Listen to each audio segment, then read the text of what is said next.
betray her fellow agents like that?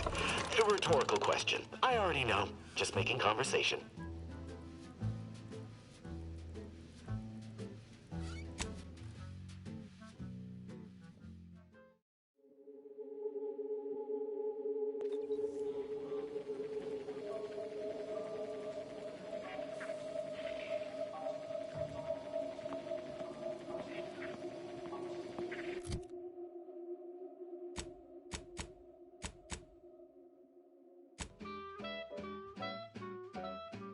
Auntie is the best choice. Bringing betterment to keep us content. Auntie is the best choice. No product testing to do means cheaper prices for you. Auntie is the best choice. Feel the benefits of spending your bits. She's just the best choice. It's Auntie's. It's Auntie's choice.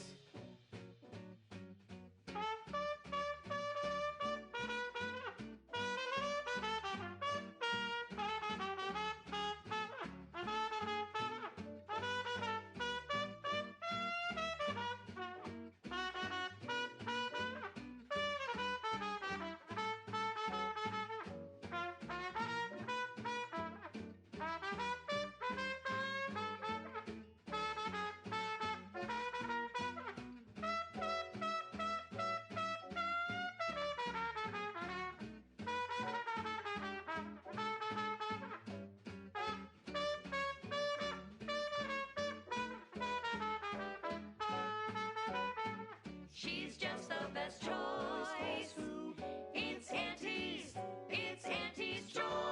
Auntie's the bestest choice. But no, she's just the best choice. It's Auntie's choice. You're tuned to Wireless Free Arcadia for merry melodies and prevailing conditions on the battlefield. Brought to you by Auntie's Choice, building a better Eden, where the skilled and imaginative may rise. Why settle when you can thrive? Overbearing tyrannical regimes like the Protectorate want to control their subjects' thoughts, to safeguard them from harm, to hide them away from danger. I'm Auntie Cleo, and I won't lie. The universe is filled with things that want to kill you. Luckily, our... Come Auntie's Choice. Honestly, these corporate interactions make little sense to me, as they mostly amount to relabeling assets and changing letterhead and mascot cartoons. So I will just refer to them as Auntie's Choice going forward, even though that may offend some of my more literal-minded colleagues. But I digress. The purpleberry plant was at first thought to be poisonous, as the early colonists eating its berries died from the most potent of discharges this documentarian has ever witnessed, in a rare Auntie's Choice lab recording in our archive, which we acquired from a corporate defector to the Protectorate before our stellar system was sealed and the Order ceased daily interactions with our Protectorate allies. But again, I digress. Belated testing by Auntie's Choice's unlettered scientists showed that the berries were not poisonous at all. Instead, they were infected with a microscopic parasite, the purpleberry parasite, or PBP, as it is colloquially called in Auntie's Choice's records. More specifically, the PBP eggs are found in every berry of an infected plant, where these eggs have been subdermally injected by the second stage of the parasite. But I am getting ahead of myself. Let's examine the PBP life cycle in detail. After an infected berry is eaten by a host, the microscopic eggs inside the berries are exposed to the host's digestive enzymes, which trigger their hatching. These parasites enter their second stage as spiky worm-like creatures with outsized pincer-like mandibles, which then proceed to feed on the host directly, ingesting tissue and blood along the entire intestinal tract. These worms are eventually expelled when they reach a size of approximately 2 centimeters in length, and they then seek out nearby purpleberry plants to lay their eggs in the ripening purpleberries. And I should add that the plants are well fertilized in this entire process. Also, as the expelled contents contain undigested purpleberry seeds, the distribution of the plants is increased, helping infected purpleberry plants to spread farther and grow better than uninfected ones. Perhaps unsurprisingly, careless Auntie's Choice scientists mislabeled this case of obvious symbiosis, given how both the purpleberry plant and its parasite are benefited by the relationship, as a parasitical relationship. Given that initial classification error, it's a wonder the Auntie's Choice scientists managed to ascertain any subsequent safeguards at all. After some additional casualties, plodding Auntie's Choice field researchers discovered that co-native planetary fauna was well adapted to the parasite and hardly affected by it to any large amount. But human colonists were not so fortunate. The PBP worms disrupted the human internal biome to such a degree that the eventual correspondingly large immune response leads to violently explosive diarrhea, resulting in the expelling of the worms, the berries, and most of the person's gastrointestinal tract. Human casualty rates were close to 100%, even when reluctantly given medical attention by Auntie's Choice doctors, who were more concerned with upselling unnecessary procedures or prescribing expensive ointments such as their antibiotics, a topical cream that offers no benefit to the dying patient except possibly smoothing away stubborn wrinkles, according to product literature. However, given the purpleberry's non-zero nutritional value and low growing costs, impatient Auntie's Choice administration officials directed their labs to find ways to remove the parasite from the berry. A variety of methods were tested and found effective, but they were all time-consuming and wasteful of the edible portion of the purpleberries, so these methods were deemed non-cost-effective and rejected out of hand. Eventually, the answer was found not in a lab, but in a history book. Specifically, a history text on Saltuna, a crossbreed of two different earth fish species called salmon and tuna, was found that contained a reference to anisakid nematodes, or salmon worms, with an estimated 70 to 90% of all salmon being infected by these parasites. More importantly, the text contained the solution to eradicating these parasites: freezing. The simple and obvious, yet untried, act of freezing the salmon meat killed the embedded parasites. A quick test showed the same procedure worked on PBP eggs, although without quite 100% effectiveness. The remaining parasite eggs were not removed, a method that was judged too wasteful and expensive, since they increased the protein content of the berries without affecting their texture or flavor in any discernible way. The microscopic egg remains were simply too small to be seen or felt by the unaided eyes and tongues of their consumers, so Auntie's Choice administrators were satisfied with this inept solution. Purpleberries are now a common nutritional and flavoring agent throughout the colony worlds. Mindless Auntie's Choice consumers especially purchase a large variety of purpleberry-themed foods and beverages, all of them mislabeled parasite-free. More accurately, the label should read live parasite-free. But in any case, Auntie's Choice once again demonstrated their contempt for their customers, for nature, and for any pretense of safety. Another reason this documentarian is grateful for our order's fabricated nutritional foodstuffs. OA Archive transcription number 3918-4 ends here.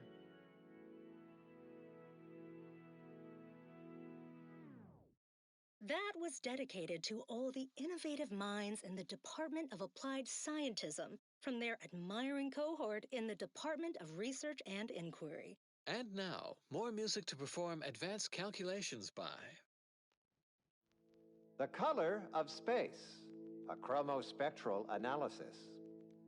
When asked about the average color of space, the famous stellar cartographer Newton Otisgard replied, with no hesitation, beige. To experienced lumen astronomers, his answer was the expected one. But I can already hear the obtuse listener bleating with their faces contorted into a rictus of ignorance, wouldn't the average color be black or white or simply a shade of gray? No, it would not. The answer is rooted in the science of how hot objects absorb and emit light, which answers the ancillary mystery of why there are no green stars. To understand all of this, you must understand the basics of thermal divarication emission theory. The typical piece of non-heated matter absorbs most electromagnetic radiation that falls upon it, including light, infrared, and radio emissions. And the matter reflects only a small portion of that radiation. The visible part of that reflection is its color. However, most stellar objects generate far more radiation than they absorb, so they can be modeled as an idealized object, which is assumed to absorb 100% of all electromagnetic radiation and re-emit some based on its temperature and composition. Stellar composition determines what packets of light will be emitted, while stellar temperature determines the frequency of light and hence what portion of the spectrum that light is in. Low temperature emission is mostly infrared and not visible to us without proper instrumentation, which I need not describe here. As the stellar body's temperature increases, its emitted light shifts up into visible light, through red into orange, then yellow, then white. Even rare blue stars exist. These are the hottest stars, emitting mostly blue and invisible ultraviolet light. So why are there no green stars, you wonder? I would think the listeners could easily draw this trivial conclusion for themselves, but if I must... It's because any star emitting green light also emits bluish and or reddish light too, resulting in a non-green star. There is no naturally occurring stellar composition that emits solely packets of green light. In fact, such a composition itself would constitute evidence for intelligent interference, and no such evidence of any kind has ever been detected. Let's get back to Newton Odescard, the famous stellar cartographer. The methodology of the Odescard's chromospectral survey was straightforward. He partitioned his astronomical field of view into grids, then tagged each object in every grid. He ignored empty regions, as black would only dim the color and not change its fundamental hue. The light from every galaxy, star, nebula, and quasar was gathered and fed into a central tabulator for computation. The subsequent spectral analysis produced a final answer to within 0.5% of the predicted value. And that result was beige. More specifically, in the cylindrical coordinate model of color space, the hue is 42 degrees, while the saturation is a mere 9%, and the value is a full 100%. In more novice terms, while the color tends towards white, the addition of a variety of reds and some blues results in a more beige tone. And there you have it. So go forth, neophytes, and as you study your lessons, stare at the nondescript walls of your library, classroom, or dormitory facility, and exult in the knowledge that beige is also the color of the universe.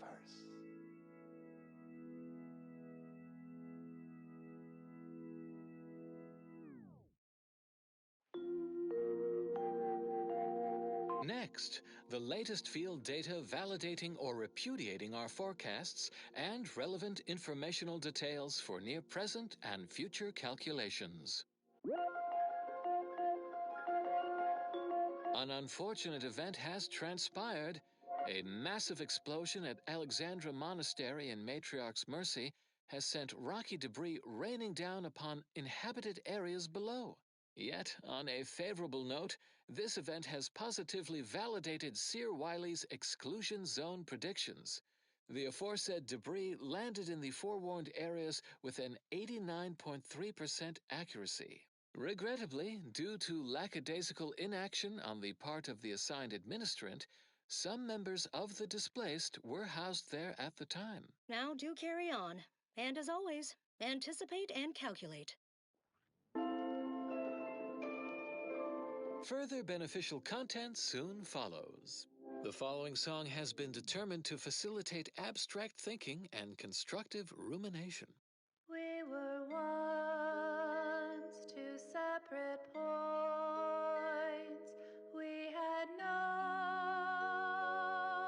connection till the aim of the order gave us both direction. Then we were parallel lines traveling into infinity, never to meet. Such close proximity. Alright, sorry, slow start today. Fuck. I shouldn't even hit live. Well, I had no idea. My cat was gonna be like that as soon as I started. Okay, give me like 2 more minutes. Set into motion that telltale surge of dopamine and increased oxytocin, so adrift within a flood of hormonal persuasion.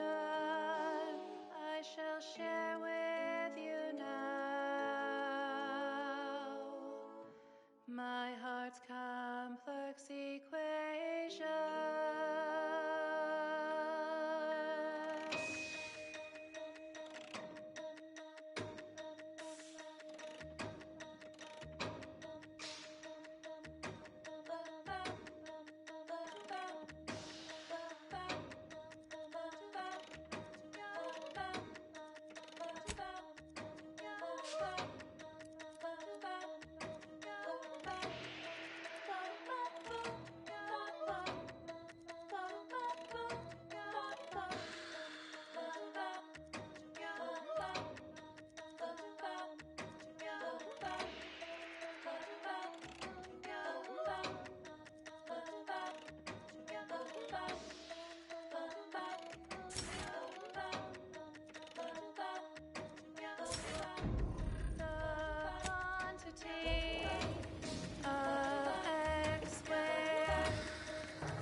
Oh, come now, Prospero, you've been on that stage hundreds of times. This perturbation looks bad on you, and you're not one for looking bad. Terribly sorry you've got me ruminating. A man of my persuasion shouldn't stoop to such self-deprecation, especially in front of prospective customers.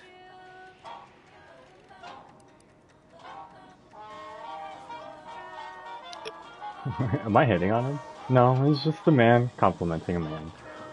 From what I can see, you have nothing to self-deprecate about. You look fantastic. Ha! You've got a silver tongue about you, one fit to rival my own. And therein lies the problem. I'm in charge of keeping the patrons of the saloon entertained. Normally this does not present an issue, but I learned that an old flame of mine shall attend my next performance. My resolve is uncharacteristically flat. Are you giving me the New Vegas quest? Fixated on the most minute of issues. I need something to bolster my confidence. Yeah, I can get all your performers. I can help. What do you have in mind? Why are you trying to impress this person? What do you think? Me? She knows my real name. Prospero's just a stage title, as it happens. There's a certain kind of intimacy that I fear shall be difficult to ignore. I can help. What do you have in mind? Liquid courage has never failed me, but I have a discerning palate. The Automech chef in the bazaar sells my preferred brand of alcohol, though it can be It's strong. Mm. You see, I can't just drink any old swill from the bar. My refined palate He wants can alcohol, only actually, stomach okay. one drink. Iceberg aged whiskey. Something of a collector's item, I'm told. Guess I'll keep an eye out. Now, if you'll excuse me, an artist must be granted solitude to properly amass his mental forces. Alright, I'll let you amass.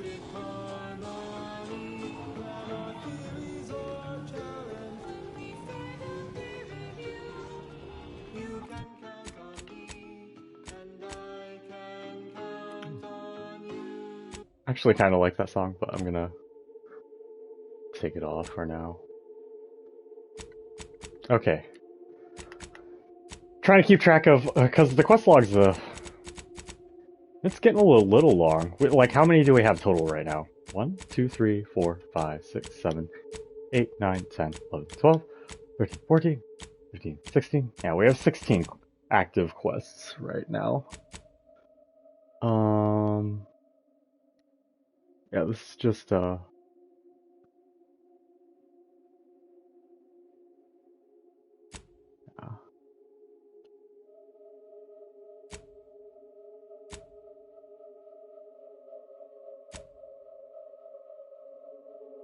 There's a lot.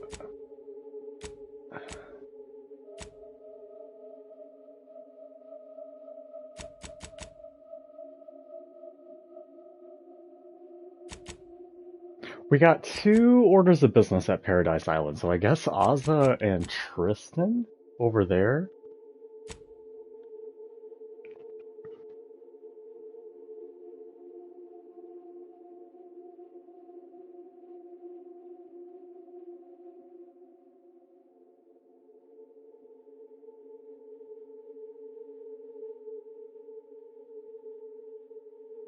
Sold by an Automech in the bazaar? Oh, okay.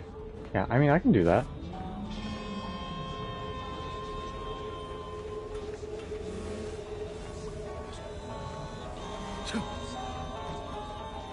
Buy from me and live to tell your fellows about my store. My contraptions don't explode no more. Honest.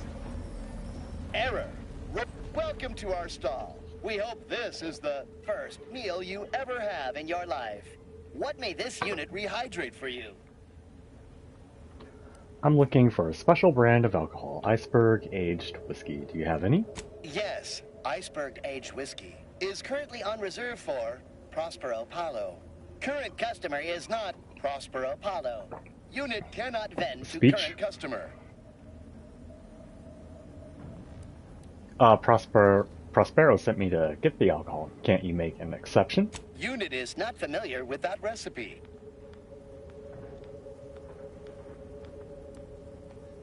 I wanted to ask about acquiring your Iceberg Aged Whiskey again. Scanning. Customer has not transfigured into Prospero Palo since last visit. Unit cannot vend alcohol. Unit cannot see due to extensive all-wear. Shop here to acquire fine food for... What does that mean, though?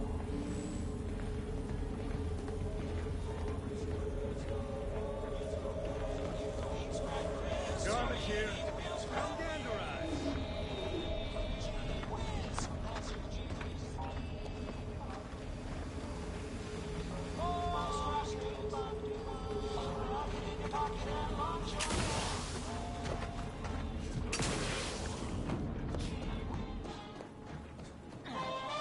As it happens, standing in one place and focusing on not being nervous does not, in fact, help one not be nervous.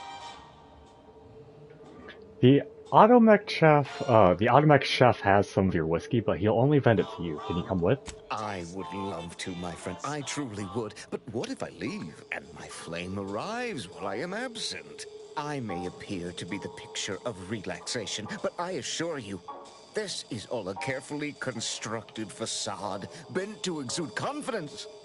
If I leave, it shall shatter. And if she were here waiting for me when I returned, I shudder to think at the upper hand she would gain. No, my friend, you must make do without me. How are you doing? I've been worse. Preparing for either extremity. Okay. I'm already annoyed. Because I didn't have any other options while talking to Automech, so... Tired of firearms that explode in your face? Come to not a weapons store. Prepare. What may this unit rehydrate for you? Scanning. Customer has not transfigured into Prospero Paulo since last visit. Unit cannot see due to... Okay, I'll put some points into hacking. Salt and pepper. Available today only.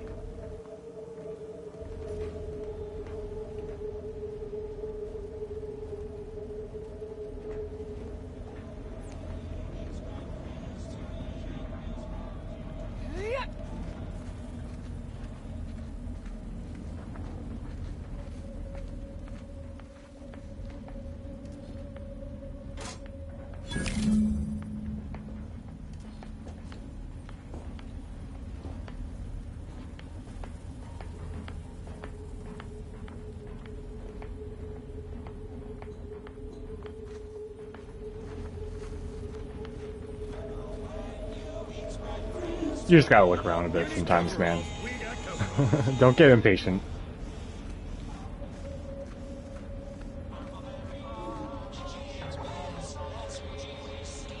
Protect your loved ones, protect yourself. Buy some new armor today.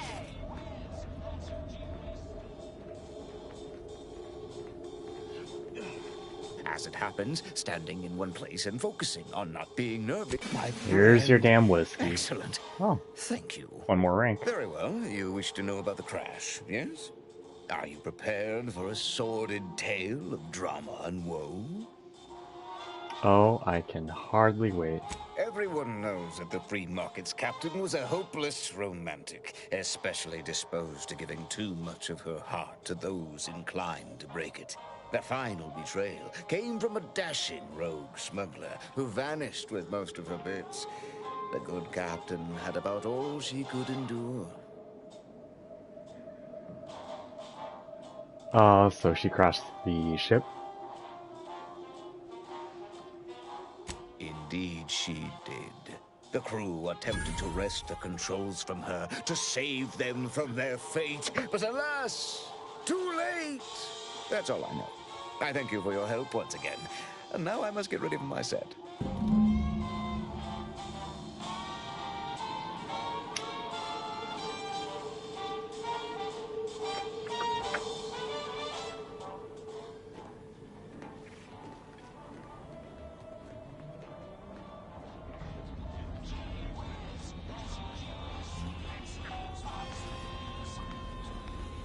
Look, everyone else here? Nothing you buy from them will matter if you get killed. So armor up. Tell me what you need. Booming now. Used to be a few other armor shops on the station. As it happened, their owners mysteriously vanished. I picked up their inventories real cheap, since they were just taking up station storage. It sure was a convenient windfall for yours truly. Real convenient.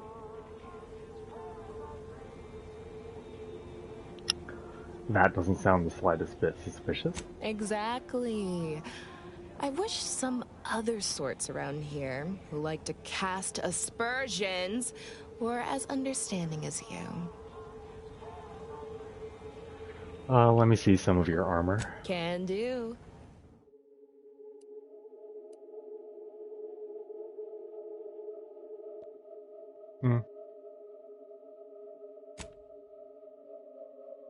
Get caught unawares all you like. My armor will keep you safe.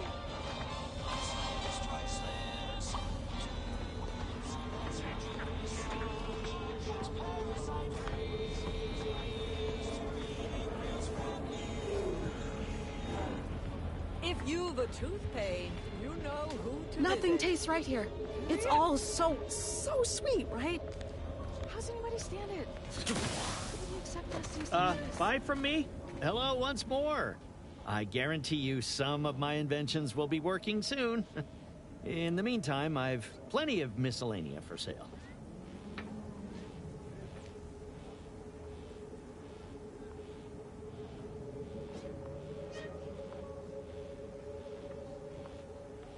Anybody even listening to this?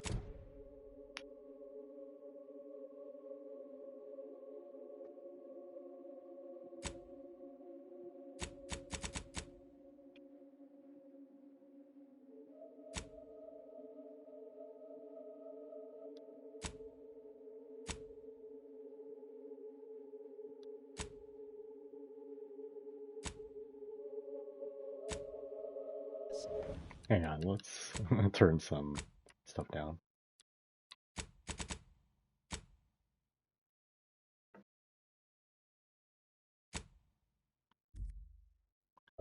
Let me sell you stuff. Buy from me and live to tell your fellows about my store.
I'm getting a little impatient with this side quest. I'm like even following a guide for this thing from forever ago. Maybe I got this so long ago.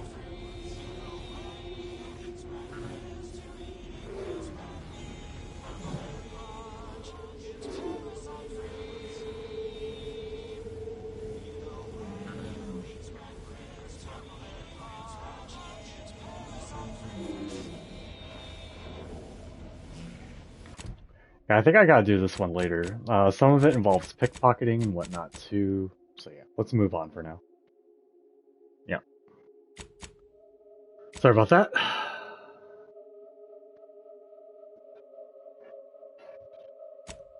But I should also look up this one because this one was giving me a little bit of problem too. Controlling for convenience. Okay.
Hello, hello, hello. How are you?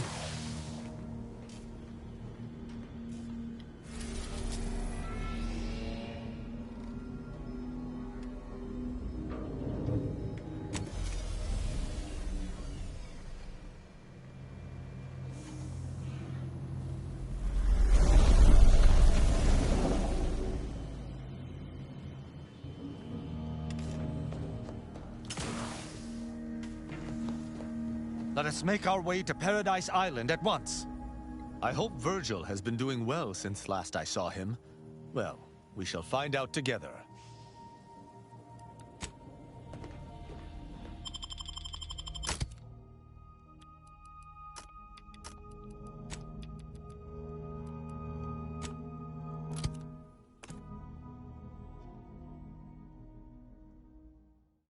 Oh my gosh. 1 second.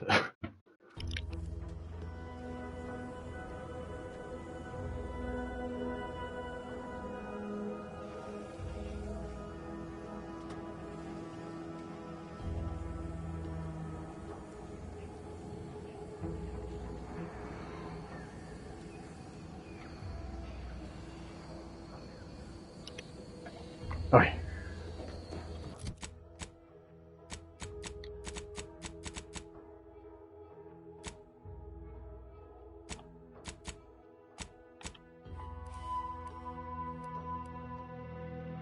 Let's see.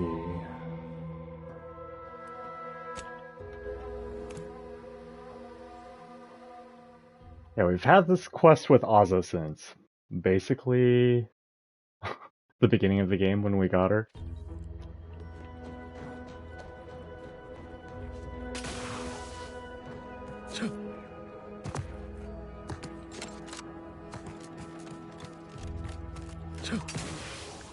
Okay.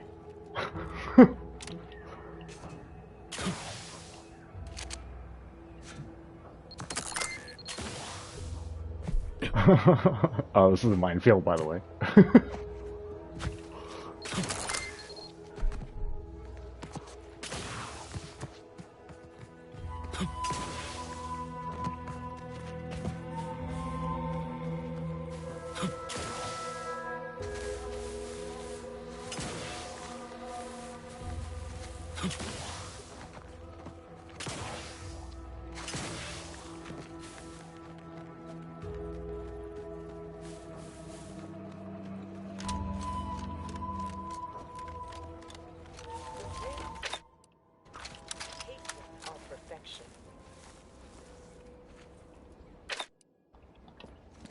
Aggressor at hand.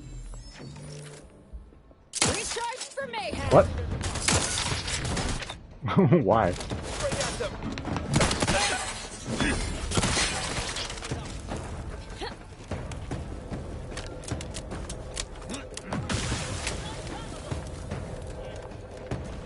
Glory is gone. The betrayer is upon us. She must be vanquished. That's not the right one. Oh, he was sturdier than I thought he would be. I guess it scaled up. Oh, that's Azza.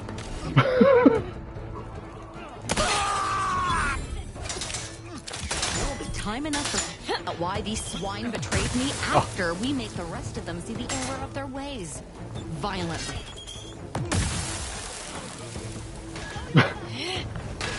I am primed to punish.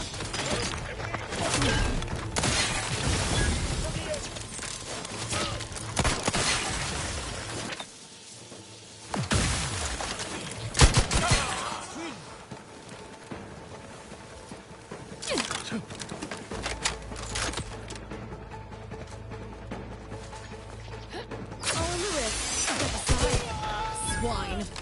I can't believe this.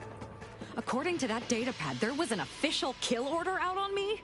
The poor fools probably thought they were just fulfilling their duty. Yeah, I didn't catch a lot of that. Do you regret killing them? Of course not. What a ridiculous question. It's okay to admit it. As I told you before, regret is for the unenlightened. I'm no longer bound by such pedestrian concerns. So were I even to imply I felt remorse, that I wish I'd perhaps approached this with a more logical bent and not slaughtered these loyal Dawn members, it would mean nothing. Couldn't the message have been faked? If only it were that simple.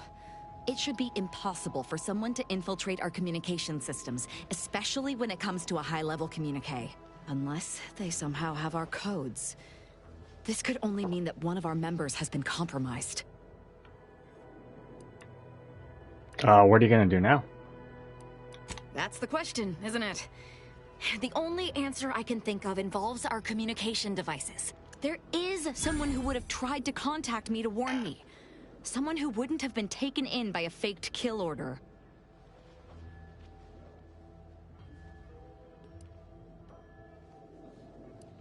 That seems unlikely. Every last one of them seems to want to kill you.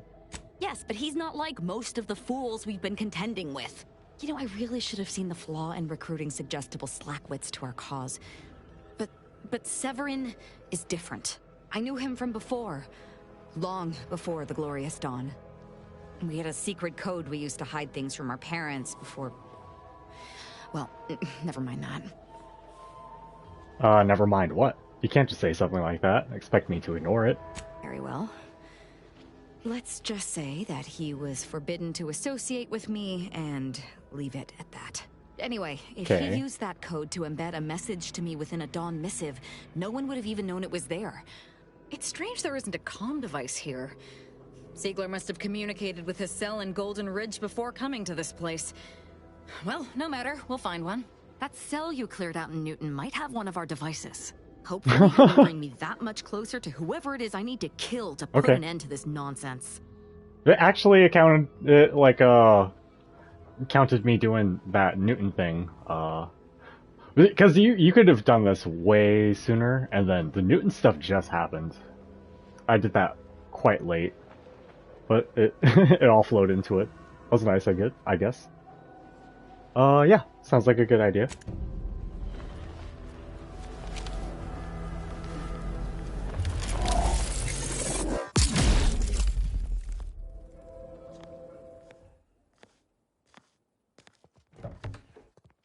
The Goomerang?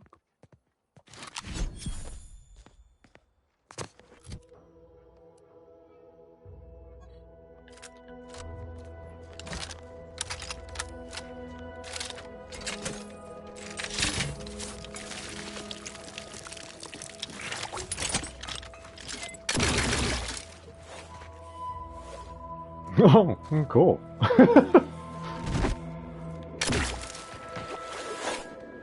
Okay.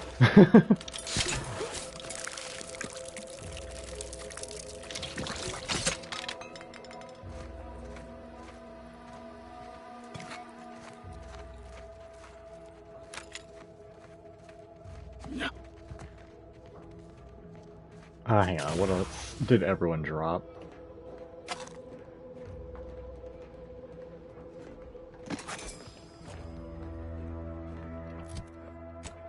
Let's see, we had one other order of business here. Quest from forever ago, I suppose we can do that. Crash course in telemetry. Rendezvous with Virgil, that's more pressing. Get Tristan out of my party.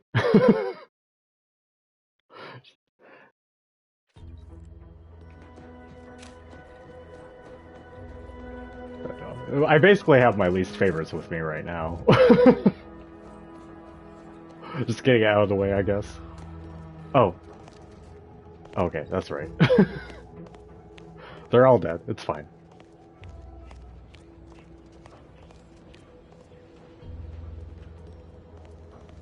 Stop right there, Arbiter Rao. You aren't. Though I am here on official business, I would prefer to keep this cordial. The Consul seeks answers related to your recent activities. I approach you openly in the hopes that you will comply with his request and come with me peaceably. What do you blather about? Delay me and you will pay the price. Not only do I have more pressing business with a colleague, but I do not answer to Sentinels or the Consul. 1 second. I gotta take care of something. BRB?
Exactly what questions does the Council have for Tristan? Questions of intent.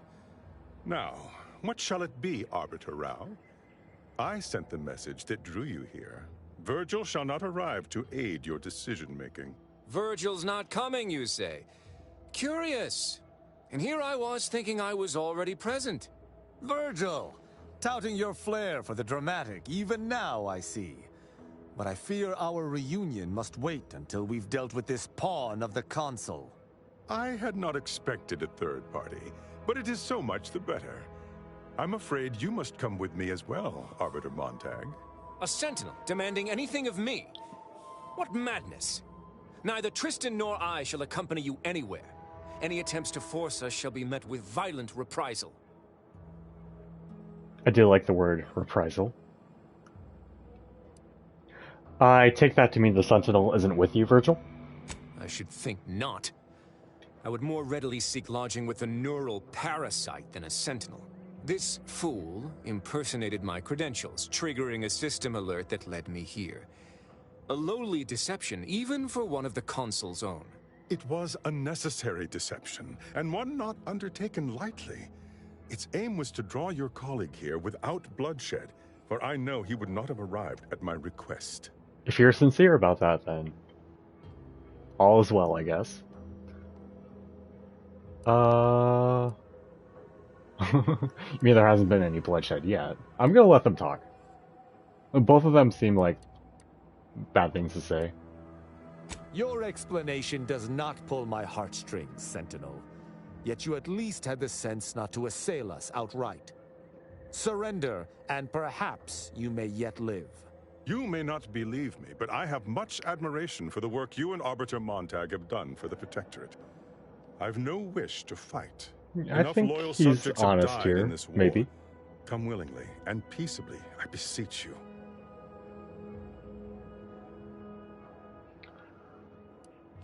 Tristan, what do you want to do here? It's possible this is a ploy, and the Consul is on to Virgil and I. But if that is so, why lure me here, then meet me openly when Perrault could have ambushed me from behind?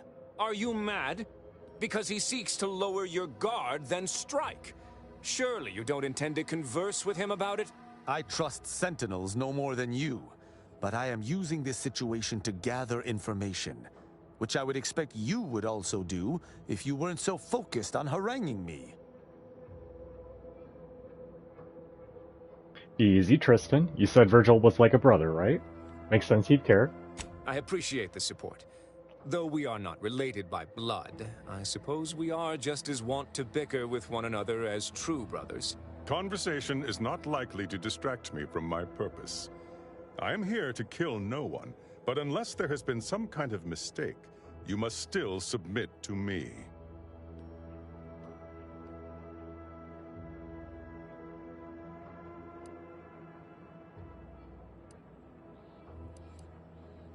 If you want this to end peacefully, follow my lead.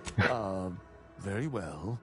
But be warned, I'm not exactly trained in the art of improvisation. We'll need a very good reason for my not answering the Consul's summons.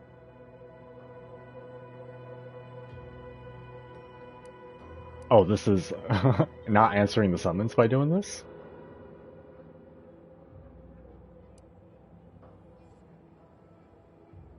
It's speech 3. I think we should just kill him after all. No. Oh, we'll try this weird lie. I'm actually a criminal Arbiter Rao has been tracking. He's shown me the error of my ways. Come now, do you expect me to believe that? Not only are you not I didn't. in charge, but you're also still alive. Uh-huh. I can't imagine Arbiter Rao would have allowed that willingly.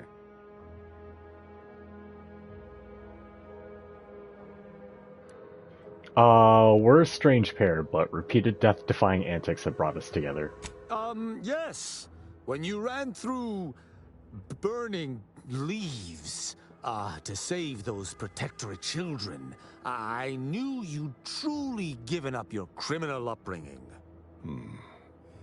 I see. Okay. It would appear I misjudged this situation after all. I must reinterpret my orders. Accosting you illegally and the subsequent punishment would be mortifying. So he's chosen not to attack, but the situation has not changed. We spare him. His master gains another tool to cover up the Supreme Arbiter's death. What are you talking about? I do not seek to hide the Supreme Arbiter's death. I seek to find her killer. Such was next on my list of duties, after I apprehended you. What's your favorite thing about this game so far? I like the gadgets that they added to this. We currently have 4. So we have like the N-Ray, which is kind of like the Metroid Prime visor thing that I trigger sometimes. The slowdown time, we have the shield that I never use, that I should probably use more often. And there's a tool that like disposes bodies, because whenever you down an enemy, the other enemies in the camp or nearby related enemies will investigate the body if they see them, and then be on alert and whatnot. I never personally do that. I just I just end up sniping the person that investigates said body. But yeah. What other things do I like about this game? I like the double jump. I like the exploration overall, yeah. I'm a little checked out on some of the politics sometimes, but yeah. Like I've done a lot of stuff for the faction Auntie's Choice, which is like the corporate takeover version of Spacer's Choice from Outer Worlds 1. And I honestly don't even care about them. I don't. I'm just trying to foster peace between two factions. Because that's one of the main quest goals. And this other group is weird. The Order of the Ascendant, they believe mathematics are like the key to solving all the problems in the universe. I guess I maybe side with that more than the ultra-corporate Auntie's Choice, I guess. I don't know. Anyway. Yeah, I thought the Council killed your mentor. Why is he looking into her death? This is all clearly a tactic on the Consul's behalf. By sending out his agents, he seeks to deflect suspicion from himself. That is, if our compatriot here speaks true. The game looks cool sometimes. Or my fellow Sentinels. Some of the settings, suggest I'd lie some of the to interiors. I'm not the one positing scurrilous accusations about our beloved Consul. But you needn't take me at my word. My next assignment was to investigate the Oculus collating post. A hidden room there may contain information pertinent to the investigation.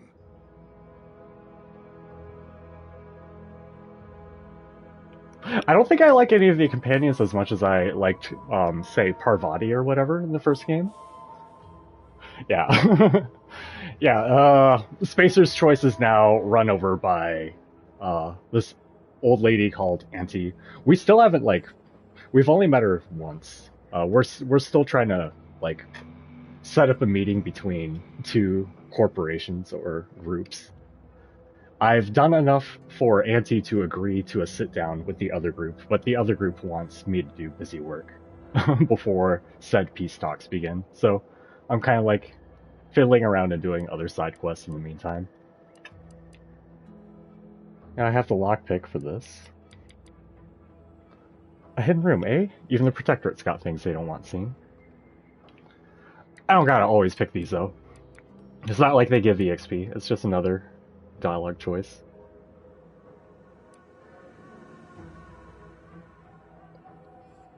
Why don't you give us your DAV key to the station and we'll look into it for you? Are you mad? Why do you intend to place yourself into what could readily be a trap? The Consul cannot be trusted, and this Sentinel is his lackey. It's a risk worth taking. I can endure whatever the Consul sends my way, and if there is a minuscule chance that this Sentinel speaks true, we must investigate. I'm pleased to be of service, in some manner or another. Protectorate subjects should aid one another. Yeah, I'd say the gunplay legitimately does feel better than the first game, but it has been, like, quite a while since I played that. Also, I'm pretty sure I played that at 30 FPS and stuff, too. Yeah, I mean, it could just be a matter of just playing on just a higher frame rate now, you know. You seem awfully pleased for someone about to report a failure to their boss.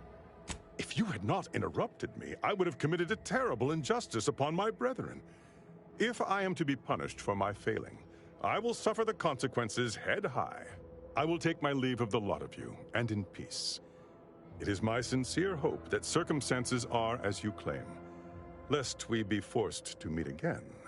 I will say, just to certify he intends to act as he speaks. I think I enjoyed Avowed more than this.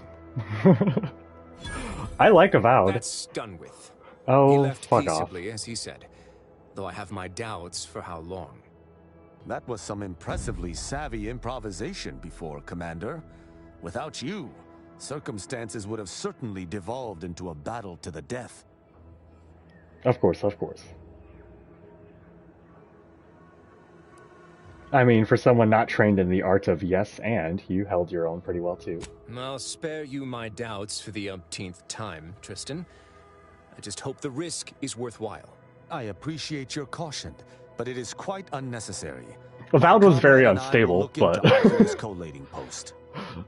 towards the latter half, especially with the build I had with all the I was spamming that magic, man, but But yeah, I thought Avowed was sick. But I had also a strong attachment to the universe it was set in.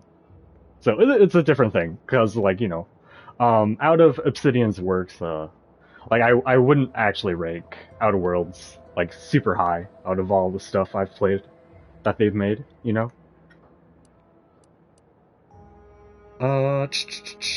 Have you been to this place before, by the way? Yes, but never for long, and it's been many years. I also have no recollection of any hidden room, so we may have some hunting to do. I regret we've not had more time to talk, Virgil. It has been ages. Worry not. I'm certain we'll have plenty of time to converse when you've finished your investigation. I have several leads of my own to pursue, as a matter of fact. Until our paths cross again, my friend.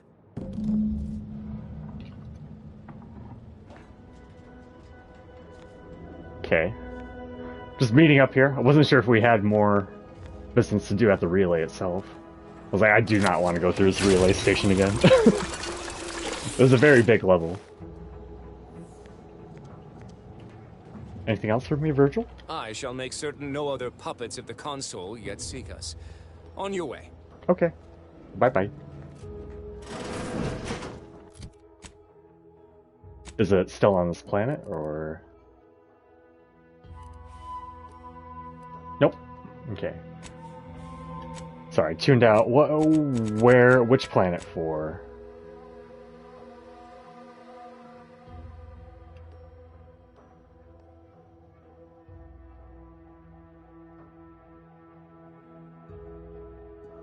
Oculus collating post. Okay. Not sure. I'm just gonna go back to the ship for now. Wait, Westport. Well, I haven't been to Westport since it's been blown up. I want to check, actually. Well, I keep forgetting to check. At the beginning of the game, you can choose between two towns to blow up. I blew up this one. There might be I believe there was a very high check to save both. I went with the coastal town that was already half ruined anyway to begin with. So wait, there's just no... Is there like no way back into the actual town proper now? They just closed it off altogether? Yeah, I don't see a way back in. Okay.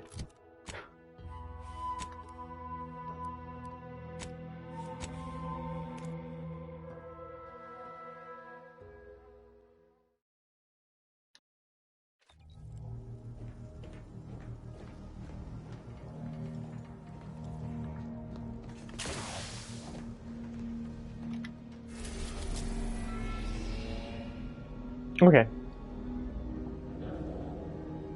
Oculus Collating Post. This space station was once used by the Protectorate to collate seditious speech and mete out judgments accordingly.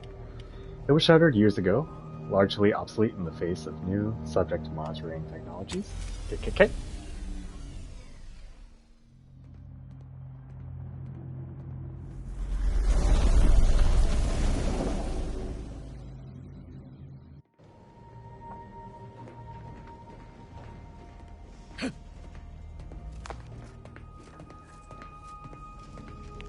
You got something to say, Tristan? Getting in your spot? I've only visited Oculus Collating Post a handful of times, and that was long before its deprecation. But something is to be found there. I'm sure of it. Okay.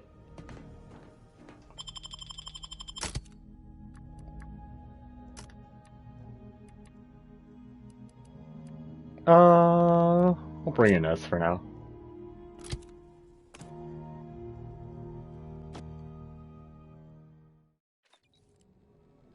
I recall this place. These stations have been automated since my day, though this one has certainly accrued dust. Odd that it would be in a state of lockdown. I have a general override that should allow us entry, but anything specific to local systems, including security systems, may be beyond me. What places? These security measures should not be operational. And the station seems to be on reserve power. We best tread carefully.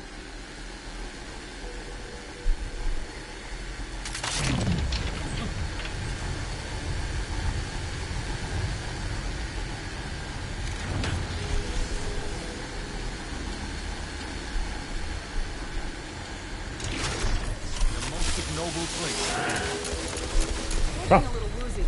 What's shooting me? Oh. I didn't realize. Oh, I need to try this gun sometime. Just a regular shock rifle.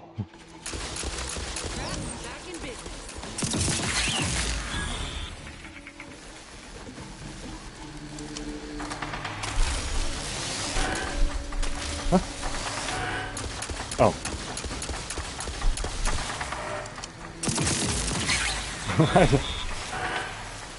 Was that it?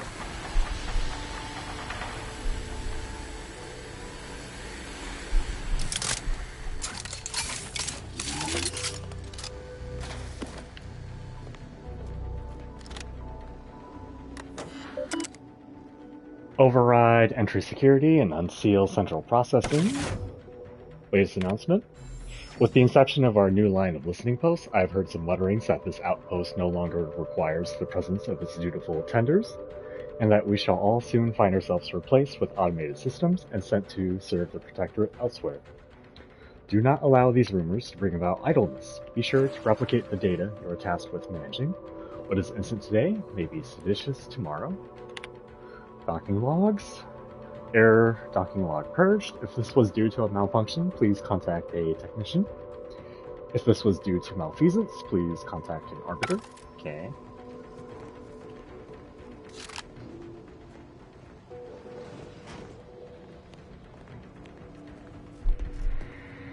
Oh, what do you see?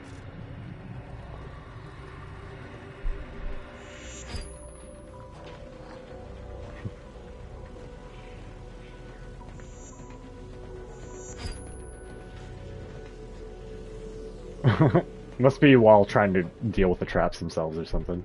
We're fine, man. Maybe?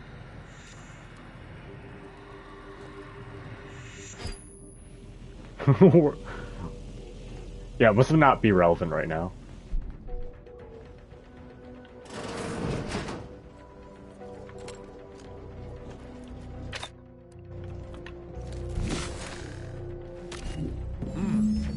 Well, no one is here, lying in ambush.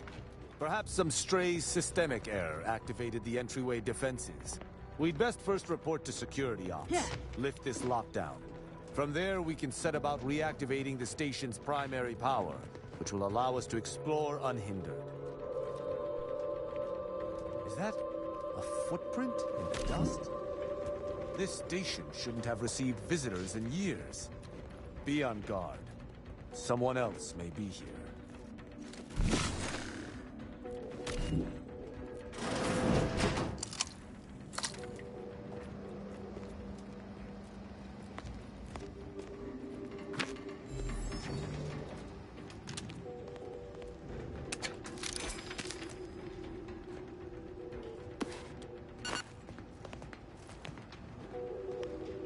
Let us proceed with due haste.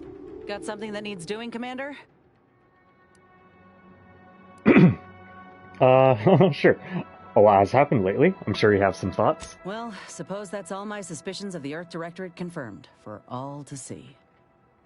Just didn't think we'd find actual evidence of them cutting a deal with the Protectorate. I feel a little bad for Ibarra, though. He's taking it about as well as I think it's a little weird that I can't he hoped to find have any reputation with the Protectorate. Surely it weren't that. It stings less. I've basically now been fucking them over since the beginning. Guess there's a big difference between thinking they didn't care and realizing that they're just as corrupt as anyone else.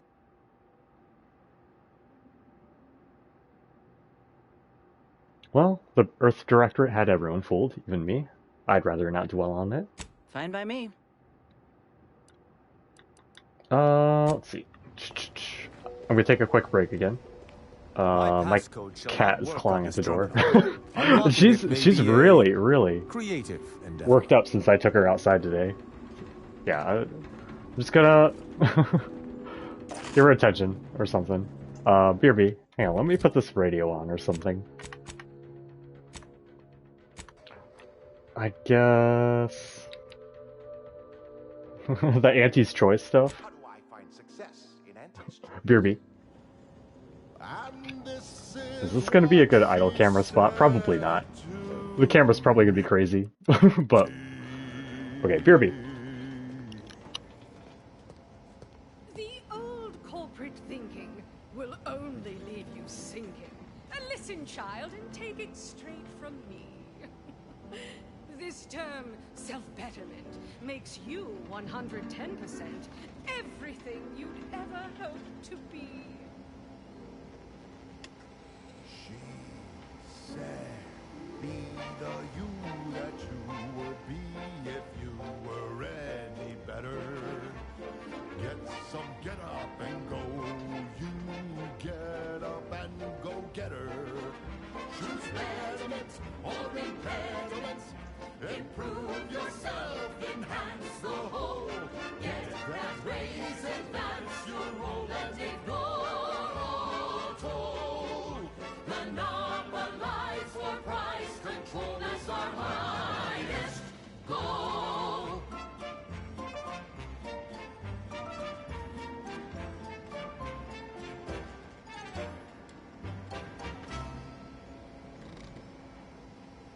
We've got an improved outlook, a revolutionary corporate guidebook with a fresh new can't-lose surefire sales pitch. Now our underlings are grinning and upper rungers are winning. So shortly you and I will all get rich. She said, persuade them that a better me liberates society. Sell them on an improved me. It's time to mount to piety. Choose betterment or impediment. Improve yourself, enhance the whole. Get that raise, advance your role and ignore all toll. Monopolize for price control, that's our highest goal. Pitch them on some moral grays. Make them buy our corporate ways. Convince them and increase your sway. Make them do what we say. I saw time for one more lesson, so I shot her one last question. I said, but I worry about reprisals when dealing with my rivals. Suppose I can't outdo or outthink the vast herds. She said, If all else fails, kill the bastards. They're playing checkers. You're playing chess. They think you'll retreat, but that's when you press. The game is cutthroat, so be a cutthroat.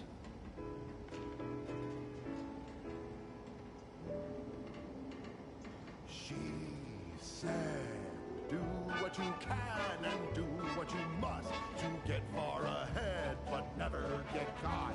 Do what you must and do what you can. Ignore all the rules and never get caught. Never get caught. Never get caught. Never get caught. Oh, never get caught. Never get caught. Oh, never get caught. Never get caught. My corporate seal had been revived. Soon enough, the lift arrived. Our time had come to an end. Auntie quickly penned an invoice for her time, and smiling, she said, This is how you climb. There's no such thing as free advice, dear.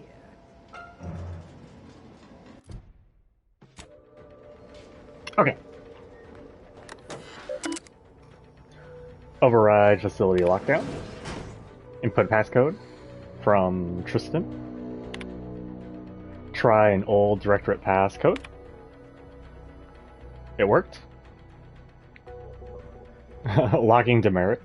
If a user has 2 demerits already and survives ensuing defense protocols, please report to your commanding officer for mental refreshment assignment. Brainwashing.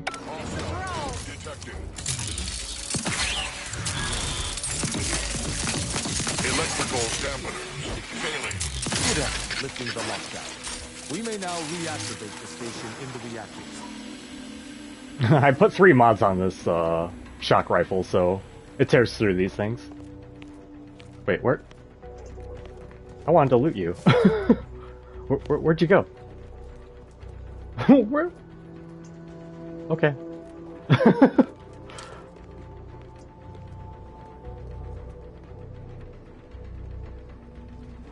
Anything else in here? He was too big.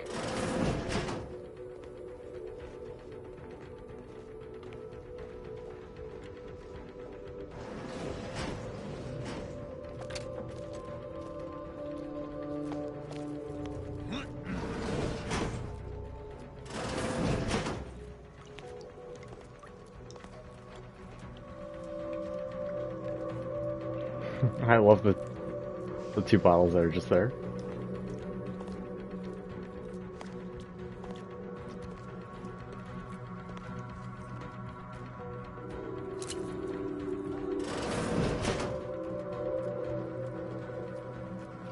The reactor activation circuits shall likely be dysfunctional. It's a known issue with these old stations. Let me look. Corroded transistors, dust in the actuator. Did a sprat gnaw on this? Sweet sovereign, what a mess. There. I think I have it. Let us hope my override does not trigger any security alerts.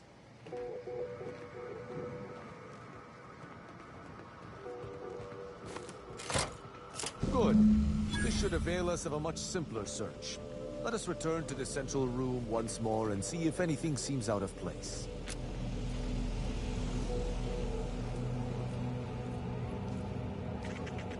Time to earn my commission.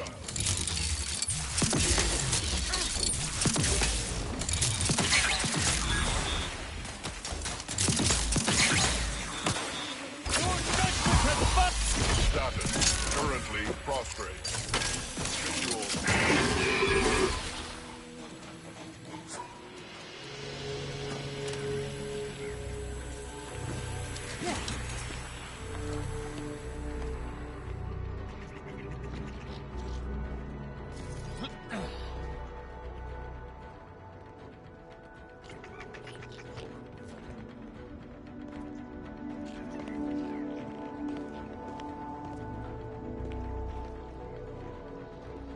Be wary for anything that may be a clue as to the hidden room's location.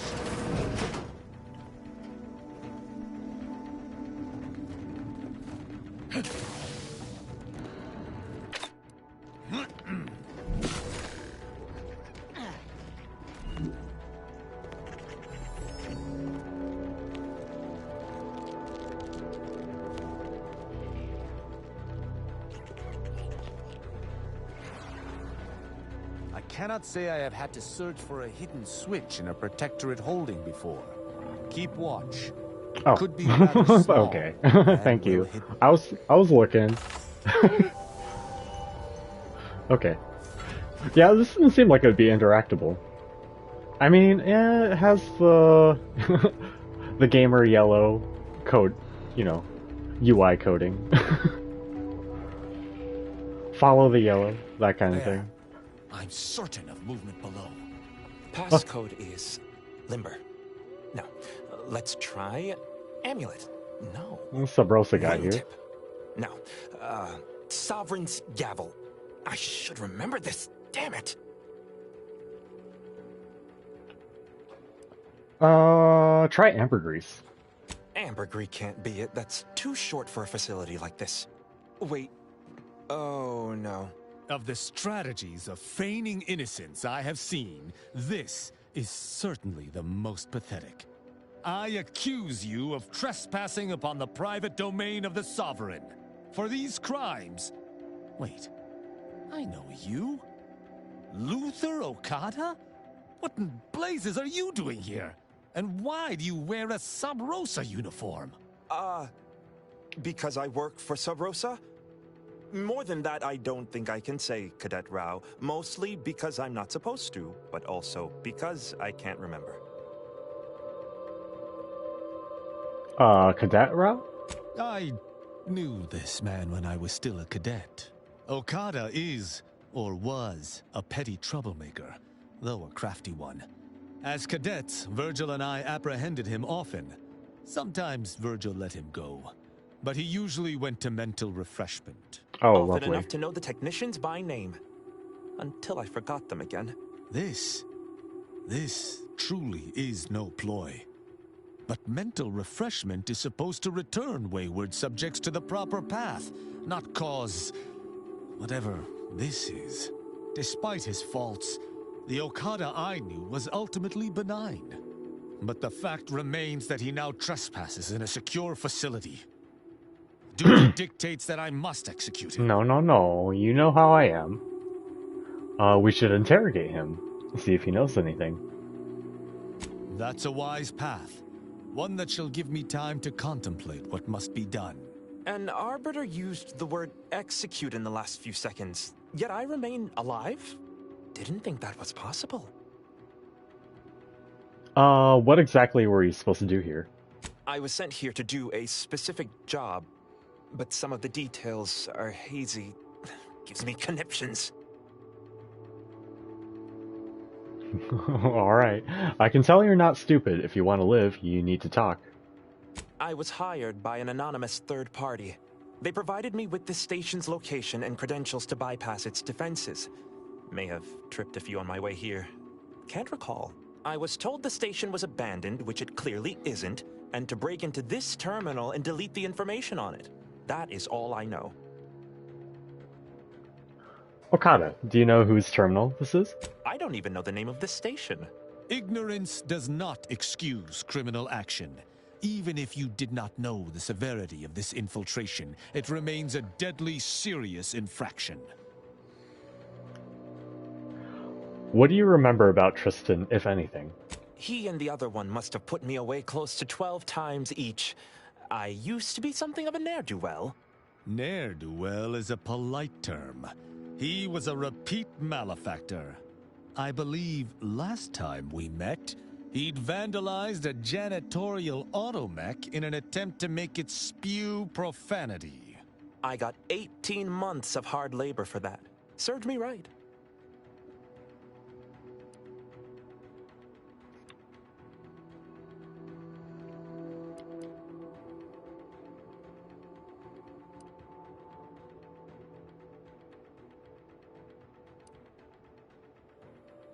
I have a theory. Whoever hired Okada for this job didn't know about his mind.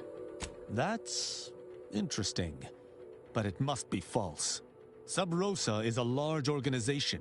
Whoever asked for Okada must have wanted him specifically.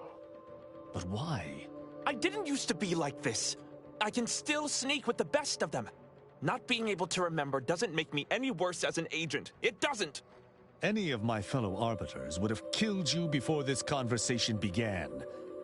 But I can't decide whether to disdain or pity you. Alright, I've made my decision. I think we should let him go. I don't know that I can. He is a trespasser. His slipping mind matters not. I don't find him particularly dangerous. And we established that Okada's a pawn in someone else's game. What would killing him do? My duty dictates it. Killing Okada may not affect the one who hired him, but his trespass is an indelible fact. He should not be here. Should we? We're trespassing as well, are we not? That doesn't mean anything. An arbiter cannot trespass. And even if I could, I still act with the Protectorate's best interests in mind. Not out of some base self-interest. Were the situation different, perhaps I could look the other way. But Okada has clearly defected, and is thus not afforded such a luxury. He came here under false pretenses. Doesn't intent matter to you? I am familiar with the concept, but in the Protectorate, intent matters little. Manslaughter still results in death. Sedition can happen unconsciously, just as it may consciously.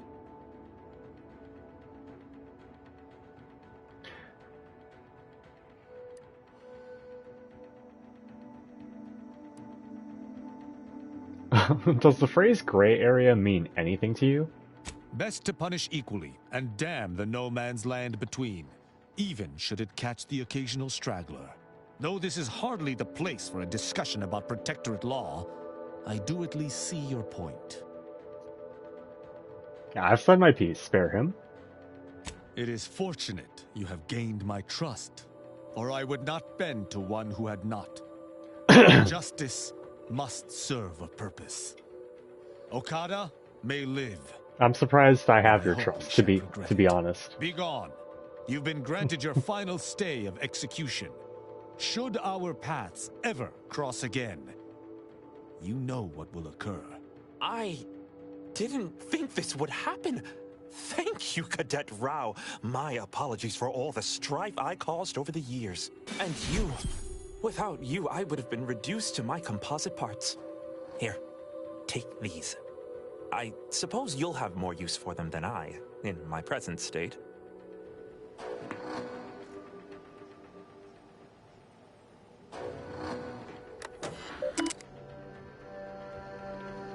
Maximum incorrect access attempts reached. Should the code lapse from your memory, recall, judgment serves as the Arbiter's hammer. What is the Arbiter's scalpel? The hint pertaining to the passcode on that terminal, I believe I know the answer. It is contained in a phrase the Supreme Arbiter drilled into our heads for many years. What was it? Wait, let me try to guess it. Nah, what was it? An Arbiter's gavel is judgment, and an Arbiter's scalpel is analysis. Analysis. Try entering that. Rip. Welcome, Supreme Arbiter Marthana Andros. Last login, 11 months ago. Messages. From the Council, subject error empty. Deletion occurred 236 days ago. To Sovereign Varric, subject war effort. To my most esteemed Sovereign, I messaged to inform you of the recent casualty estimates of my Arbiters. In the last year of fighting, we've lost several thousand of Arcadia's finest. This doubles those lost in the first 2 years of fighting together. Each subject taken from us by the Protector's enemies has been revenged 100-fold, but the losses continue to mount. I know that whatever pain I feel is only a fraction of that you feel for the losses of your people, just as I know that you most assuredly have a plan for the deliverance from our many foes. I urgently await your command, just as I have awaited it each day for the last 3 years. Supreme Arbiter Andros. Council visit. The Council has requested... The Consul... Never sure which pronunciation to use, has requested a meeting with me at my quarters on Praetor. Exact intent uncertain, but no doubt involves some convoluted justification for his latest stratagem. It's as if he can sense when I am both at my busiest and least interested in seeing him. The execution he broadcast of those captured exemplars was barbaric. Were these not once our siblings? Could we not have at least interrogated them, broken them, perhaps impressed a few back into Protectorate service? He is a brute, who can only see violence as the solution to every problem. But I know it would be a mistake to ignore a request such as this. Perhaps one of my pupils can handle my duties in my temporary absence. It would be a useful learning experience. Oculus collating post? I had never expected it necessary to return to this location after its automation. The Sovereign has assured us that the central control is perfectly safe, yet as we saw in Golden Ridge with the complete withdrawal of our forces some months ago, the old assumptions are so much cosmic dust. This shall be my secondary office. Scurrying about like an insect is immensely dishonorable. But if I am killed, I shudder to imagine what would become of my Arbiters. Preventing this room's demolition during the retrofitting process was a prudent move. If only I could convince the Sovereign to use the same prudence when committing my arbiters. But I had best keep my thoughts such as that here, where no one else knows how to tread. I can only hope the tide of war changes, and soon. Protege development. My pupils progress tolerably. Latest experiment, period of unsupervised leave on Bastion for a week. 37 arrests total, 6 executions. Listening devices caught Virgil saying, "The consul's mustache looks like a bread worm." Disappointed. It has lack of tact. Will need to be severely reprimanded. Should know better than to say that when it could be so easily heard. He's not the only one in need of discipline. Tristan's anger is on a tight leash. His observational acumen is impressive, but he misses details in high-stress situations. He needs to be a better master of himself. Virgil, for his part, keeps steady in dire situations, but he lacks iron. There should have been at least 12 executions this week, but Virgil balked each time he was alone. Perhaps he can gain some of Tristan's mettle. Perhaps Tristan might learn some of Virgil's self-control. The two have become fast friends. I hope this does not hamper them when it comes time for one to prove himself over the other. From that terminal, it sounds as if the Supreme Arbiter had some sort of business with the Consul. To what end, I wonder? The tone of her response seemed relaxed, but I do not believe she would have met with the Consul unless she had no other choice. And that feckless agent. I don't understand his aim or who he would be working for. Only the Consul. But the Protectorate does not ally itself with Sub Rosa. Could the Consul have brokered some kind of deal? Seems like he'd have connections, right? Could he have been working for someone within Sub Rosa? What could Sub Rosa want with one of our abandoned stations? How could they have known there was anything of note here? Seems this is a question worth continuing to pursue. Well, at least we found what we needed on the Supreme Arbiter's terminal. I only hope whatever awaits us at Central Control is less tumultuous. As for Okada, I'm not sure what to think. My decision to allow him to go free was at odds with all I have been taught. He was a traitor and should have died. Yet, I cannot help but feel strangely justified. Maybe because death isn't much of a punishment for entering an abandoned station. But he was acting against the Protectorate, even if he didn't know it. How can I act as an arbiter of justice if I allow a traitor a reprieve?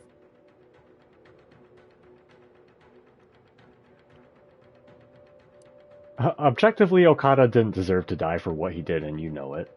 Objectively to whom? Damn it! Forget this. Forget it all. I can't allow any specter of doubt to creep into my decisions. Let us list this incident as a fluke and move on. Altogether, I think visiting this station was fruitful for my ultimate task. Hopefully, we'll grow ever closer to discovering the Supreme Arbiter's true killer. And, circumstances aside, I appreciate your accompanying me here, Commander. Sure. It means much. Now let us return to the Incognito and plan out our next steps. Alrighty. Yeah. Not too much fuss here.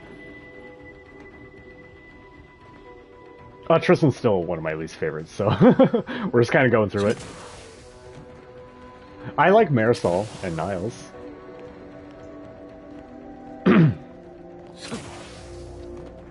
I'm not sure if either of them are Parvati tier.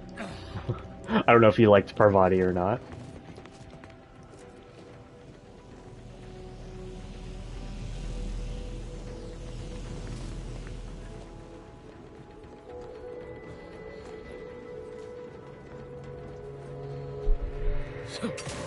Oh, anything up here?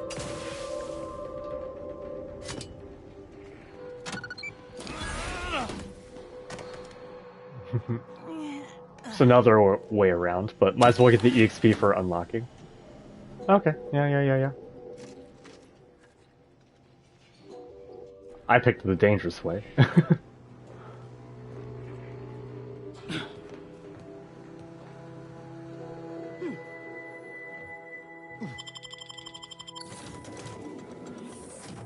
Alright, Tristan, what you got for me on the Incognito? I'll let you walk. Oh yeah, we got a new pet. I'll go look.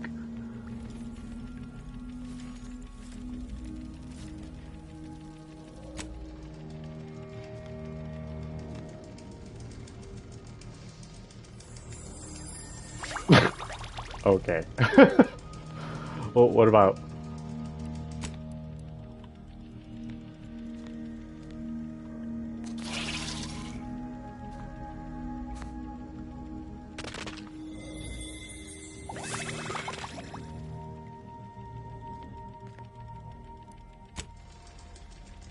Actually, flying things freak me the fuck out. In real life. Insects, anyway.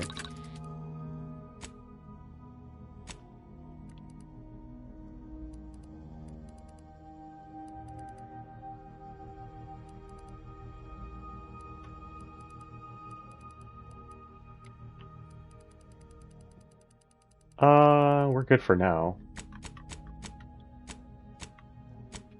What's this deal with Valerie's quest? Involving modifying her. It's just a thing I've been periodically doing, right?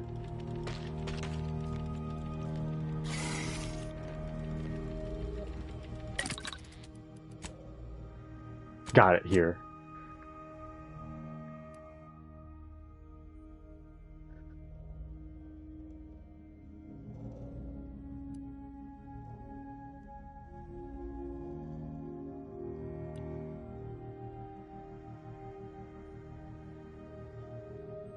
Or just do more damage.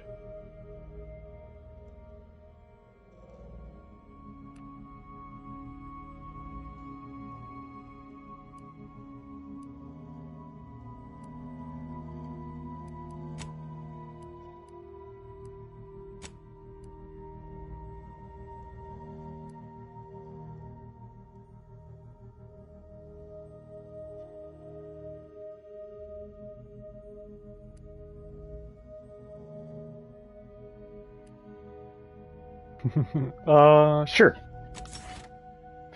Honestly, I'm picking it for his own passive armor to be higher. Oh yeah, we haven't upgraded Valerie once, I suppose. How about Frost?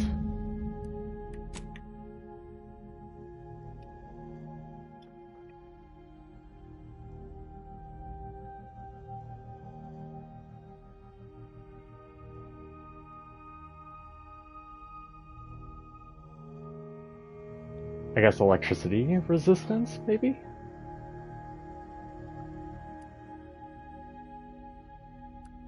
Nah. I feel like there's a lot of random monsters that take her down. Sure.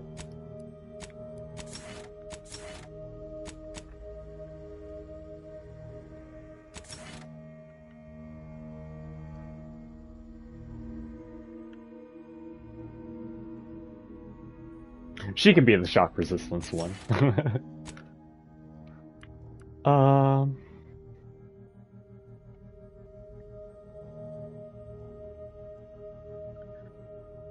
She can supplement my shock weapons.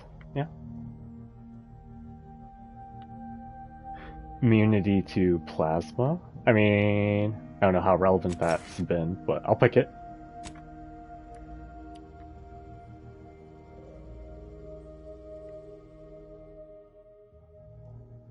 I'll have him do plasma.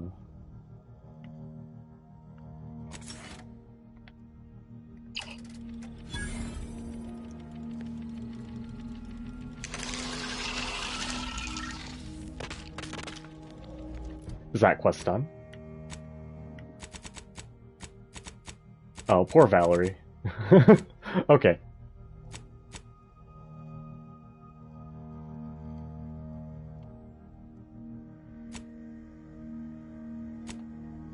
We have some business on Golden Ridge. Let's talk to Tristan real quick before I forget. Standing up here. It would appear our next stop is Praetor, specifically Central Control. Oh, lovely. I look forward to traveling there, once you've sufficiently prepared.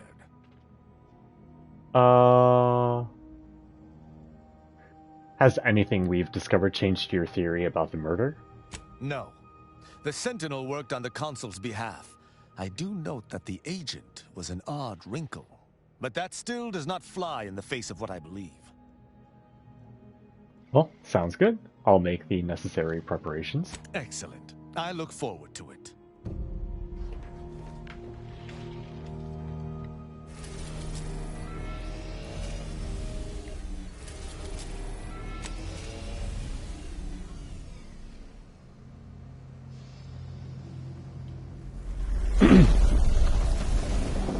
Sorry, I gotta check one more time. Marisol has to come with, but who else has business on Dorado?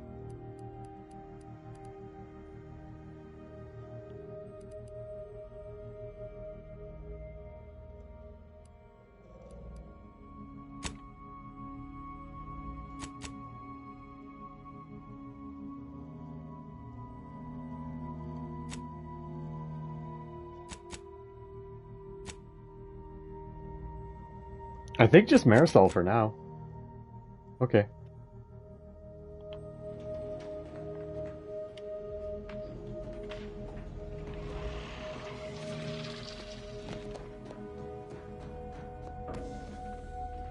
Do we have enough keys?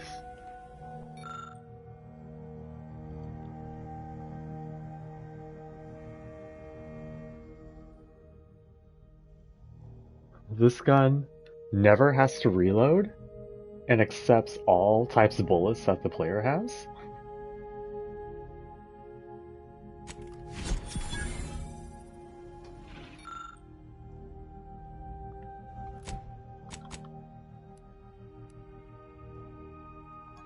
It never has to reload?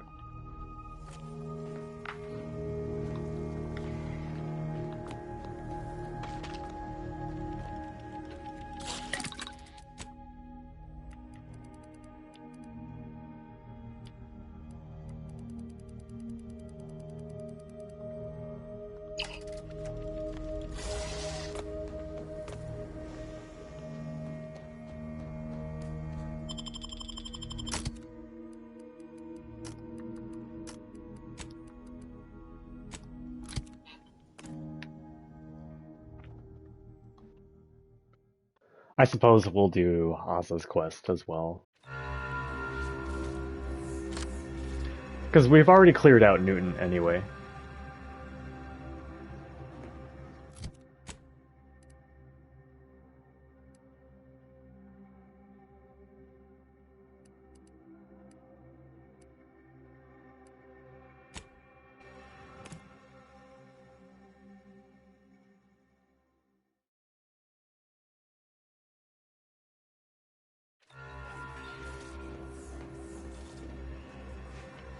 We should have brought Inez, but that's okay.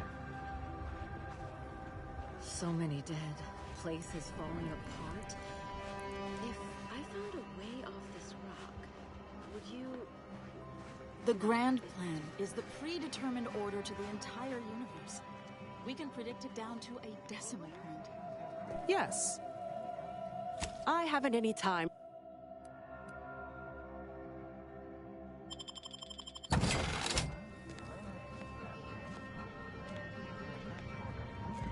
Hello again, stranger. How can I be of service? Just seeing if there's anything new for me. The human body is a miracle of irrigation. Fluids moving in harmony to rival the very stars. Enjoying the job I got you? That's good.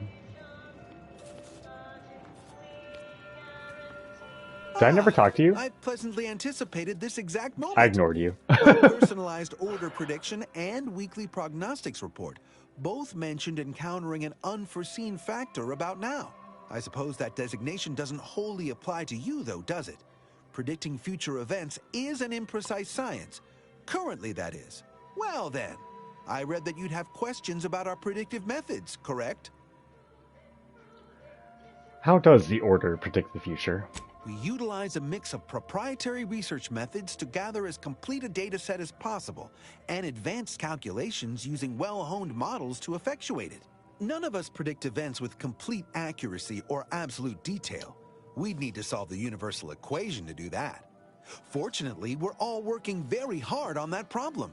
The Department of Predictive Analysis provide weekly prognostics reports and personalized order predictions to help steer our followers' paths.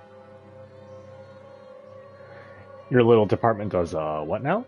The Department of Predictive Analysis is mainly populated by seers like myself, who represent the Order's most talented mathematicians.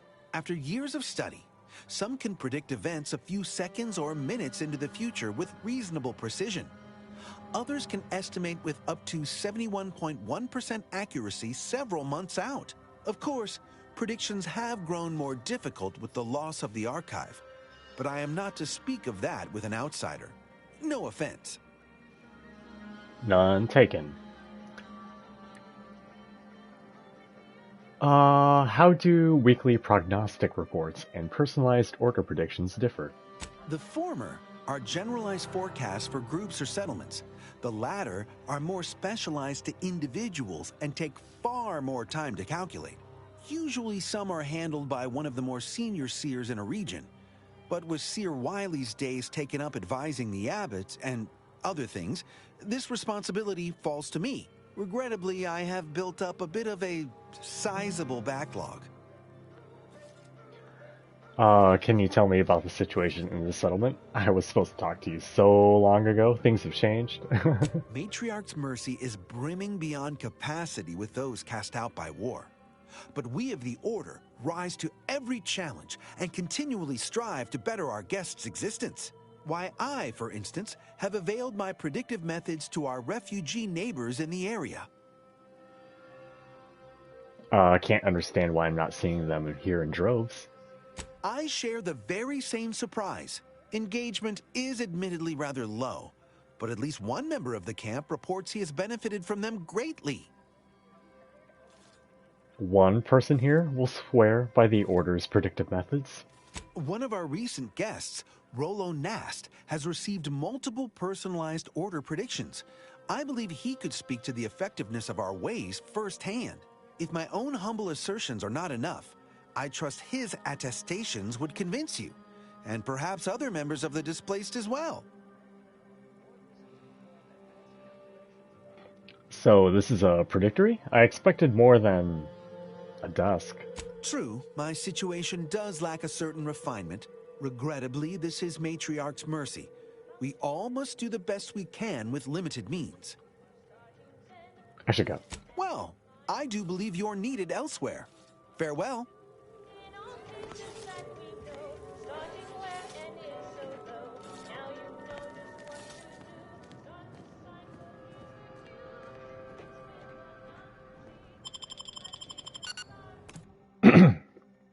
I guess I could have fast traveled directly to the monastery. I didn't realize it was a part of the monastery itself. Ah!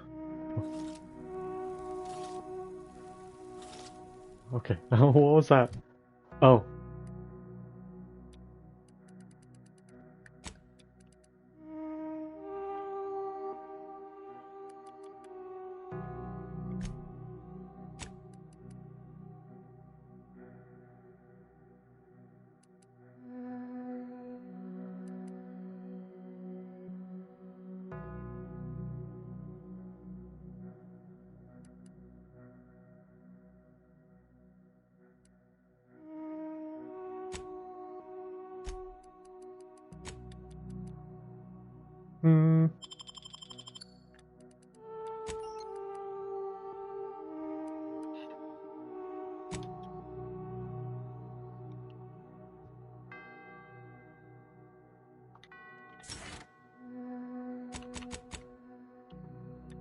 Oh, Valerie has a level 20 perk as well.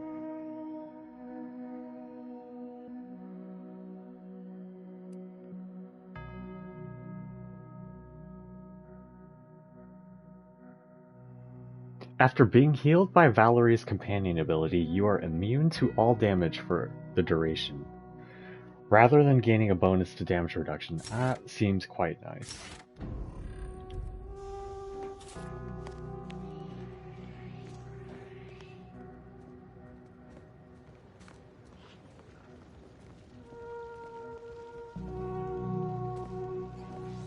This place still hasn't been cleaned up.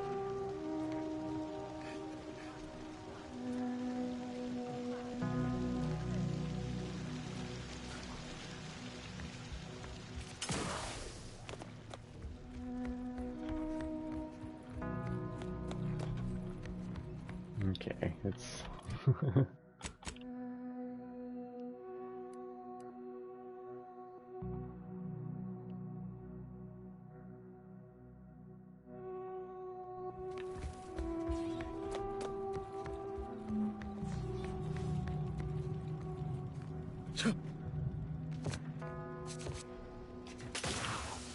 Oh.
Yeah, how do I get down there?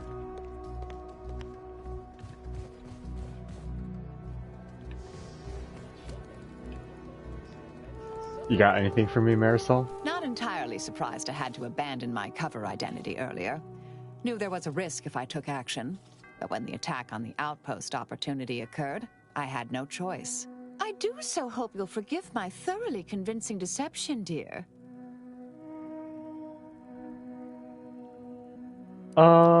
You probably prevented the war from breaking out again, so I guess I'll let it pass. I'm not so sure Proctor Svoboda was capable of crashing cargo pods into additional Antes installations. Still glad I stopped it. May the plan favor us against long odds.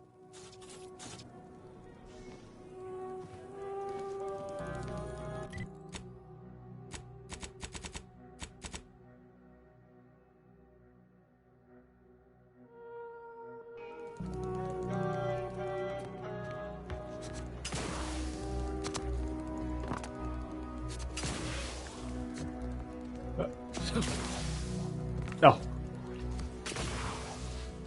No.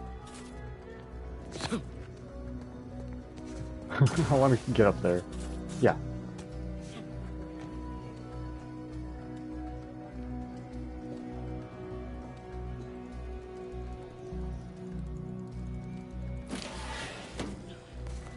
Is this how? No.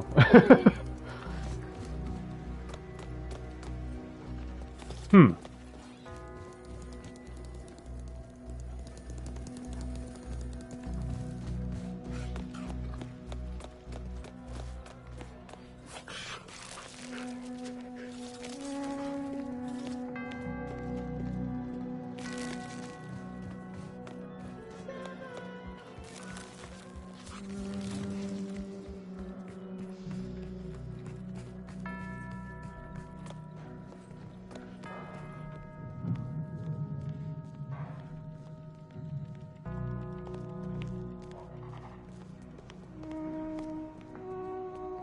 I'm getting so far from it. This is the puzzle from a while back.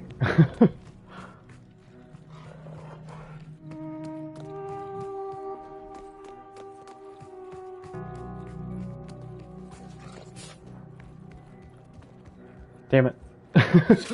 Just trying to figure out how to get there. Sorry about that.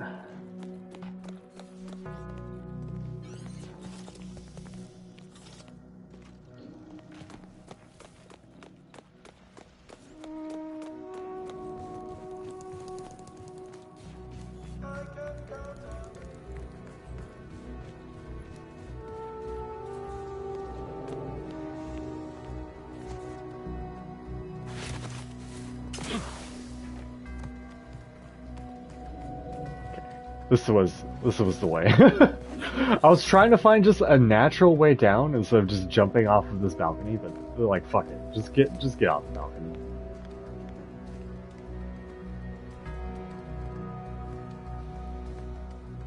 Oh, I didn't expect us to wander into the scene of a murder, but somehow I'm not entirely surprised.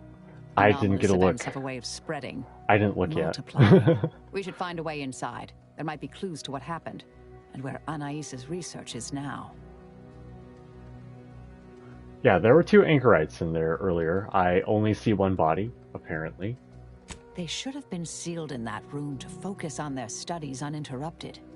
No But a one minor in or quest for out. them. I'd suspect the missing anchorite knows something at least. We should ask her. Might be some signs in there of where she went. The terminal at Winter's Grasp said Anais' work was sent here. There might be signs of that, or where the missing anchorite got off to. Okay, let me look before you talk to me. Her head's missing?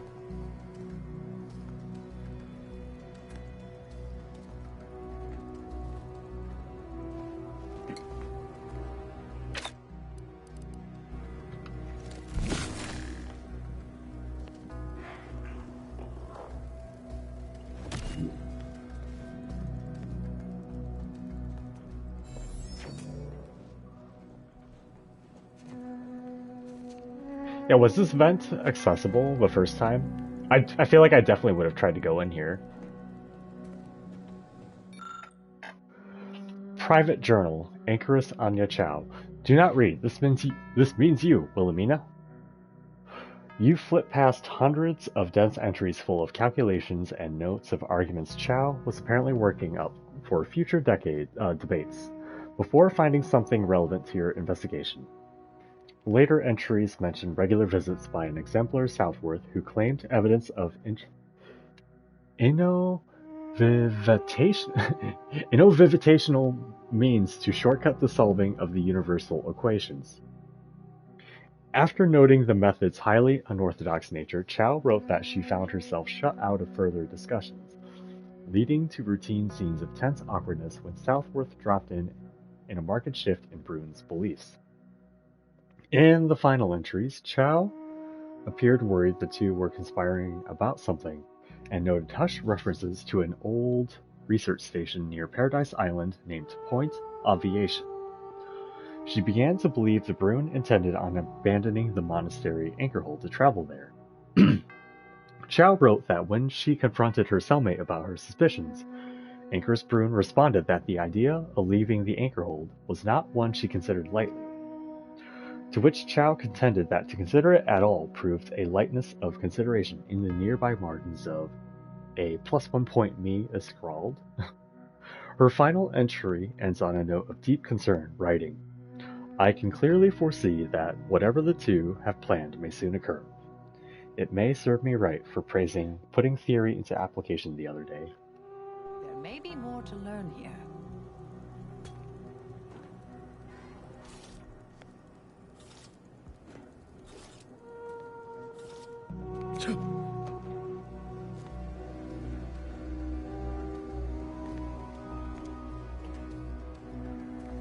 The body itself. A scholarly reprimand of the Basar regime. A series of manifesto-like musings from Anchoress Brune. I don't know who this is, so I'm like, still kind of like parsing this out. Have been pinned to the chalkboard. Most of the comments rail against the order regime, while others extol the virtues of the Department of Preemptive Causal Redirection. One passage towards the end stands out in particular. The universal equation should be our primary concern. All else is distraction, farce, and needless prolonging of suffering. We should keep looking. Blunt force trauma to the head, puddle of blood nearby. I've had a chance to look around. You seem like you've done a thorough sweep. We should discuss what we've uncovered. Well, I've identified the body. It was Anchoress Chow. Poor thing. Blunt force trauma to the occipital lobe, I believe. Possible signs of an altercation. Might have been an accident. Might not have been. Hard to say with just a superficial glance. At the very least, her cloister mate Anchor's Brunn has some explaining to do. Seems rather violent for an accident. Did you see what was posted? Looks like some kind of super dense logic puzzle manifesto. A disputation of current order methodology. Focuses mainly on our presiding bishop, but saves ample room for the Laureate Council and previous regime as well. I believe I got the gist by efficiently skimming. I need to go through the codex in earnest sometime. My old department is repeatedly mentioned in a favorable light. Anais' work is regarded highly. This datapad has references to the research at Winter's Grasp. I saw that. I believe it was Anchoress Chow's diary. Spoke about regular visits by an exemplar Southworth, who requested access to Anais' work. Chow seemed worried they were conspiring about something. That they'd mentioned an old order research station. Any idea where Anchoress Brunn went? And tell me about her. That old research facility seems the most likely spot to look next. I know the coordinates on Eden. Place by the name of Point Obviation. What else did you glean? We were just there. Okay, we'll go back to Eden. I don't know what happened to Anchoress Chow, but leaving a body behind is suspicious, and the disputation reads like a call to arms for any fringe thinkers in the Order. There's no destroying the copies at this point, I'm afraid. We're past that. The research is out there. We need a way to keep anyone from taking it up further in the future. If we go in guns blazing from here, it will only continue. We need a plan to annihilate the idea. What do you mean by annihilating the idea? Proving that it's truly bad? Or unprofitable? Unusable? This is the exact sort of work we did at the Department of Preemptive Causal Redirection. Diverting problematic events. We learned how to best respond once things begin to spread. We developed tactics at the Department of Preemptive Causal Redirection to minimize unforeseeable consequences. We can discuss once we see the situation on the ground. Okay. Back to the ship then. Although I don't think this will take me directly there, but yeah. Yes. Time to seek out Anchoress Brunn. Okay.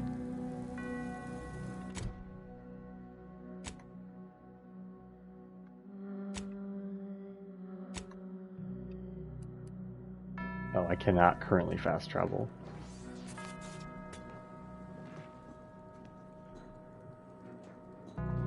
Sometimes when that happens, that means there's an ambush outside or whatever.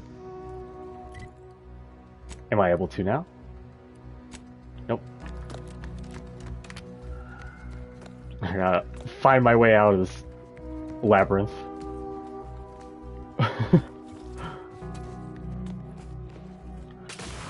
Yeah, okay. Nope, this is not the way out.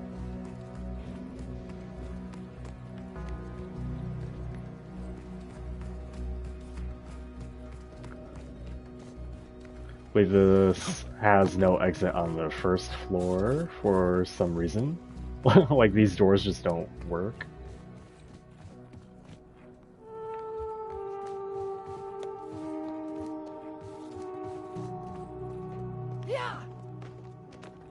Oh my gosh, and this is a dead end up here. Yeah, like this place drives me crazy a little bit. It's cool looking, but it drives me up the wall a little bit.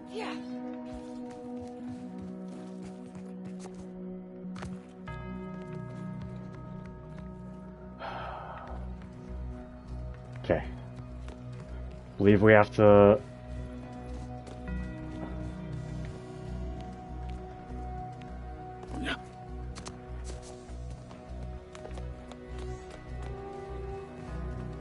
Okay.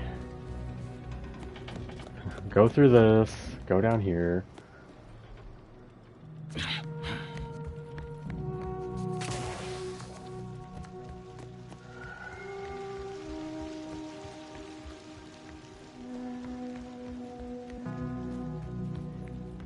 Y'all need to clean this place up. It's safe now.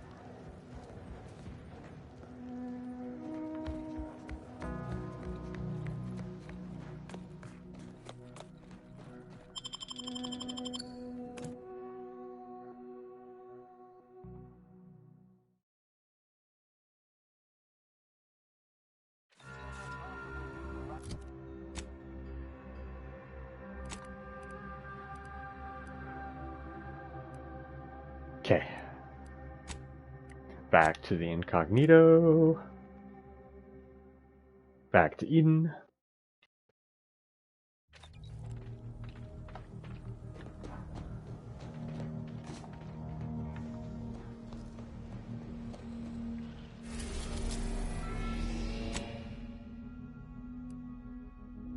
Oh, directly to point obviation.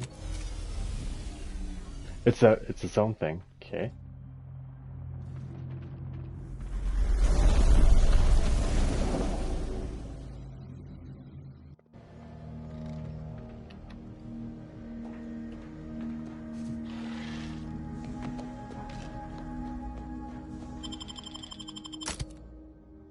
Yeah, same as before.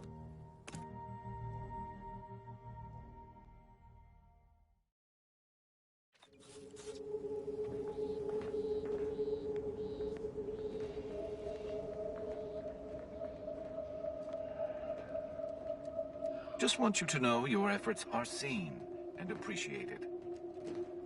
Okay, thank you. Halt! Abide! Cease any and all manner of perambulation. BRB real quick. My stomach's rumbling. I'm gonna make myself eat something. BRB.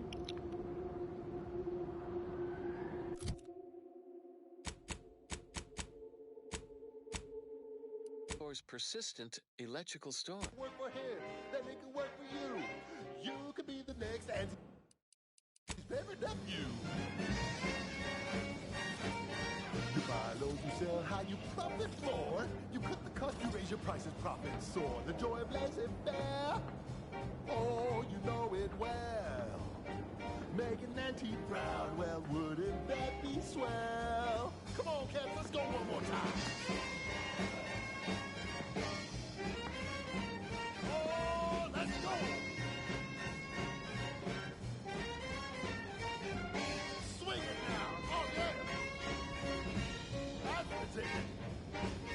You buy low, you sell high, you profit more. You cut the cost, you raise your prices, profit soar. The joy of laissez-faire. Oh, you know it well. Making Auntie proud, well, wouldn't that be swell? We're making Auntie proud, well, wouldn't that be swell? We're making Auntie proud, well, wouldn't that be swell? Yeah!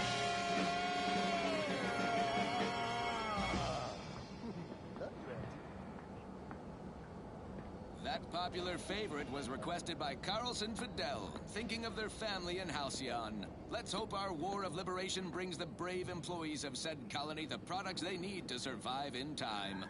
This one always makes me pretend I have the sun in my eyes.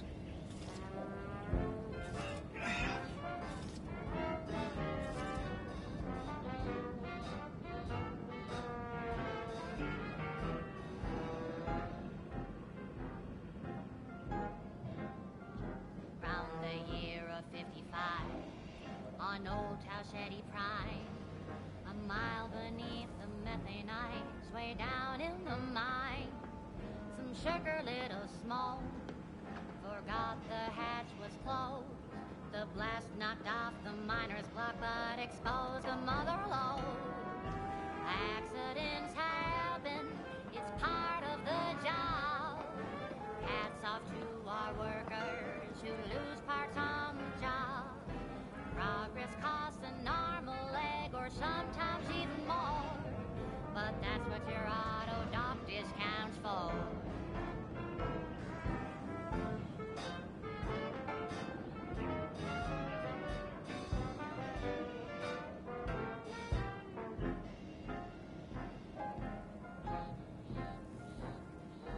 Not so long ago, on a tidally locked moon, some greenhorn tripped a valve in a chemical plant gloom.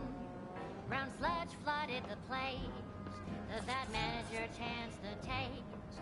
He didn't survive, but now we've got instant for slow pace. Accidents happen, it's part of the job. Hats off to our workers who lose parts on the job. Management regrets your loss, but hey, that's a win.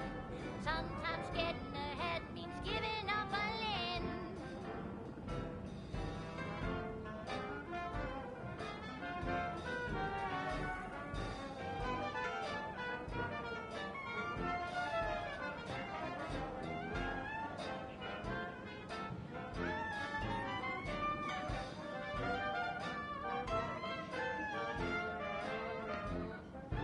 recent fiscal year to kick workers into gear. Auntie asked for a new stim that keeps minds crystal clear. Test subjects worked all day, but they shit out all their gray. Presenting liftoff laxative, hooray! Accidents happen, it's part of the job. Hats off to block workers who lose parts on the job. Progress costs an arm, a leg, sometimes even more. But that's what your doctor stands for. Accidents happen, it's part of the job. Hats off to our workers who lose parts on the job. Management regrets your loss, but hey, that's a win. Sometimes getting ahead means giving up a limb. Sometimes getting ahead means giving up a limb. Sometimes getting ahead means giving up a limb.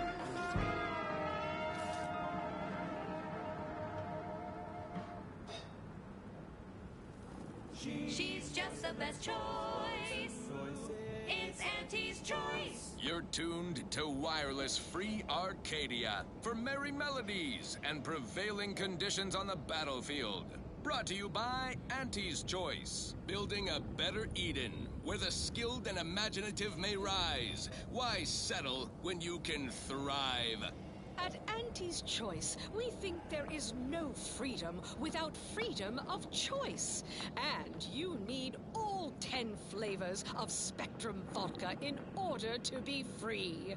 Every autonomous consumer needs both Borscht, and I can't believe it's not Borscht. Can you truly say you are liberated without frozen, dried, smoked, and canned salt tuna fillets? Be free, everyone! Be free with Auntie's Choice. Okay, back to business. Next up, something reasonably peppy. Please consult your employee handbook to determine if dancing is presently allowed. The following is a special selection from Auntie the Musical, the all-singing dramatization of Auntie's inspirational origins. The other day, I stumbled into the right-wrong lift on the ACS Undisputed Claim. And who did I see riding with me? The self-made market legend herself. Paragon of do-it-yourself. Slayer of unlucrative bureaucracy. Highest rung on our brave new meritocracy.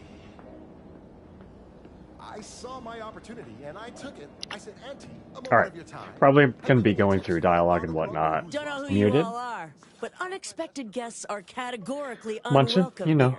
How'd you even find this place? Maybe I should just shoot you and glean details from your logs. Ah, Exemplar, if I may. Surely you recognize such a notable member of our cohort, Marisol Delgado. The End Point? I can't recall if I ended whoever came up with that name. Surely hope so. You were head causality intercessor of the Department of Preemptive Causal Redirection, right up till the end, correct? More or less. Well, what a fortuitous alignment of low probability events this is. Our efforts here are based on your former department. You should confer with Ancrus Brunn straight away.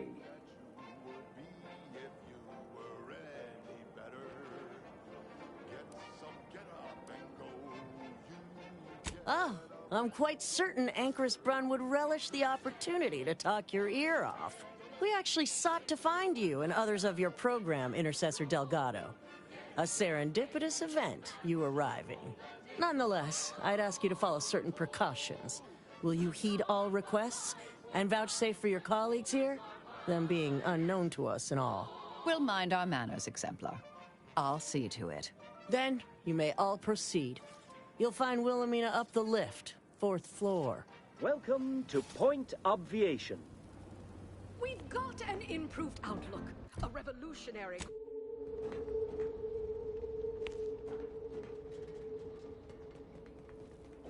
Ancrus Brunn is continuing Anais' research from Winter's Grasp. I'm sure of it.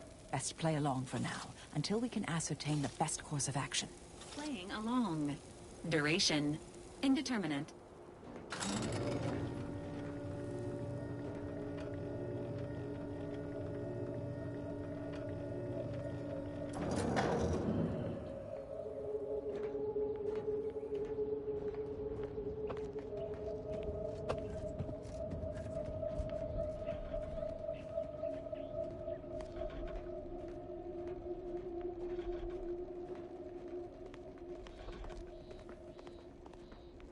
Look, everyone! It's the endpoint. Come to join us, I take it. I do have a unique interest in what you all are doing here.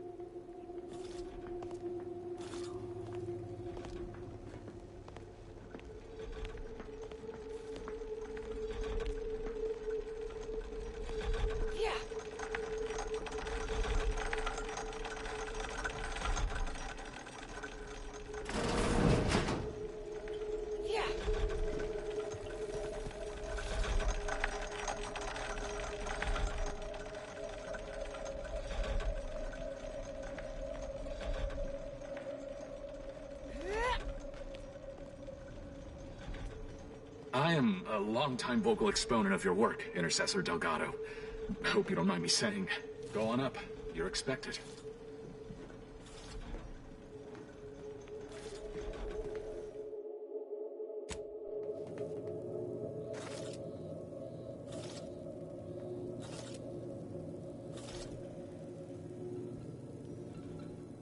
Doubt the Anchoress will walk away from the research lightly.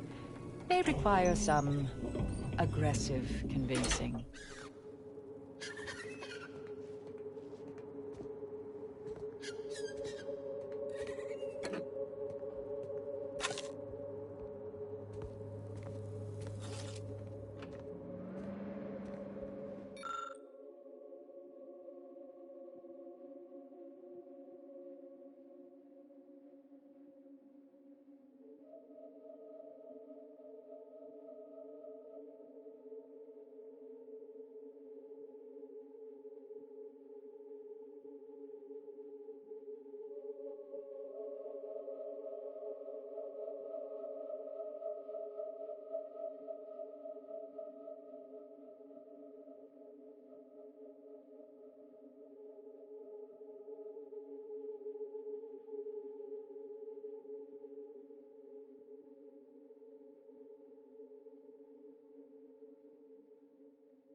Oh, who's this?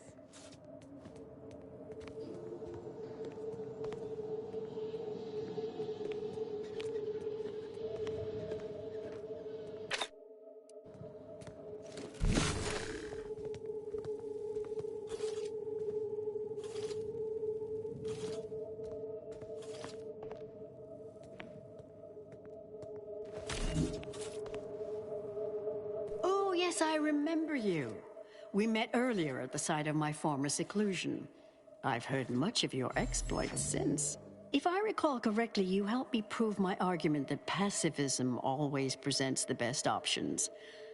I admit I have modified that opinion slightly since then. I understand you allowed Seer Wily to go free, yes? Once was a time I would have made that exact same decision. And you're Marisol Delgado. We've never met somehow, but I've read your file. An impressive body of work, though often quite mortiferously inclined. Less so over time. There were too many pesky repercussions, I came to find. Yes, well, to what do we owe the pleasure? Are you familiar with our goals? Come to join up, perhaps, or should I say re-enlist?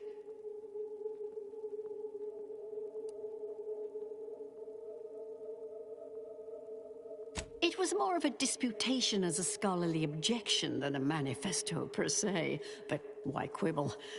Anchoress Chow is very much against it. Her accident was quite tragic. You saw the disputation, though. Tell me, what did you think? You read it, yes? A truly unfortunate accident. I had posted my disputation and stated my intention to leave. We argued heatedly. Objects were thrown. She stumbled and fell badly. We try to honor her loss. Such tragedy only underlines the importance of our endeavors here. Each day the equation remains unsolved. Countless more tragedies occur. We must succeed at the soonest possible haste.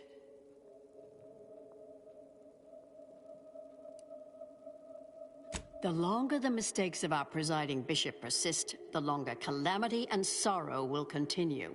Our sect aims to end human suffering, sooner than later. We've taken great inspiration from your former department, from their methods and their science.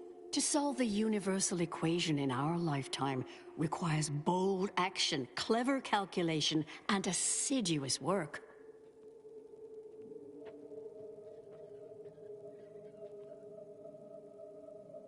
Yes, we have Grace, that is, Exemplar Southworth, to thank for that.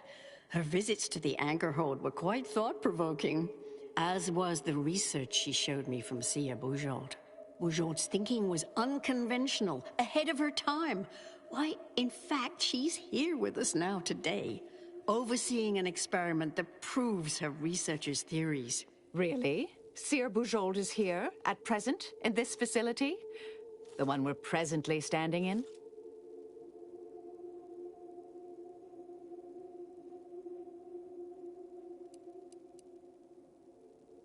The intent is to represent the building blocks of the universe within a test chamber, then extrapolate data revealing the universal equation from the micro-universe that forms. All very groundbreaking and exciting. I've been pacing about my little cell smiling all day at just the very thought. Sounds like it could change everything, one might say. Why, you should go see for yourself. As former colleagues, I'm sure you'd like to reacquaint. Go on. I'll call down to let her know you're coming.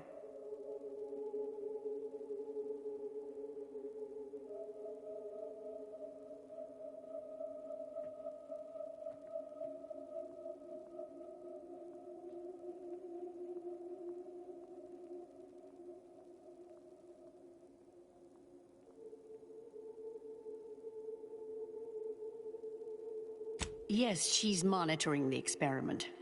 I'll have elevator access unlocked so you can join her. Do please stay in the observation area, though. The work is quite delicate. We'll speak further after you check over Sia Bujold's work and the experiment concludes. Oh, so exciting.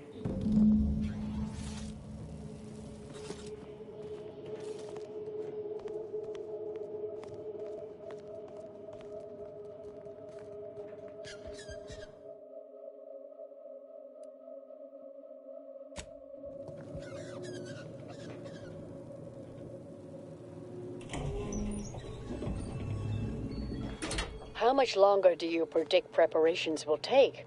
Almost ready. Perfect timing for my former colleague to peer review my work. I'll press them to verify my settings. Thereupon, we will begin. Splendid.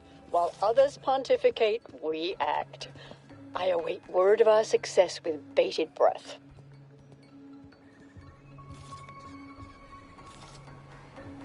Oh, let's talk later, dear.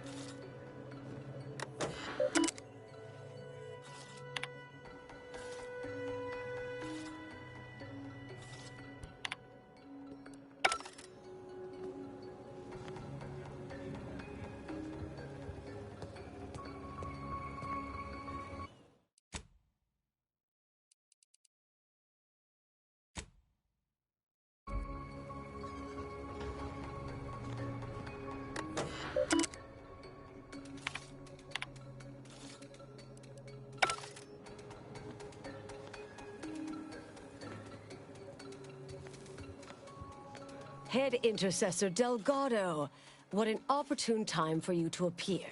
At the perfect moment to assist our experiment. What in the endless void are you? Shh. Comms off, but others are near. I need your aid before this ridiculous affair careens into disaster. Can I rely on you this time? Or will you already intend on scurrying away again?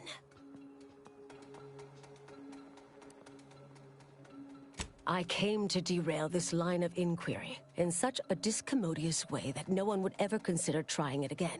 For all the aforementioned reasons of it likely causing, or at least queuing up and leading to, the end of all things.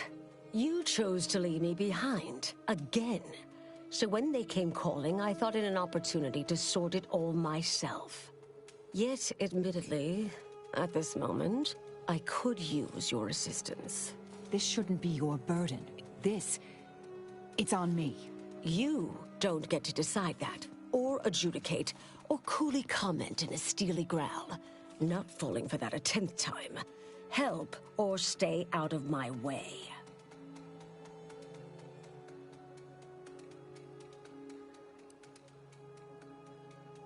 You don't remember us discussing this before Winter's Grasp?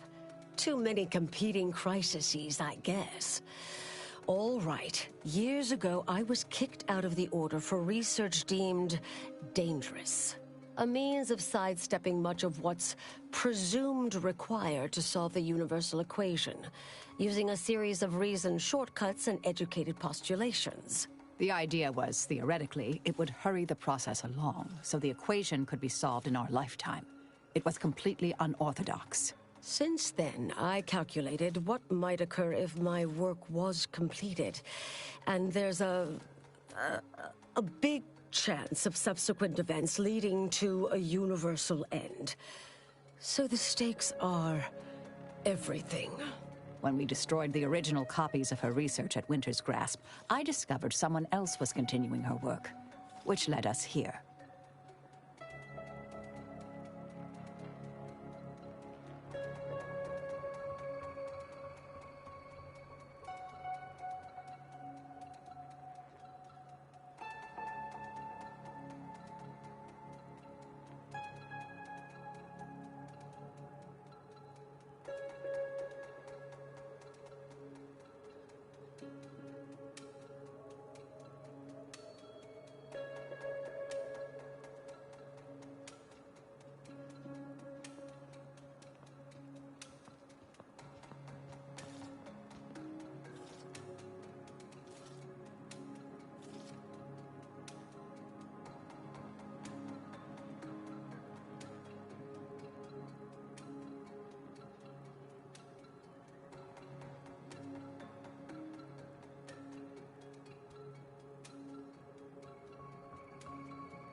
The test involves 4 stations.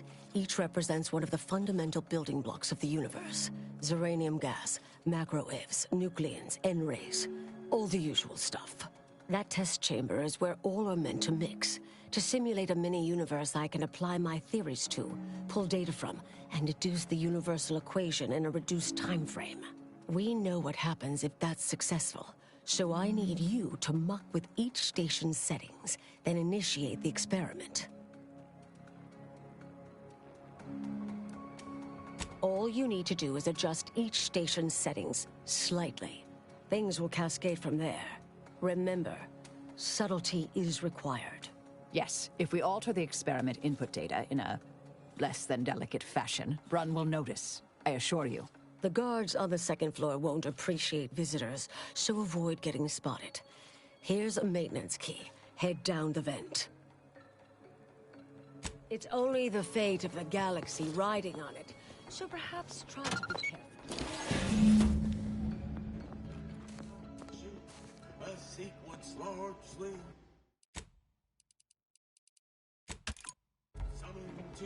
exceeding numbers gives us back, that brings us wonders.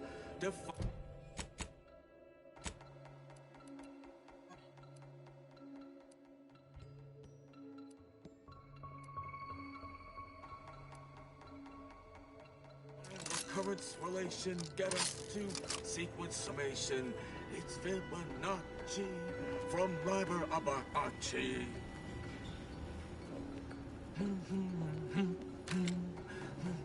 Enemy near. Statistical chance of violence increasing. I trust that is the sound of science going exceptionally well.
tenured archivist, but that sounds dangerously unstable.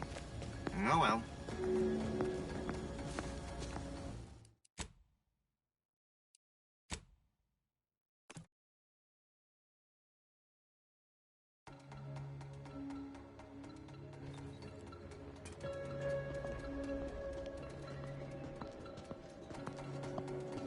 What the?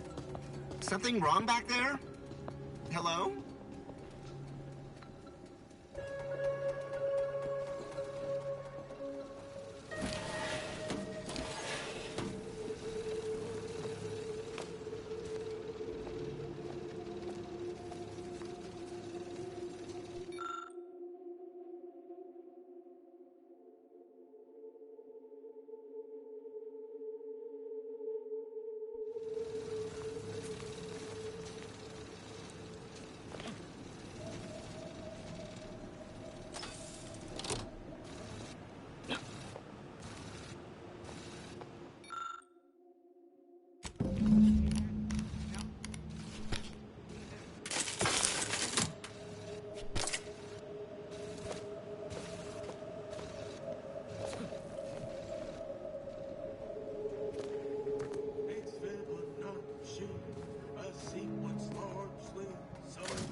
Define recurrence relation, get us.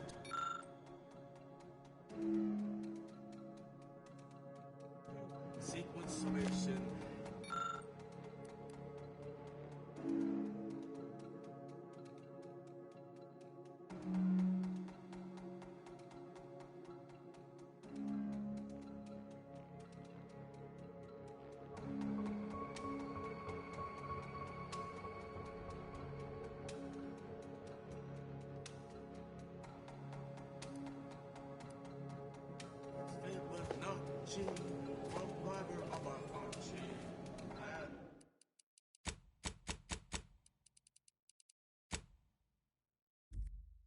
Ascendancy is known, so it says in the textbook.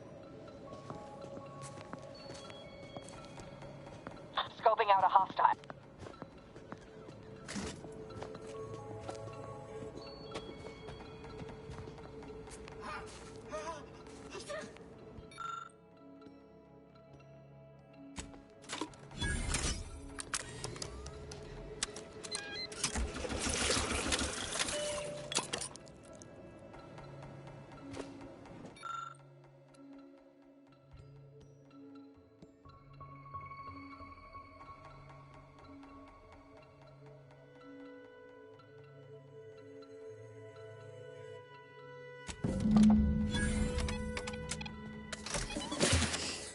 I'm no tenured archivist, but that sounds dangerously unstable.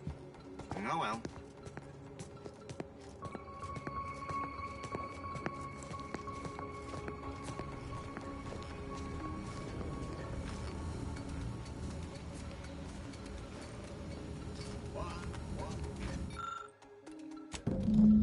I trust that is the sound of science going exceptionally well.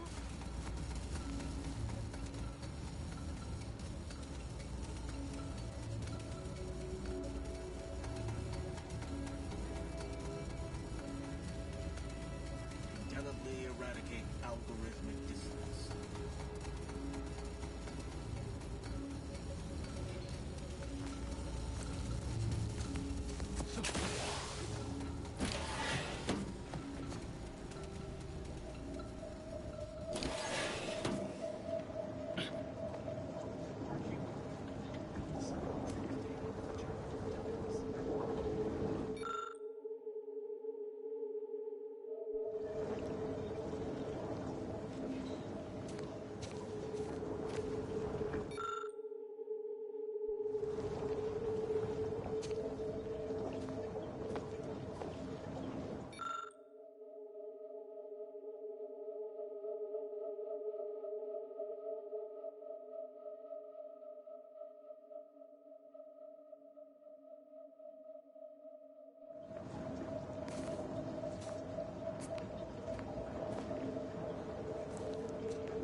sleep cycle. These constant permutations upsetting everyone's natural logarithms.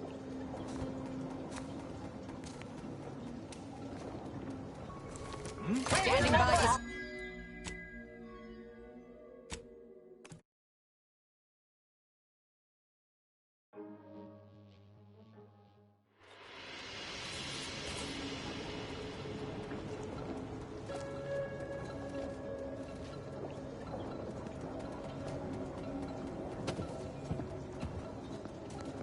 Hostiles detected ahead.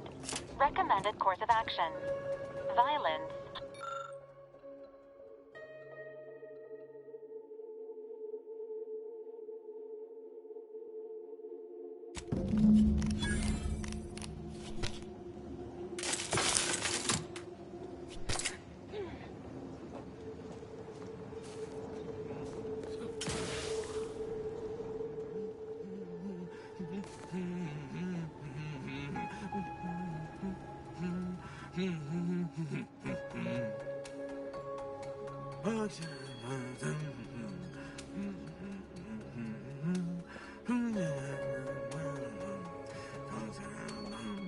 -2.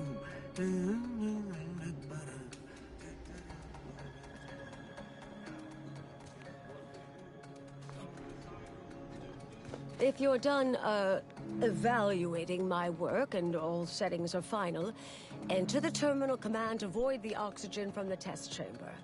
The experiment will then begin. Void the oxygen on the terminal and the experiment will begin.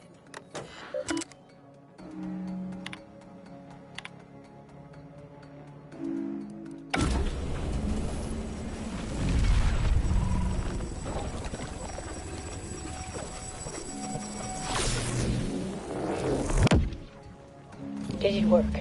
Did it work? Sia Bourgeois, was it a success? What happened? Hold the applause just yet. I need to run the numbers. I'm sending the others back up to you. They can describe the proceedings in detail. I shall await their arrival. Anchor's Brun out. That is how these messages end, yes? If not, farewell. The results of the experiment will be a career-ending embarrassment for Anchoress Brun. But she won't accept this lightly. We'll need to do more. Yes, our next steps here will be crucial. I know this type of mission well. Granted, my targets were always meticulously well-researched beforehand. You'll need to convince her, destroy her logic, end this research for good.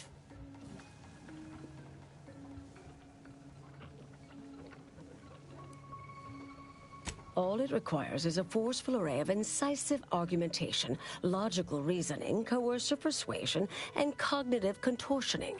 You mean one of our old brain-off maneuvers? Really? That's what the rank and file in our old department used to call it. Provost Bolding considered it a casual moniker unbefitting of an order scientician. Make Brun give up on science, logic, and reason entirely.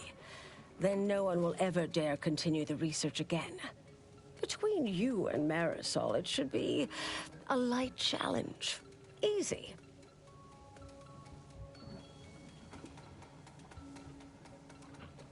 A brain-off against an Order anchorite isn't entirely without risk. We could employ certain other methods to deal with her. From our former department's playbook. Oh, yes, a book you wrote titled Making an Execution Look Like an Accident. Despite the moral quandary ideally involved, unseen consequences still abound. That's hyperbolic at best. Data suggests significantly fewer unpredicted outcomes than outright murder, if properly executed. And I'm quite capable of skewing results in our favor. And here I thought you'd begun to change.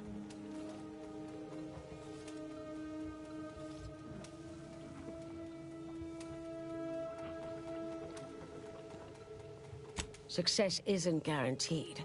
A fair degree of cleverness is required. But you would have the help of someone reasonably intellectually nimble. I would be willing and on hand to assist, and the other option would remain if we botch it. Demoralizing an enemy through overwhelming logic may be a preferable alternative to outright murder.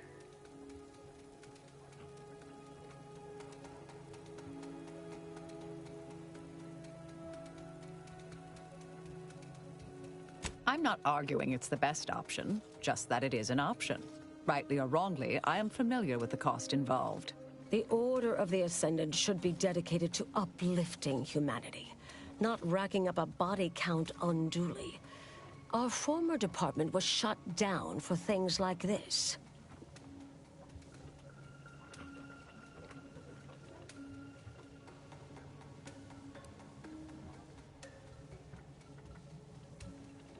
Thank you for listening. That's a relief. Honestly, I'm relieved as well. I have been trying to be different. From the person others believe me to be. From the legend? If you're retiring as the endpoint, we'll need to find you a colorful new sobriquet.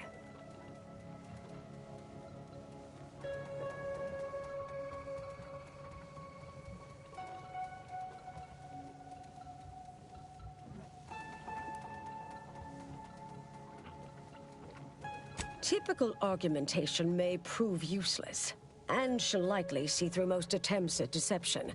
Be clever, unpredictable, surprise her. But in the event you should fail, you'll need a viable backup plan, or it will erase any chance of success completely. The Anchorus is housed in a test chamber similar to this one. It's been refurbished with some rather tacky furniture, but much of the old experimental apparatus remains. There is a hatch near the elevator upstairs. An external ledge leads to a vent system that can connect the two chambers. Doing so will expose the Anchorus to a lethal atmosphere. I'll need to make an announcement afterward that an accident has occurred tied into the experiment. For an extemporaneous plan, it's not a bad one. What if the Anchorus realizes what we're doing and calls for help? I'll cut off her comms when she begins pleading. Oh, that sounds even more heartless when I say it out loud. Please choose wisely. Here's the hatch key in case you need it. May all your endeavors elicit expected results. And Marisol, do keep out of trouble.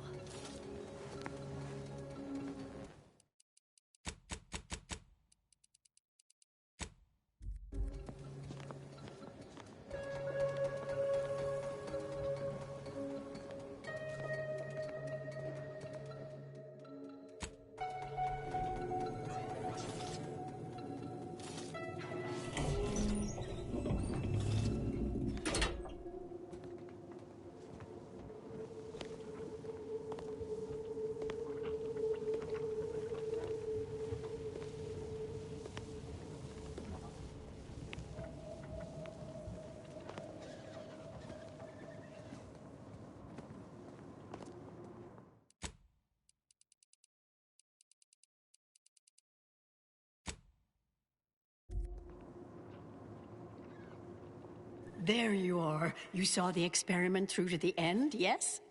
The data hasn't arrived yet, so please do tell. Was it as beautiful as I imagined? Any inklings to the result? Or perhaps I oughtn't to have recloistered myself till after the experiment concluded, Well, don't just stand there. Tell me everything.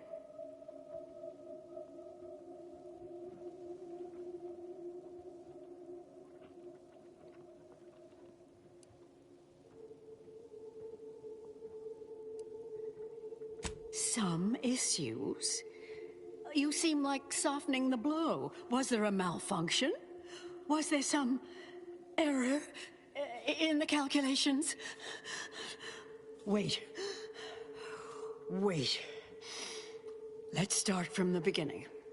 Step me through your understanding of what's gone awry.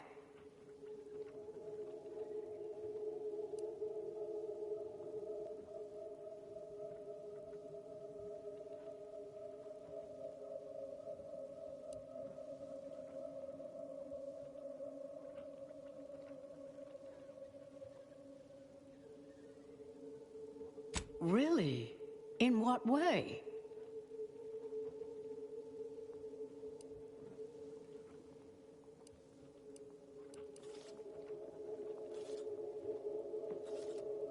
Solving the universal equation demands considerable thoroughness.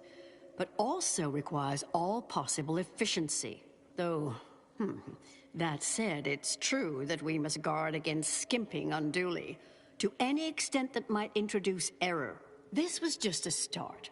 Such models typically make an enormous amount of errors at first. All quite expected, an anticipated setback, nothing more. It simply needs to be revised and refined. You certainly seem to be making a lot out of this, though, one must say.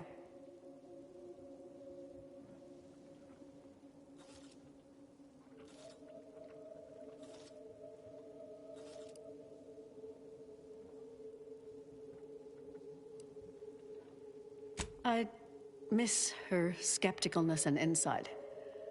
If we could agree on a topic, there could be little doubt in its logic and rectitude. Look, there may be some validity to some of your points, yes. But we'll improve. We will continue to stride forward. There's absolutely no need for all this doom and gloom.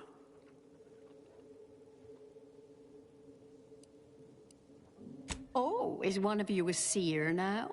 Because I put considerable more stock in the prognostications of the Order's prime mathematicians than I do any old run-of-the-mill soothsayer. Now, is that all? Because I think I've had enough of all this. Everything we've done here is built off Seer Bujold's research, which is quite brilliant.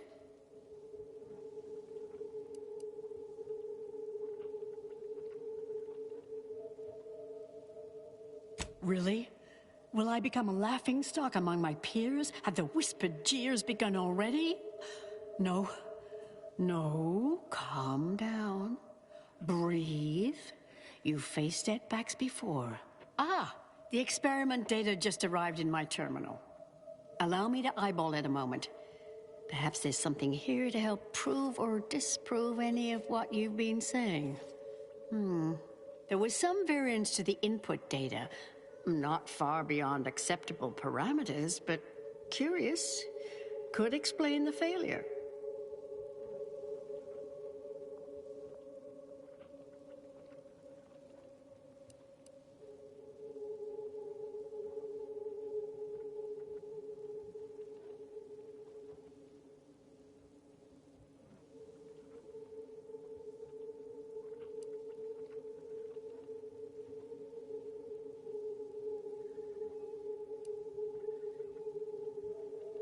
Oh, come. One bad test wouldn't mean the science is completely flawed. This has been a difficult conversation. Challenging, disputatious, at times compelling. Yet I remain unswayed. If I may, I have a point I'd like to add. There's a critical flaw in Seer Bujold's approach I think best illustrated by this English phrase. Time flies like an arrow. Fruit flies like a banana. I much appreciate this jest. Very simple, yet clever. Because in English, the word like can mean similar to or I prefer. And flies can be to soar, or plural of the insect. From this perspective, it functions. I need to read this again. It's humorous even. But in another language where words' meanings differ slightly, it does not. The framework we interpret the statement from changes, thus rendering it uninterpretable. False. Bujold's method of shortcutting the universal equation is much the same. It lacks context. When you extrapolate the data from the mini-universe to the larger one, the information itself may scale correctly, but fail to interrelate. This little colloquy has proven rather arduous, and your points fail to... Wait. Considered as a whole... Thank you, by the way, Marisol. No, I see it now. You are correct. We have obstinately and... Yeah, I did not have the science for a lot of this, so... The flaws in Bujold's research now seem apparent. Time for me to admit my errors. I'll need to inform everyone. Shut down research and operations. What will I do now?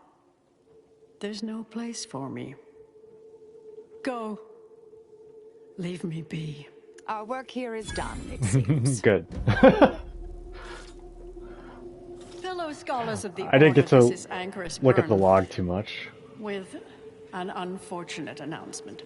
Our experiment today was a failure. I can look at the Our line VOD. of inquiry has proven intrinsically flawed. I became dazzled by bold, captivating ideas and ignored bad science. I am hereby canceling all related research, shuttering the program, and resigning from the Order. If I have any Yay. final advice to impart to all of you, it is this: never follow your hearts.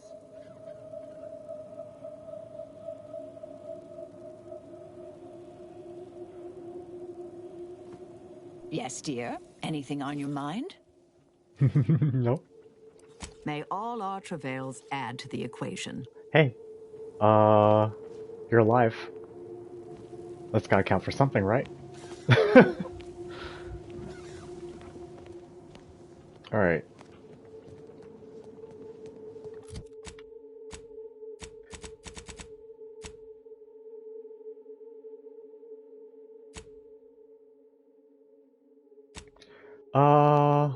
Yeah, let's do Ozza's quest.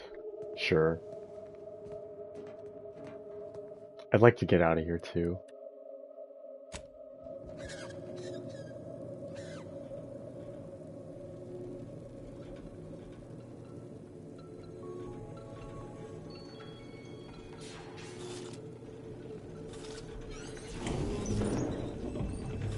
I understand now why they say never meet your heroes, Intercessor Delgado.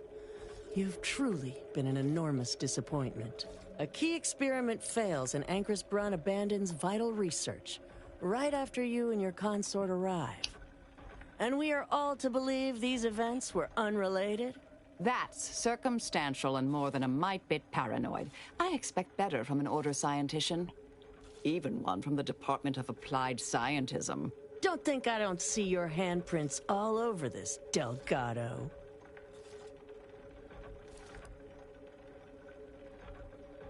When you operate outside normal models like we do, anomalous events just tend to occur. Sounds like a glorified way to describe agents of disruption. I'm skeptical that you lacked a part in all this. Suppose you'll claim this was all just coincidence. Yes. A misaligned series of mishaps that simply appear to be your fault.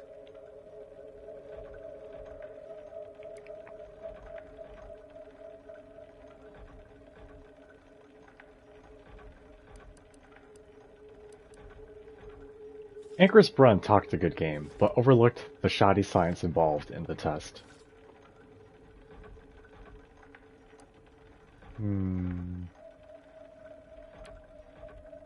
The Anchorus is one of the finest minds the Order has ever produced. I'm well versed in manipulative prevarication from feckless mutineers. Try again. Or try facing a gauntlet of well-trained exemplars. I could always choose for you.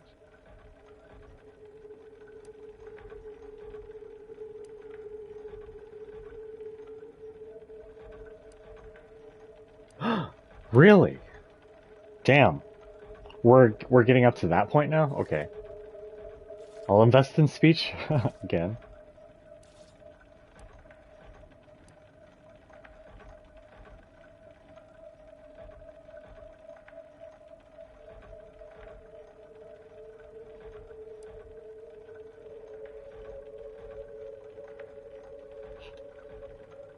You've all put an outsized amount of faith in Seer Bujild's science. She's a fraud.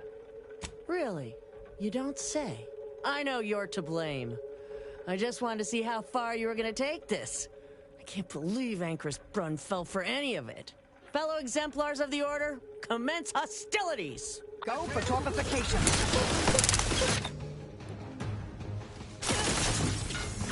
Casting projectile!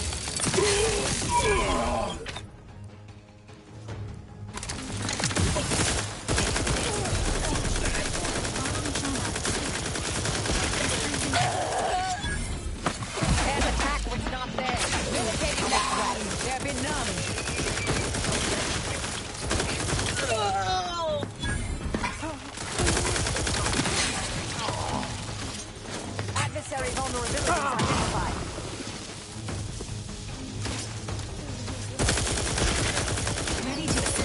agent's health needs.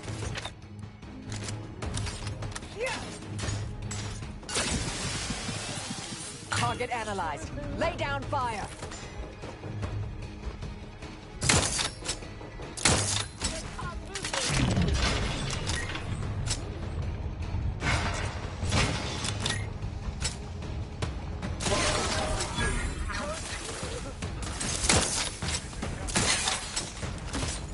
Check your scope for combatant analysis.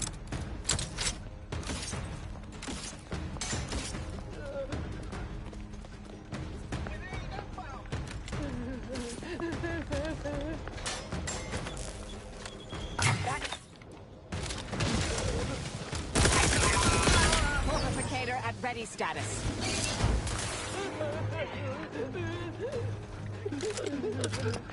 Continuing violence.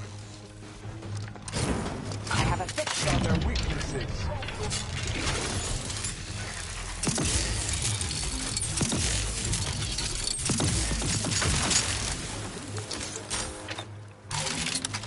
Not friendly. Emergency protocols ready. Target analyzed. Lay down fire.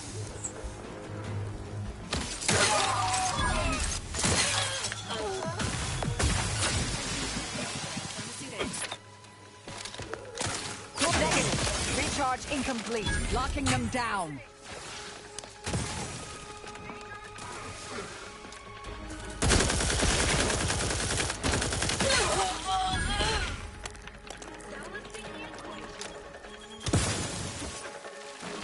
Scan.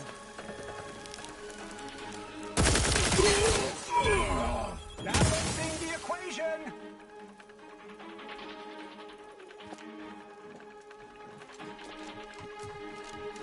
Adversary vulnerabilities identified.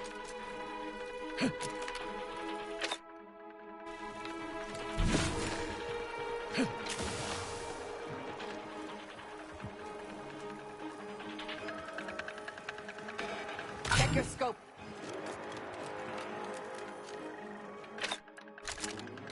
Reducing debilitating effects, Commander. Emergency protocol syringes primed. Torpificator is charged.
Potentially.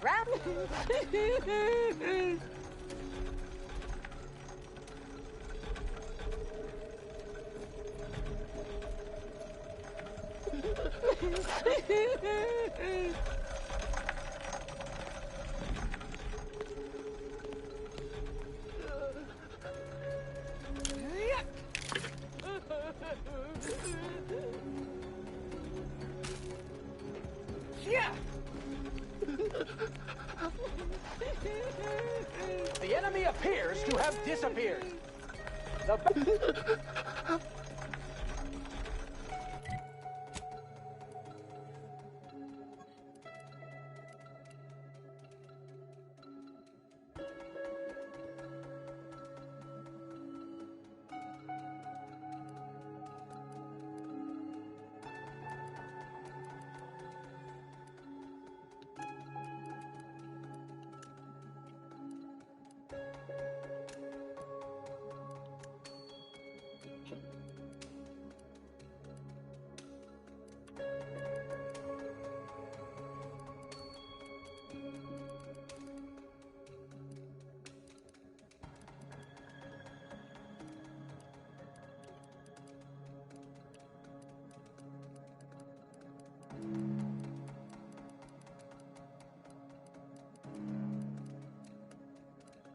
I'm confused. Where was the assault rifle I picked up?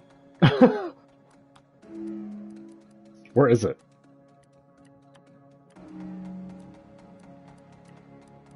Did I not pick it up?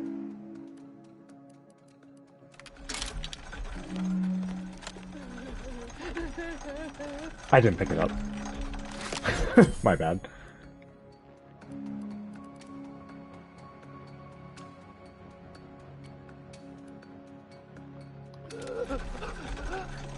Like, almost okay. I'm gonna try this.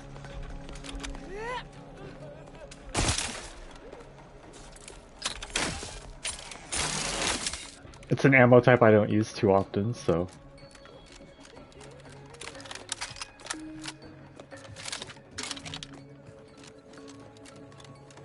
Yeah, we didn't play with this gun either.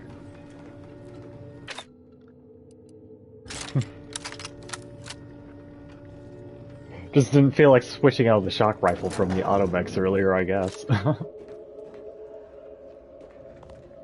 How'd you get down here without all that happening? Oh, look who it is. The legendary former head intercessor of the Order. Another mission successfully completed. Made it through all that without a scratch. Yeah, how'd you get here? Glad to see. Here's a future I'd always hoped for. You listened. Didn't just rush in like, I am Marisol Delgado. I am always right, even when I'm wrong. The credit or blame belongs to the commander here. It was their decision, ultimately. You forget I know you. You always thought you knew better. No one could ever convince you of anything. Before, that is. Good to see. Maybe you are facing yourself. There are a few things I'm still not used to saying. I was wrong. I'm sorry. Please. And thank you. But we're all better people if we say those words, are we not? At any rate, I'm off. You all take care now. Marisol, don't be too enigmatic or anything. Try. Before I forget. Meant to give you this earlier. Oh, thank you. Anais? Goodbye.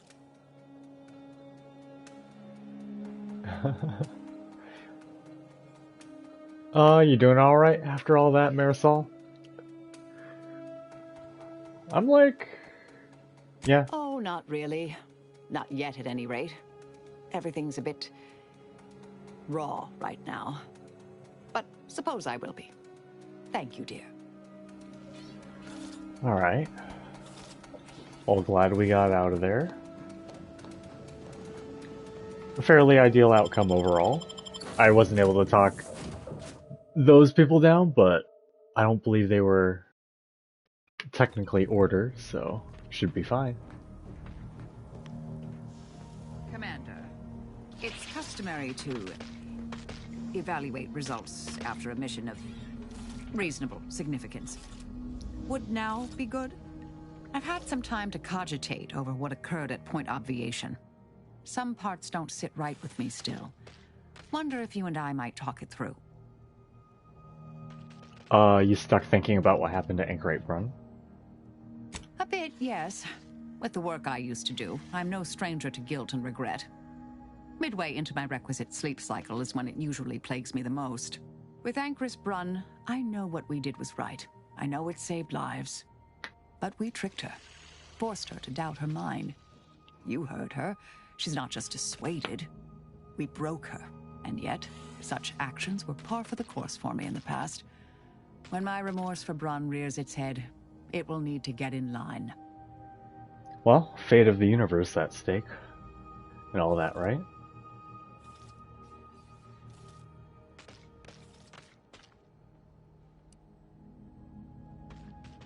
I'd bet Exemplar Southworth's reaction is the furthest thing from your mind. Well, I wouldn't bet against you there. Yes, Southworth was complicit. And now she's dead.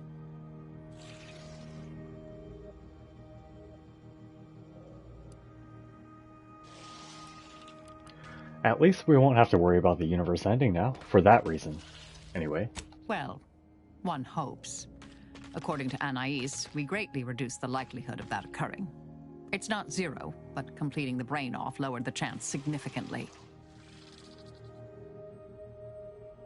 Now that some time has passed, how are you feeling about how you left things with Anais? She seemed pleased that we listened to her concerns, so I've changed, apparently. Thanks to you. Yes, you do seem different. You've been beaming since we left Point Aviation. It's been a while since anyone gave me a good talking to like Anais did. And I'll admit your influence has been rather positive. I'm pleased with the path I'm on now. I didn't think this is what the plan had in store for me. I've been facing myself with the same zeal I face my enemies. With tidier results. Appreciate you taking the time to talk it over, Commander.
Finally.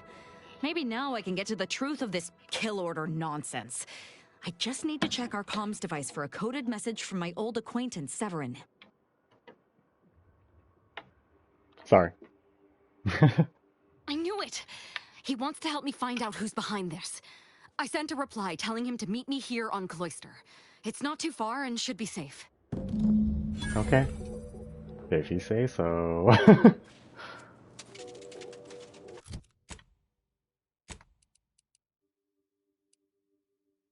It's pretty close to... Okay. Oh yeah, Inez had a quest here.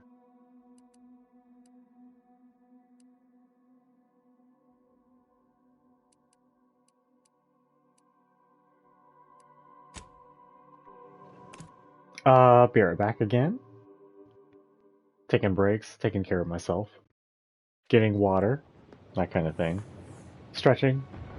Squats. Alright, be right back. Let me put on the radio though.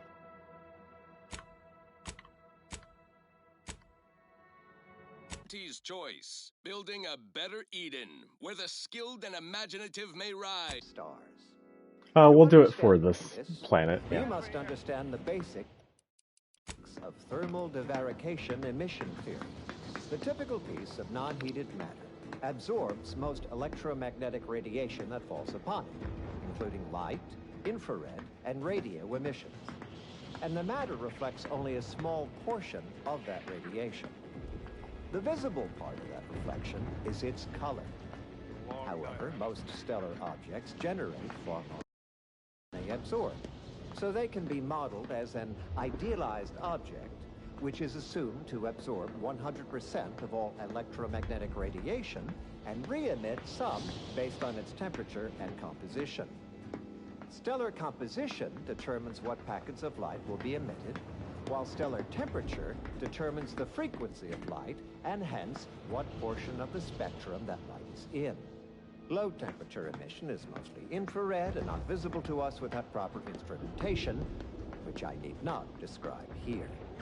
As the stellar body's temperature increases, its emitted light shifts up into visible light, through red into orange, then yellow, then white. Even rare blue stars exist. These are the hottest stars, emitting mostly blue and invisible ultraviolet light. So why are there no green stars, you wonder? I would think the listeners could easily draw this trivial conclusion for themselves, but if I must...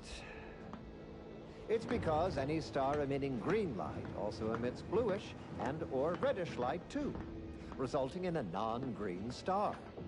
There is no naturally occurring stellar composition that emits solely packets of green light. In fact, such a composition itself would constitute evidence for intelligent interference, and no such evidence of any kind has ever been detected. Let's get back to Newton Odescard, the famous stellar photographer. The methodology of the Odescard's chromospectral survey was straightforward. He partitioned his astronomical field of view into grids, then tagged each object in every grid. He ignored empty regions, as black would only dim the color and not change its fundamental hue. The light from every galaxy, star, nebula, and quasar was gathered and fed into a central tabulator for computation. The subsequent spectral analysis produced a final answer to within 0.5% of the predicted value. And that result was beige. More specifically, in the cylindrical coordinate model of color space, the hue is 42 degrees, while the saturation is a mere 9%, and the value is a full 100%. In more novice terms, while the color tends towards white, the addition of a variety of reds and some blues results in a more beige tone. And there you have it. So go forth, neophytes, and as you study your lessons, stare at the nondescript walls of your library, classroom, or dormitory facility, and exult in the knowledge that beige is also the color of the universe.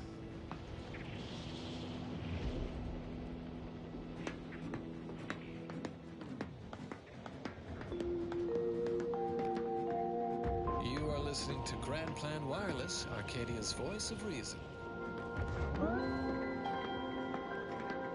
What you think about, you bring about. The Order advocates for no less than 6 hours of uninterrupted rumination on the universal equation per day.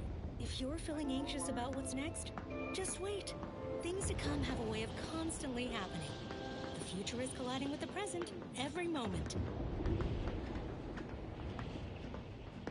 The following song has been determined to facilitate abstract thinking and constructive rumination.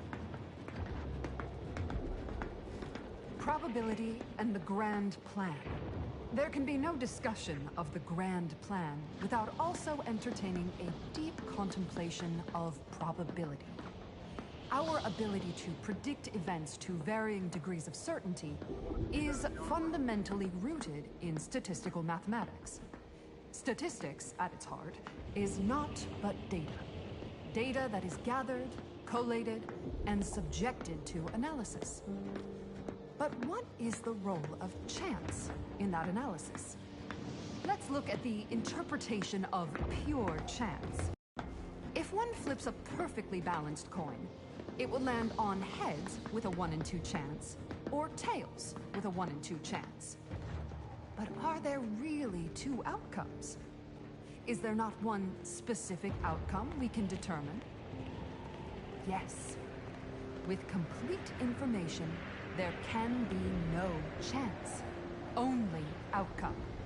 Complete information yields perfect predictions, 100% accuracy, known outcomes. Now we come to one of the most difficult concepts in the Order for initiates to grasp. If the result of the flip of a coin is known to be heads, is it necessary to flip the coin? Would it not be more efficient to simply go forward as if it had been flipped, and proceed with whatever action that flip was intended to choose? If so, what part of that choice was ever left to chance? The answer, of course, is none. Only when there is less than complete information are we reduced to chance. At present, we do not have complete information. Instead, we are still forced to deal in probabilities, expected values, and standard deviations, which lead to the dreaded sigma of probability distributions. By necessity, we are forced to estimate Captain, outcomes based on I fear I have assumed a confession distributions of to make. sample I have found populations. being present on Cloister. No, not a travesty, a tragedy, a horror. A horror the Archive will help us avoid. Every bit of data collected, analyzed, and input by our archivists brings us closer to our goal, to the solving of the universal equation. Probability is not enough. Guesses are not enough. Incomplete information leads to inaccurate predictions, which lead to What? Ah, it seems I have a visitor. Greetings. If you're wondering what I'm doing, I am attempting to connect with the energies given off by the Archive's conduits. My calculations have led me to the conclusion that I ought to stay here, connecting with the Archive, until I can best decipher how to save it. Yes, the math is foolproof. Soon enough, the path towards reclaiming the Archive will be clear.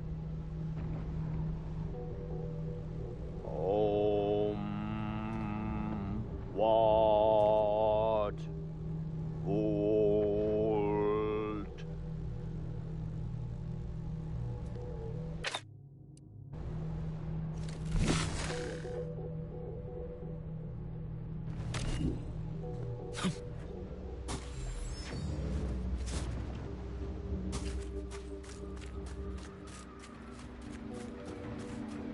Over here!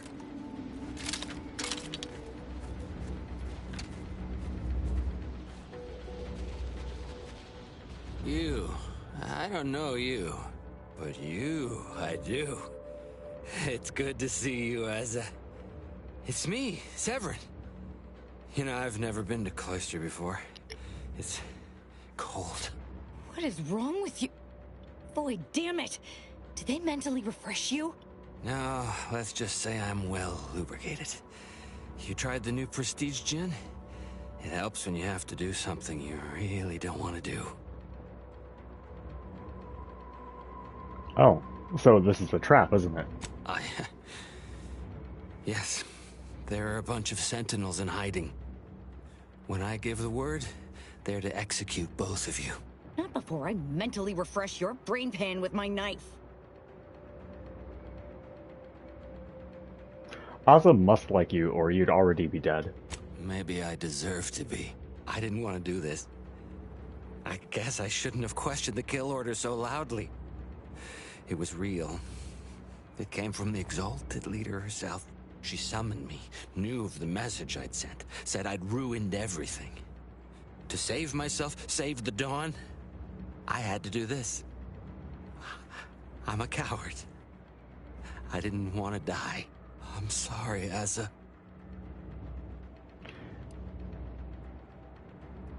If you're truly sorry, help us avoid the Sentinels. If not, we'll kill you before they can stop us. And you should count yourself lucky. If the commander hadn't been rubbing off on me, you'd not even have the choice. But if I do what you're asking, they'll kill me.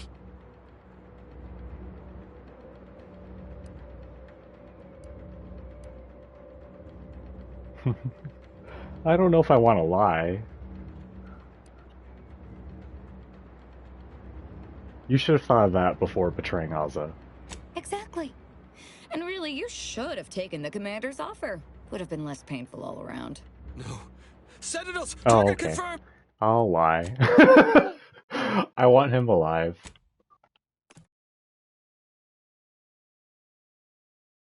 Or at least for a while. Shit, that was so far away. Okay, well, we're going on a trek. I'll save before I talk to him. Difficult concepts in the order for initiates to grasp. If the result of the flip of a coin is known to be heads, is it necessary to flip the coin? We're on the coin flip podcast segment of the radio. Been flipped and proceed with whatever action that flip was intended to choose. If so, what part of that choice was ever left to chance? The answer, of course, is none. Only when there is less than complete information are we reduced to chance. Also, I didn't think that would, like, start hostilities. Instead, we are still I was just like, you shouldn't have betrayed Asa. That's all I meant. Expected values and standard deviations, which lead to the dreaded sigma of probability distributions. By necessity, we are forced to estimate outcomes based on assumed distributions of sample populations. Such a travesty. No, not a travesty. Tragedy. It wasn't too far.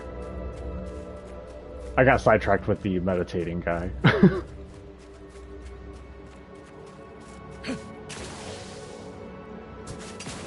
They're definitely in hiding, because I don't see them anywhere, by the way.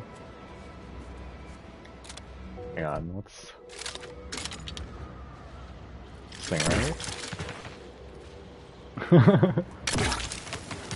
Okay.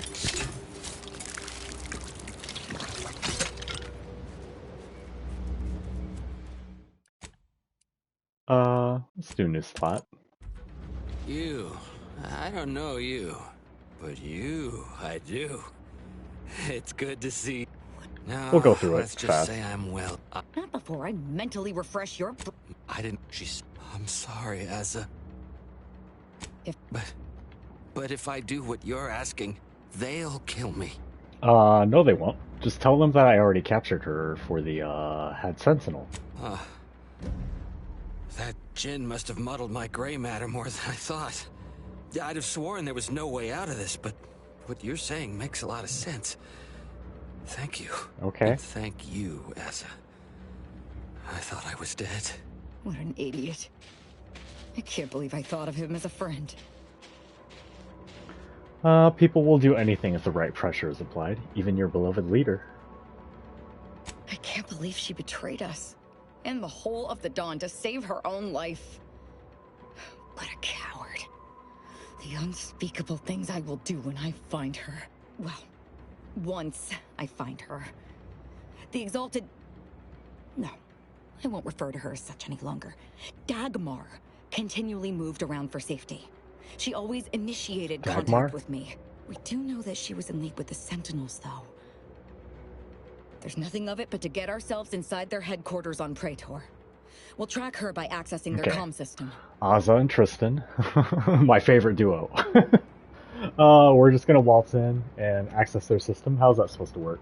We don't need to worry about their systems. My parents were vigilant. I stole their access codes when I was younger, but never had the nerve or call to use them. Once we do, they'll become unusable, as they'll set off all sorts of alarms. Well, let's go get you some answers.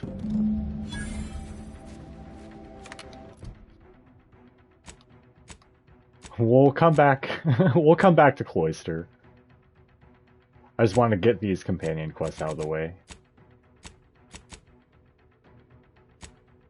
Although, let's do Inez's. Let's just swap her in real quick. Let's swap out Ozza. Then swap her back in when we go to Praetor, along with Tristan.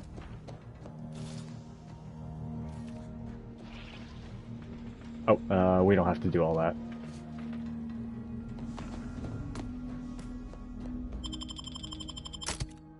Wish there was a way I could just do it outside of going to the ship directly. Not a big deal.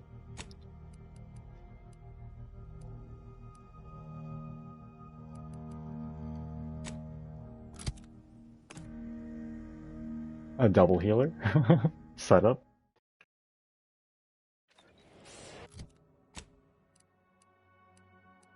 Yeah, I actually haven't been over around this way.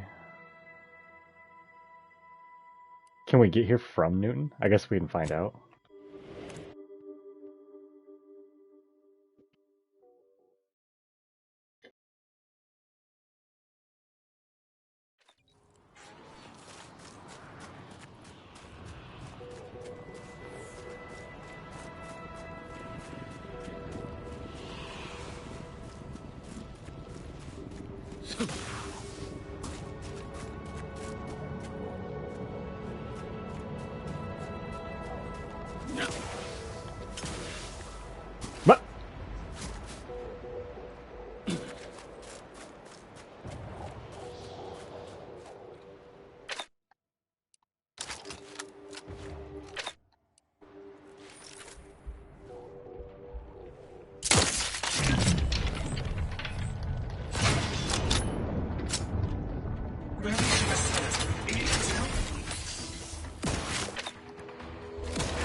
Oh man, I hope it I hope it eventually loops around to it.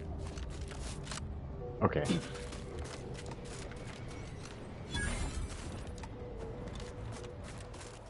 Wait.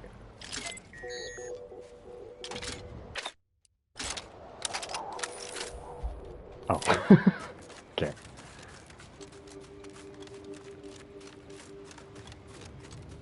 I thought that was a man standing.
Need a better?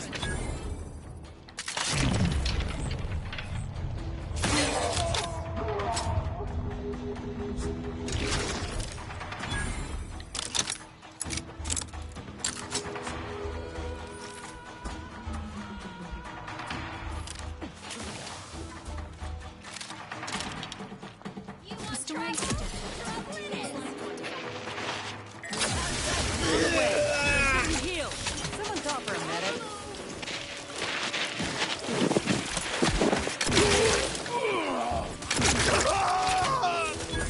Quite the predicament you're in! Oh my god, the reload on this is crazy.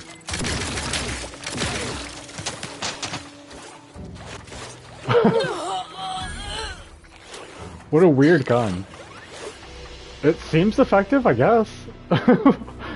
It's such a long reload animation. Yeah.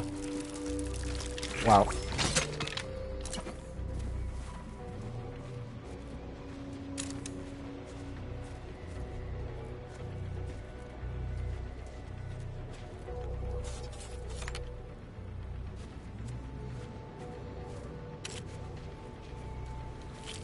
Oh, I killed that Sprat.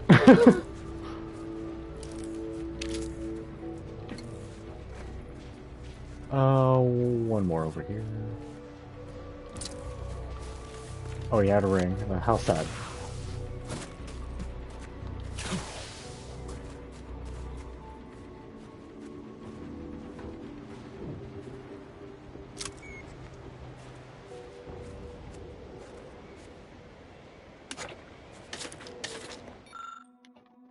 I can't do it.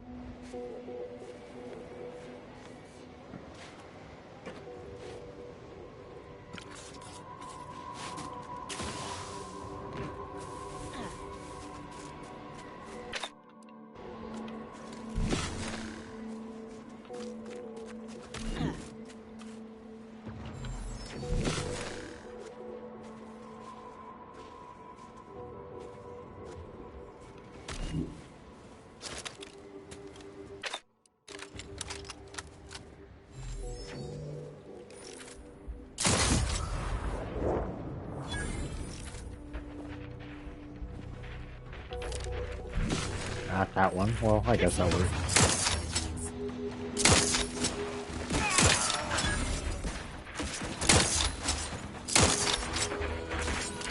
Enemies detected.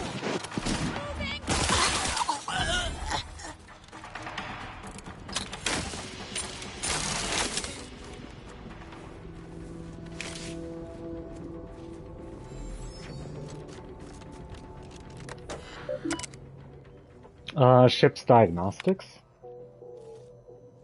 I'm not gonna read all that out loud.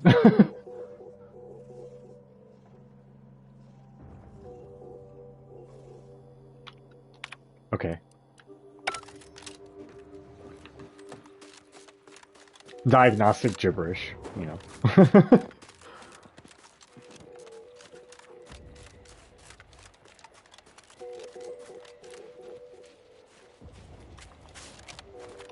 Find the doctor.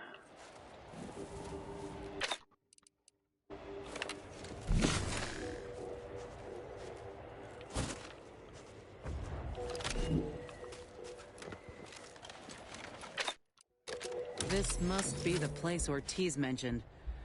Hard to fathom a lab in those caves.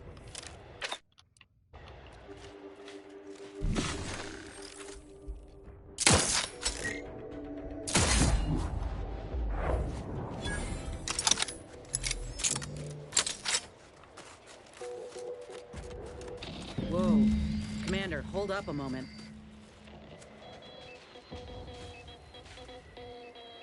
Are you hearing this? It's some manner of distress signal.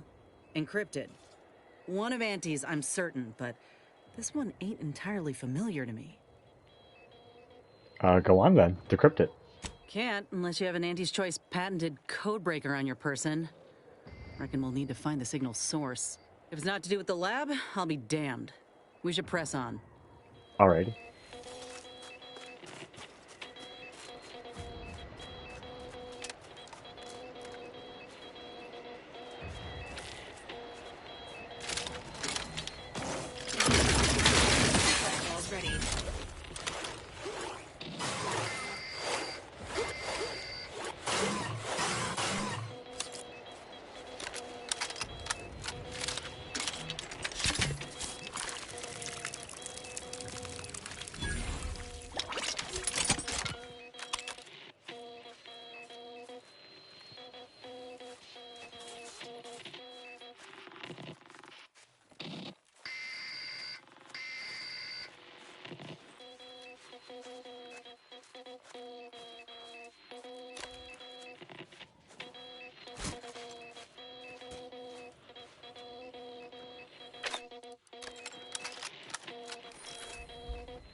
This is a weird gun. I kind of like it. Kinda. The aim feels weird with it. Intentionally so, I imagine.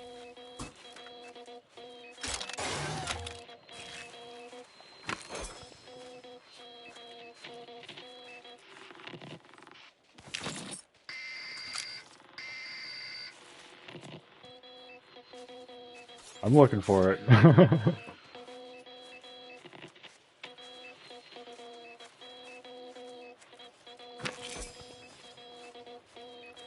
Oh, we're using a lot of ammo for that already, though.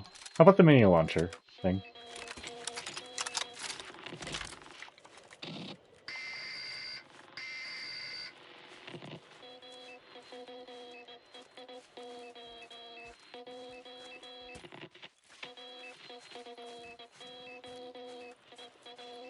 Facility there.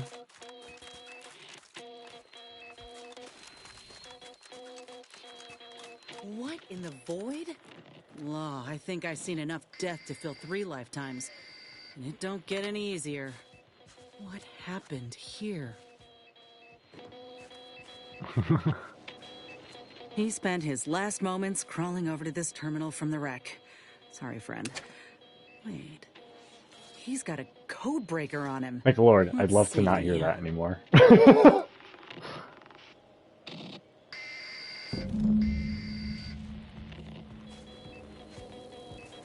Oh no, I'm still gonna hear it.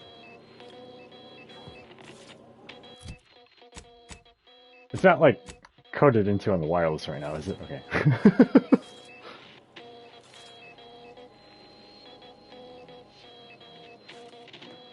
I'll be damned. That powered up the elevator.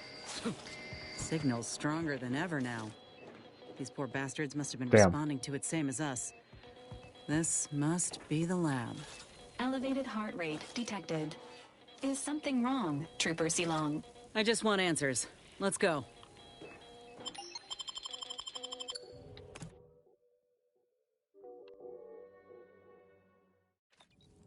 Hello? Is anyone there? I have been signaling for help incessantly. Come quickly. I'm trapped in my office, by the foyer. The others, I fear they might have lost their lives at the hands, claws of escaped beasts. Mind yourself. That's him. That must be the doctor. He's got no idea an entire squad died trying to fly in here and save his sorry ass. Unusual levels of Zeranium detected ahead. Caution is advised.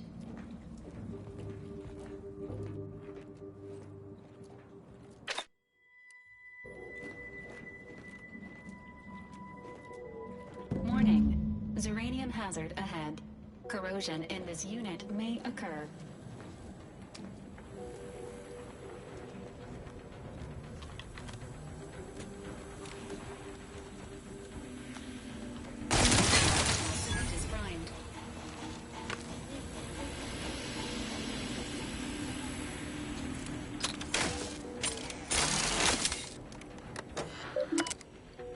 Archived from the Office of the Proctor, subject evacuation orders. My diligent archivists and scienticians, the war is encroaching on our doorstep. By my calculations, we have approximately 3.14 days, admittedly auspicious figure, to vacate and cordon off the premises before any of our research or personnel fall into the hands of the invaders. Complete all of your calculations in a collected and timely fashion and prepare all sensitive data for extraction. All machinery is to be kept on low power, so that when the Order inevitably emerges victorious, we may return and commence our research with immediacy. Machine analysis.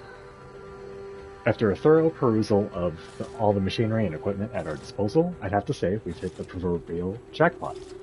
Those Order nuts sure knew how to build a place. Everything is functioning as expected, and there's enough Zeranium here to power our lab operations for years to come. I'm a bit concerned about the pressure valves in the boiler room. Operating them appears to require a precision I'm not familiar with, and I've not yet had time to test them thoroughly. Were some kind of accident to occur, I'm not sure my usual method of hit it with a pipe until I hear a loud clunk will suffice. From Dr. G. Rasmussen, regarding issue with valves. Your insistence that we research the valve network and develop fail-safe measures for said network has become increasingly irritating. If something were to become disruptive with the Zeranium, and I repeat this will not ever happen, I'm certain you will win the battle against a couple of knobs and wheels.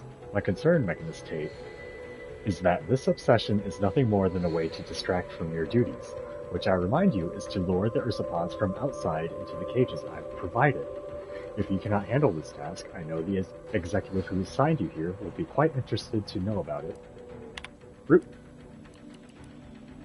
KKK.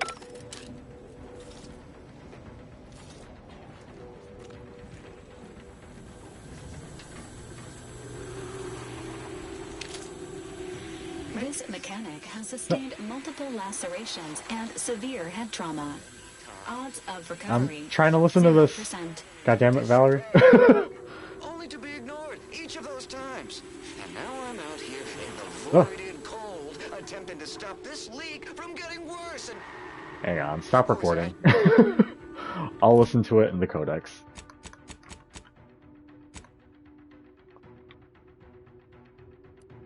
Mechanist Tate speaking. I need the record to show that I have reported many times that these pressure valves have fallen into disrepair. Only to be ignored each of those times. And now I'm out here in the voided cold, attempting to stop this leak from getting worse and...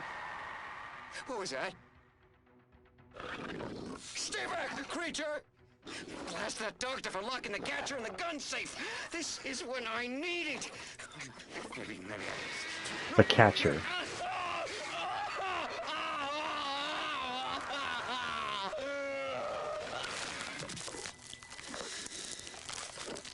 Hmm.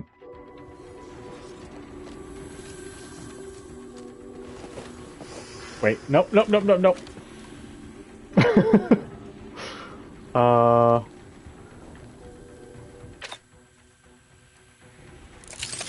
try this. Oh, it is not enough for this. Okay. Oh. Okay, it was enough. Hopefully, is it just like full scale stop it? Good. Okay. That should clear out the Zeranium. Wasn't much looking forward to breathing it in. Okay. I didn't even like read what engineering check it was, I just sprinted to it. Because I didn't want to be poisoned.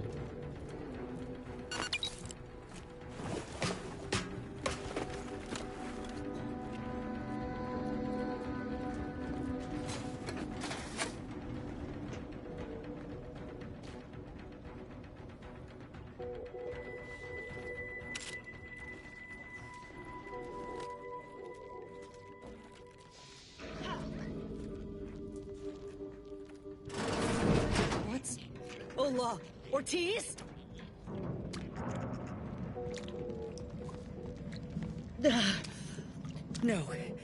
No, it ain't him. I thought... Commander, help me make sense of this. Common causes of loss of vision may be attributed to the following: inflammation, disease, aging, and trauma. Seek immediate aid if you experience blurriness or spots.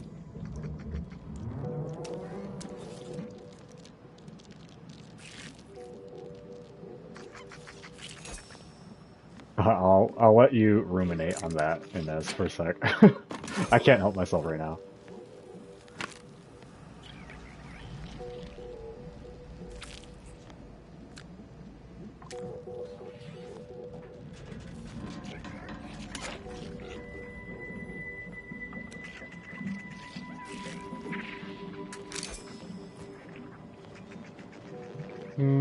I guess I'll look at the lore too, before even interacting with her. Archived Ecological Laboratory Findings. Nursing the Ursapod, a scientist's report. What began as a humorous extracurricular study of Ursapods has become something of a passion. Countless hours of observation over countless bottles of pinnacle tea has concluded in the realization that the Ursapods are hardy and hearty creatures. They are not lone predators. Rather, they have been found to be living in groups of families, in layperson's terms, though whether they are related or otherwise biologically involved, we have yet to establish. They even play together in the snow. Can you imagine? As we get to know those Ursapods from afar, we began to fear that the Archive's ongoing work would prove detrimental to Cloister's climate. As we were stationed here to ascertain, we are pleased to note that despite the minor erosion and melting of ice caps directly around the Archive, the temperature of the planet has not noticeably increased. This is welcome news to all of us here at the laboratory, not only in regard to the ecological stability of the planet, but for the continued health and happiness of our Ursapod friends. The tip of the verdant iceberg, a scientist's report. It's come to my attention that my colleagues have hypothesized that I am one bead short of a functioning abacus, all for exploring the possibility of cultivating plant life on Cloister. But I'm pleased to report that I've disproved such hypotheses. After much trial and error, and repeated orders of new seedlings from Eden, I've successfully nurtured a specimen of ginseng to maturity. This particular specimen's seeds have exhibited an extraordinary amount of adaptive properties, leading me to believe that the plant can survive even without my careful tending. I will transplant several seedlings in the coming weeks for observation and try not to get ahead of myself, daydreaming of a green Cloister. Grafting lab files. Yeah, anything on Ortiz in here? Protocol in the event of malfunction. The following missive applies to all lab personnel. Please see Dr. Rasmussen with any questions or concerns. In the event of malfunction, the subject in question should be immediately contained and kept under close observation. Any further developments should be noted in full. As for any subject that expires, it should be moved to the cargo hold and kept on ice within its containment chamber, in case any biological matter should need retrieving at a future date. Containment of surplus subjects. Until further notice, the following subjects are to be kept in containment under close observation. Raptidon 3, Mantipillar 1, Sprat 38, Ursapod 5, Cystipig 1.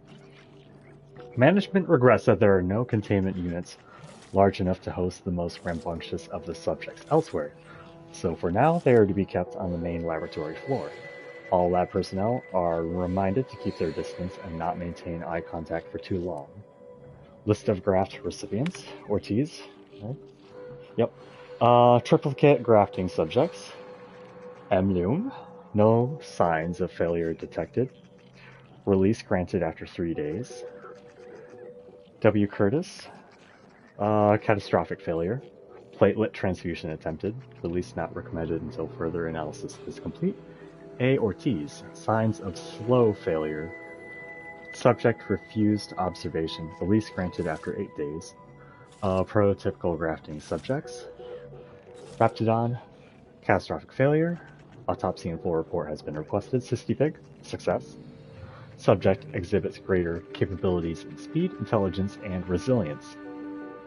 Recommend transferring to a containment unit for further observation. Ursapod Cub. Pending. Subject has undergone preparation for surgery. Strongly recommended keeping its mother within our strongest containment unit. Okay. I'm sorry, Inez. This is how I be. Hang on, let's get you back next to Ortiz. So, so the camera has... Wait. Hang on, walk back towards Ortiz. Oh, Inez. Oh, Inez. Yeah.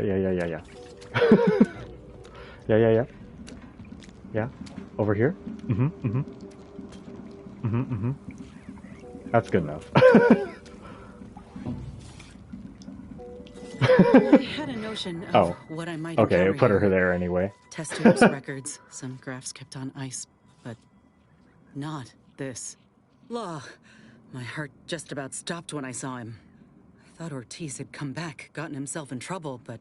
I didn't realize the feather in her hair. This man, whoever he is, he's been dead for a time. Oh, it did reward me for reading the terminal prior. Cool. It rewards my weird behavior. 1 second. BRB.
He, Ortiz, and another soldier have the same procedure. I read it on a terminal.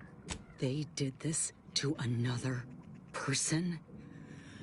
Law, it's a miracle Ortiz even made it out for what time he had left. Void, damn it, this poor man. The test subjects, Ortiz. All of them are dead. All of them left in ruin by the butchers running this place. All of them could have been me.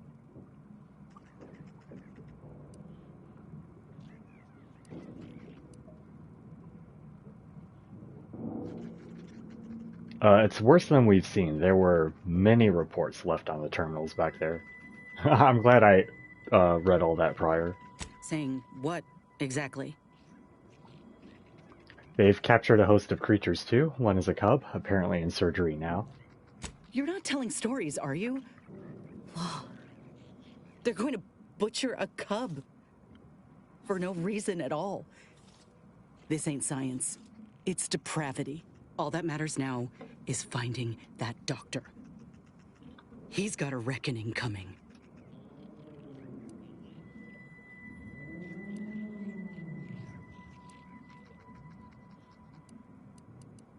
Are you okay, Inez? My aim's steady, if that's your concern. I'm sorry. I'll be fine once we breathe fresh air again. Just need this to be over.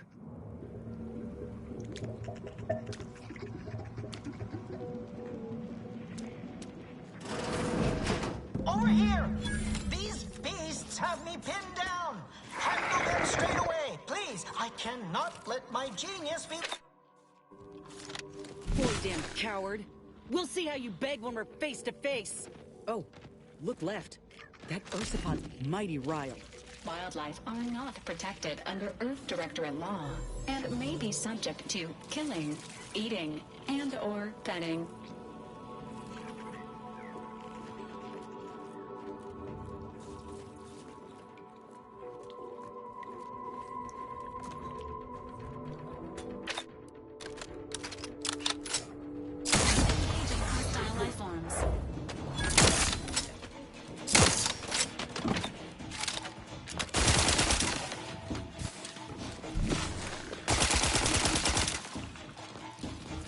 What the fuck?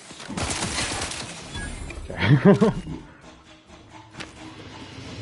What was it trying to do?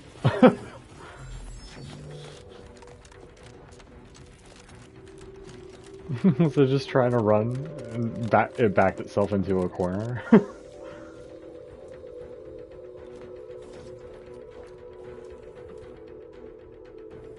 I'll kill it.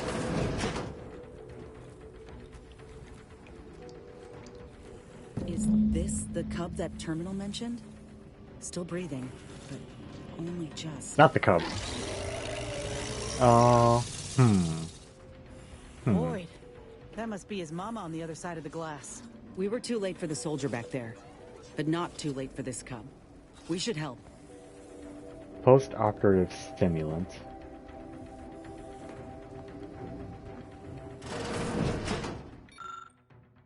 Instructions for laboratory staff. Operating a centrifuge is not difficult. In fact, it is quite intuitive. But due to repeated requests for guidance, here is your instruction manual. If you wish to concoct something like a stimulant, for example, simply gather the ingredients from the operation room and return to the centrifuge. Insert the ingredients and work the lever. Watch in amazement as the machine blends it. Once done, take the refilled cylinder and insert it into the medicament dispenser by the window. The subject will swiftly fall asleep or spring back into action. Mind yourself, as said Springer is within claw's reach of any fellow lab worker. But doctor, you ask, why are the ingredients stored in another room instead of up here?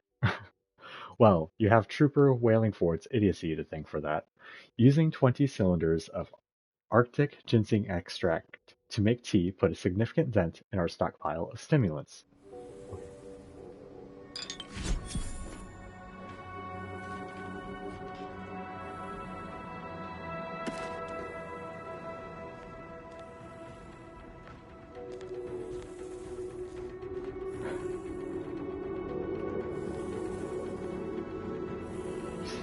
Just looking. The Ursapod hypothesis. After thorough testing, we've determined that this cub is at the peak of health for its age. No mean feat for a member of its species. Such resilience lends itself well to the procedure it's about to undergo. I don't know if I feel like killing that mama right now. Can I just can I reunite the mama with the cub?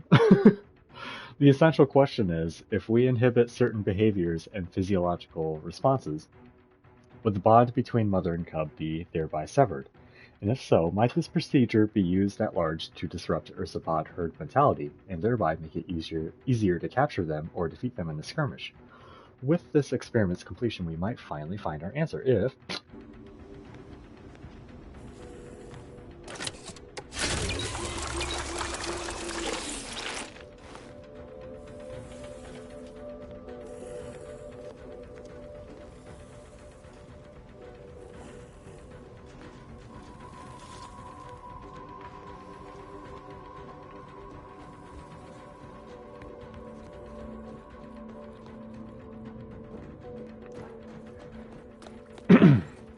Yeah, where do I get that key card?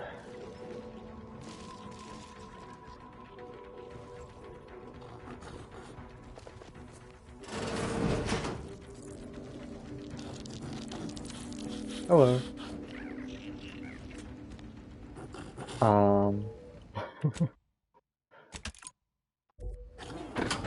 The Cystipig has been released. The Cystipig is free.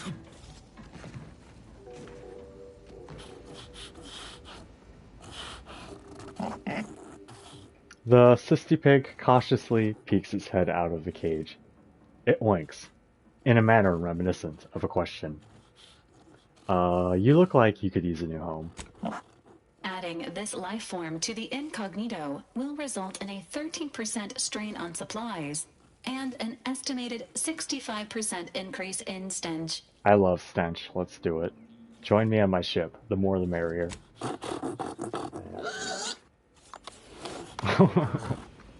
Okay. Ain't never seen a Cystipig move so fast. Another maintenance hatch above us, if we're apt to sneak about. I was just looking around. Someday we'll solve the dialogue, like the issue of moving 2 steps and interrupting dialogue in all games forever. It'll happen in 2090 or so.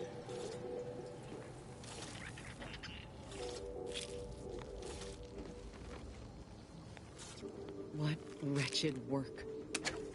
Poor creatures ain't got an idea what's in store for them.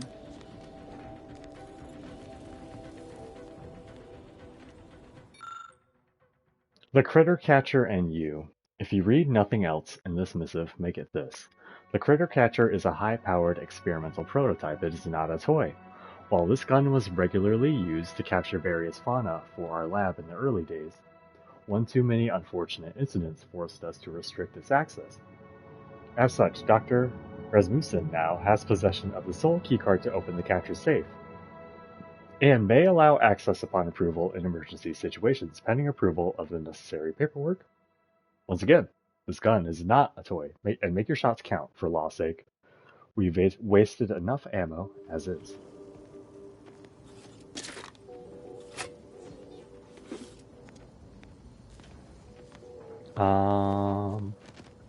Release cage doors. Nope.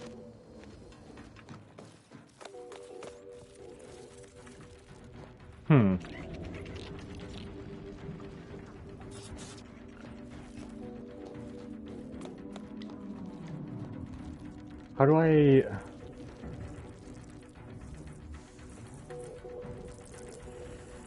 It's in there? Okay. I thought I picked up what I would need.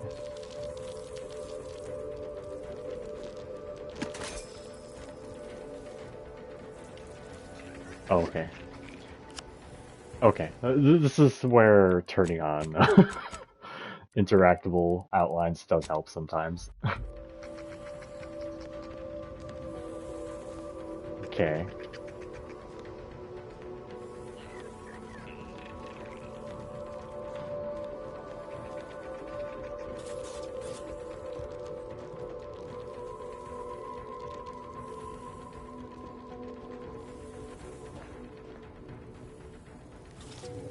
Yeah, my medicine isn't very good.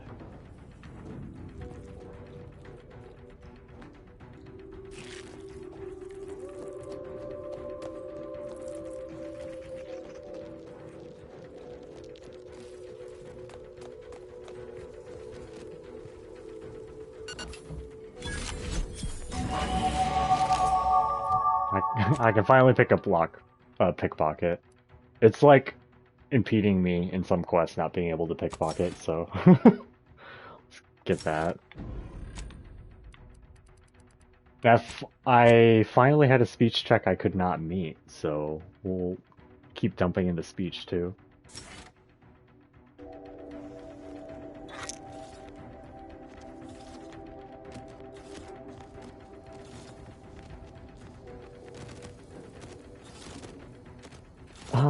Well, that was just for the gun, though.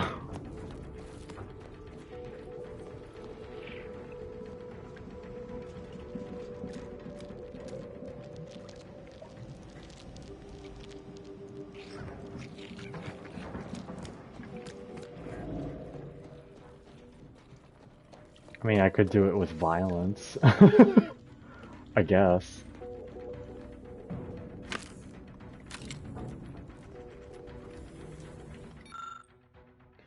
On the engineering of flora, if certain flora might be engineered to survive in controlled environments, like Laplace's garden or the Sunless Lab, why can we not also engineer them to survive in the frozen wilds?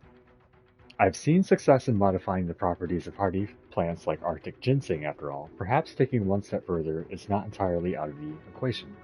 I'll begin with one small sample of seedlings as a proof of concept. If it appears to be a viable avenue for study, why, the possibilities could be exponential.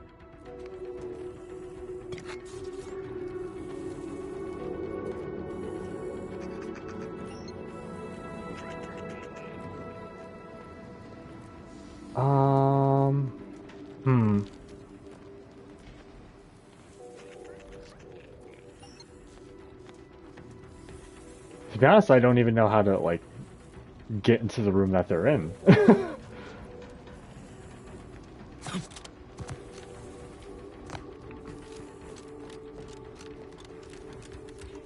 Wait, the vents?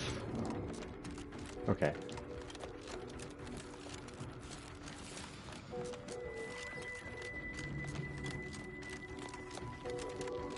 There's like some kind of vent, right?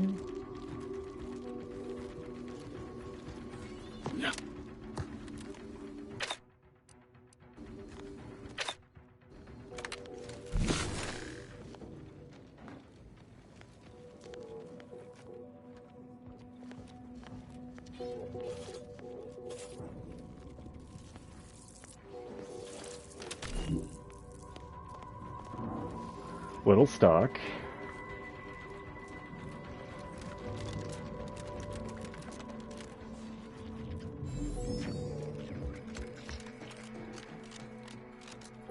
This is backtracking, I'm pretty sure.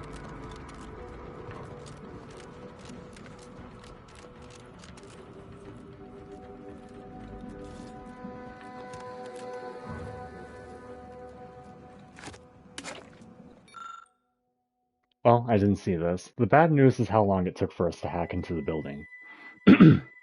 Figures are still thawing as I type. The good news is that the Order were apparently dumb enough to leave all this equipment behind when they hauled out. Don't they know value when they see it?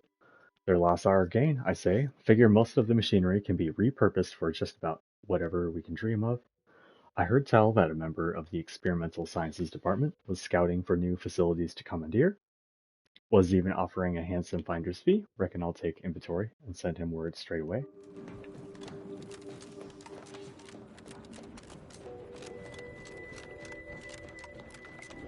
There's something I'm not noticing. There's something.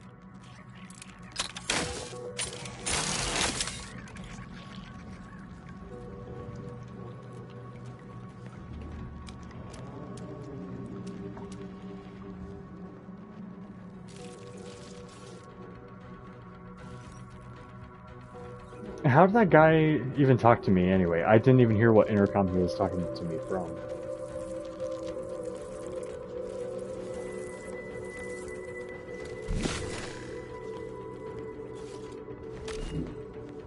There we go. Yeah, forgot about this room.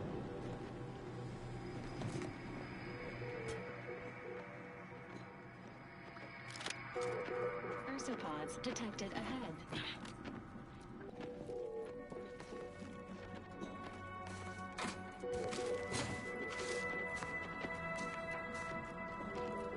I think I have to go with violence. I don't think I have the, yeah, I don't have the medical skill to do it the other way.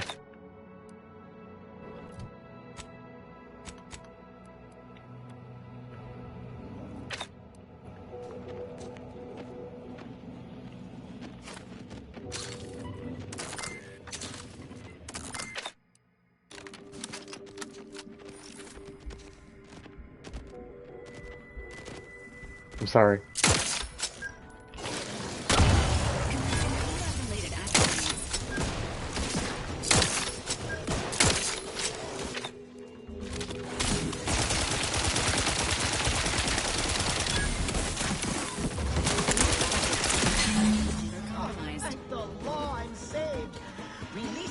Oh, I used all my ammo. Sorry, swapping out guns.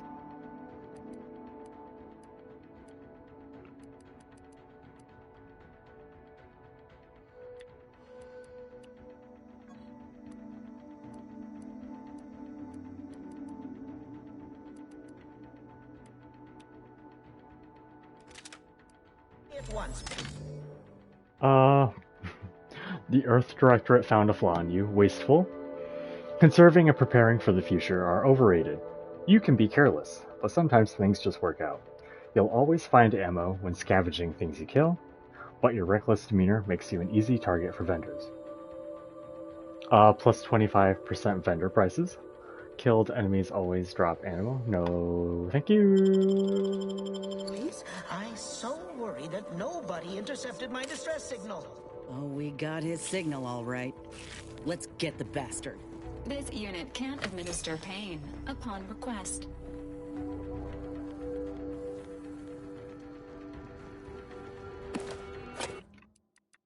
Let me turn the UI interactions off.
Archived, a report on the Archive's ecological impacts. The Archive's effect on wildlife and climate, a biannual report. After a careful analysis of more than 1,804 Arctic sprats, 507 ursopods, and 68 ice formations, it has been concluded that the Archive continues to have a barely perceptible effect on Cloister's ecology. I commend the foresight of the Archive's architects for containing all of its processing heat so well within its walls. However, though slight perceptible effects may be, over the decades we may require more. Archived from the Office of the Proctor, re-evacuation orders. This message is intended specifically for any personnel who handle fauna. In addition to removing any sensitive information on our research here, I must ask that you release all ursopods in our observation suites back into the wild. Archivist Leslie has seen to it that all ursopod subjects be given the proper medicaments to invigorate them and hasten their reacclimation. Perhaps their presence outside will have the added effect of detracting any would-be squatters from overtaking our laboratory. I say the chances are high indeed. May the numbers guide you, Proctor Bilal. Okay.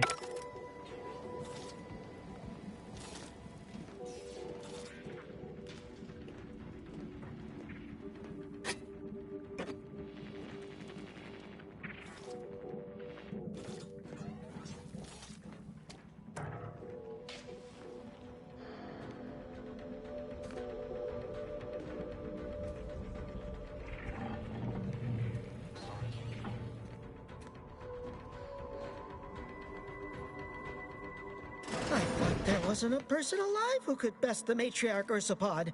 Yet, here you are. What a show. You the doctor in charge here?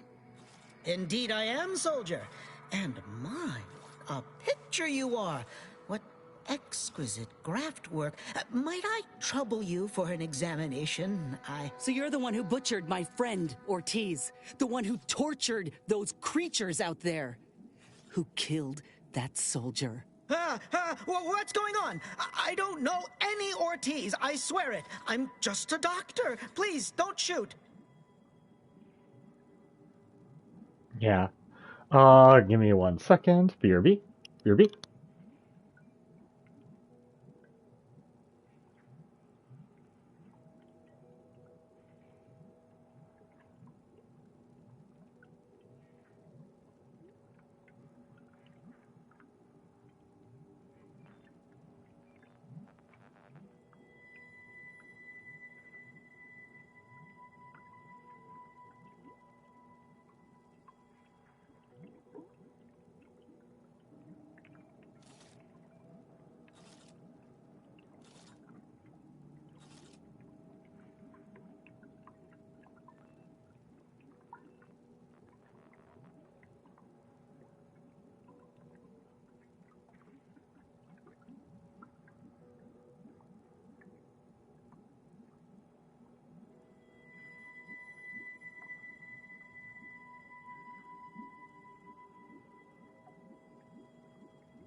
Okay, sorry. Nice try. We found records that prove he underwent surgery here. Records? I don't know of any such... Oh, bother. Fine, yes, I did complete a procedure on one Trooper Ortiz, along with 2 others.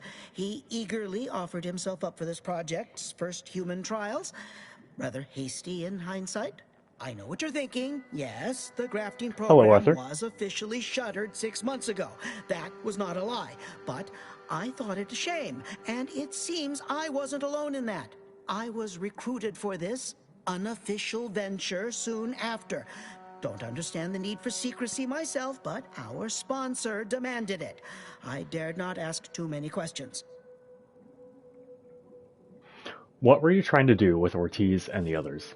What you have to understand is that being a regular soldier does not pay dividends, but being the ultimate frontline fighter does. They understood this. Unfortunately, understanding can only go so far, as each of their bodies rejected the graft. But I got exceptional data out of it. Enough with the excuses. You absolute wretch. Any scientist with any shred of decency would have refused your position. Your precious data is nothing compared to those you killed. I sympathize with your friend, soldier. Truly, I do. But if I mourned every failure within these walls, I might never operate again. You must understand that the work we do here is greater than any one life. We can change the galaxy for the better. I don't like most of the gun options, because I'm naturally peaceful when I play any RPG. The Chaos Goblin stuff is like second playthrough stuff, you know? Like Dark Urge BG3. I'd be crazy to play it that way the first time.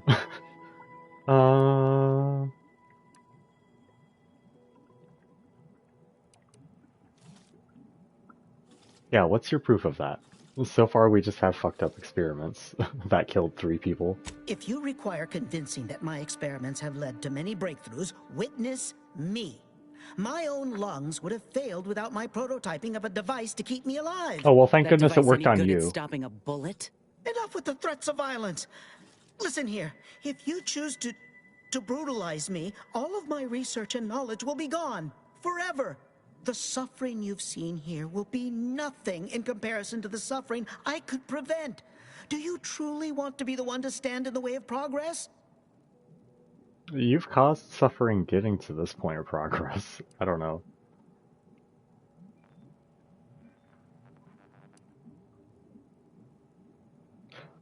So you do realize that your subject suffered greatly. Of course I do. Ask your associate here if her grafting session was as pleasant as a creekside picnic. I acknowledge my subject's pain whilst also acknowledging its necessity. It's been a long time coming, but I believe I've laid the groundwork for treating injury and illness far better than modern medicine can manage. We are on the precipice of regrowing limbs that had been lost in accidents, reversing brain trauma, nerve damage, mayhaps aging one day. It would be a boon to humanity, and a boon to Auntie's bottom line.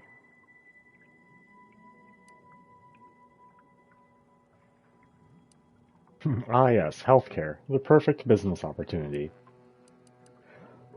Do you have a graft that could help Inez? I mean, would she even want it at this point? Don't even start, Commander. I ain't keen on anything this man that's what I sells. figured. Let's not be hasty. I see your graft is a result of revision surgery. Your first go was botched, and you were considered a failure of the program, yes? I know what happened to those failures. Demoted, disgraced. It was horrible business. And yet, you still wear our colors. You want to reclaim your station, don't you? You don't know anything about what I want.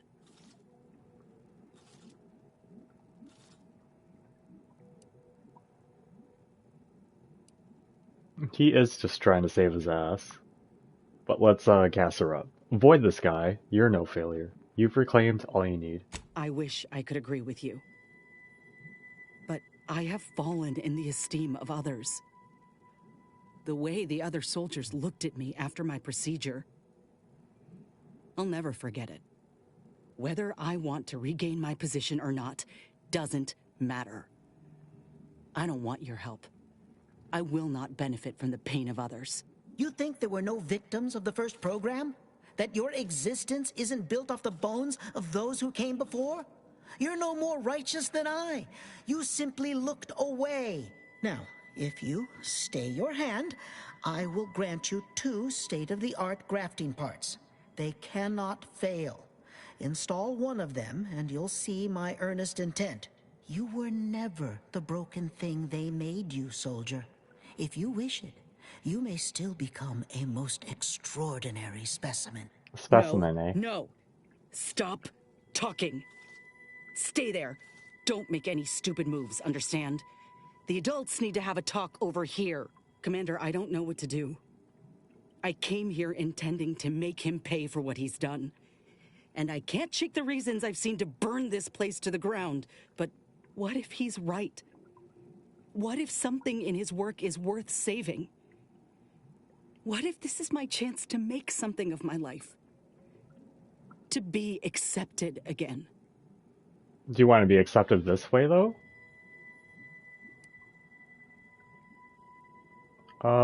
This doctor killed people, tortured others. None of his success justifies this. And yeah, you're already making something of yourself, Inez. You don't need him. I appreciate that, Commander. But I still ain't so sure that's true. We've grown close, you and I. And you know full well I ain't keen to ask for help, but I can't afford a mistake. I could spare this doctor, explore this research's potential, but if I kill this man and exact retribution for Ortiz, I'll never know for sure what that research might have wrought. And if I do that, there'll be no going back for me, myself one of Auntie's own. Would I even want to? Why to cut That first part.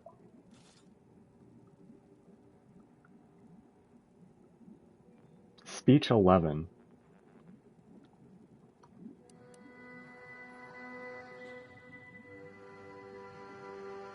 I do agree with that. But I don't think she wants to hear that right now.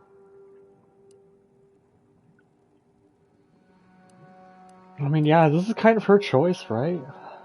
But the speech 11, I can't resist.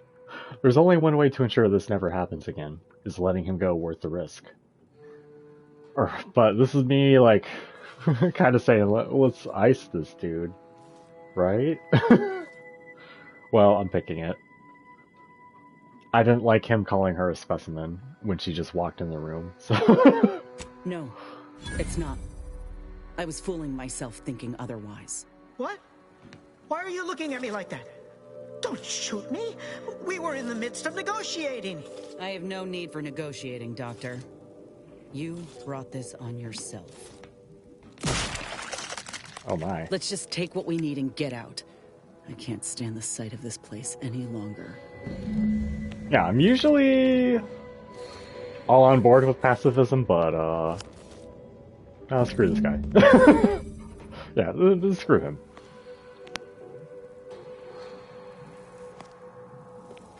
I need some time to think, Commander. We'll speak later, yeah? Oh, what the terminal say? Personal notes. New lab. So begins my first account at my new laboratory. I must admit, I had my doubts during our outrageously frigid expedition through the caves. But now that the work is finally beginning, my heart is singing. With no restrictions to stifle me, I believe we'll make swift progress with the graphs, beyond what even the executives could dream. Our only limit is our own abilities. Normally, I might scoff at using second-hand equipment, but I must admit, these Order fellows do appear to know their science. They don't appear to know how to keep these doors reinforced, however. That cave-in at the cargo door is letting in quite a horde draft. Mayhaps the next soldiers who arrive with supplies can be put to work fixing it. That imbecile wailing forward. First, the idiot weighs countless samples of Arctic ginseng in our storeroom, and now he's made off with our one-of-a-kind, prototypical coverall set. The utter buffoon. Archivist Leslie has urged me to send word to corporate, or to put out a warrant for his capture by other forces in the region, but no, I shan't. Not only will I not let that wandering fool bring unwanted eyes towards our operation here, but it's only a matter of time before the elements claim him. And I might send a mechanist or two to retrieve the prototype off his body. Poor form, Trooper Wailingford. You died as you lived. Okay, this guy was great. To all lab staffers, subject to reminder of secrecy. I have been instructed to stress the importance of keeping this lab's location and purpose secret. What we do here may only be discussed between those of us who are present in the lab at any time.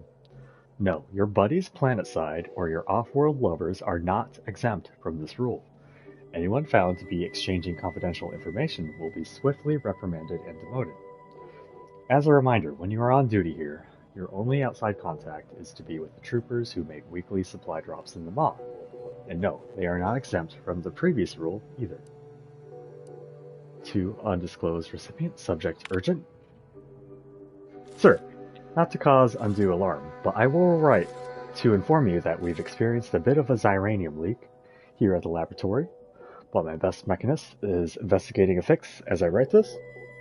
I expect operations to be back up and running at full capacity this time tomorrow. Just know that if you, for some reason, see a dip in productivity during this time, this would be the only reason why. I am just as upset as you are, sir. I'd put one of my most exciting experiments to date on hold, just as surgery was due to begin. Still, I trust the results will be well worth the wait for both of us. Undisclosed recipient. Still urgent. Sir, an unwelcome development has occurred. It seems the beasts in containment are more clever than we realized. As we've been distracted with the leak, the creatures have seized the advantage and broken free of their cages. Oh, how they rampage. Oh, how they roar. I have sent an emergency SOS signal out over the frequency we use for our supply drops. With any luck, they will hear our plea and swoop in for the rescue. If they do not, well, I fear nobody in the lab will be left alive in the wake of those ravenous beasts. I might suggest putting a cover story together in case...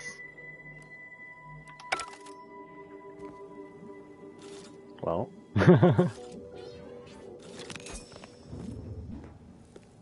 Alright, let's get out of here. Ethel's lab, eh? Okay.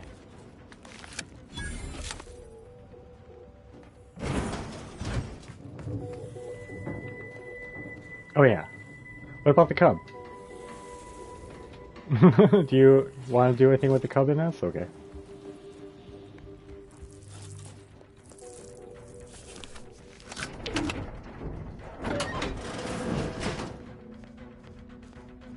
Hang on.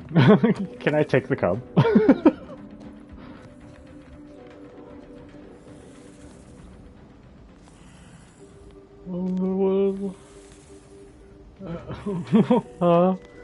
Bye.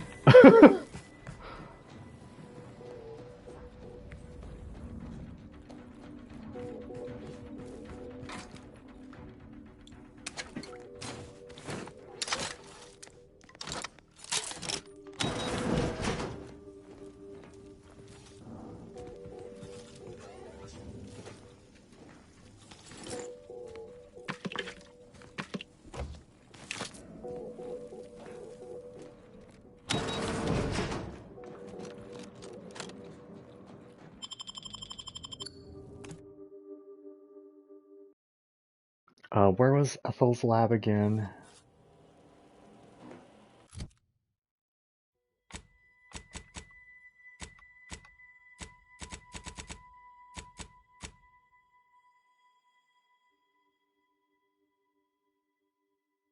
Yeah, all the way back in Fairfield from the beginning. That's what I thought. I wasn't sure. Wasn't sure if Ethel decided to move somewhere or not.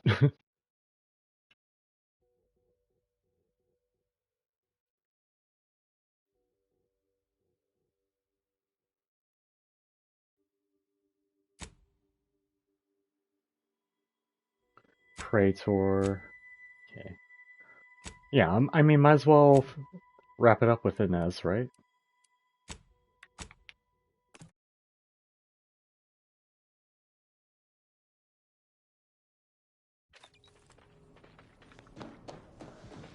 Unknown coded signal. Oh.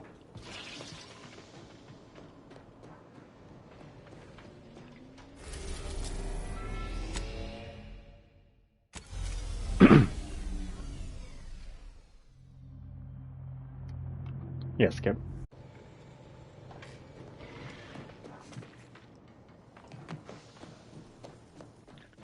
Double check one more time if any other companion has any pressing business on Eden.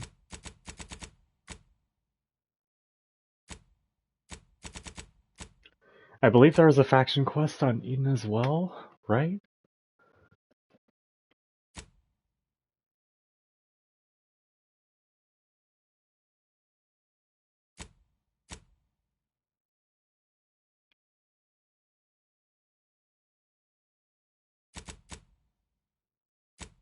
Okay.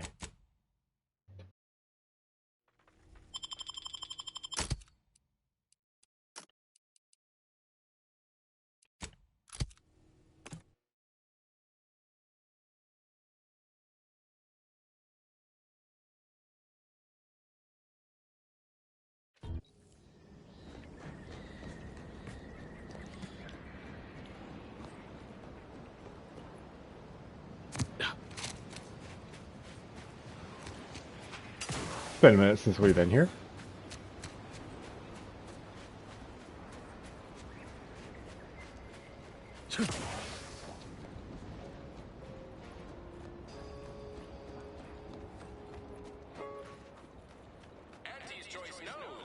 All these rifts got everyone riled up, including me. What are we supposed to do if we encounter one?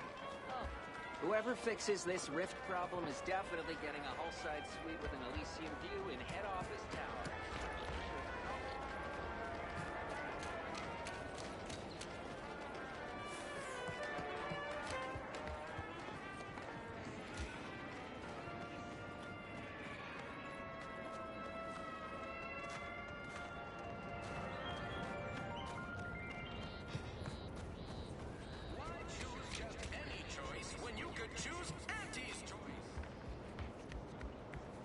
Ah, Inez. Have you come back for a tune-up? I've got just the injection for that. Freezes those pesky muscles right back into place. No, yeah, a tune-up sounds good. I got a device that might help stabilize what I got going on up on the shoulder. Ought to let me use my graft all the more often. Think you can install it? Oh, well, this device is unusual and rather ingenious. We still if get a may say reward, I so. guess, if we kill him. Hold still, dear. This should take but a moment. There. I dare say you won't be needing any tune-ups in the near future. But I do trust you'll find an excuse to come by for the occasional visit. Where did you find such a device, anyhow? What is it, dear? You look, well, a bit like you've been stung by a terror ray. I've got ointment for that too, you know. Tell her about the lab. There's a grafting lab way out on Cloister that was still operational.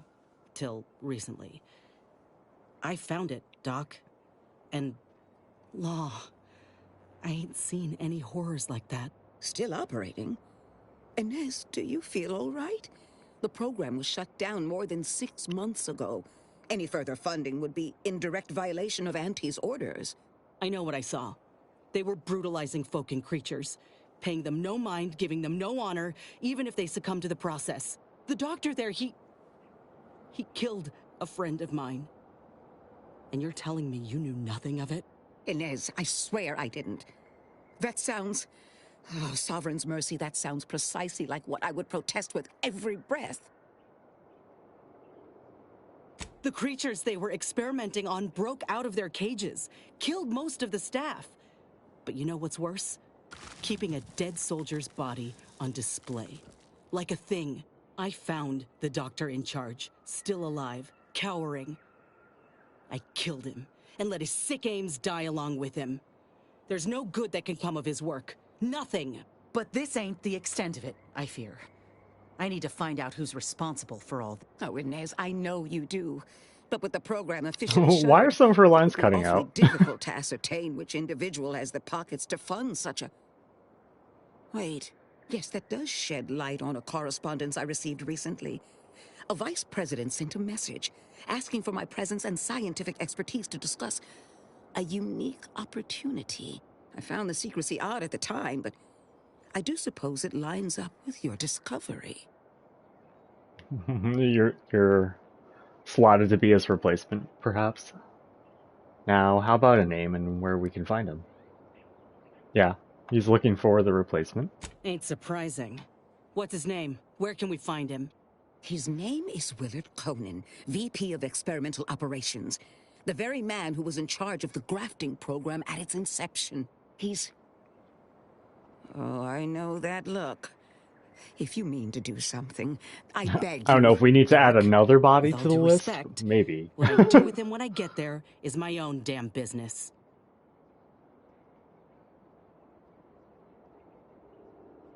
This is about justice, Ethel, please. I will help you. Vice President Conan's office is aboard the Undisputed Claim, the flagship of Auntie's choice. I do not know where exactly, as I've never been. But it's my understanding that you will need to present this calling card to gain entry. Inez, all I ask is that you remain safe. A terrible wrong has been done, but do not throw your life away to right it. You might seek justice via other means. I can't promise anything, Doc, but I'll try. Copernicus. Thank you. You're quite for loud. everything. Copernicus. Were you having a munch? Okay.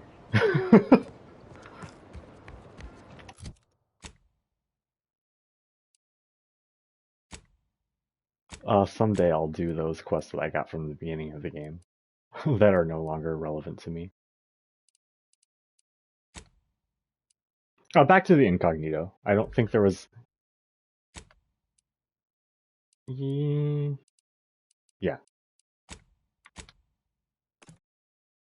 Alright, we gotta go aboard Auntie's Choice. Their flagship, rather. Commander, I've been thinking. Can I bend your ear a moment? Yes. But once again, I have to idle because someone just arrived. So, BRB. Sorry.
We got the intel we need, Commander. The undisputed claims our destination. When we find Willard and stop this law-damned program in its tracks, Auntie's Choice will get what's coming to them. Been doing some thinking about ending the grafting program for good. It's gotta happen. I just didn't think it would start this way. With me turning murderer. Auntie had me good and fooled. She ain't any better than Spacer's Choice. Making any of them see reason is an impossibility. Our overlords had a saying in Tau Ceti. Good. I kind of wanted you to turn on them. Put it down before it maddens the whole pack. They used to say it about us workers, like we were the problem. It was terrifying. I like you more now. But now I reckon I see some sense in that saying. Retribution never came for the folk at the top back then, but it certainly can now. I am fostering peace still, though, so maybe we don't kill the head. I already had to rewind a timeline, kinda, because there was one choice that ended up being much worse than I anticipated. There was like a facility for Marisol, and it's pretty much just better to give like a tiny bit of data to them that like ends up not really helping them at all. If you opt to not give them any data for one of Marisol's quests, you have to kill like 2 Auntie's Choice faction leaders, which automatically gives you like just a huge bounty. Makes it hard to deal with any of them, and they're like they're pretty much, you know, one of 2 major factions of the game, so it's hard to walk anywhere like that. Yeah. Couldn't find out where the bounty terminal was, and I couldn't afford it anyway. Yeah. Anyway.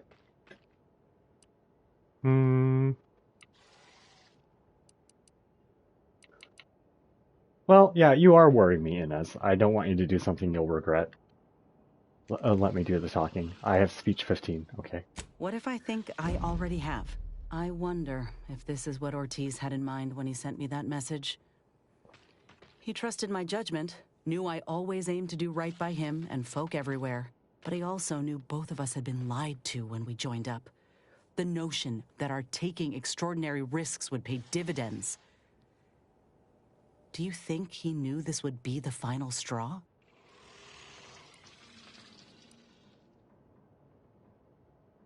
I didn't know Ortiz, so I can't rightly say. Maybe, but what matters is what you do next. Let's go find this Willard. Thanks, Commander. Maybe this is what folk mean by the architects setting things in motion. If I hadn't broken my contract, I wouldn't be here. Maybe proving myself was never the intention. Maybe this is what I was meant to do. Suppose we're fixing to find out.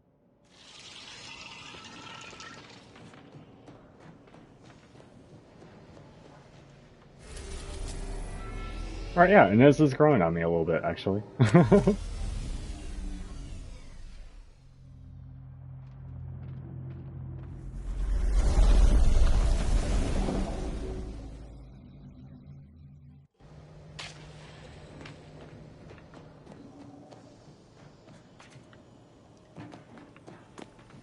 Oh. Merciless Master. 12? Oh, it's armor. When you are killed during combat, all living companions are knocked out. You immediately revive with 50% of your max health for each knocked out companion. Has a 3-minute cooldown. Sure, but I can't get it yet. That's up next, okay. Not Azza.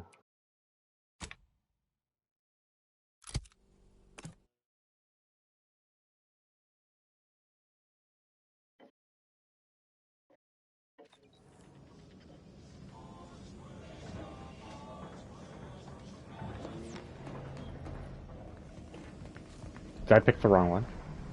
Oh no, we're just, it put a different quest on. Wait. We did pick the wrong one. I picked the free market.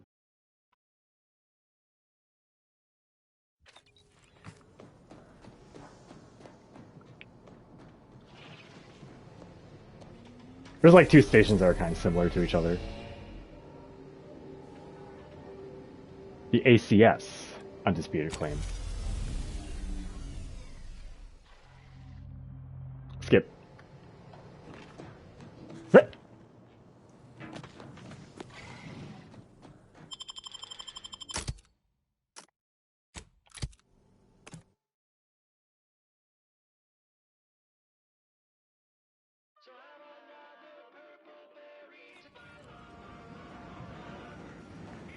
We'll take the walkthrough. Forced worse. The story of Anti-Cleo versus the Moon Man is a ballad for our ages. A thing of legend to be handed down. That unknown coded signal thing is still popping up. Might have to reload the game to get it to go away.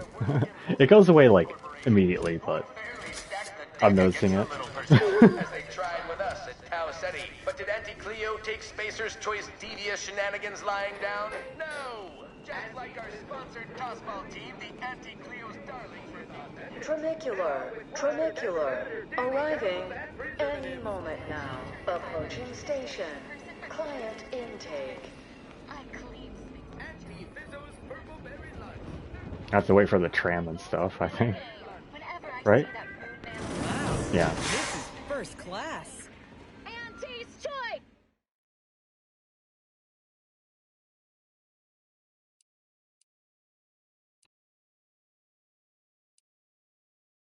So let's just go to the escapade.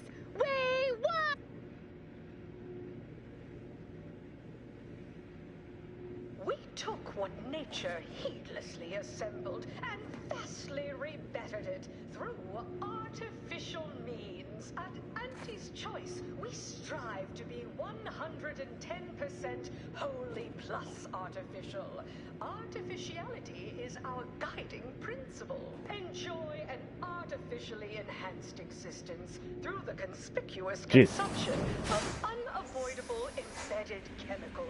With Auntie's Choice.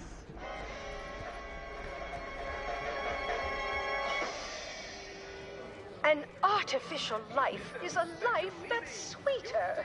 Live a life that's sweeter with Auntie's Choice. Afraid I'm not being paid to talk to you at present. Business is good. We have positive bit flow. Our portfolio is diversified. But we can always do better. I'll give it to you straight in my quarterly underperformance review.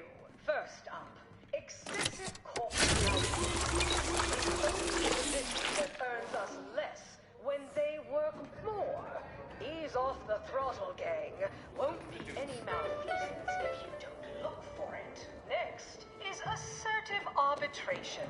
Quite the bit pit. Down 14% in net gross. You're supposed to squeeze blood from every contract, not put us in the red. Learn to negotiate. Welcome to Head Office Tower. Again. Make profitable choices.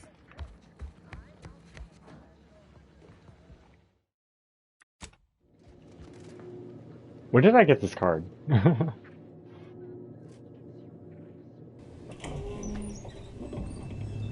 Hello.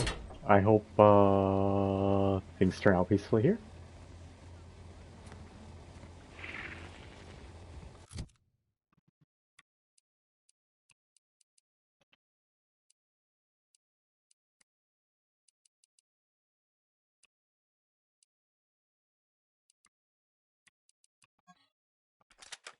How much ammo do I have for this? Enough.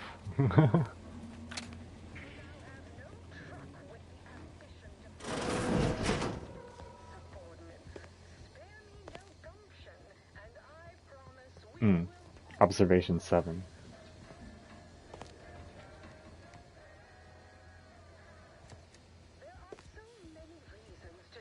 Hello. It's high time one of you scientist types responded to my calling cards. The position's been open for more than 2 days, and already productivity is tanked by 149.4%. You want the role, it's yours, but I'm not budging on those hourly rates. Let me guess. You're backfilling Rasmussen's position? Or all the scientists who work with him on Cloister lying cold on the lab floor? Both, obviously. Unless you mean to tell me a graft like yours can install itself. Now, do you want the job or not? We're burning Starlight. You want to handle this, Inez? I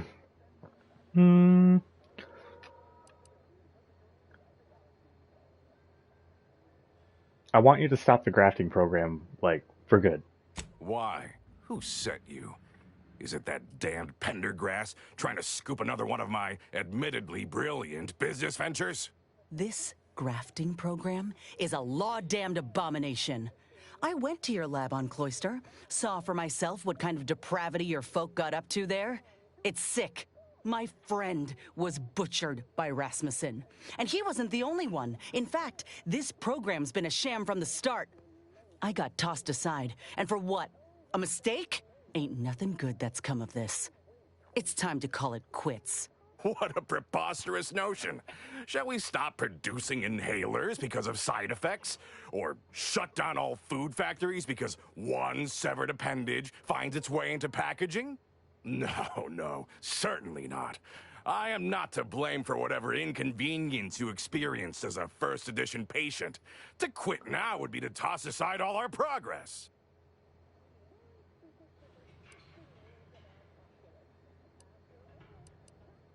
Her experience has been the norm. Face it, the program isn't viable. Yeah, it's not working very well.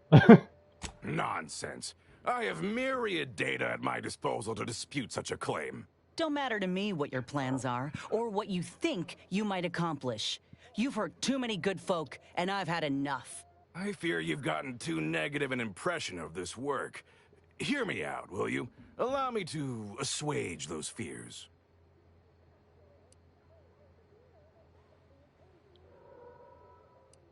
Out with it, then. Are you a fool? We cannot speak of sensitive business details here. There's no telling which opportunistic colleague or overpaid contractor could be listening in. Meet me in back deck steerage. Take this pass for the tram. And for law's sake, make sure no hanger-on follows you. Especially that assistant of mine next door. Chin up, dear. I believe I'll change your mind yet. We'll see. Seen this song and dance from all manner of suits before. Reckon he'll try to reel us into a ridiculous scheme, or bribe us with bits or booze or what have you. But this'll make it easier for us to intimidate the bastard into stepping down. Ooh, I relish the notion. But you got anything to say, Niles? I'll admit, the coup caught me on the back foot. Oh. Always figured the console for a power snatcher. But I'd never put bits down on him betraying the Sovereign. They seem so tight-knit. Just think about all those posters of the pair of them that'll have to change now. A real crying shame. He's talking about the Order of the Ascendant. Power struggles. No chance the Sovereign comes back for mental refreshment, then? I'd say it's about as likely as a sprat learning the polka. The Sovereign's misfortune is our gain, far as I'm concerned. The console might be projecting strength, but by my reckon, Protectorate's more unstable now than ever before.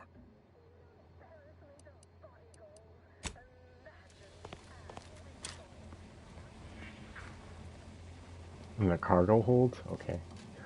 This place is too big for me to want to do that. On foot. Hang on.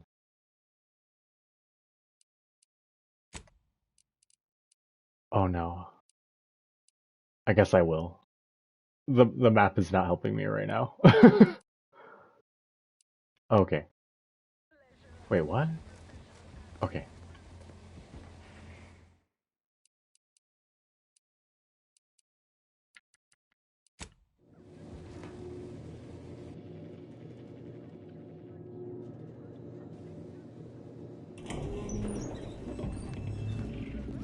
I don't think I've ever walked over that way. How does one get there?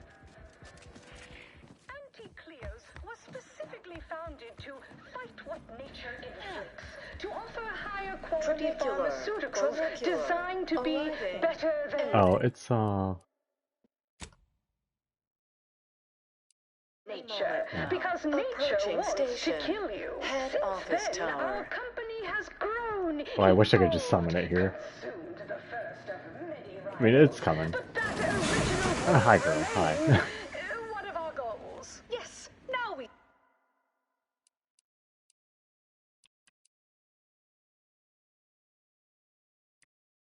I think this takes me there? Strive to spread unfettered free... You want freedom of choice. You want Auntie's choice. Auntie's choice knows that a better you is just 3 pills and an ointment away.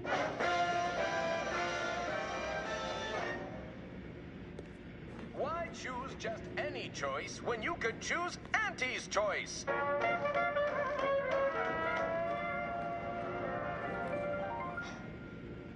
Too much Spacer's Ale? Try Auntie's Choice Pep Pills. Good for what ails you.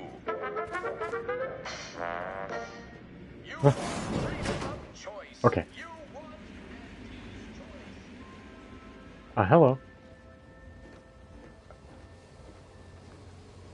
Ever read the Middle Manager Handbook? Really shores up the foundation of your fundamentals.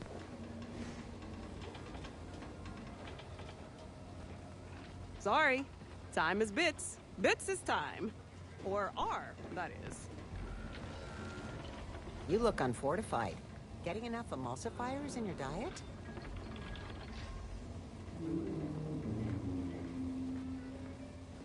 I'll have you know my panhandling license is completely up to date.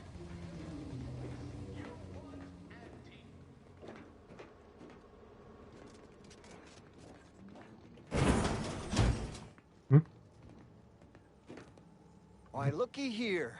It's our contractor to be. I think this is for something else. I'll talk to you. I see you got her message. Glad you followed up. Now, the question is, are you just here to work in Angle, or were you moved by our plight? My brother, I have no idea what I accepted a long time ago. I will say I only half read your message at best. That'll work too. Whatever got you to our doorstep, crate room. Allow me to summarize. We, the middle managers of the ACS Undisputed Claim, are over being passed over.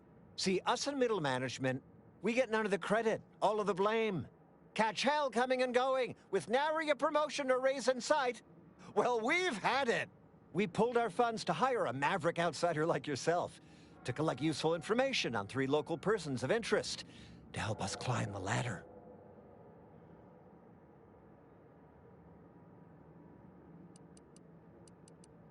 Well, tell me the details.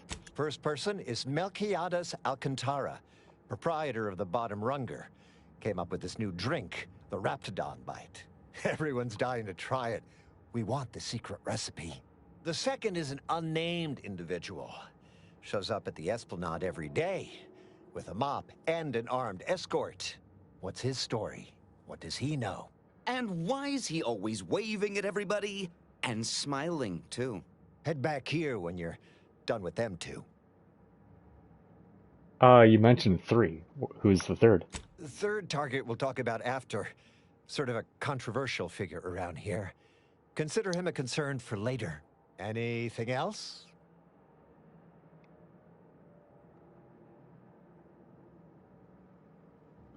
Why would a janitor have an armed escort? That's what we want to find out. And that whole smiling business, anybody that secure in their place here has to have dirt on somebody. Something that we could capitalize on. If you want that recipe just to get drunk back here, I want in. Oh, nothing so mundane. Alcantara's cornered the market with an innovative concept. Our grand vision is... Okay, wait for it. Now he's done all the work, steal his idea. All right, I'm ready. Wonderful, wonderful. Let me just say that we're all so looking forward to working with you. Add it to the backlog. Can't wait to benefit from the fruit of your efforts. See, everybody? Things are looking up already. Upper middle management, here we come. Hang on. Well, we're already here. What else is in here?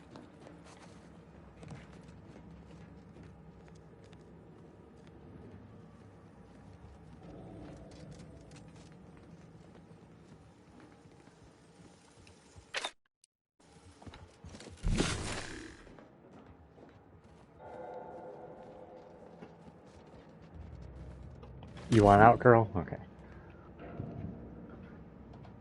Just pawing out the door to get out. Ugh. Okay.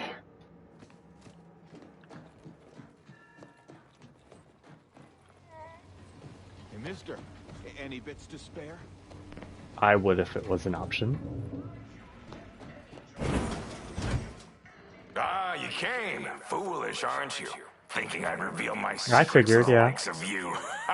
Contractors, now's your chance. First one to kill these imbeciles gets a one-time Immunosol discount. Got eyes on some no good.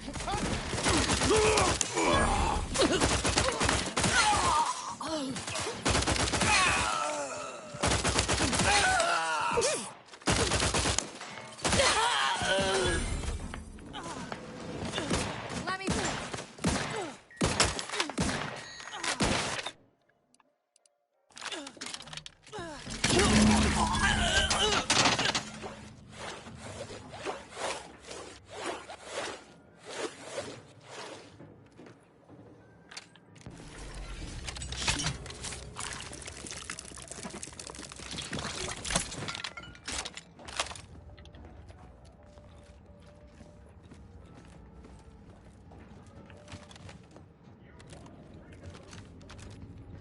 Oh, there you are. Gotta loot everyone, you know.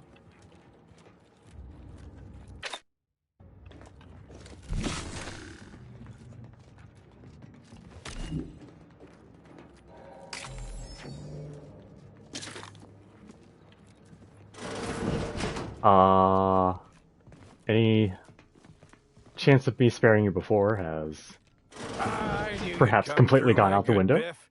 That discount will be applied to your next purchase at the commissary, but cannot be combined with other... Ah! You! You're still alive!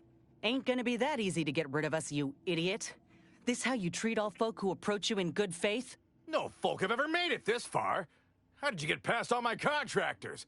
They were heavily trained and heavily expensive.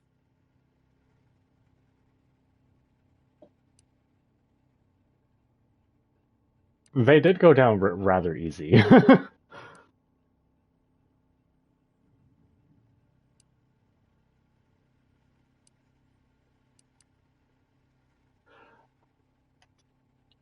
I'm fine with you resigning and shutting down the program, perhaps. I should just shoot you.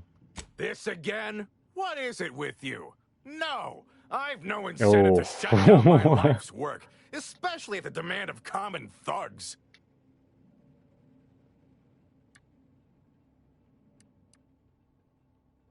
Required info not found. Oh, was there a terminal I could have looked at?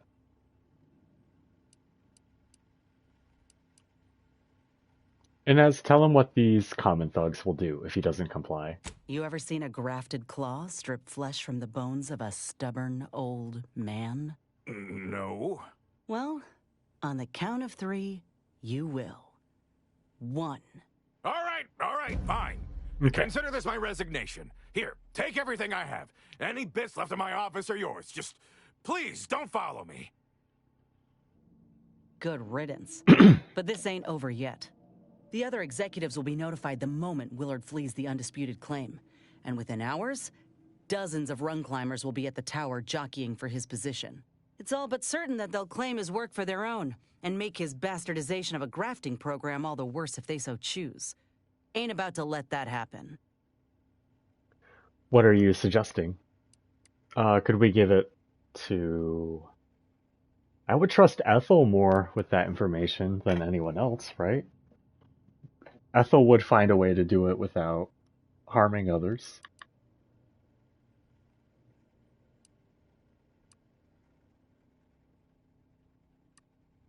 Yeah, what are you suggesting? Ain't suggesting. I'm telling you that we can't stand by and do nothing. It's obvious he was up to his neck in some scheme. If we dig it up and get the word out, his legacy'll be in shreds. Maybe folk will be less inclined to follow in his footsteps. Should all but guarantee that Willard can't come crawling out from whatever rock he's keen to hide under, in any case. Tell the public about the menagerie in Ortiz. That'll be enough to destroy his legacy. I don't know. Folk here are a whole lot more callous than I'd anticipated. Look how they treat the contractors, the down-and-outers. Who's to say that hearing some sob story won't just make them shrug and be thankful they ain't involved? Yeah.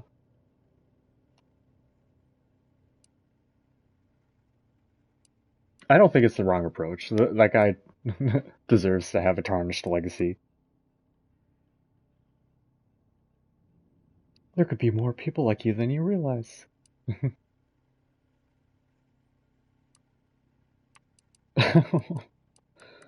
Let's dig up dirt on Willard. All right. We ought to start by searching his office. Any evidence we can find regarding money or business dealings could be of value.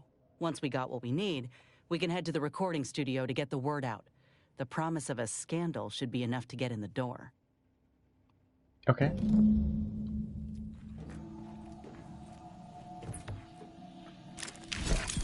Decryption key, nice. Okay.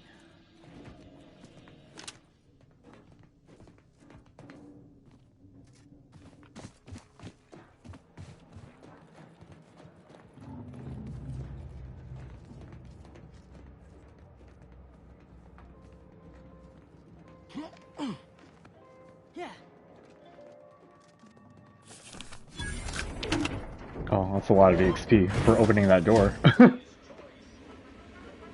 What's the EXP scaling like now at this point? Okay, I need like 15k to level up now.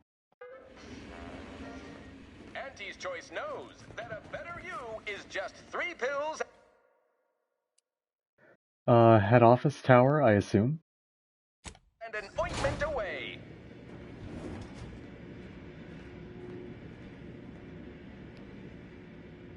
The story of Auntie Cleo versus the BRB Moon again. Man is a While I ballad wait for our this tram. ages. A thing of legend, to be handed down for a modest fee to each successive generation. Spacer's Choice swollen-headed mascot represents the worst impulses of old corporations, who unfairly stacked the deck against the little person, as they tried with us at Tau Ceti. But did Auntie Cleo take Spacer's Choice devious shenanigans lying down? No! Just like our sponsored tossball team, the Auntie Cleo's Darlings refused to do when things were down at the end of the sponsorship series against the Spacers Chosen. I'm Jean Turfer-Tyler, 6th base person for the Auntie Cleo's Darlings. I cleaved Spacers Chosen's goalie at the end of the 56th inning, then made a Sunday goal to win the game. Whenever I see that Moon Man's grinning face, I want to cleave it in twain. Auntie's Choice! Darlings! We won! Hostile takeover this! Right back at you. I'm Auntie Cleo, and I endorse this message.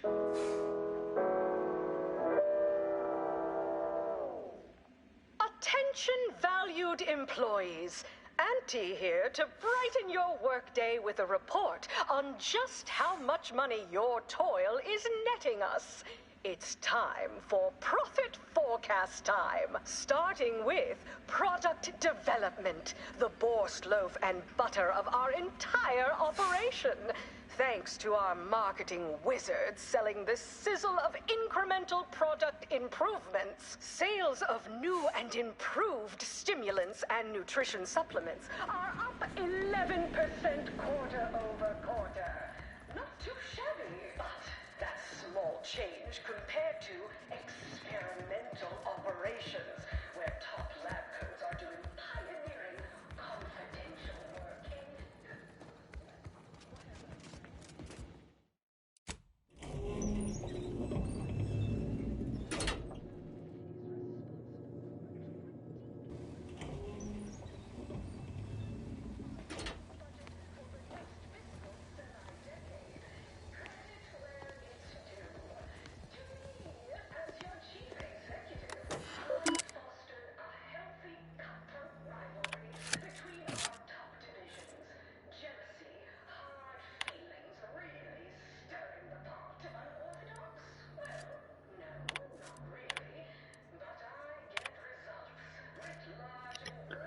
'To Dr. G. Rasmussen from VP Willard Conan. Still urgent. Doctor, I must say, between the Xyranium mishandling and the rampaging of your beasts, and the utter pathetic tone with which you address me, I am most disappointed in your performance. But fear not. The work you have started will continue, with or without you, and your name will be read out in the daily demotions report for all to hear. M. Dunkel, subject ground rules. Scientist Dunkel. First, let me express how pleased I am to finally have a scientist like yourself conducting this research. I am certain with your unique talents, advancements in transfusion, and surgical procedures will be swift. You might have noticed the peculiarities of your work environment. This is all for your safety and that of the research. I would remind you that any documentation that you wish for me to see delivered, not to my office, nor handed to me in person, but to the location we previously discussed. BPU Ormsby, the perfect candidate. My fellow Vice President. It's been an arduous road, but I believe I've found someone to assist you in your research endeavor, Margot Dunkel. While she has demonstrated a mildly concerning interest in viscera and the various ways of producing said viscera, I'm certain you'll overlook it when you see how her enthusiasm for the role far outweighs her enthusiasm for negotiating her wages.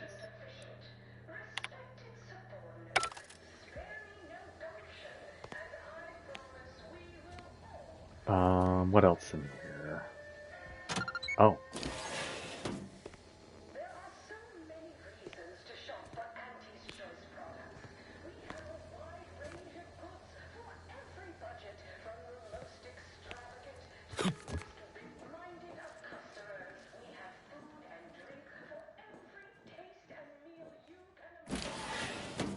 Oh. I don't know if you're hostile or not. Hello? You cannot be here. My contract stipulates that this lab door remains locked at all times. I am not to be disturbed. Ha! That's funny, considering the heaps of times I've been called such. I'm here to tell you that your treacherous fiend of a boss is now out of commission, and I'm investigating all of his indiscretions. You wouldn't happen to know about any unsanctioned business dealings, would you? Ah, I'm afraid I can't help with that. I've only spoken with him once, upon my hiring.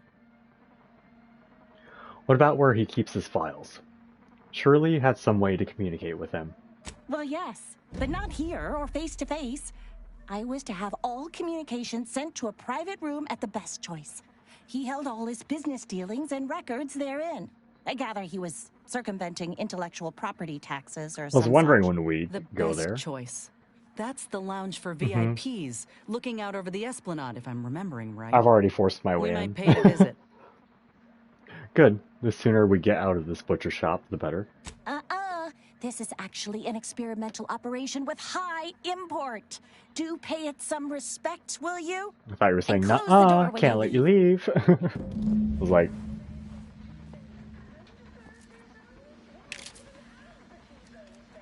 Well.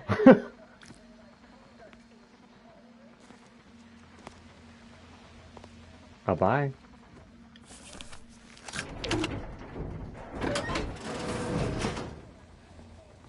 Okay. Let's go to the best choice first.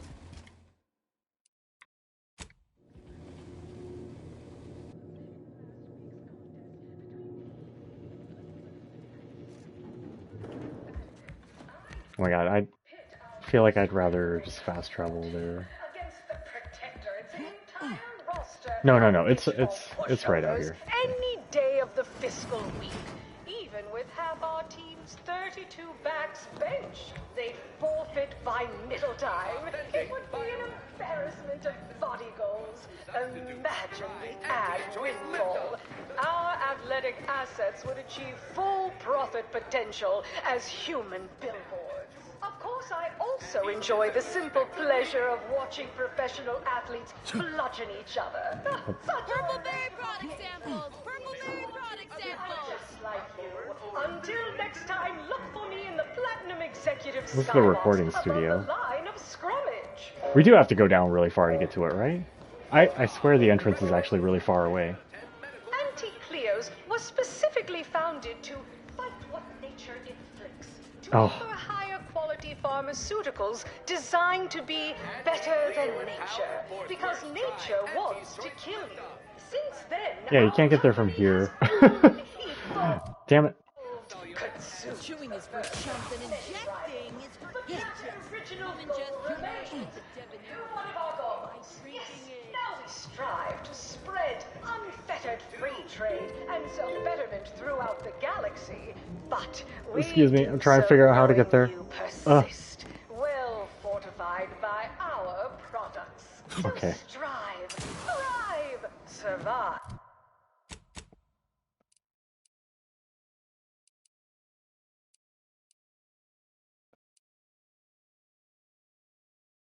It would honestly be...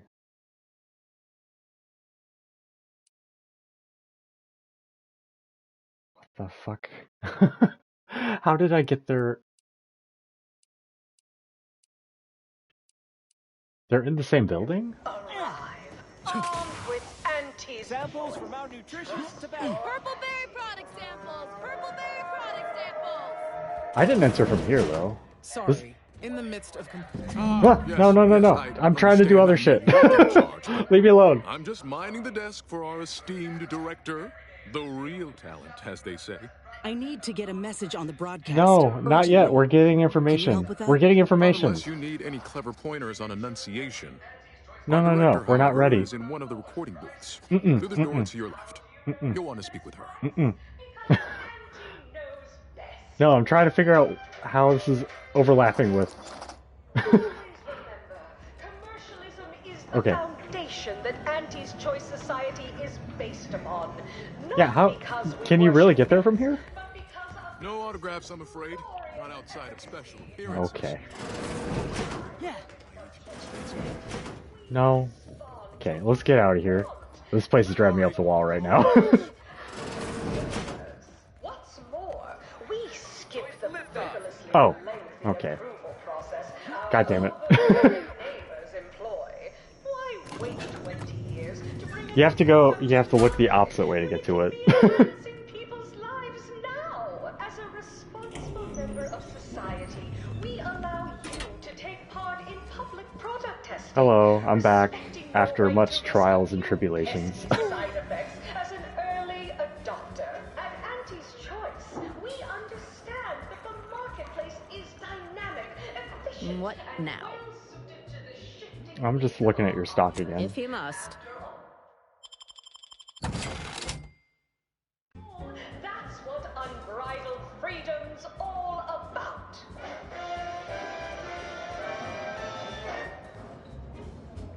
We took what nature heedlessly assembled. Yeah, we haven't had like a sit down with anyone here. Artificial means. At Auntie's Choice, we strive to be 110% wholly plus artificial. Yeah, this is about what I expected. Is our guiding It's swanky, yeah. Enjoy an artificial artificially enhanced existence. Could do without the tit statue, I guess. Appropriation records. A brief look through the log running reports shows a clear pattern. Willard has been siphoning money directly from Auntie's seemingly dormant aesthetics fund and redirecting it to WHK Enterprises, a clear front for his own account. Classic embezzlement. Love to see it. Embezzlement hype. Yep.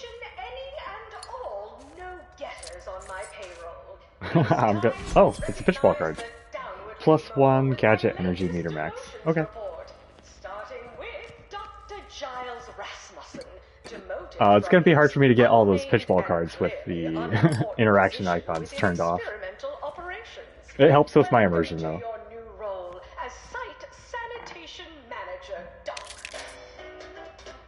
That was all we needed, right? Okay, let me... Recording studio. What was the other? We already went to Willard's office. Why am I going again? Well, why again?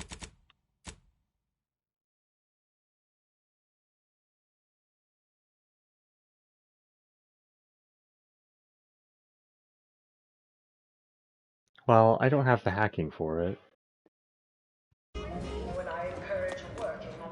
Let's check one more time. It might. That might all. That I will be able to do. You're now a file clerk. Clerk those files. Next is Elise Ripshaw. Horse comestibles! Horse comestibles! We're literally giving them away! Drinks at the bottom rung that I was, quote... Third time's the charm.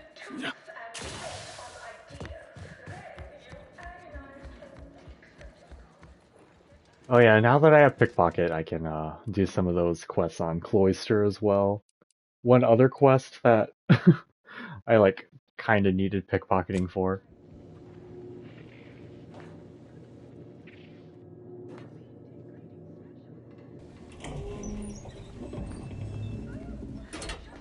Okay, let me turn on interaction icons here in case I overlooked anything.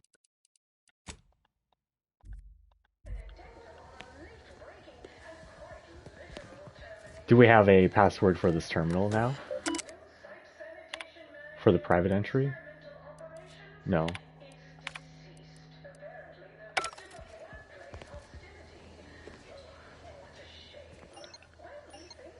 Yeah.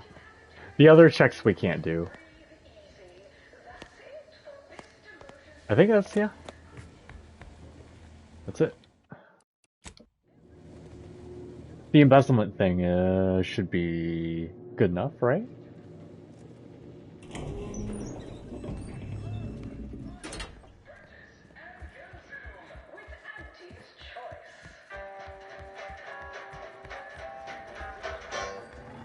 As your peerless leader, known for her unparalleled business acumen, I might appear above the occasional fraud. Unrelated bric-a-brac. We got your unrelated bric-a-brac right here.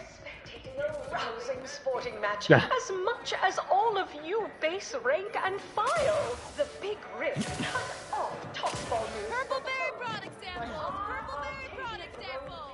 Is a worthy substitute. Oh, who are you? Sorry, in the midst of composing my latest product-oriented dramatization. Talk later. Sorry. Nope. Sorry. No autographs. Sorry. No autographs. Sorry. No autographs. Sorry. No autographs. Sorry. No autographs. Something I can help you with?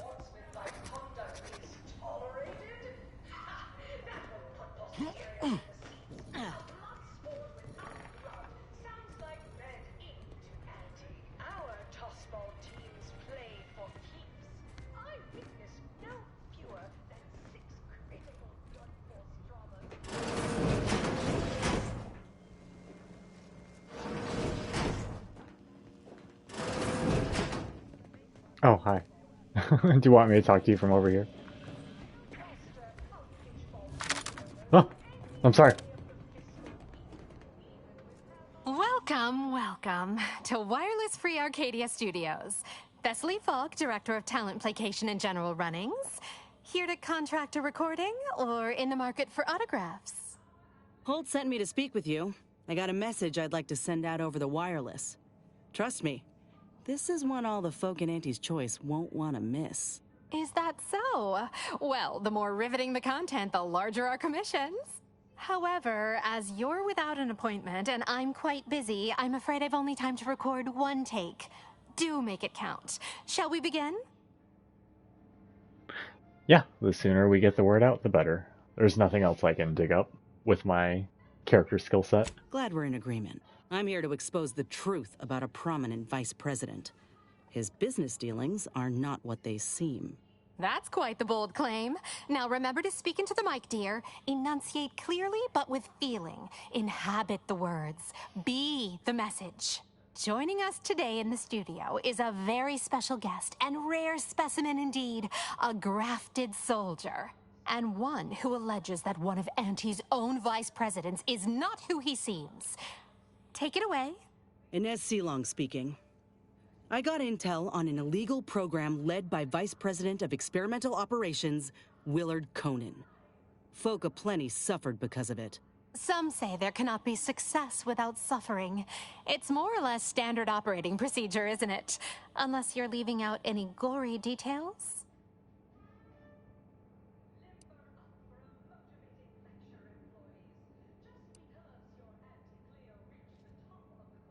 Some within our organization might call that frugal, thrifty even. That is, why waste a perfectly good resource when no one else has use for it? These are human beings I'm speaking of, not barrels of void damn uranium. They were good folk who didn't know what they were signing up for. They deserved better. But if that ain't incriminating enough for you, Willard had himself some money problems, which ain't too distant from a grave sin far as Auntie's concerned. Ah, now we're getting somewhere. Tell me, did he squander all his bits on drink? Bet it all on a tarmac and cheese rebranding? Or worse? Thoroughly recount every lurid detail. He was clearly siphoning money from one of Auntie's accounts to something. We found a ledger of his with an admission of stealing directly from Auntie and placing those funds in an account for an enterprise I don't recognize. Damning if you ask me. So he admitted outright that he stole. How do you know this enterprise wasn't also in Auntie's name? Well, he said he transferred the money. Covertly or something like. Yeah, we didn't get But to if it dig out was the in Auntie's time. name, why would he try and hide it? You're very new to this kind of business, aren't you? Your disclosure wasn't as iniquitous or revelatory as you implied. The only thing shocking was your abundant naivete. Commander, I don't think we did enough. Law. I know we ain't gonna know for sure until the broadcast airs, but... Maybe I could have waited a bit to do we this gotta one. go. Oh, Inez, almost forgot. We have a bit of a goodie bag for special guests who visit the studio. You qualify. Do collect it from the front desk on your way out. Should I wait a little bit for that one? Like, let's see.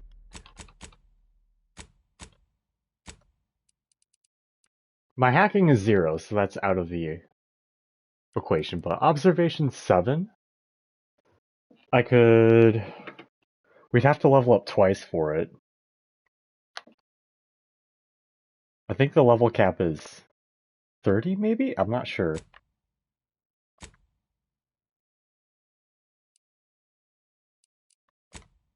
I feel a little bad about it.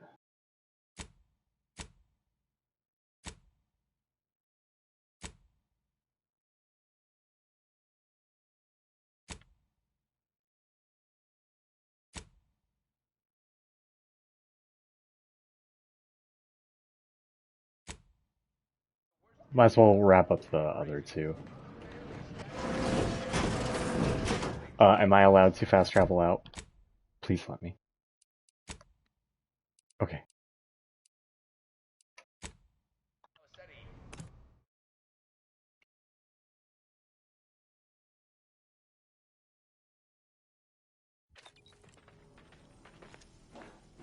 Sorry, Inez. I think we're gonna let it roll. Yeah, we're gonna let it roll. Commander, You hear my interview over the wireless, too? They've been playing it every hour. Part of it, anyway. I really thought I'd be heard out, telling folk about Willard and his damned awful dealings. Instead, Thessaly herself thought to mock me. I can't reckon with it.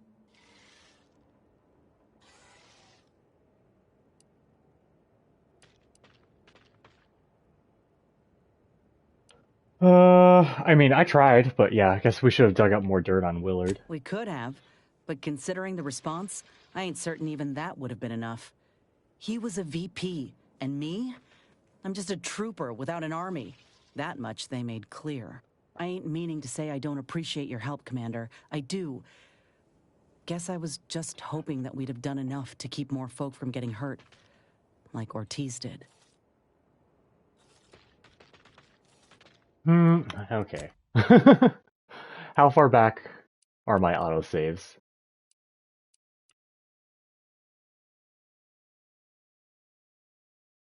This was when I was talking to her. We'll save this for a little later. We'll have Perception 7 at least. That's still in line with my character, so we'll cycle through this fast. I'm afraid I can't help. I gather the best choice. That's. Oh yeah, we should revisit the best choice. As your peerless leader, known for her unparalleled business acumen, I might appear above the occasional frivolity. But no, I do enjoy spectating a rousing sporting match as much as. Yeah, I was hoping just the one was enough, but nah. That's okay. Cut off tossball news from home, but our Arcadia Grown League is a worthy substitute. Certainly a more profitable program than the Protectorate's watered-down ripoff. Peachball, they call it. My, how imaginative. And don't get me started on their arbitrary rule changes. Bronzing is prohibited in the Tuesday and Thursday zones? Why even have... What now? Well... Oh, and sportsmanlike conduct is tolerated? Ha! That won't put posterior... I'm gonna have a blood sport without blood. The kind that get sounds real like uncomfortable to talk about later. Our tossball teams play for keeps. I witnessed no fewer than 6 critical blood force dramas in last week's contest between the Easy Heel Loafers and the other stuff later. For now, let's do... guess Azaz? I don't understand where Dagmar is. Like, which planet are the Sentinels' headquarters?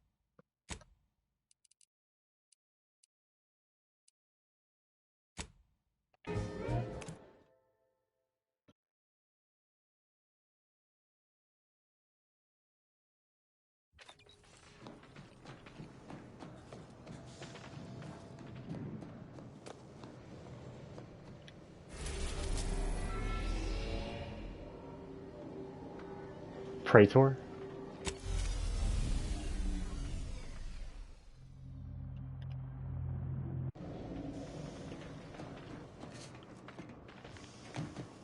Let us make our way to Central Control forthwith.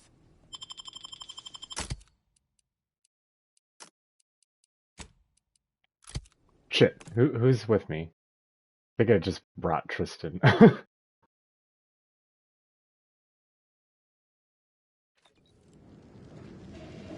Sorry, Niles. You don't got shit going on here.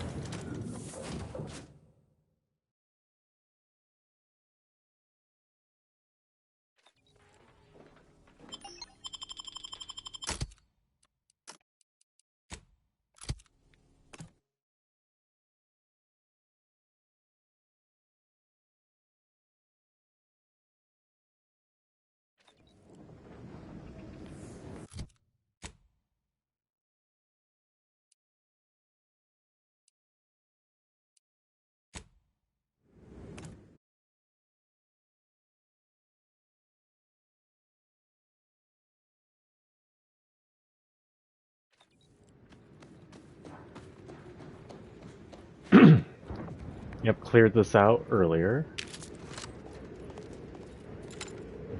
It was quite chaotic. I apparently didn't bother looting a lot of them.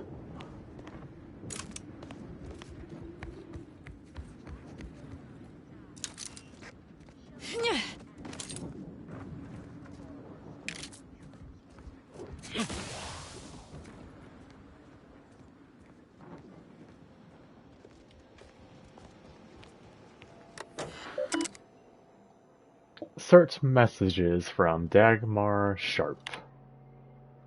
Aza's passcode. From D Sharp, subject, Project Aza. Current status. To Consul Thoreau. Project Aza current status. Aza still lives despite the kill order. The incompetence of my so-called cultists leaves me once again humiliated and offering my humblest apologies. To rectify this inexcusable state of affairs, I have sent a cadre of sentinels to extinguish her life, using her old friend Acolyte Severin as bait. I must beg one last indulgence, if I may. After Aza is dead, I would like Acolyte Severin delivered to my office for debriefing prior to execution, okay? So, Dagmar didn't betray us to the Sentinels. She is a Sentinel, with a fucking office here in Central Control. It's enough to make one take leave of their sanity. There? If you wish to feel better, try thinking of wanted murder. I'm just going to pretend I didn't hear that. Fortunately, there's an easy solution to Dagmar's betrayal. One which involves removing her head from her body. Or maybe we should start with the disemboweling? So many choices. Let's hold off on the disemboweling until we've talked to her in person. I suppose congratulations are in order for having dispatched so many sentinels. Can't rightly say I'm surprised, what with your knack for wanton violence. But still, impressive.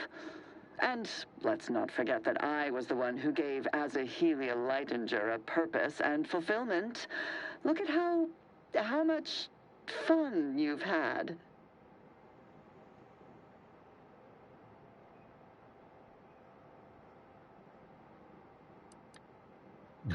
Azahelia?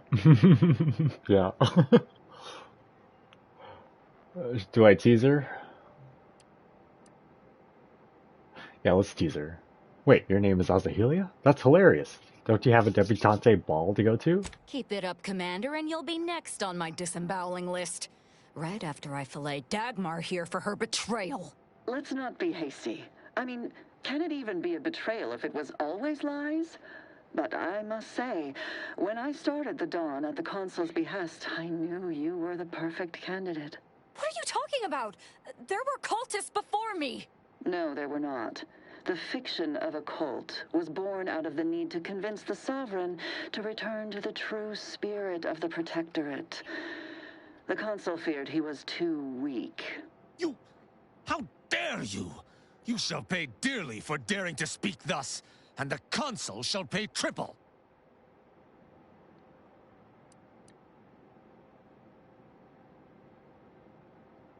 Nah, I don't want to say that, actually. Let's make it about Aza. Yeah, sounds to me like you used Aza because you were too cowardly to do any of this yourself, Dagmar. So what we found in the Rift Lab was true. Everything Dagmar told me was lies. Our cause isn't righteous.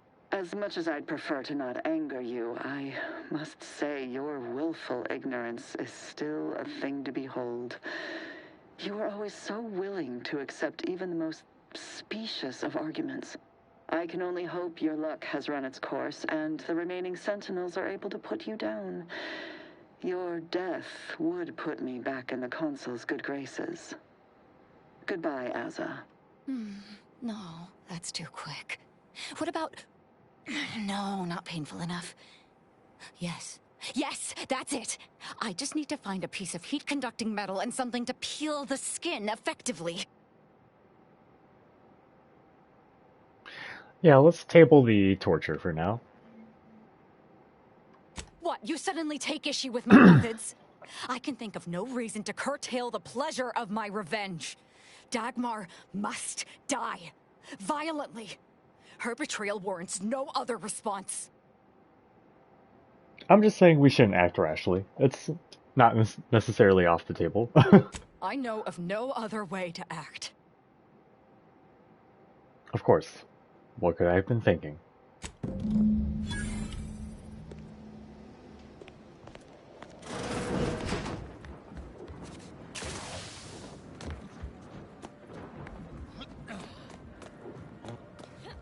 Imbeciles! How did you let Azza get this far? Stop her! She means to assassinate me!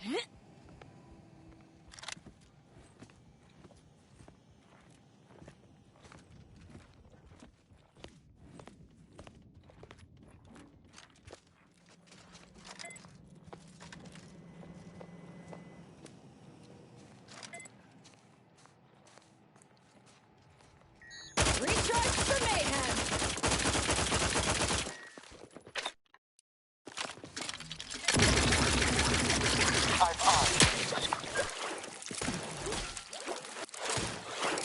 Step aside, swine. All in the air. Still charging. This might sting. A lot. I've been known to hold a grudge, you know. You have my thanks and my hammer.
Early copy of the Protectorate Acumen Test.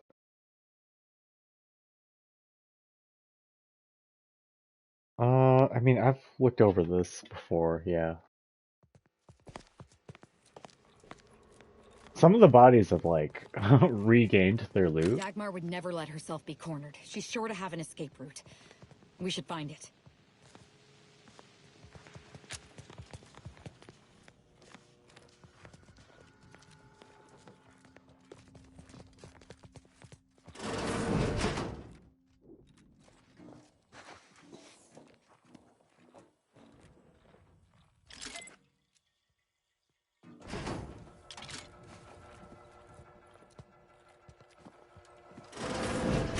Ah! You're still alive! No, let's not be too hasty here. You seem a rational person. There must be something we can do to resolve this peacefully. I try to be Please sometimes. don't let Azza get her hands on me. Why are you talking to them, Dagmar? I'm the one you must answer to.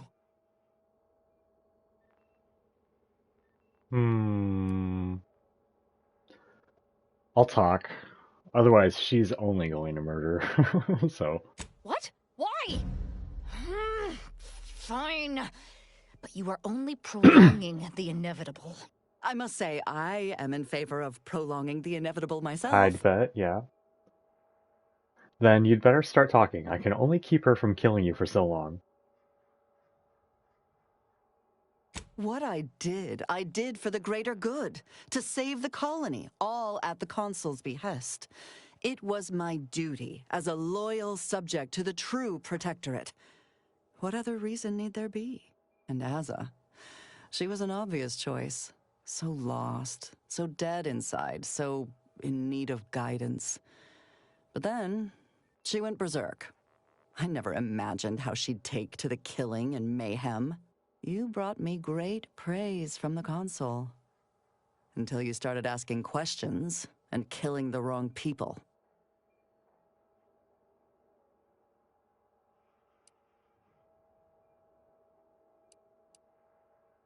Yeah, and how exactly was starting a violent cult supposed to save the colony? The Consul feared that the Sovereign wasn't up to the task he inherited. He actually believed the subjects no longer needed such a firm guiding hand. So the Consul set to creating a challenge for the Sovereign to rise to make manifest the hidden dangers he refused to see. It began with labeling political subversives members of a fictitious cult. When that didn't work, the Consul enlisted me to make the glorious dawn a reality. Which was when you decided to make Aza the first real cultist? Which wrong people did she kill? Which wrong people didn't she kill? We were supposed to work through intimidation and the perceived threat to our system. Sure, maybe kill some subjects, those that could possibly become threats to the Protectorate, but not the dozens she slaughtered. For Matriarch's sake, she was killing vigilance. And then she started asking questions that would have led to her discovering the truth.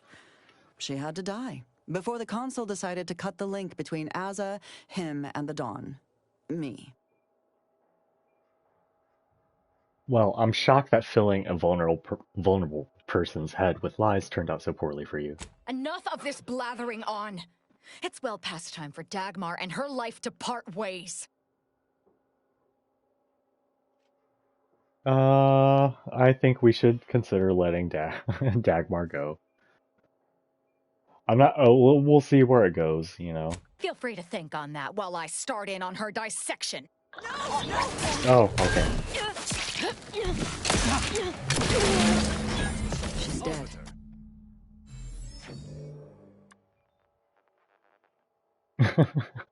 I had the wrong gadget on. I know she betrayed your trust. I'm sorry. As am I. She should have suffered more for what she did. You know, for a moment there, I was questioning everything, but it quickly became obvious she was just lying to save herself.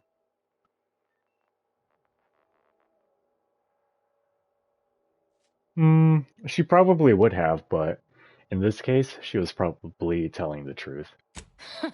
You're so naive. But don't feel bad. It took me until now to see through her subterfuge. No. The Glorious Dawn was always true. She was just using it for her own debased ends. Now that Dagmar is dead, I'll be leading the Dawn into the glorious future.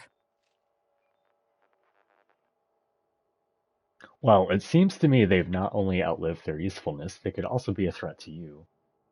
We've had to contend with quite a few of them going after you. You're absolutely right.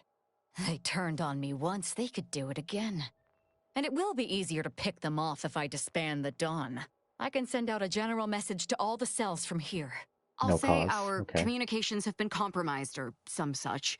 That the Exalted Leader is dead and that they need to separate and protect themselves. That should work, though I suspect a fair amount will simply just jump into the closest rift. I'm sure there will be some that ignore the message completely, though. Enough to keep my knife skills up, at least. Alright, Aza. Well, we can deal with them personally if it comes to that. It's done. Let's leave this place. It sickens me.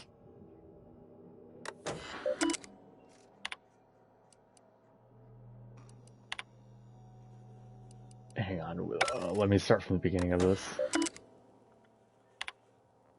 From Dagmar, subject the perfect cultist. My glorious Consul, I have much to report. My intuition was correct. I have found the perfect cultist. With the right prompting, one of my scientists, Azahelia Lightinger. Scientist? You were a scientist?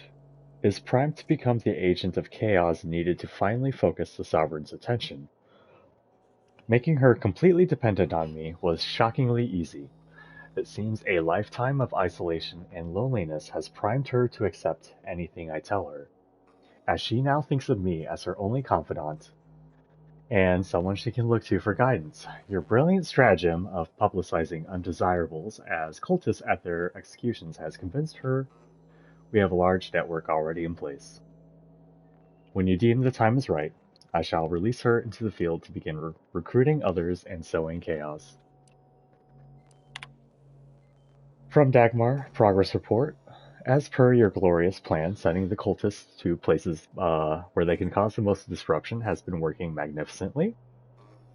Unfortunately, the religious fervor is beginning to get the better of some of them, and we're losing more to the rifts every day. We must strengthen our revelations forbidding them from joining with perfection, lest we have need to continually replenish our supply of cultists. Losing a few here and there through self-sacrifice idiocy, self-inflicted violence, or fighting our brave soldiers is to be expected, but we can't afford to replace them en masse and maintain the momentum we have achieved. Yours in subservience, Dagmar. From Dagmar, the unrestrained chaos. My glorious consul, my attempts to rein in Aza have so far been unsuccessful, but I am certain, given time, I will be able to bring her to heel. If I may be so bold to humbly inquire, Your Eminence, is it really such a bad thing to lose a few vigilant here and there? It keeps the threat of our glorious dawn in the forefront of their minds, which in turn applies more and more pressure on the sovereign himself. Perhaps it is what shall finally force him to act. Yours in subservience, Dagmar. Personal logs, the kill order. I know what I've undertaken is righteous, for my consul has told me so repeatedly. But to actually witness Aza becoming a hollowed-out shadow of her former self has been difficult. It's as if the pain she is finally releasing after years of clamping down on it is eating her from within as she unleashes it on anyone and anything around her. It is hard to admit, even to myself, the fondness I once held for her has turned to revulsion when I see emptiness in her eyes. Perhaps focusing on that instead of the person I once knew will make it easier for me to issue the kill order on her. Regardless of any personal feelings I may or may not have, I've no choice in the matter. It is the only thing that could conceivably get me back into the good graces with the council. Consul? Mental refreshment? I find myself thoroughly dismayed at the consul's announcement. How could we have gotten to this place? The sovereign, in mental refreshment. It is unthinkable. How could our plan to get the sovereign to fulfill his role as the inheritor of not only his father's legacy, but that of the matriarch herself, have failed so utterly? But of course I am not privy to the consul's thoughts, and he is only doing what is best for the colony, as he has always done. It is not for me to question his judgment or his actions. I have the utmost faith that he will lead us from these troubled times. I'm not ready to talk yet. Let's get out of here.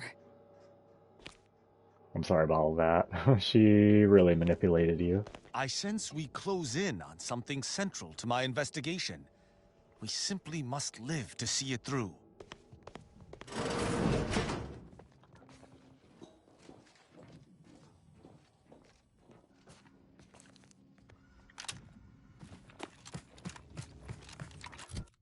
Can we fast travel out of here?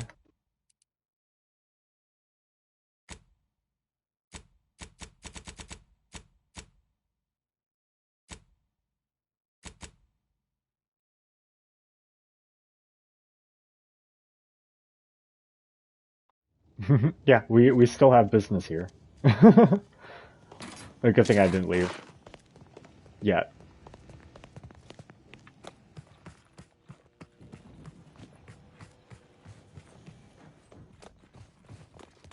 It's a bit quiet here, isn't it? Yeah, it's quite quiet. Supreme Arbiter's office.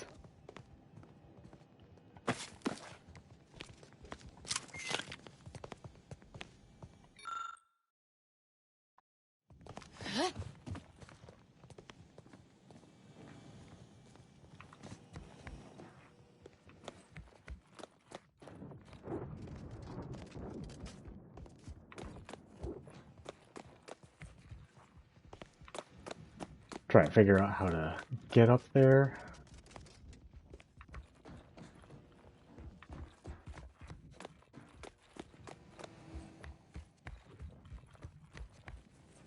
Yo, how? It isn't this. It was just a way to get around some enemies.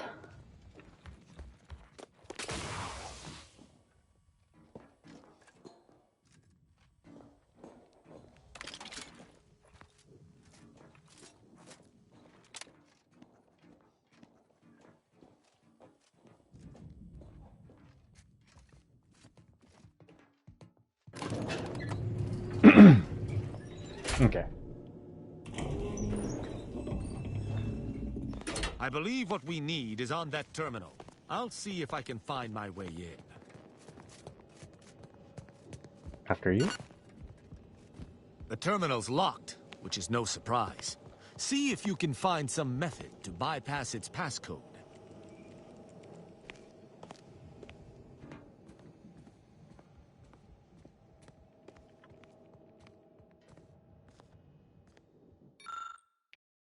Filing cabinet, a relatively standard filing cabinet featuring what must be hundreds of dense, boring documents.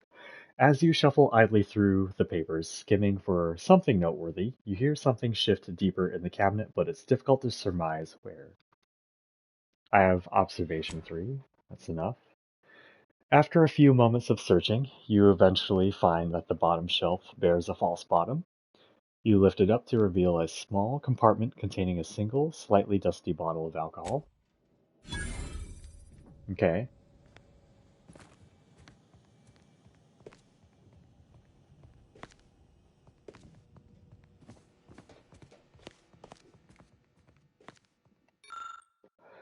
An old picture of the Supreme Arbiter and her two protégés, Tristan and Virgil, taken years ago. Remove the frame. You find nothing unremarkable as you remove the picture from its frame. However, you do notice a line of text and an untidy scrawl on the back of the photograph. To the Supreme Arbiter, a grander mentor has never walked the byways of Arcadia. Gingerly, you place the picture back as you found it. A number of volumes still stand on this dust-blanketed bookcase. Deciphering the Plan, a primer on the Order of the Ascendant teachings.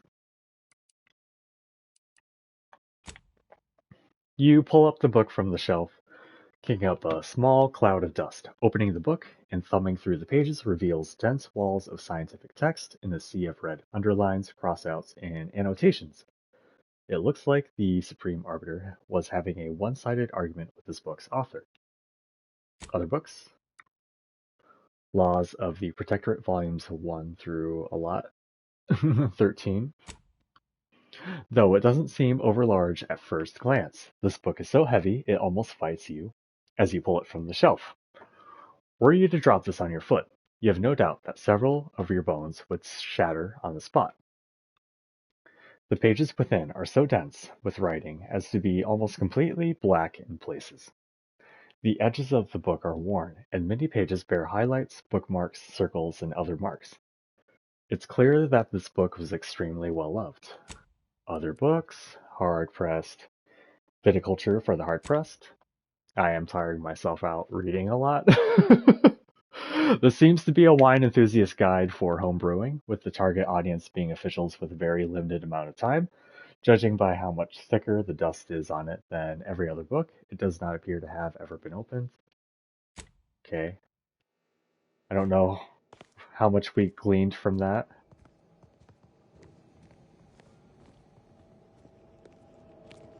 I sense we close in on something central to my investigation. We simply must live to see it through. An Order of the Ascendant globe, likely stolen from some Order settlement. You notice a depressed switch half hidden in its base. Tristan, touch it for me. Something rumbles in the floor nearby. It would appear this has unlocked something. Did you hear that? I think something may have unlocked. Protectorate contraption. Wires and mechanical doodads commingle beneath this device's surface. Best leave it to Tristan. I think this may unlock the terminal, but the toggle mechanism appears compromised. I shall hold it. You attempt to gain access to the machine. Okay.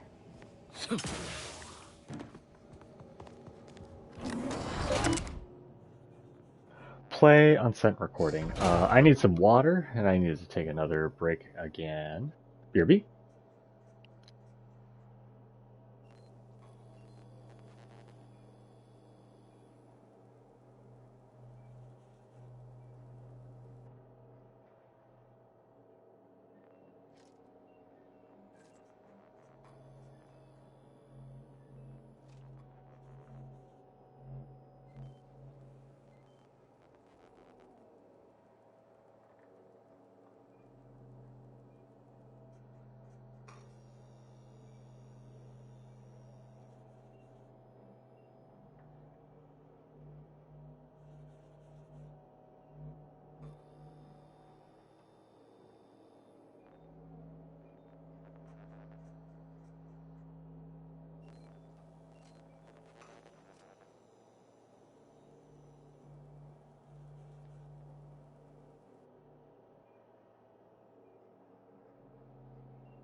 Consul Thoreau, I'm sure you're surprised to be receiving this message, and thus I can assume you already know my intent.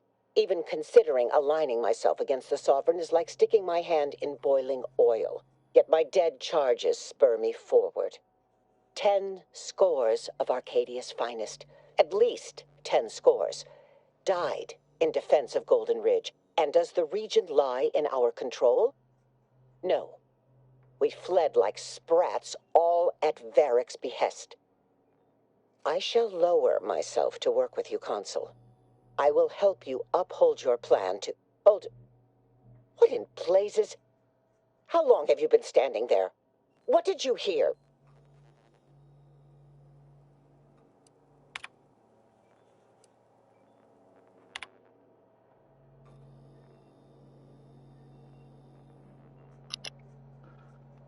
To Supreme Arbiter Mirthana Andros.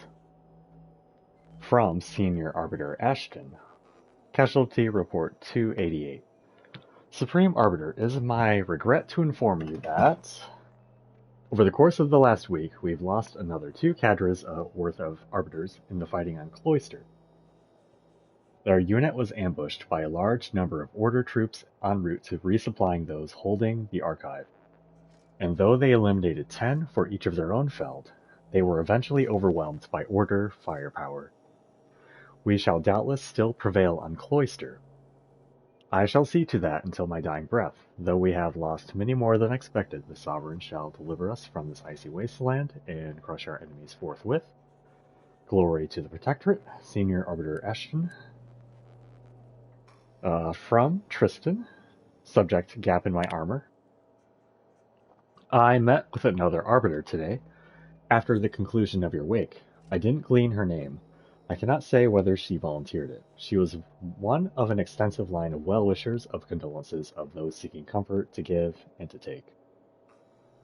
As the 2 of us conferred, she spoke of a handful of junior Arbiters she has been mentoring, and asked if I had any advice. I told her, see which of your recruits has the best knack for maintaining their weapons. Excellence in the most basic of tasks begets excellence in all else. She thanked me for my insight, but I realized shortly thereafter it was not my insight. It was yours. All I know and am, I learned from you. You and Virgil presented a stable base from which I could be the best I could be. With you gone, and Virgil, distant it is, for the first time in my life, difficult to see what the future might bring. May the Architect both grant us peace. Yeah. What do you got to say, Tristan? I cannot believe what I heard. I cannot.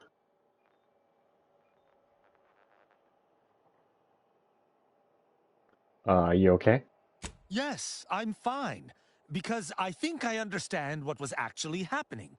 My mentor hated the Consul and was deeply devoted to the Sovereign. She'd never speak thus, unless she was trying to lure the Consul into a trap. That seems like a lot of work to go through just to flatten someone's head with one of those giant hammers. What I'm proposing is eminently plausible. It may be beyond you to see her machinations, but it's obvious to me that this was merely an intricate play. It's all that makes sense. It's obvious she was killed before she could send it. There's no elaborate play here. It's not obvious to me. You didn't know her. Wait, do you hear that? What? I didn't hear a thing.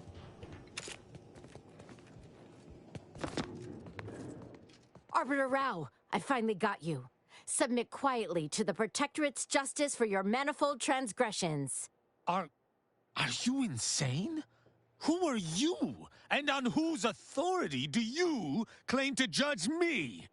My name is Junior Arbiter Mayhall, and I operate on Arbiter Mandate, as you did once. Now, no questions. This is already going to be difficult enough. Didn't realize the Consul had Arbiters in his pocket, too. No time for jokes. It's logical.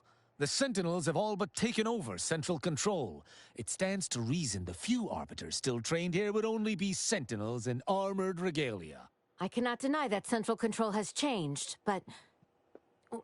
What am I saying? I need not defend myself from the likes of you. Enough! This has been an unpleasant day, and my patience is gone. Your accusations are baseless, and accosting a higher-ranked arbiter is grounds for arbitration. They're far from baseless. You stand accused of abandoning your post, of infiltrating Protectorate facilities with opaque aims, and of hampering the Protectorate war effort.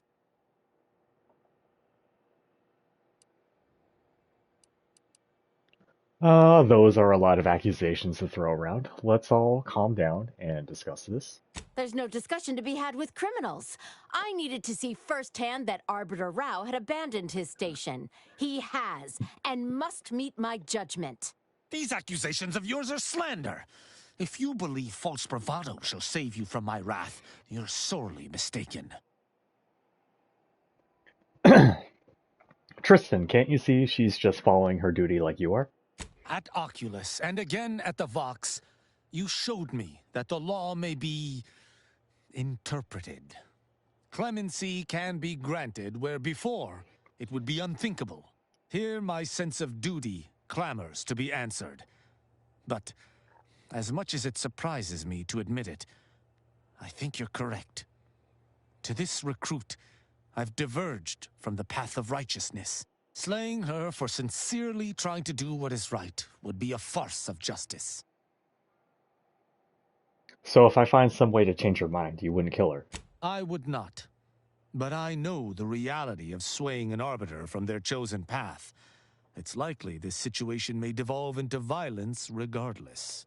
What is this insanity? I would never imagine an Arbiter balking from their chosen course. I had hoped Arbiter Rao would come to his senses, but obviously to no avail. I may not wish to judge him. I may not understand what has come over him. It is of no consequence. His crimes against the Protectorate are all that matters.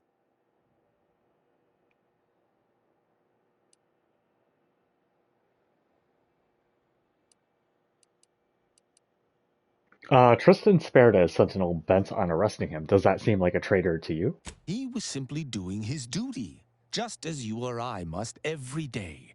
Killing him would have been wrong, even though attempting to arrest me was a criminal act. That's even worse than I thought. You chose not to do your duty, and expect telling me so would soften my decision to judge you? The Supreme Arbiter taught me to follow my own sense of justice, and I have. Use your mind. Think about what I did, what you intend to do. Is this moral? Is this right? You don't even have to answer. I can tell you know that this isn't just. But it is of no consequence. I must... Architect's mercy. I'm just not sure. Even the Supreme Arbiter seems to have struggled to do the right thing by your laws.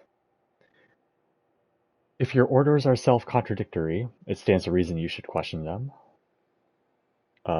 You face an inherent logical fallacy. All you can do here is follow your heart. Yeah, I like using the required info. Yeah, even the Supreme Arbiter seems to have struggled to do the right thing by your laws. We don't know that for certain, but to an onlooker, without our knowledge, it could seem that way. And such presumed traitorousness would be very confusing. Even the Supreme Arbiter has struggled with this? That doesn't seem possible. But I suppose there's no way to ask her now. I shall trust your words. Consider my hand stayed. I can see that judging Tristan would only rob the Protectorate of another of its servants. It seems I must reflect on this matter. Well, I'm glad we got that resolved. Tristan, what do you think? It would appear we're in agreement. Neither of us shall raise a hand against the other. I'm pleased. Never known an arbiter to lose their taste for blood. That's disappointing. All right. So, what course of action do we take now? Tristan, any words of advice you can impart? It's important for an arbiter to use their forebrain. Next time you encounter something as strange as a loyal arbiter diverging from the path of righteousness, investigate. You may find more questions than answers. But deciphering them and interpreting justice as best we can is how we might serve Arcadia. Uphold justice in my way. I'll attempt to remember that, Arbiter Rao. Thank you. Glory to the Protectorate, Junior Arbiter. Make me proud. I'm pleased we were able to resolve that altercation peaceably. Robbing Arcadia of an enthusiastic recruit would have given me little joy. You say that, but I've seen the way you smile when you kill... Oh, sorry, dispense justice. I'd say she got lucky. Or you're turning soft. You know, I'd even venture to say she reminded me just a little of myself as a lad. As a lad. Uh-huh. So where do we go from here? It's hard to imagine you as a bright-eyed recruit. I assure you, I was once there. Any arbiter of note must build their character on a foundation of enthusiasm. All this excitement did not make me forget the confession on the Supreme Arbiter's terminal. I have to bring it to Virgil. Together, we can discover exactly what transpired. Well, hopefully he's okay. Then we better go find Virgil.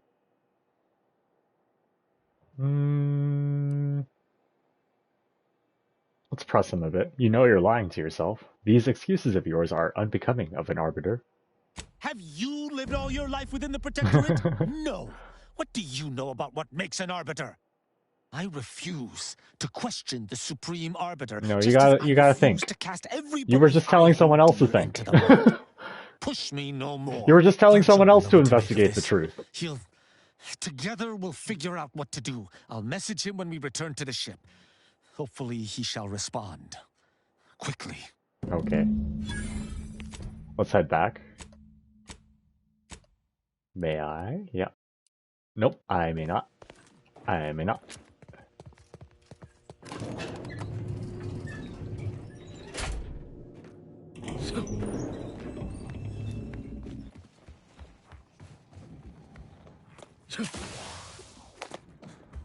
Now may I?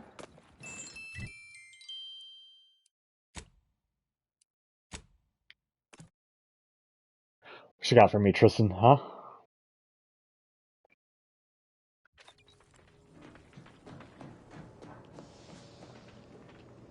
Oh, where you at?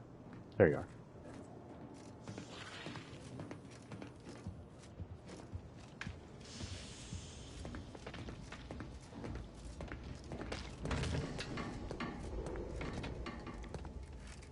Oh, you want a good sit? Once we find Virgil, he and I shall unravel what occurred with the Supreme Arbiter. Together, we shall have no trouble, I'm sure. Is he still on Eden?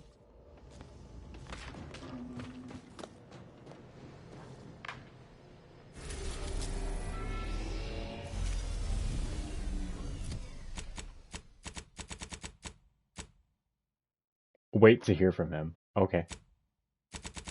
Let's finally do some faction stuff then.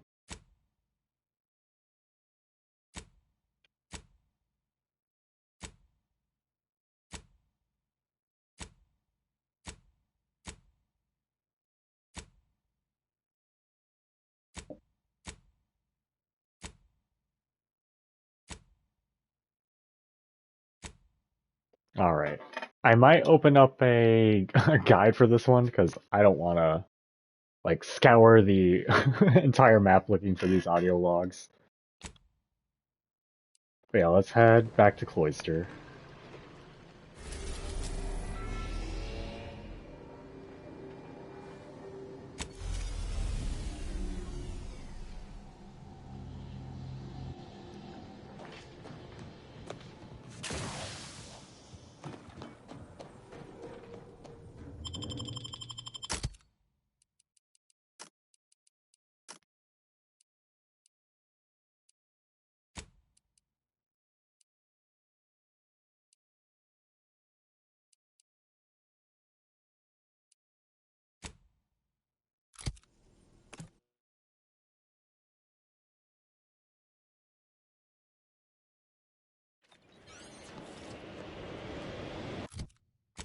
It's unmarked, right? Okay, yeah.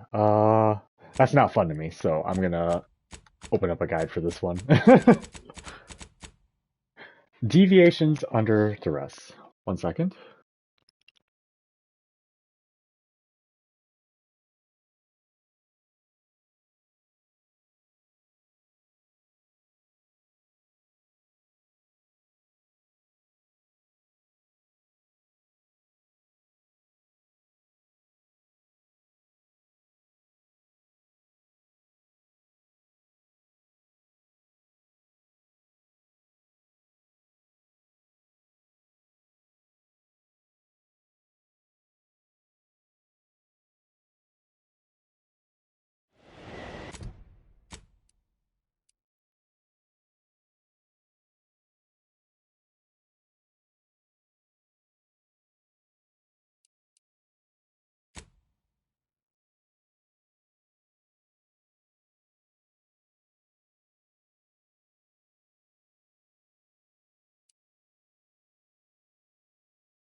Oopsie poopsie poopsie oopsie oopsie oopsie poopsie. Didn't mean to jump off or fall, like, at all. Was just trying to look around. Hey, at least the the waypoints are still there. Would it be faster to just go down south from here?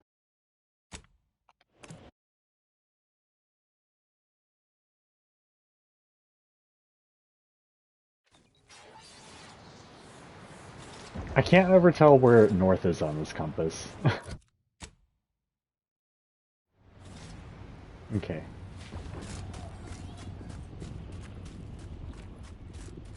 Maybe I should change the setting for that.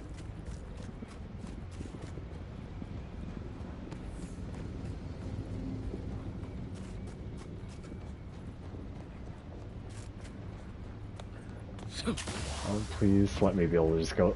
No, no, no, no. Okay.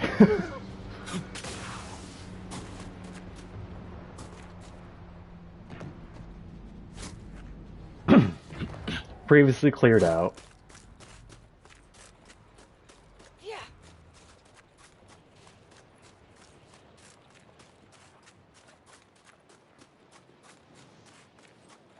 I also don't know which of the 4 I've already passively picked up, but we're just gonna go to all of them anyway. Damn busy work. Collectible quest. But so it goes.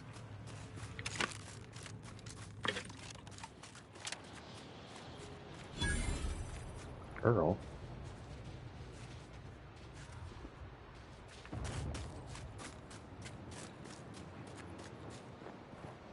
There is more to this structure than what is observed. Initiating usage of relevant idiom. Tip of the iceberg. Well, I'm a little curious. But I also don't want to investigate an area without picking up a quest that would be relevant to it sometimes.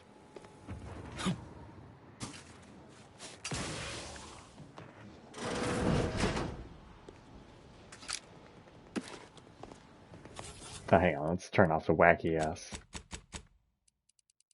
interaction outlines again.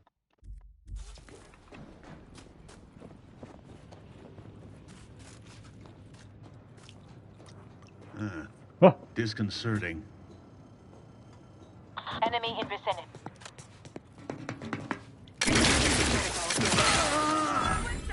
All right.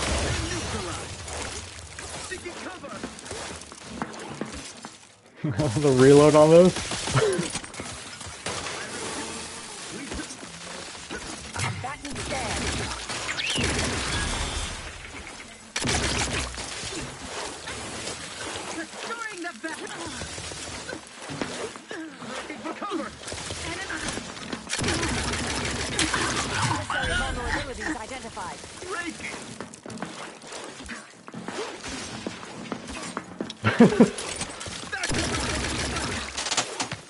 You gonna bounce and hitting them? Yep.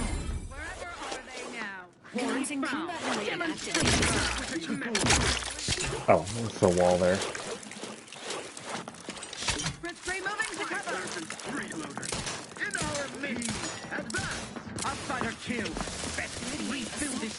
Target analyzed. Stun weapon ready, Commander.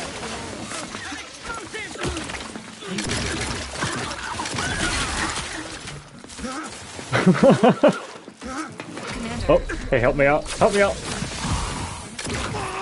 Taking around too much? Oh, I didn't mean to double inhale. Okay, this gun is weird, but I like it. Okay, who's still up? Oh.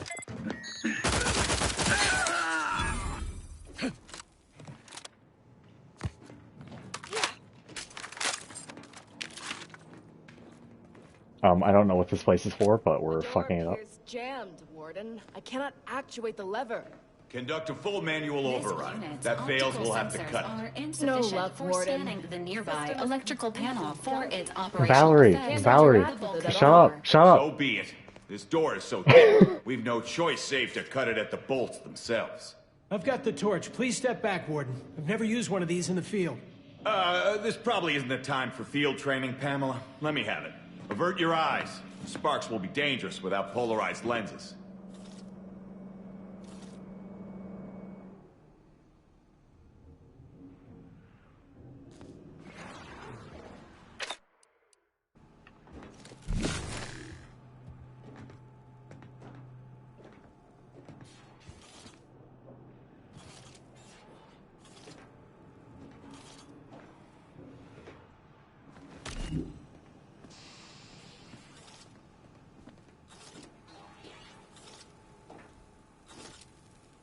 Hang on, we'll talk to them first. Do you guys have anything to say about all that mayhem? Wait.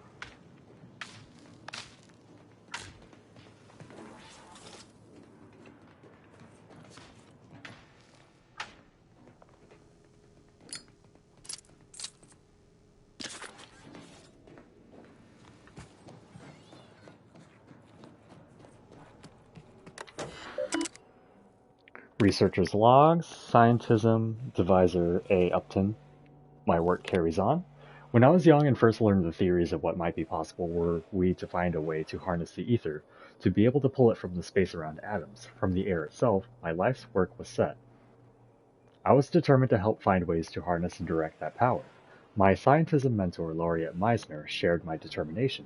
She theorized that our ability to focus ether was limited only by the refractory capacity of our lensical nozzles, and my research is proving her correct.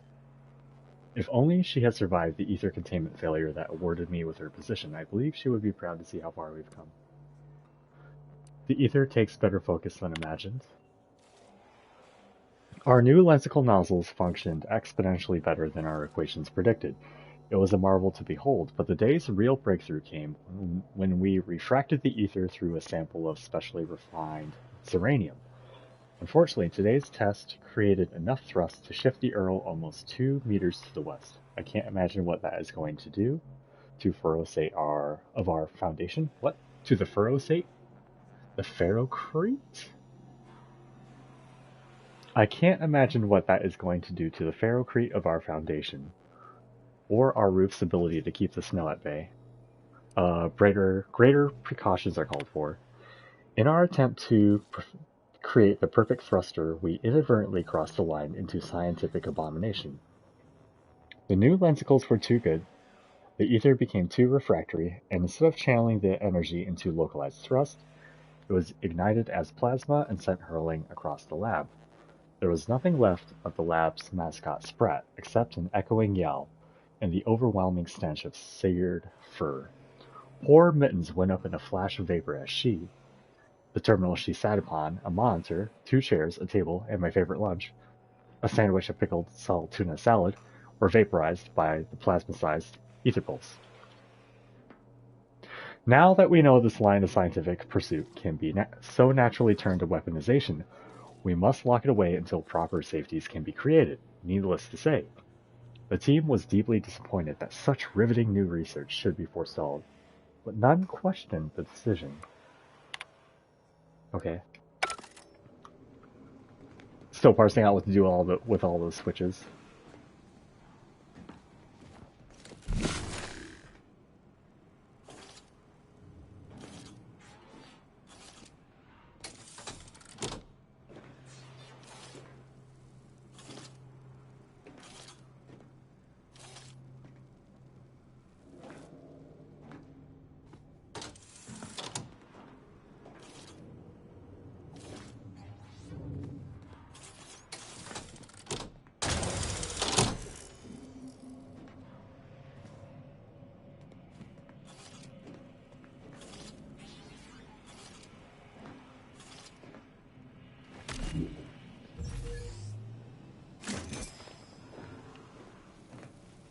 They didn't have an intercom or something to talk to them through, right? Yeah, I have to get in there.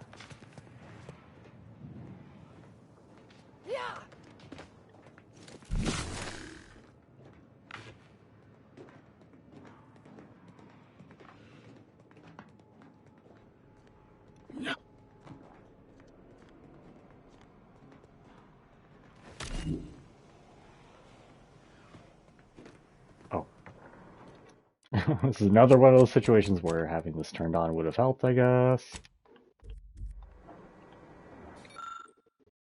The bulkhead door wiring issue. Though I'm no engineer and I'd hate to be perceived as bumptious, I think I've solved the bulkhead door's power issue, temporarily at least. It appears the flimsy circuits are leaking power, so the solution is to route the current through a maximum of 4. If you do 5, the power drops below failure levels and nothing happens, but I think 4 should do the trick. My shift is about to end, and I have neighborly investigations and observations to perform tonight, so proving my theory will have to wait until tomorrow, unless McCarthy repeats that questionable thing he's been doing with those frats at night. In that case, tomorrow may be spent talking to Arbiter Willis. Okay.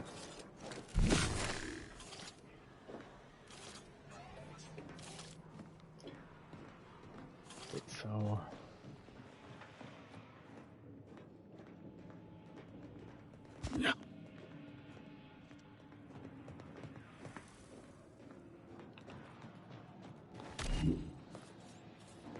Oh, that's right.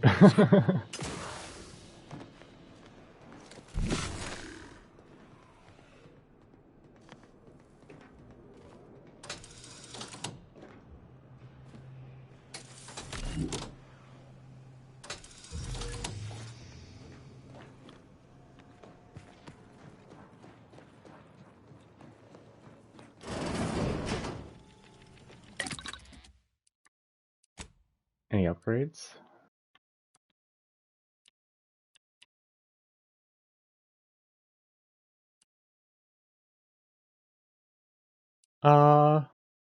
Yeah, just more damage for her.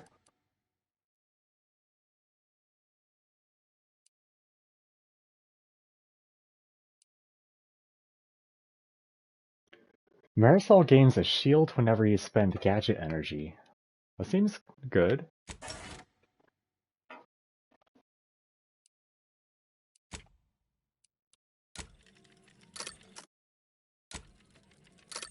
Been messing around with this gun a bit. Might as well make ammo for it.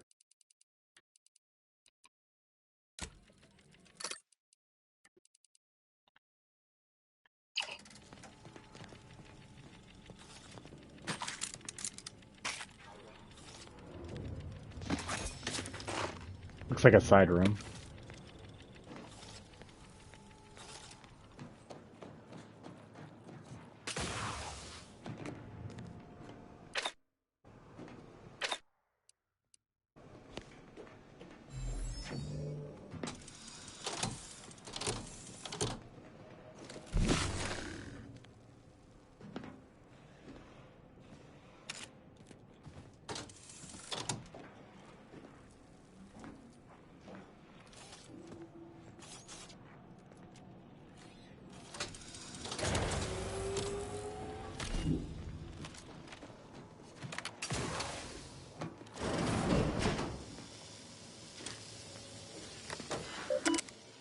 Researcher's logs. Welcome, Scientism Devisor L. Kennedy. Oh, Leon Kennedy! Huh. Experimental results from Ether Projector. Our experiments in merging material from the rifts with the ether energy have been an amazing success. Though this projector was originally designed for propulsion, the harmonic metachemical resonance burns as a bespoke form of plasma that conflagrates almost anything it contacts. The result is an enkindling globule that devours anything in its path, including desks, chairs, automatics, and organics. Only the ferrocrete walls of the facility seem capable of withstanding cremation. The guiding principle of our scientism demands we pursue the plan to the betterment of all mankind. Nevertheless, the militaristic possibilities of this device are difficult to ignore.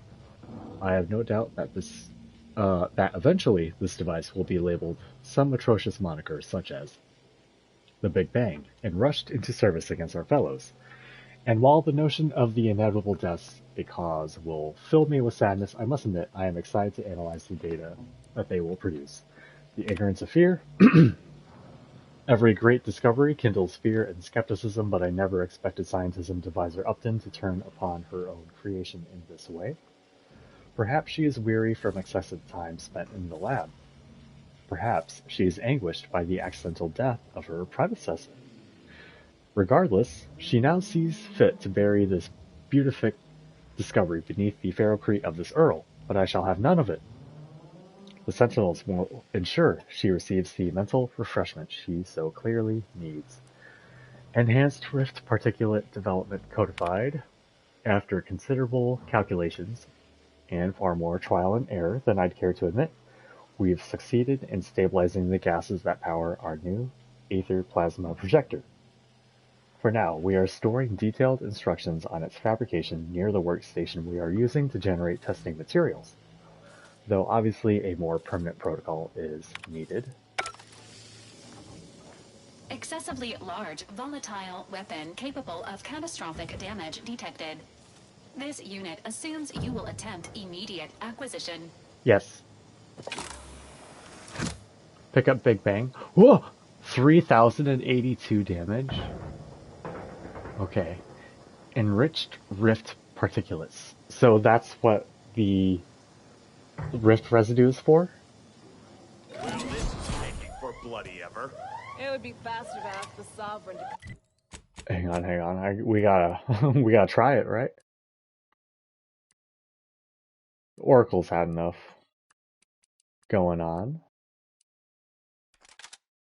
It's not even technically legendary. Or whatever, you know. I looked at the spark. I got it open.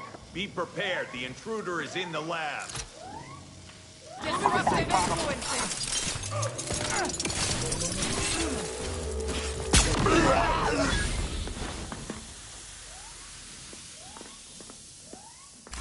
Maintaining perfection.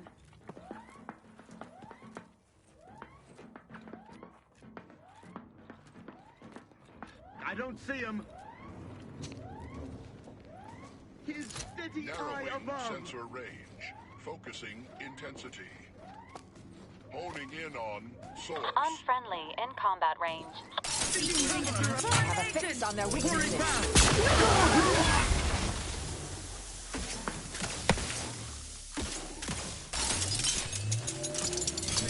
Fortificator is charged. Plasma tolerances exceeded. To a nuclear slurry.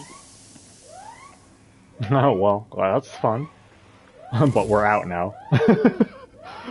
But wow, okay. So that's, this game's BFG, huh?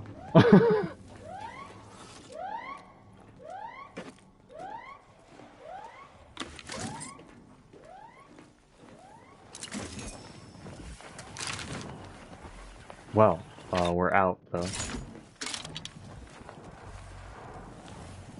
Commander, this substance may be crafted into ammunition, with only a low to moderate risk of disintegrating your hands at the workbench.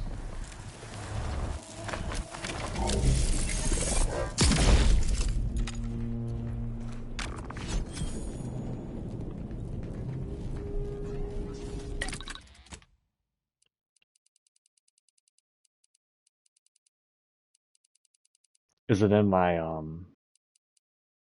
craftables now?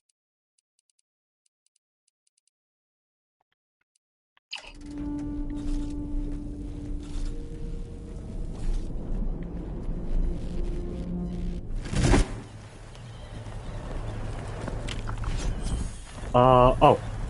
Pick up recipe enriched rift particulates. Okay. Rift and rift residue observations. Over the past few days, my team and myself have made a rather peculiar observation in regards to the residual matter that is expelled from the rifts upon their opening. The rift residue, as we've taken to calling this new type of matter, tends to be expelled rather than further than was first noted. Indeed, the matter has been found in some rather unusual places in regards to its point of origin within the rift. Behind doors, around corners, on the backsides of crates. None of these places seem out of reach for this rather miraculous and non-Euclidean substance. Dashing about in an effort to locate as much rift residue as possible before the rift closes, we were all reminded of the old Protectorate children's game, Find and Report the Contraband. In summary, for any future researchers, be thorough in your examinations, and I can almost guarantee you'll find more rift residue than expected. I'll try again. Marisol's just walking right into it.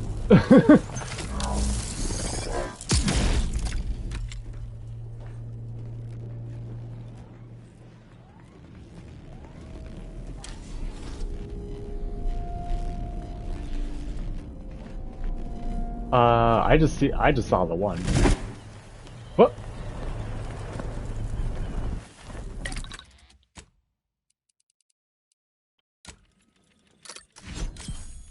Ooh, okay.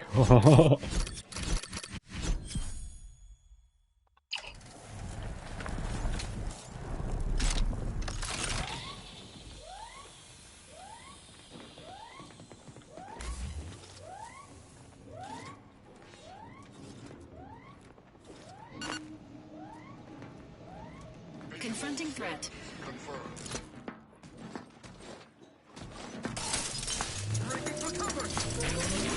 Check your scope for Plasma tolerances exceeded.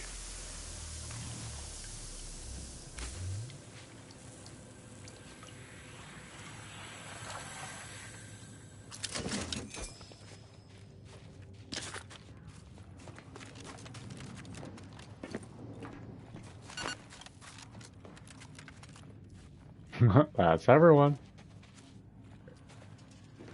Oh. This guy like faded out. Burglary of facility complete. Please enjoy your experimental oversized murder cannon. Cool. Yeah, I'm glad I found that. That's our strongest weapon by far. The boss weapon. Yeah, we should not use this all loosey-goosey. We don't have a lot of ammo for this. That's good to have though.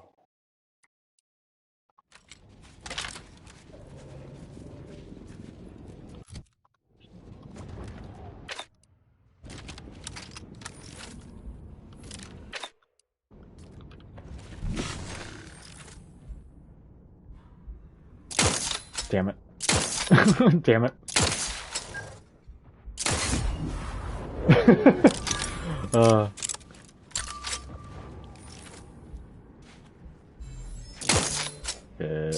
Nice.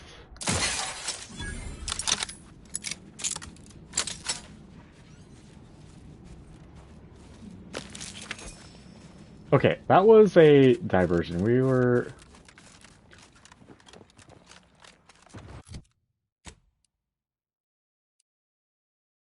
I think we must have got what was here. Let me check deviations under duress one more time. Oh yeah, I marked the wrong spot, I think. Possibly.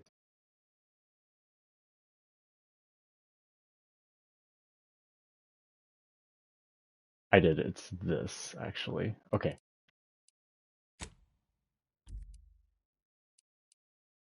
But, I mean, we got a badass gun, though.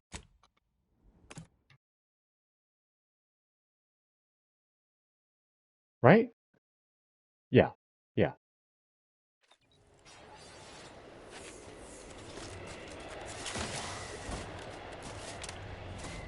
Please don't be a pain in the ass to get to. I just want these audio logs so I can progress with this damn faction quest. Somehow this collectible quest is like sort of slowing me down. Oh my gosh. Is it up on the hill? I'll go through all these.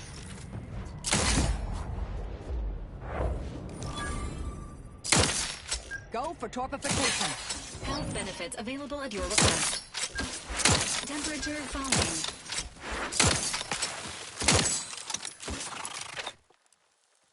No longer compromised. Adversary vulnerabilities identified.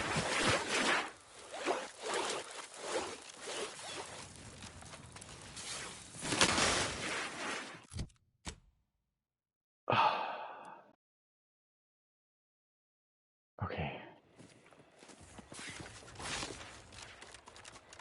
I don't even have. Okay. Well, we're here. We're here. We're here.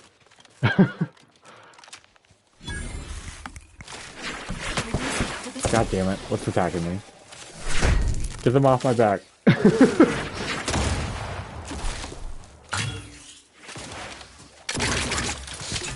have to reload. This unit is concerned for the commander's well-being. Kill it! Attack it! Attack it! There we go.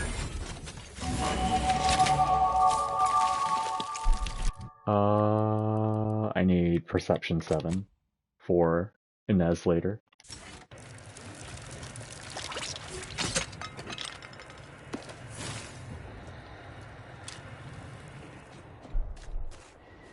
Okay, so do I have to like circle up this mountain to get to this audio log or something?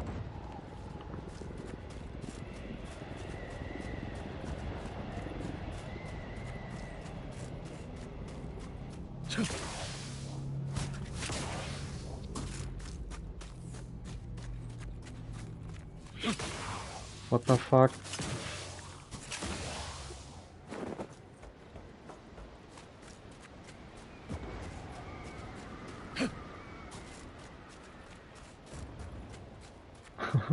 Please?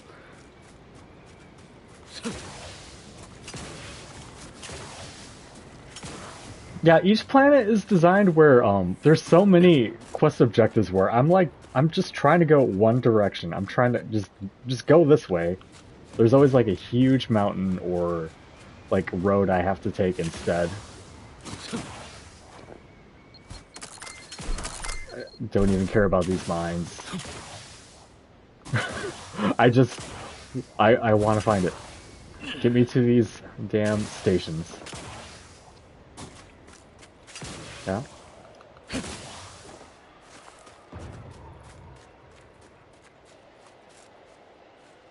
Oh my gosh. It looks like just marking them was not enough for me. What do you mean up here? How do I get up there in the first place?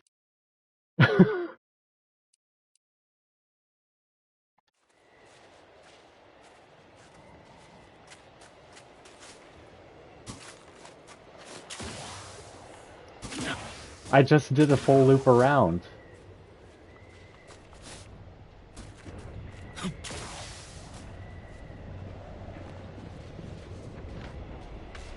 Alright, hang on. We'll actually look at it piece by piece.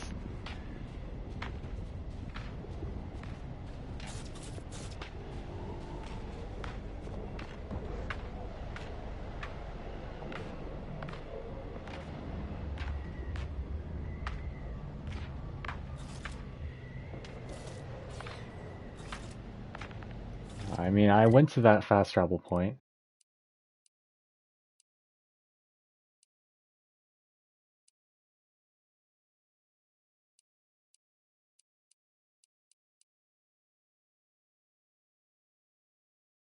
Southwest. High up in the Excogitation Chapel surrounded by cliffs. This chapel can be reached during the main quest, a complication with the Computronic Cerebrum. Open the elevators in the cloister undergrounds to reach it. Okay. So I have to do the main quest to do what I'm trying to do. But to do the... But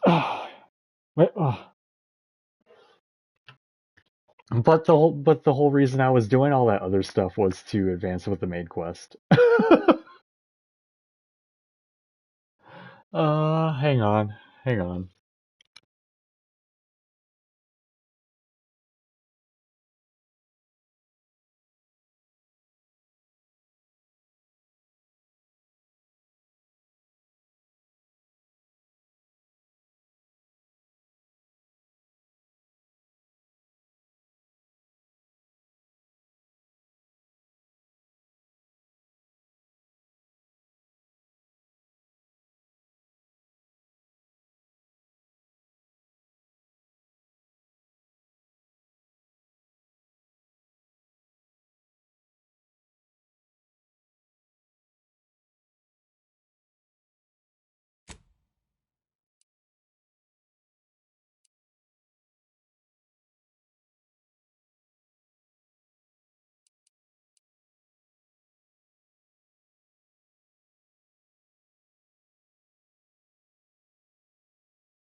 Okay, well, fuck Laureate Beckett. We're gonna do other shit.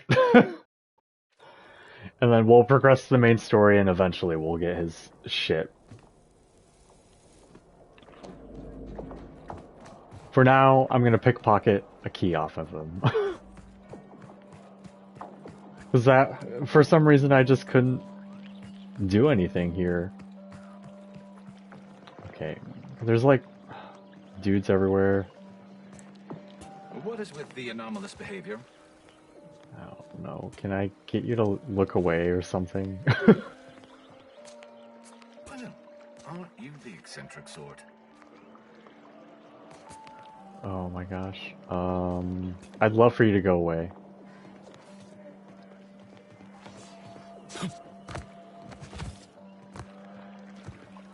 Welcome back, Kate. In what manner can I assist you? No. Oh, okay. You do move. Like, that sucks if you stand there the whole time.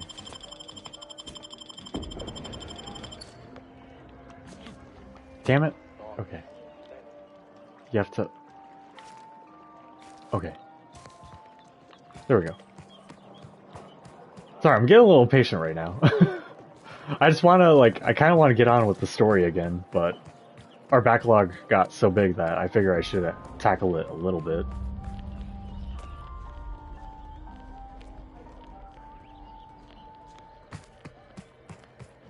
I have the keycard, Persephone. Do you have anything new for me? Or is it the...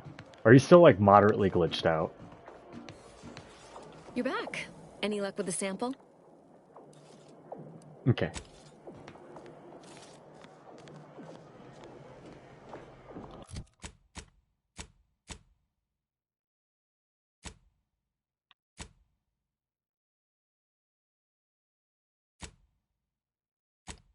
Okay.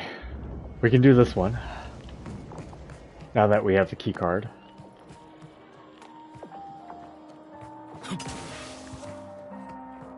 Ah, shit, I forgot about something. There's something in the oven that's probably maybe a little burned.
Your admittance to the Chamber of Conflict Evaluation and Strategic Planning may come at a later date, as determined by the Office of the Oracle Lawyer.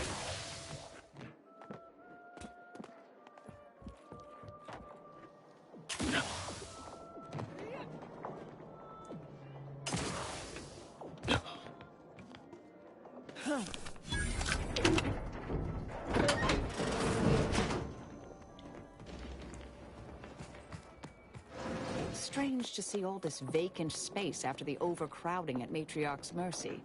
Plenty of room for refugees here. If only the Order administrants got their act together.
I hope you have good news for me.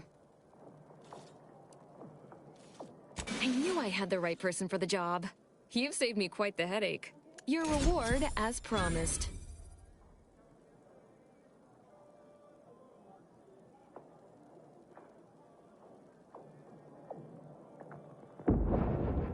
You did sharpen my pencil, so I suppose sharpening yours is only fair. I'll put in a word with my associates to pass along to whatever Protectorate forces are on site to expect you. It's no guarantee, but at least they won't fire upon you on site.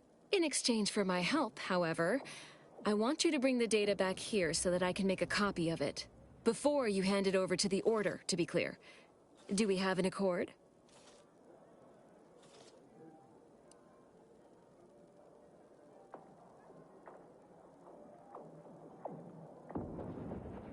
You've no doubt heard the phrase, knowledge is power. Sub Rosa benefits from all the knowledge it can acquire. I can tell you no more than that. We do work well together, don't we? Return here when you have the data. I'll be waiting.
What fortune! Our technician manifests at last. Halt there. You match the description of the technician we have been vigilantly awaiting, but as they say, assumptions made are mistakes readied. Present yourself, so that I may take the measure of you. No time. If I don't get to work, the whole reticulum could corrupt and dismantle. What? Spare me your technical argot and hop to it then!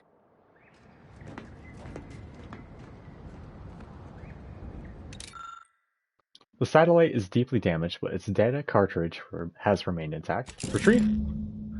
The data from the crashed satellite appears unintelligible to you. Hopefully the Order will be able to decode it. Yes, dear. Anything on your mind? Just seeing if you have anything new for me. May all... Alright, back we go. Anything else for me? Go about your business then. Okay, thank you.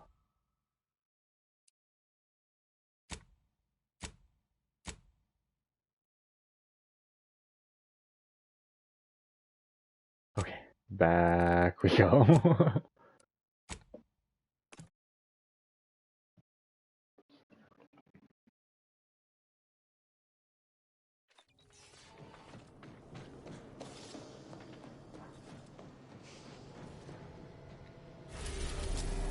cloister.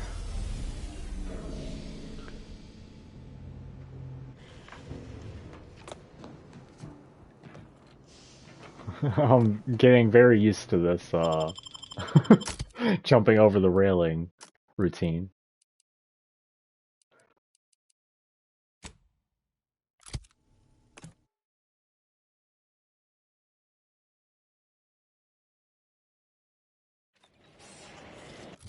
I'm back inside of Lepless Gardens.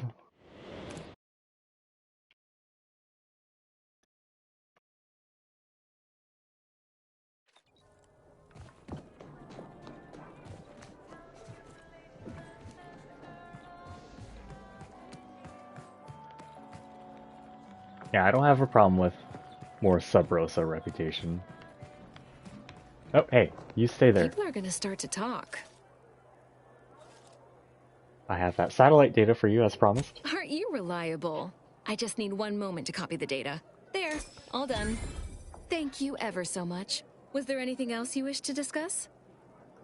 Just a few questions if you answer them. No need to wait for permission. Ask them. Never mind. Alright, let's give Laureate Croft the info as well. I want shit to start happening.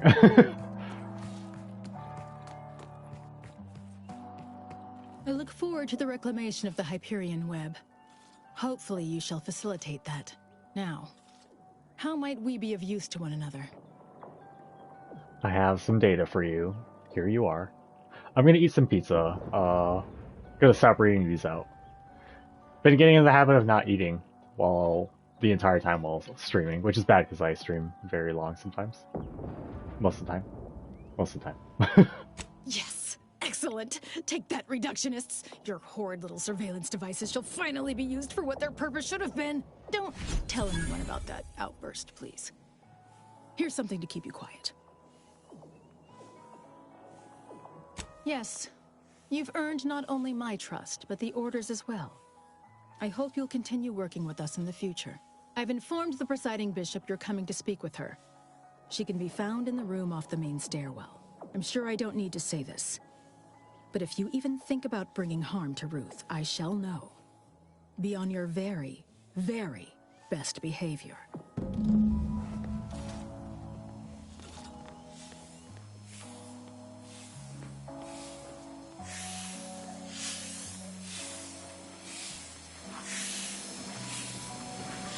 Good to see you again. I had hoped we could speak earlier, but no matter. Little time remains. You are a crucial variable in the solution to a critical problem. Since the unfortunate end of the peace talks, Gertie and I have kept in communication. And we believe it is still possible to get the Order and Auntie's Choice to work together. When you go in to speak with the presiding bishop, please raise the issue with her. I assure you this is the correct thing to do. For yourself, for us, for Arcadia.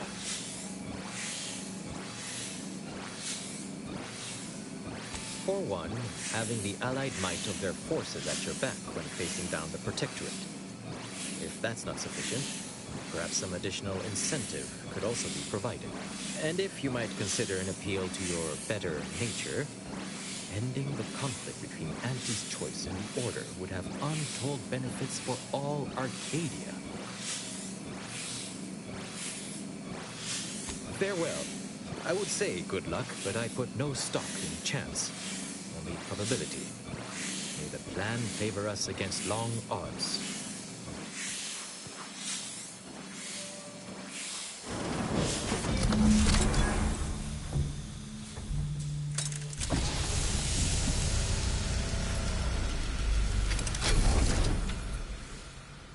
The Order has always proclaimed patience as a virtue, but I am pleased my waiting is finally at its endpoint. For so long, you have only existed as numerical values on a chart. A bright star in a constellation of possibilities, as it were. Now with your arrival, the Order nears the totality of its goals, provided you are willing to stay aligned with our cause.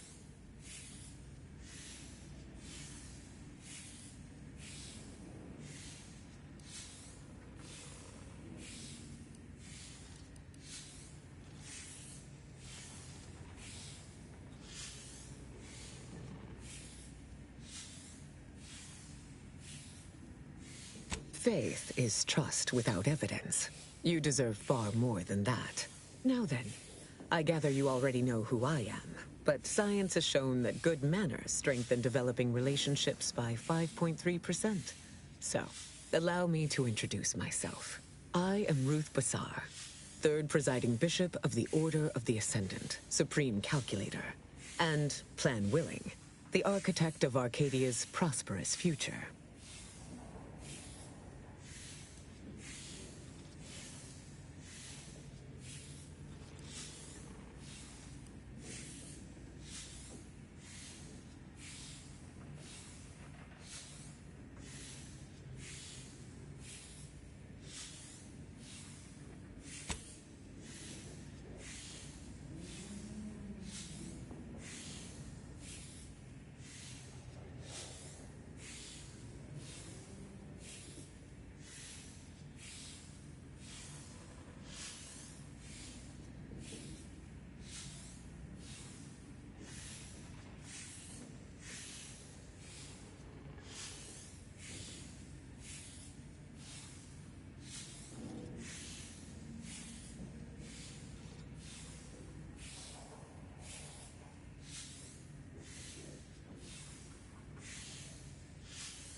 Alright, I'm done with my munchin'.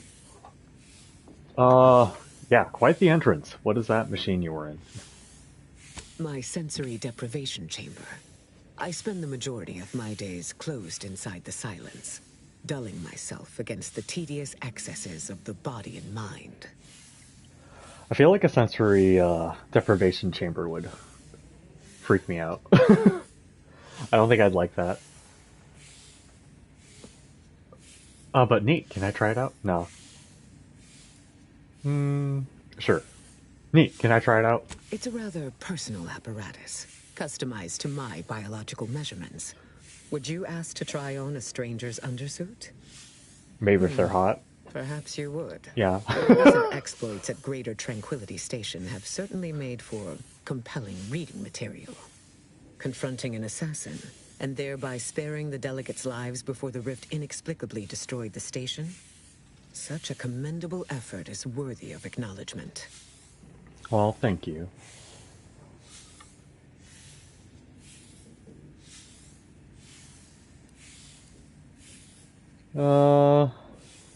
That's downplaying us. You're welcome. Well, this is downplaying, but seems more earnest, I guess. You're welcome? That was a close thing, if I'm honest. Yes, by all reports it was. But the plan evidently has greater outcomes prepared for Vicar Levin.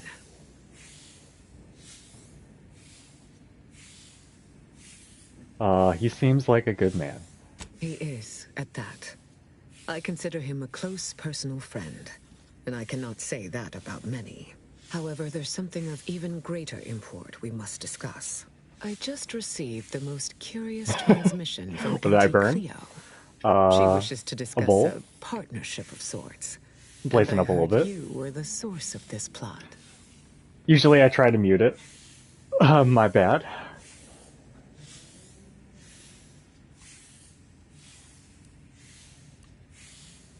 I mean, that's what we're working towards. Is that something you'd be open to? I must admit I have significant doubts about colluding with an entity like Auntie's Choice. Why should the Order agree to even entertain the possibility? Speech 4.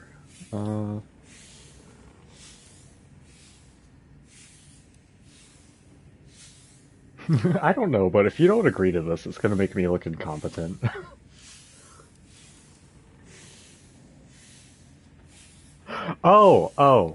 Yeah, my, just my food in the oven.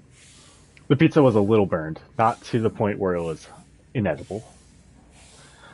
It's like 5 minutes past it should have been. I consider you a wise leader, Bishop. Wise enough to see the potential benefits here. Wise enough to recognize the perils, too. But The right course often involves remaining open to new possibilities. Auntie Cleo has already proposed a secure conference room on board the Undisputed Claim for our use. I will await your arrival there to mediate. Failed to cite her work completely. I worked with Presiding Bishop Orlo, you know. Now there was a serious scientician. Are we ready for them to proceed then? Welcome back, Agent. Is there some evaluation I can do for you? You went to a lot of trouble to recreate Eden's conditions here on Cloister. Why? Well, terraforming a planet, I can see why. But... Call it proof of concept. Laplace's garden is more than its aesthetic. It offers a vision of a future free from the despotic rule of narrow-minded jingoists, where the fruit of the plan can finally ripen. It saddens me to see the garden so despoiled by our wartime presence. But with the loss of Spiretown, necessity dictated we quarter here in the interim. I'd love to not hear that steam the entire time. How does one become presiding bishop of the order? Oh, the Laureate Council simply draws a name out of a hat.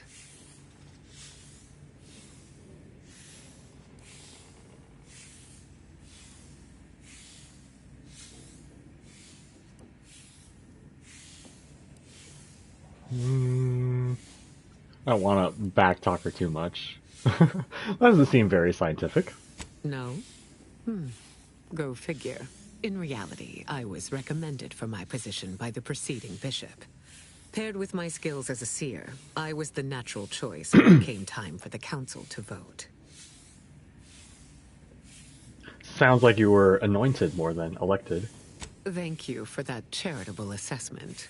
My predecessor, Presiding Bishop Orlo, and I had a close working relationship. He knew I possessed the skills and temperament for the role. I counted him a friend.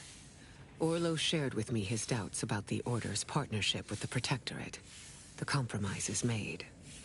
He had many such regrets at the end of his life. What happened to him again? I don't believe he died of old age. Do you think Orlo would approve of everything you've done as bishop? Likely not. But it is the responsibility of every student to surpass their mentor in understanding and sentiment. And I can reliably assert that I have done that. Well, thanks for taking the time to indulge my curiosity. I'll be going now. May you achieve progress in accordance with the plan. Let's see.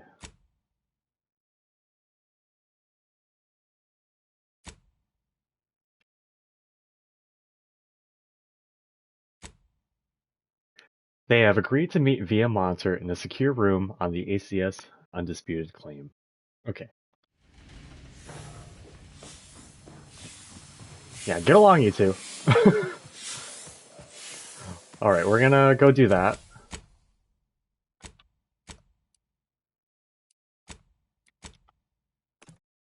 I've gone to this damn ship like 20 times today. There's so many trips back here. Oh, you got something for me, Tristan? Commander, I have news. I finally heard back from Virgil. His message was suitably vague. I suspect he fears the we'll do Council's this. eyes scanning his message, but I believe it to refer to the Arbiter training facility located on Paradise Island. Okay, back to Eden we go. Great, let's go. But why did he choose to meet there? Parts of the location can only be accessed by Arbiters. He likely did so to avoid the Consul's spies. There's a certain hominess to it, inasmuch as we have any particular home. Bringing I was our findings so to ready Virgil to will go on. hopefully allow us to deduce something from all that we found. I only hope to dispel some of the muddiness we've encountered so far. Further complications would be most disagreeable. Well, let's hope Virgil's actually okay. Alright, back to Eden.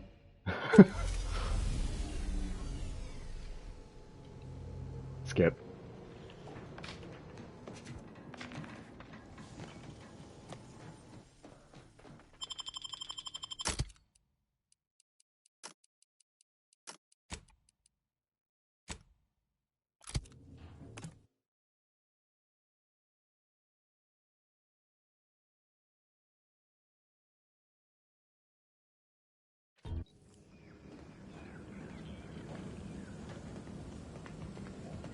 We have the main quest tagged still. Then Virgil is over her.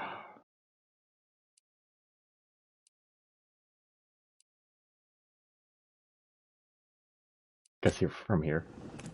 Oh, please let me be able to just walk in a straight line there. Please let me.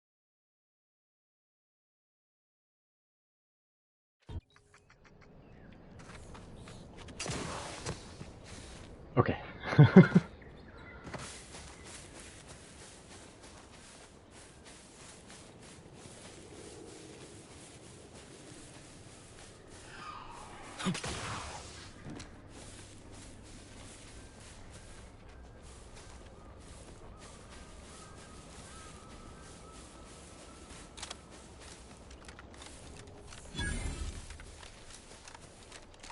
It's silent as a tomb.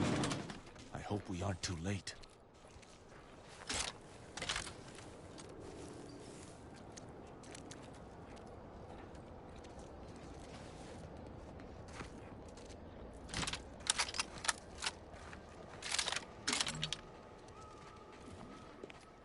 If Virgil's not about, he's like to be in the training grounds depths.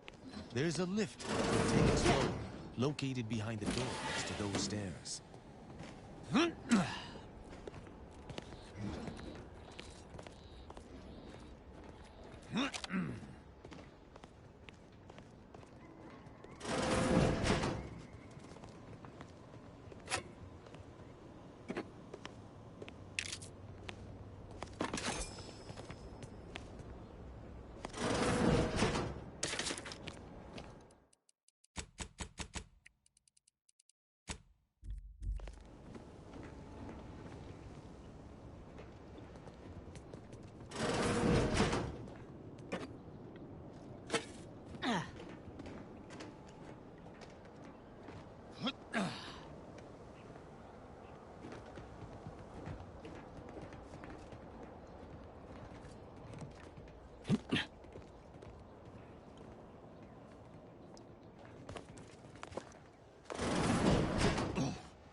Tristan, no! No!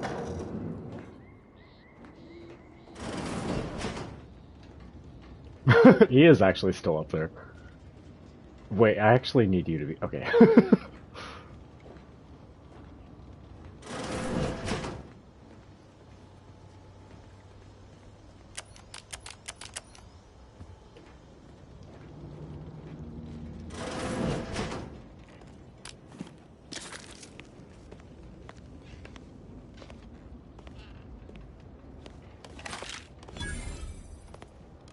I need to get another one of these. Not exactly this, but you know. Tristan! It's a relief to see a friendly face. Do come up.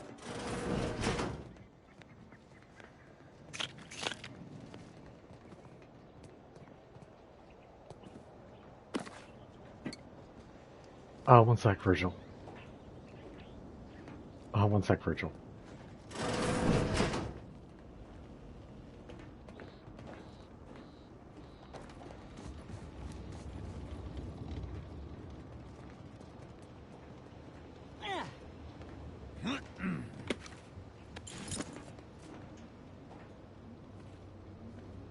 Virgil! Oh, thank the architect I found you intact. We visited the Supreme Arbiter's office in Central Control and found something... impossible. Impossible? Why is it impossible? So that you may claim ignorance as to the truth of what you've uncovered? Tristan is in denial about the evidence we found. I was hoping you could set him straight. Fine. If you're still so thick-skulled, Tristan, then I can see I've no choice but to confess. Hold. Do you hear movement? Attention, Arbiter Virgil Montag. Under the jurisdiction of the Council, we stand to bring you low. Do not resist. Damnation. I knew the Sentinels were looking for me, but I did not expect they would come to this place. We have no choice but to fight.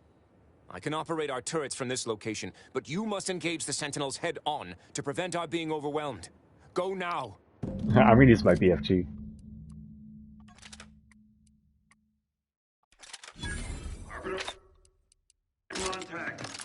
down your arms. Surrender and die.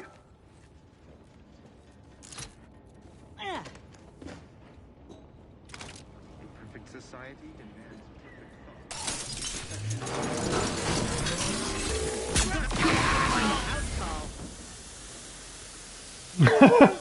Those fools were but an expeditionary force.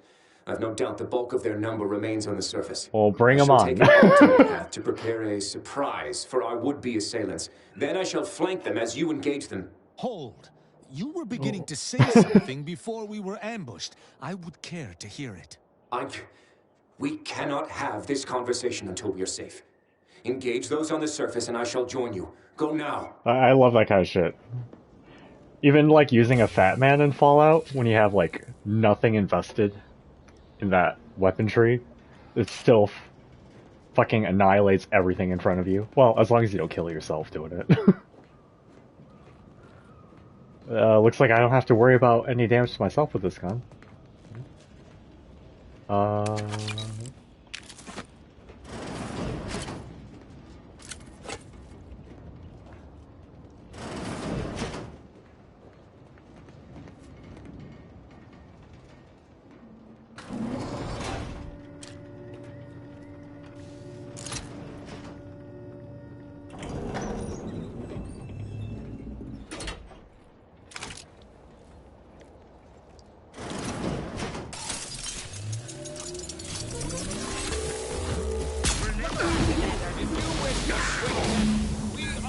Shall grant you it. Enough! Our being at odds with the Consul is one thing, but that was a small army! What have you done? You already know whether you're willing to admit it or not. Do you sincerely have a need for me to spell it out before you'll face the truth? Very well then. Tristan, you stand before the murderer of the Supreme Arbiter. No time for jokes. That's cute that I was talking about. That's with Niles, I guess. Let Tristan respond. Let me get some water too.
I don't believe this.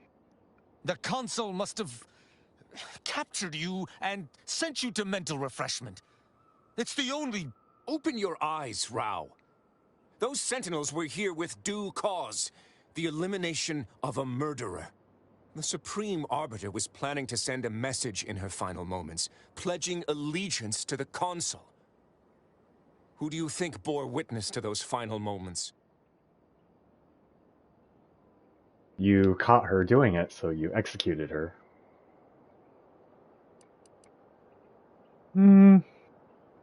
It was unsent. Actually, the message was unsent when we found it. Had I not been so overcome with emotion, I would have been thorough enough to delete that. It matters no longer. No. You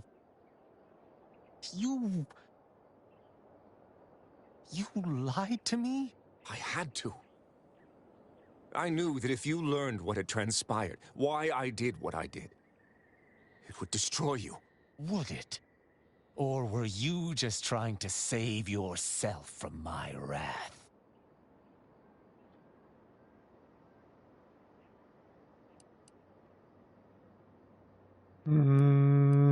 Yeah, try to calm down. You need to think rationally about our next course of action.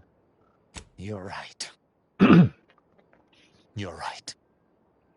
I can't let emotion get the better of me. This is not the first time we've encountered the paradoxical nature of Protectorate law. Each time we did, you convinced me to stay my hand, and I do not regret those I spared. Our prior conclusions inform my present feelings. I theoretically understand what Virgil did, for there was no proper decision he could make. But I cannot view this objectively. Virgil killed our mentor. It's madness. I cannot simply let that stand. Can I? Well, killing him wouldn't bring your mentor back. The fact that you're hesitating here means you know executing him is wrong.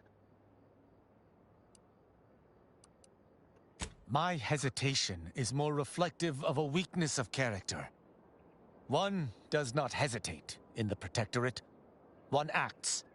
What's right is right, and what's wrong is wrong. The universe isn't so black or white. Yeah, how many unlawful things have you done in the last week that turned out to be just? Each encounter we have experienced together has left me torn. And this circumstance is more extreme than all others combined. But the law is clear on this. It is explicitly illegal for an inferior to execute their superior. The issue must be accelerated to a higher authority. But is addressing traitorism not the utmost priority of any arbiter? Is not the betrayal of everything we stand for more significant than a breach of protocol? It seems that way to me. But, I mean, forget all that. What's your conscience telling you to do? The Supreme Arbiter taught us that conscience has no bearing in our role. But I suppose she has given me much reason to question her teachings. I cannot bring myself to execute my sworn brother. Yeah, we don't gotta pick every ex-convict thing.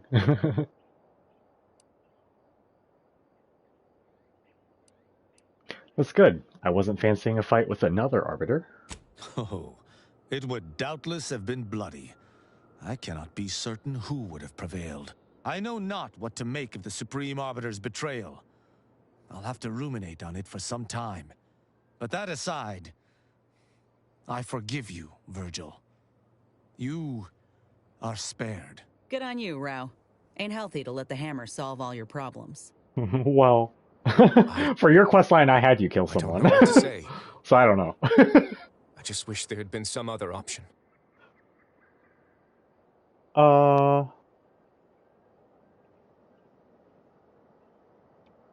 Don't make fun of people being emotional with each other.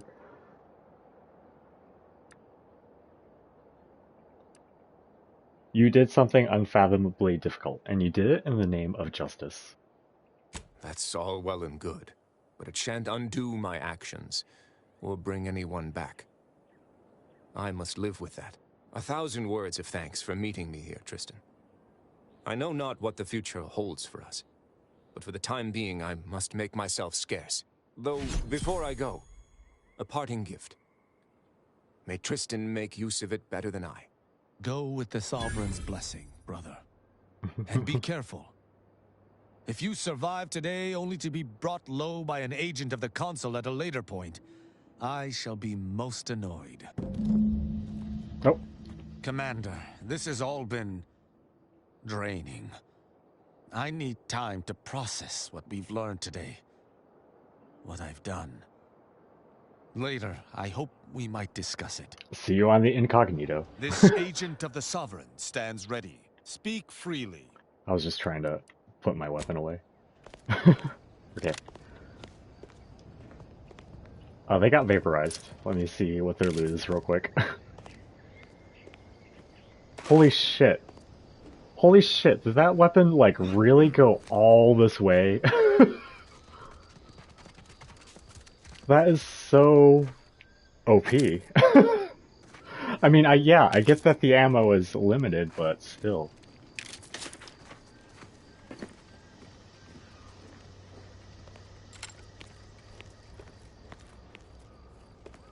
I mean, I'm pulling this out for any major encounter.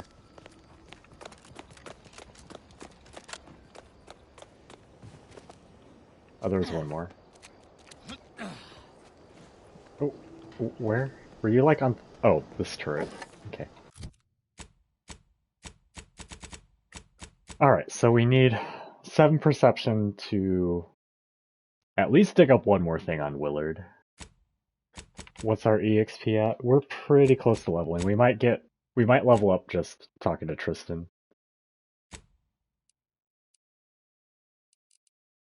And then I can't fast travel now. Of course. Oh, anyone else here?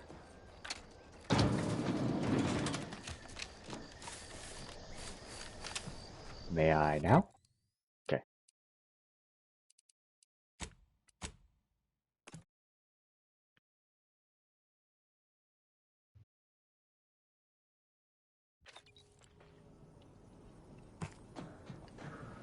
Tristan, anything?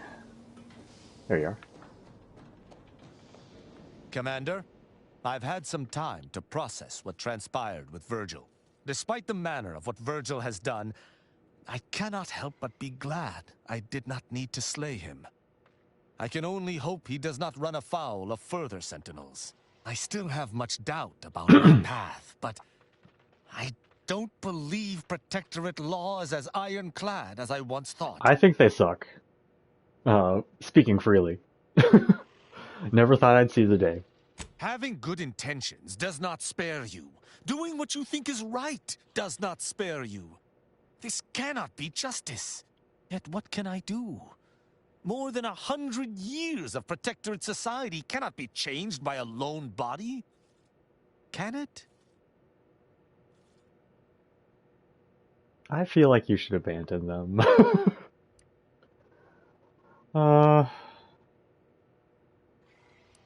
Yeah, all you can do is try to uphold justice, actual justice, not the Protectorate's ideal.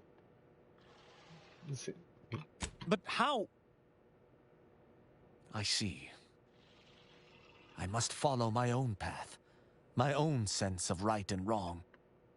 I can only hope it has been cultivated properly. I don't know if that means he's gonna stay with them. Okay. Interpreting its laws through a moral instead of a punitive lens. Innocent until proven guilty is a novel concept, but it is worth a try. I still sort of think you should leave it.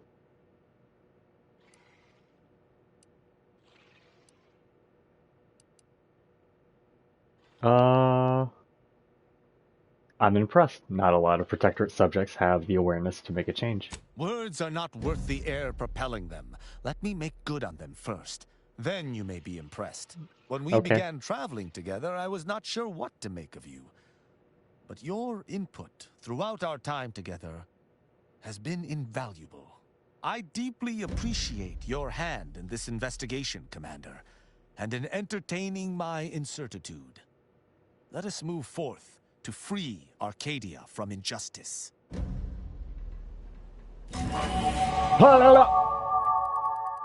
Observation 7.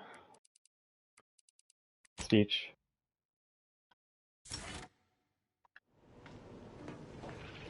Okay. We were about to proceed with the main story, but we now have the stats for Inez's quest. Maybe. Let's do that. I guess, yeah, we have to be here anyway. So you know what? It's convenient. Inez and... Who would have good input during a peace talk? I guess Marisol? Yeah.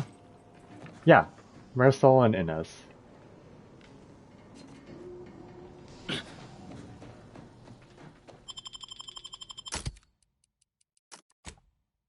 Tristan? You might not be here for a while.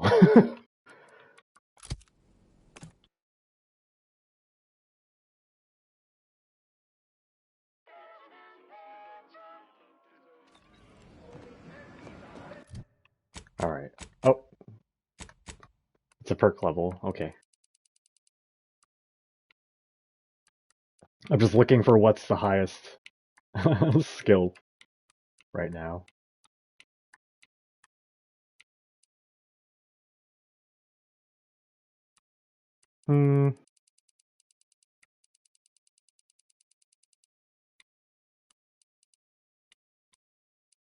Theoretically, I could just hold on to the perk point, right?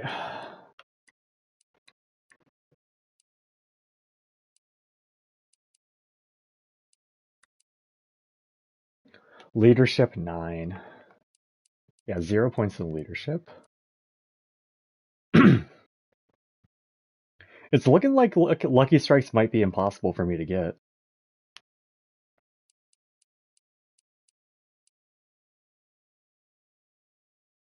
Observation 8.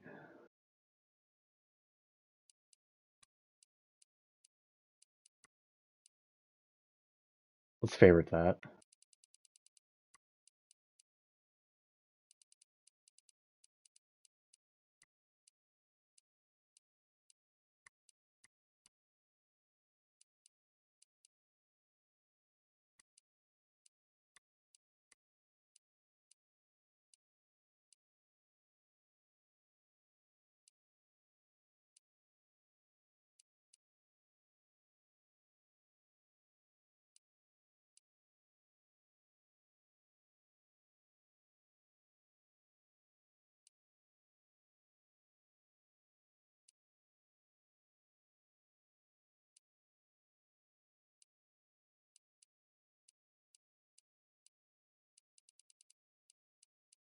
Okay.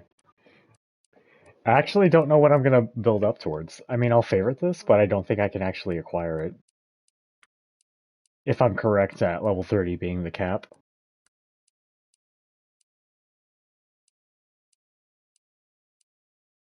We're 27? 26 right now, okay. So, yeah, we only have 8 more skill points to allocate.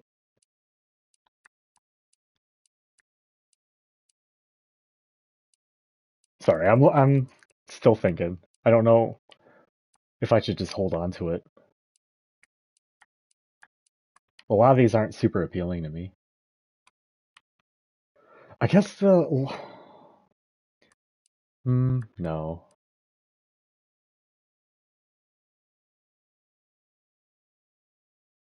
In conversations, options that reduce reputation with a faction are highlighted before choosing them. Additionally, gain a bonus to damage against humans.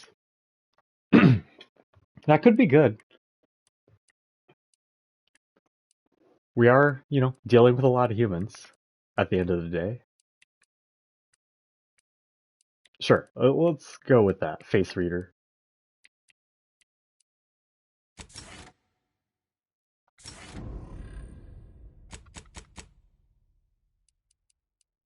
Oh yeah, level 25 perks.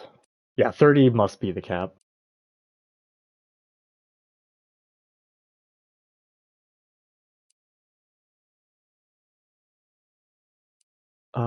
Extra strength.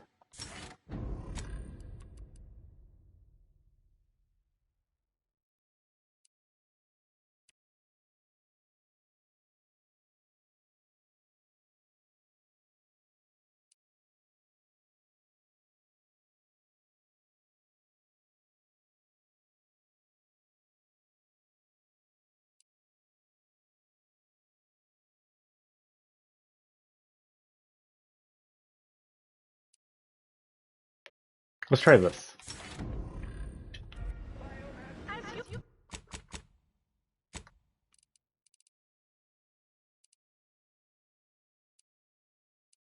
Alright, head office tower.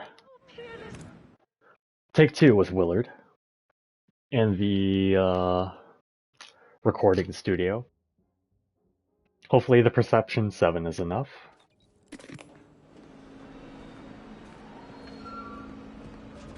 The story of Auntie Cleo versus the Moon Man is a ballad for our ages. A thing of legend, to be handed down for a modest fee to each successive generation.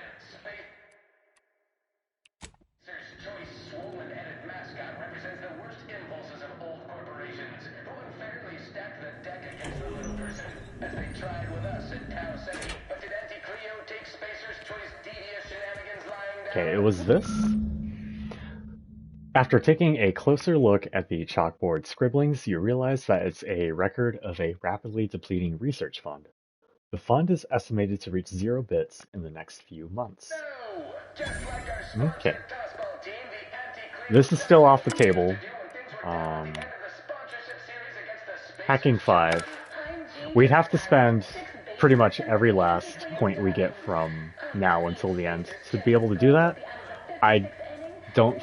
I hope that's not what's required for the best outcome of this.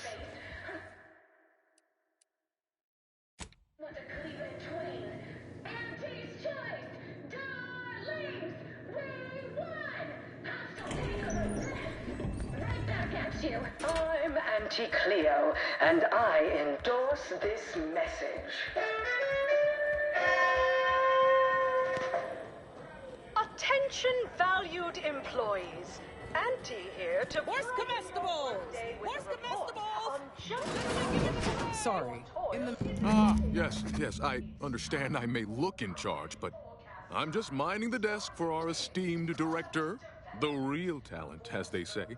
I need to get a message on the broadcast, urgently. Can you help with that? Not unless you need any clever pointers on enunciation. Our director, however, is in one of the recording booths. Through the door to your left. You'll want to speak with her. I'm wondering if there's an Ozza follow-up. It did seem to just kind of end after all that. Small change compared to experimental operations, where top lab coats are... Welcome to Wireless Free Arcadia Studios. Thessaly Falk, Director of Talent Placation and General Runnings. Here to contract a recording, or in the market for autographs? Holt sent me to speak with you. I got a message I'd like to send out over the wireless. Trust me, this is one all the folk in Auntie's Choice won't want to miss. Is that so? Well, the more riveting the content, the larger our commissions. However, as you're without an appointment and I'm quite busy, I'm afraid I've only time to record 1 take. Do make it count. Shall we begin? Yes, take 2. The sooner we get the word out, the better. Glad we're in agreement. I'm here to expose the truth about a prominent vice president. His business dealings are not what they seem. That's quite the bold claim. Now remember to speak into the mic, dear. Enunciate clearly, but with feeling. Inhabit the words. Be the message. Joining us today in the studio is a very special guest and rare specimen indeed, a grafted soldier. And one who alleges that one of Auntie's own vice presidents is not who he seems. Take it away. Inez Seelong speaking. I got intel on an illegal program led by Vice President of Experimental Operations, Willard Conan. Folk aplenty suffered because of it. Some say there cannot be success without suffering. It's more or less standard operating procedure, isn't it? Unless you're leaving out any gory details. He went through great lengths to keep his business practices secret. I don't know if this will be any better, really. He was running a lab on Cloister that very few even knew of, and grafted even more folk illegally in that butcher shop. But if that ain't incriminating enough for you, Willard had himself some money problems, which ain't too distant from a grave sin far as Auntie's concerned. Ah, now we're getting somewhere. Tell me, did he squander all his bits on drink? Bet it all on a tarmac and cheese rebranding? Or worse? Thoroughly recount every lurid detail? He was hemorrhaging money and siphoned money from Auntie to foot the bill. He stole from Auntie directly. I have here, in his own words, an admission to the crime. It's go-getterness gone too far. And you know what happens to one of Auntie's nephews who misbehaves? Splendiferous! Couldn't hardly get more sensational Looks like we than got that it. if we Okay. tried. The audience will be on the edge of their seat hearing all the ghastly minutiae about this scandal. I think we Good. did. I wasn't happy with how I did it before. Won't know for sure until the broadcast airs, of course, but Law, I reckon I might finally be able to put this to rest. For Ortiz. For everyone. Thank you, Commander. No problem. Oh, I rewinded yes. time to do Almost this. forgot. We have a bit of a goodie bag for special guests who visit the studio. You qualify. Do collect it from the front desk on your way out. Won't be any malfeasance if you don't look for it. Next is assertive arbitration. What the bit pit? Anything else going on here? Yes? Oh, Can I hello. help you? Ah, you appear like a rugged sort. Let me guess. Thessaly sent you. That I did. This is Mitt Tarkington, advertising copywriter extraordinaire. Mitt, this is our Maverick outsider. They've heard the pitch and agreed. I forgot what the pitch was. Yes, well, dive right in, shall we? To begin, allow me to share a bit on how we shape ideas.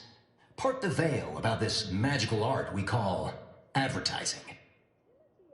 Ooh, I love ads. What are you trying to sell other than me, I guess? We're selling dreams of a better life, a better you, connection, and ease from aches, sorrows, and worry. The product is immaterial. We do have one. I'd need to look it up, though.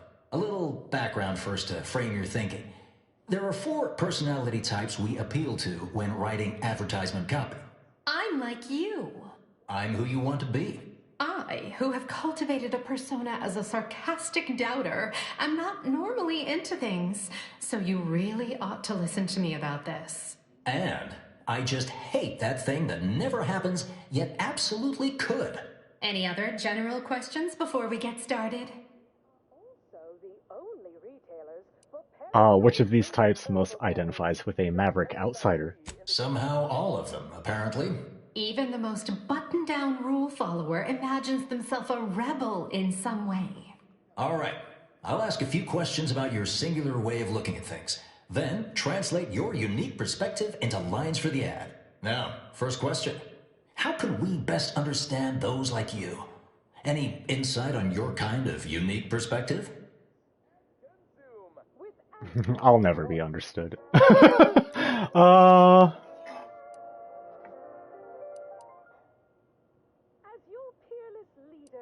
We're mysterious, inscrutable, defying both categorization and understanding. So, to refer to you, I'll just make something up.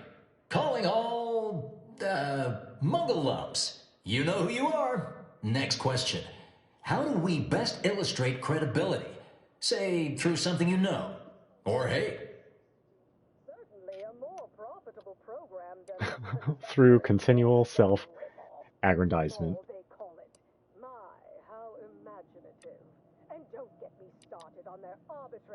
Right. Maybe everyone knows you know your stuff because you tell them constantly. What's an aspirational goal for those who identify with you?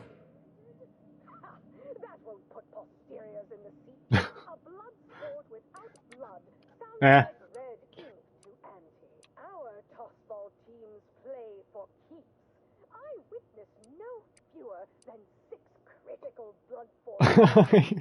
I guess this is what I would like. I guess. Okay, perfect. How about your needs are different than everyone else's? Last question. What do you desire most out of life? And I should mention we have a little leeway to fine-tune the product offering. I want more.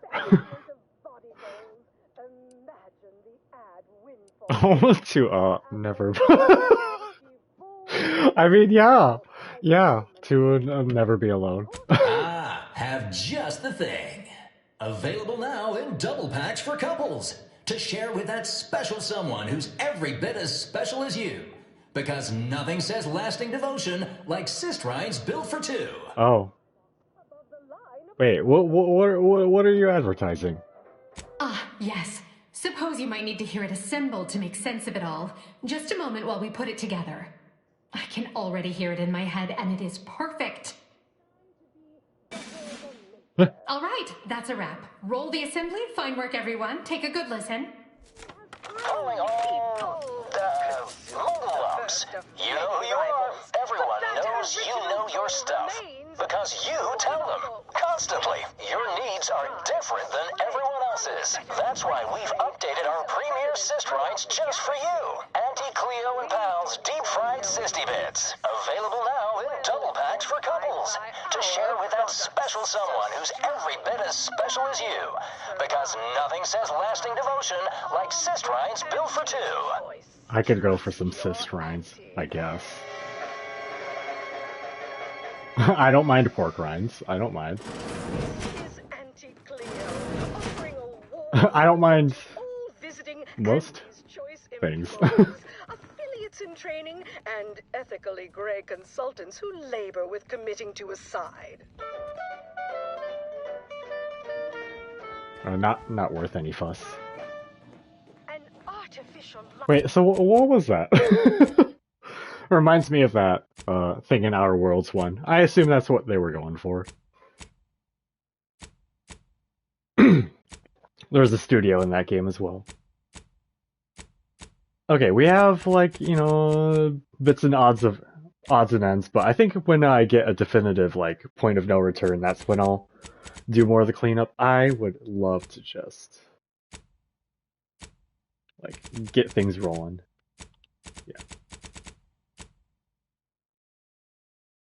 But we're here, so we don't have to go anywhere else. Live a life that's sweeter. Live a life that's sweeter with Auntie's Choice.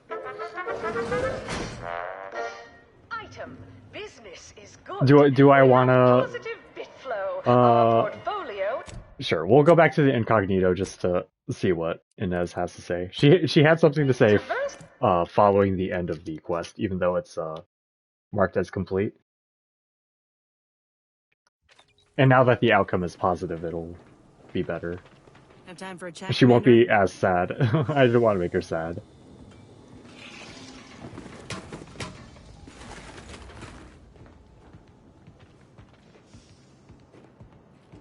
Just hold still for me. There we go. You hear my interview over the wireless too? They've been playing it every hour. Part of it, anyway. Seems all the evidence we brought Thessaly made an impression. Other VPs are fearing for their jobs now. Can you imagine? Reckon nobody will touch Willard's work now. So, is it safe to say the grafting program will stay shuttered for good? Definitely.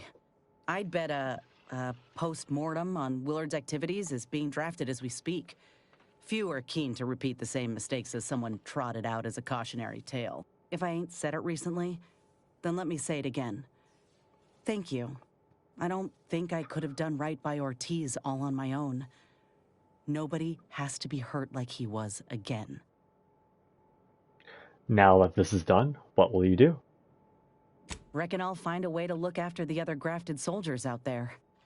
It's what Ortiz would have wanted, and what he deserved.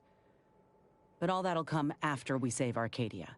You know, it's hard to fathom that just months ago I spent so much law-damn time begging to be accepted, like I was worth only what other folk thought of me. I was so lost. I really believed when I ended my contract that a better life was possible. I know the truth about Auntie's Choice now. And I know who I am. So yeah, a better life is possible. Just not at someone else's mercy. I ain't gonna let myself or anyone else be led into the same trap they set for us. Ever again. You're worth far more than Auntie ever knew. Remember that. I will, Commander. Anyhow, that's enough sorting my thoughts for the moment. We got a galaxy to save. Okay, let's head back.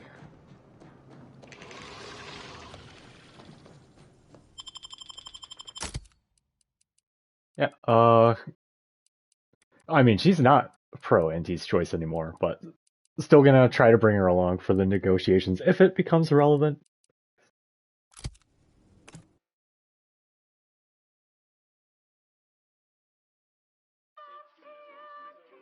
I'm gonna take a quick break before I start all that.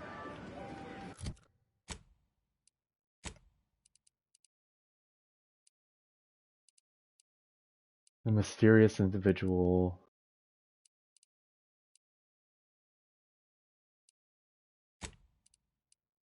All right.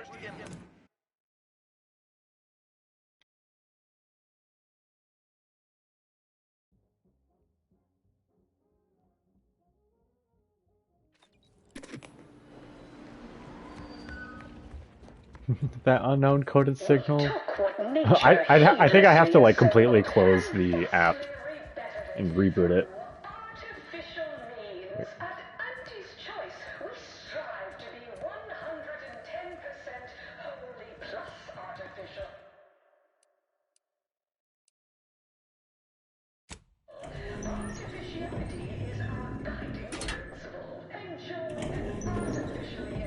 Yeah, it says I don't have permission.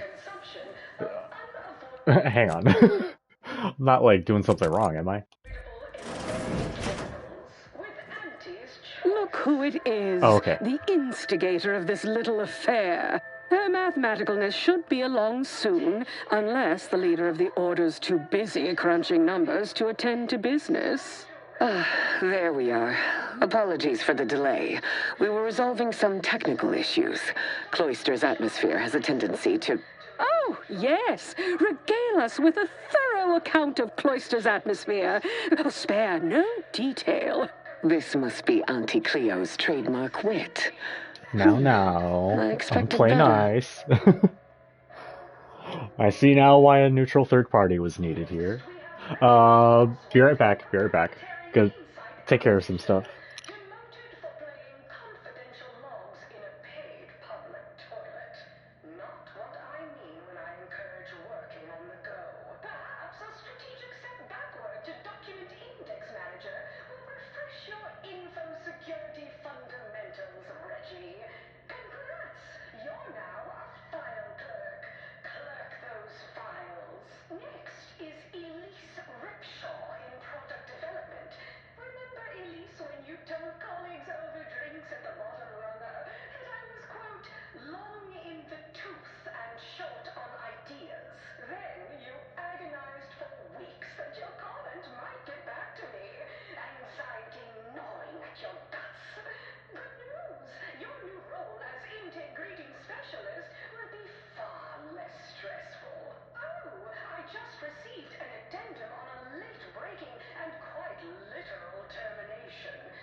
Okay, sorry.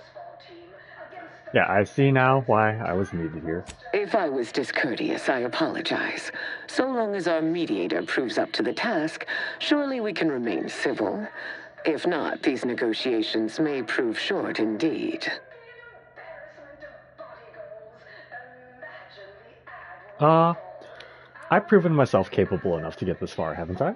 I suppose you've passed muster. Certainly not averse to getting your hands dirty. But the give and take of deal-making is another matter entirely. From where I'm positioned, I sense 3 sore points still in need of massage.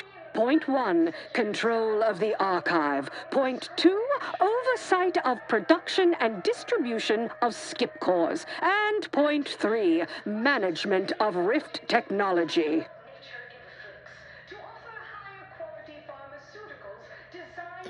I suppose the most important thing to decide first is who gets control over the archive.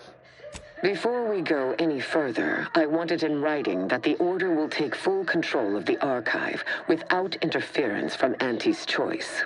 What? So the Order can set it fruitlessly idling for another few centuries? We would put it to far more practical use. Imagine the marketing strategies it could develop. I would sever my own hand before giving custody of the archive over to a corporation. Humanity's ascension depends on its calculations. No, such a condition is See, the out thing of with the both question. factions is, like, Auntie's choice, you know, ultra-corporate, it is the birth of a corporate takeover, and it's inundating, like, everyone within this galaxy. So hard to be super like, whew, I love Auntie's choice. And then the Order of the Ascendant is all about solving the universal equation to solve the problems of the universe and the rift and whatnot. I suppose that is, like, more pressing, but they have so many vague predictions and a lot of it ends up being wrong.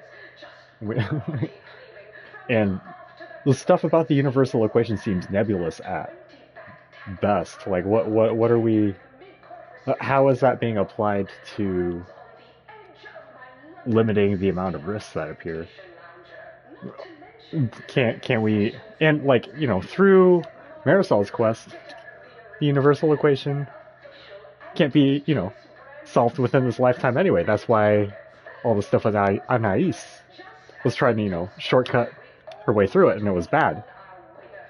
So I guess what I'm saying is I don't really have a huge horse in the race with either faction. I suppose I am a little bit more with Ruth Bassar and the Order of the Ascendant, I guess. And I would rather them have the archive. And they built the archive. Give and take to an ad campaign? How about the Order gets the archive, but directs some power to an ad campaign? I am amenable to that proposition. Less work on our part. I'm waiting to hear an argument that would support such a ludicrous proposal. You still get the archive. Imagine never listening to another ad about a product being 110% better than before. Speech 14, okay. That is a compelling vision of the future. One I could perhaps support. Involving money in science seems questionable. But having access to Auntie's resources would be useful for our research. Fine. Yes, I agree. Reluctantly. Okay, good. I commend you for being so receptive. And I assure you that Auntie's choice values science. Nothing bad has ever happened when science and commerce are combined. On the subject of science, it would be most prudent for us to discuss who will be overseeing the management of skip drives, specifically the production of skip cores. No one understands production like we do. Besides which, we have far more experience using skip drives. It was how we came to Arcadia, after all. Where Auntie's choice manages, the Order would undoubtedly excel. Do not exclude us from consideration merely for lack of experience. So you ramp up production? And then what? Hand skip drives out for free to whoever wants one? Preposterous! And a waste of a perfectly good monopoly. We would be diligent about who we licensed out the skip drives to. And a monopoly over space travel is precisely what I wish to avoid. This technology should benefit all I kind of agree with Ruth. But there's no way you could... There would have to be some money involved. There's so many spaceships that would be utilizing it. What if the Order drafted restrictions to curb abuse while Antes handled production? That assumes Antes' Choice would even abide by such a list of restrictions, and which would almost be impossible for the Order to enforce. Not to worry. We can build a regulatory commission to oversee production and make sure everything is up to Antes' Choice and Order standards. Hold on. Wouldn't those regulators still be in your pocket? Oh, partiality concerns are a thing of the past. Obviously, regulators would be incentivized to care most about the safety of the consumer. You know, right after production costs. As would the likelihood that we will eventually improve upon it. We shall allow Antes control of the current design. There is still the question of who takes possession of the Protectorate's rift technology once the war is finished. Although the science is still largely theoretical, this technology could be used to not only close rifts, but create new ones. A dangerous power indeed, left in the wrong hands. I agree. The Order would fritter away valuable time endlessly hand-wringing what to do with the technology. Antes' Choice would actually use it. For good, of course. In a gainful manner. Will they bite?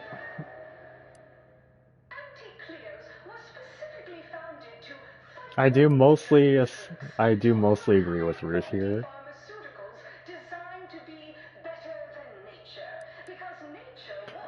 I'll try. Crazy idea, but maybe the Order and Antes' Choice can share the technology? A 50-50 split? But that's so... equal. Imagine how magnanimous Antes will look to Arcadia's population. Goodwill rarely converts well into bits. But I suppose I do take your point. The highest one so far has been 14. To it, I believe I can agree on the general terms here. And, well, we can haggle over minor quibbling details like percentages later. I shall look forward to brokering the math with you, Cleo. There is one final matter I wish to discuss. I require some chemicals that I have been told are manufactured at a plant on Praetor, controlled by Antes' Choice. That doesn't sound too difficult. Auntie, can you help with that? I know which plant you're referring to, Ruth, and what comes out of it is hardly safe for general use. Out of professional curiosity, what could you possibly need with such dangerous compounds? Running a little experiment, are we? On what? Or whom? That is, quite frankly, none of your concern.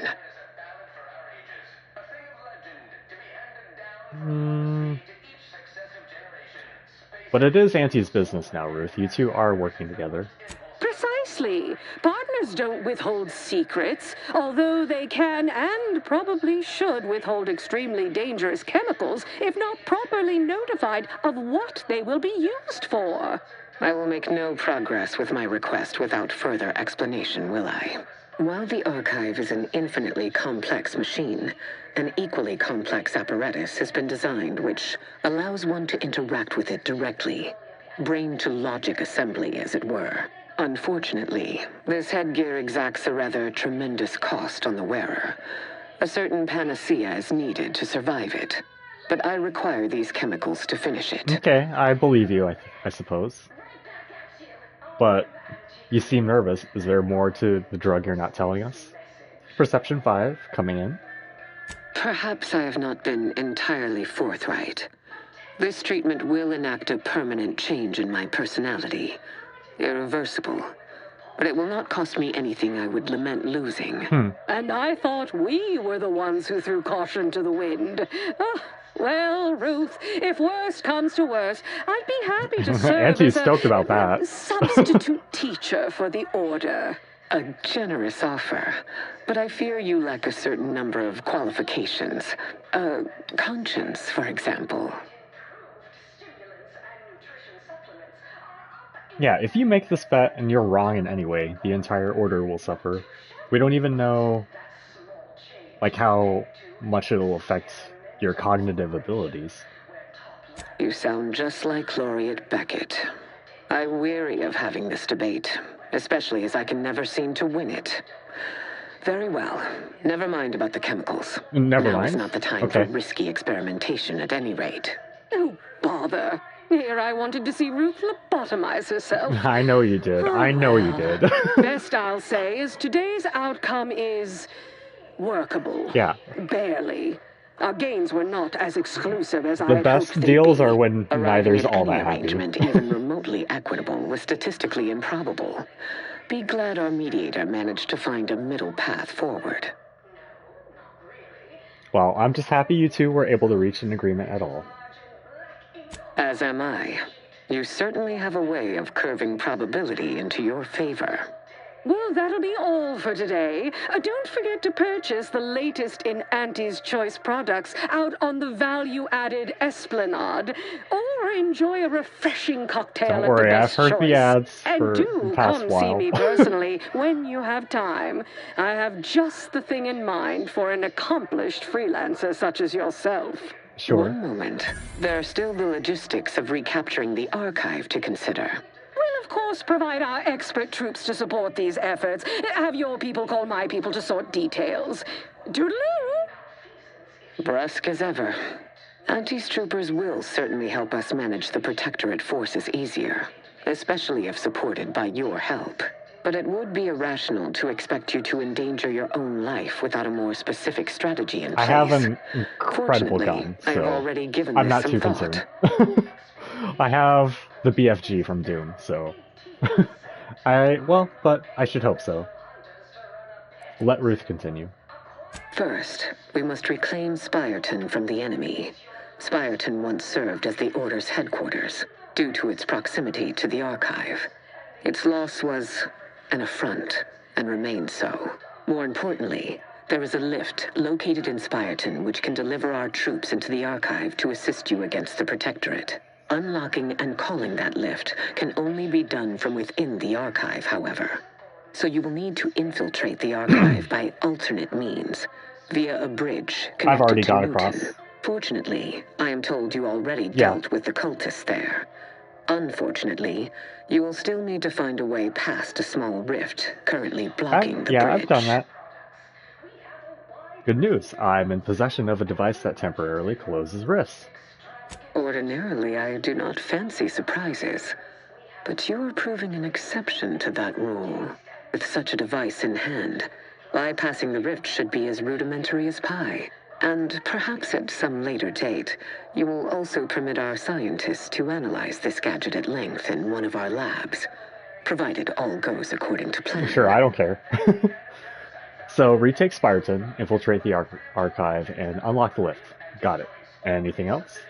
There is a computronical key that you will also need to locate within the archive called the Calcaduceus. The Calcaduceus grants special access to the archive. Once it is back in Order hands, we will have full control over its systems once more. In exchange for my help, I want to use the archive to analyze some rift data I have. Until the Order has control over the archive again, this discussion is all but moot. You know what must be done. May you achieve progress in accordance with the plan. All right, Ruth. I would have foreseen this day would come. You are exceedingly unpredictable, Commander. In a good way. Mostly. I think I'm rather predictable. I always try to make things nice if I can help it. In games. Alright. Let's go back to Cloister.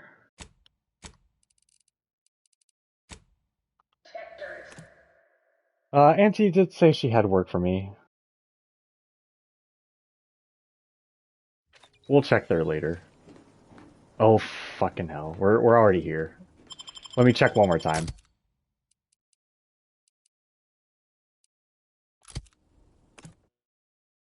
Just check the main tower one more time. Reload everything in, all that stuff.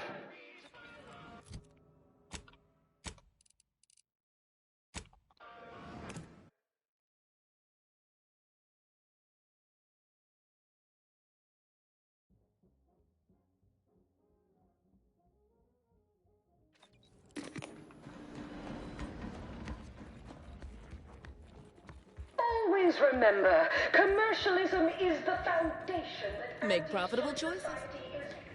Don't wait for a line to form in front of you. Oh, they're not even here anymore. This be the first courageous leap you make into a fresh, pioneering new career. Auntie Cleo's office. through your decisions as consumers. What's more, we skip Like in the flesh? lengthy approval process. How? Oh yeah, Cleo wasn't there in person at the beginning of the game either.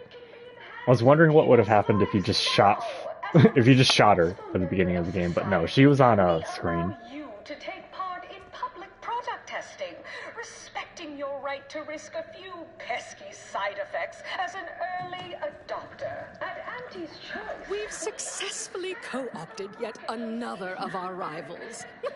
Can't believe those eggheads accepted the deal. What's next on my agenda? That outside contractor is here. You requested a brief tete-a-tete. There you are. Hello. A fresh-faced new go-getter. Oh. We meet in the flesh at last. Oh, okay. Quite useful. Keep it up. You'll be going. Female Mr. House, I see. You don't Mrs. seem House. much off by my appearance. Good. I have no stomach for those with no stomach regarding me having no stomach. It is, however, something of a brand secret reserved for only the most trusted confidants.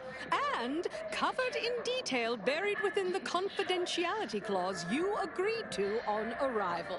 I won't say anything. This presents no concerns for you, yes? For now. Blah. Ain't meaning no disrespect, it's just everyone was saying that you were focused on a product launch or avoiding assassination attempts. That's why you weren't seen in public. Poor dear, believing that erroneous drivel. You do know I have a reputation to maintain. I can't let every rung leech know my condition and open the door for plotting. I ask again, do you have any problems with the previously mentioned stipulations? Well, and I have questions. How are you alive right now? What happens to you? Fortunately, when you're the head of an advanced medical technology corporation, you become first in line for any experimental life-preserving procedures. As far as what happened, I was the victim of an unfortunate industrial accident shortly after we arrived here, the details of which are less salient than the details of what comes next. I still want to know.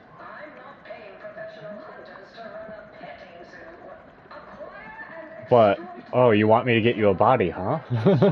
Let me guess, you want me to go harvest you a new body? Not exactly. Well, exactly. But not in the way you think.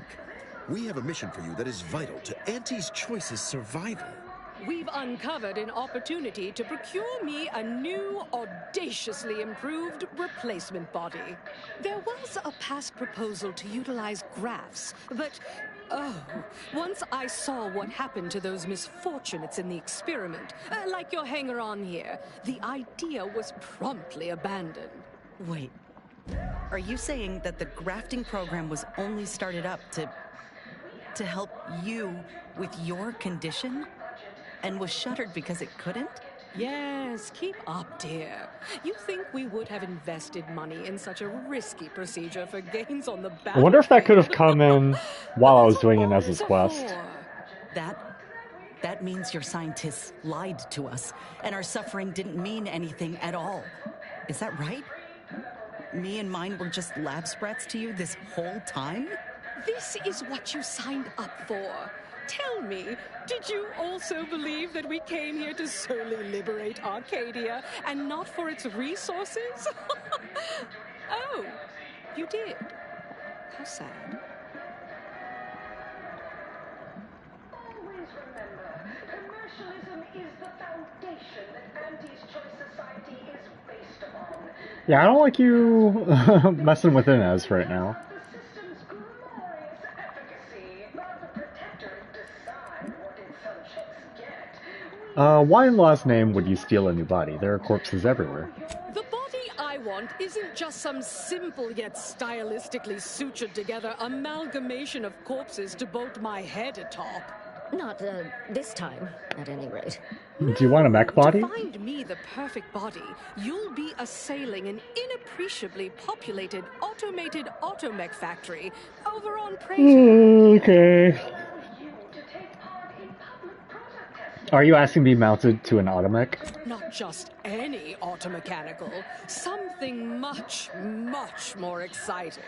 That facility was designed to build complex automechs, a natural choice when the Protectorate began experimenting with a proxy body for the original Sovereign. It was the last in a long line of his ill-fated life extension experiments. Yeah, he just died. Halted when he died, and the torso prosthesis they developed has been locked in the lab ever since. Make it mine.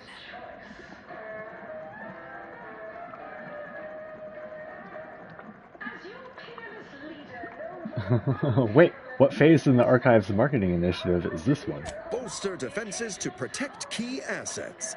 Some of the order-derived direction can be downright oblique, but this is clear. Auntie is our most key asset. Admit I'm finally beginning to come around to that computronic little plan. Perhaps there is something to having the Archive advise on market strategy and positioning. Yes, I've begun to draw the same conclusion. Appears it can be a useful tool in the right hands. In any case. Well, I want to see Mecha Auntie, so I'll help her regardless. Its entrance, being hidden, is easy to miss, but we can show you how to find it. Well then, fetch me my new body and we can finally begin bringing this system to heel. Sure.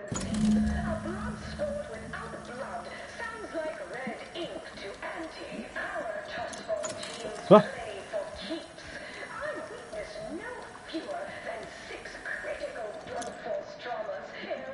Oh, okay. Don't let us keep you. Good luck, my ameliorator. Remember, you can't spell heinous ascetic without Auntie's Choice. Is that how it came about? They were just... Shoot! Auntie has work to do. Shoot, shoot! Move along. Now.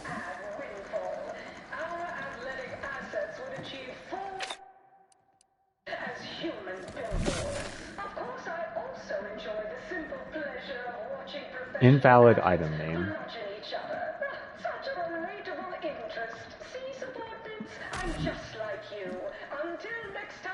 Wow. That was interesting. Broadcast protocols for Auntie's messages. To maintain the illusion that she is the vital Auntie we all know and love, the following procedures must be followed so that she can be filmed outside of her life support containment. For 1 hour prior to a broadcast filming, the proportion of nutrients to formaldehyde in her complex chemical slurry infusion needs to be inverted and doubled. Is this a way to kind of kill her? Kind of like Mr. House? If it is an emergency broadcast, the amount needs to be increased by 10% for every 10 minutes under a full hour. To avoid rupture or explosion of Auntie's head, never increase the chemical slurry infusion amount beyond safety limits. The amount of time Auntie can be out of her support containment unit without irreversible side effects is somewhere around 20 minutes. Auntie's head must be mounted securely on the mannequin. We do not want a repeat of the Auntie's head becoming dislodged and bouncing on the floor incident. Not following these instructions precisely will be considered an attempt on Auntie's life and be dealt with accordingly. No, she didn't tell us about the accident. I mean, I wasn't expecting her to be Omega forthcoming anyway. What? Is this for Auntie's head? It's so small.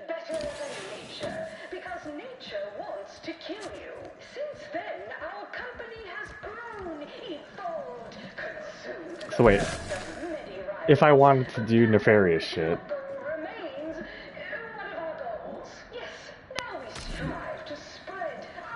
Flip skill switch, okay. It's not enabled, but I see it. Is there a power leading to it?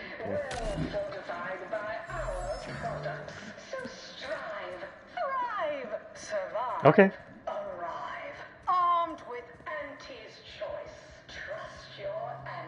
Oh yeah, she loves those canids.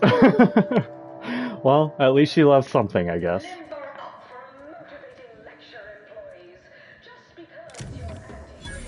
Oh, fuck you. Oh, fuck you. Oh, fuck you.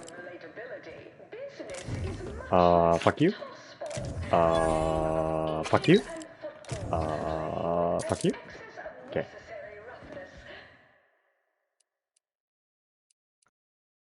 Yeah, let's get out of here. Alright, so Praetor, auto-mechanical facility.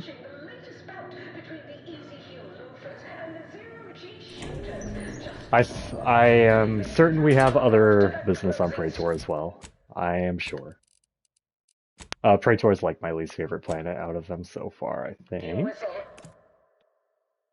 There's a lot of zappy zap and tall mountains.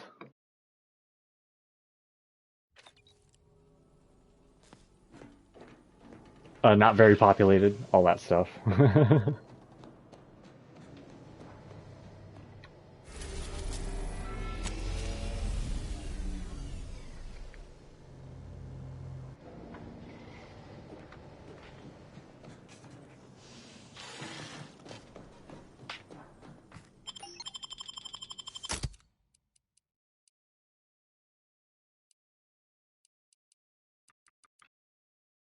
Spring Marisol for now, because it's not super related to order stuff that we're doing.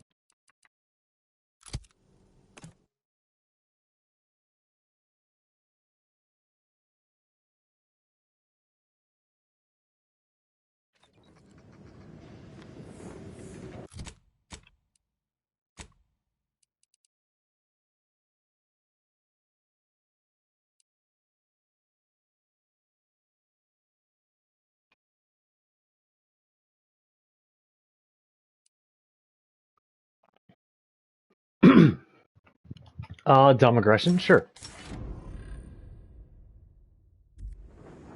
Okay. Now let's make sure we have the right quest turned on.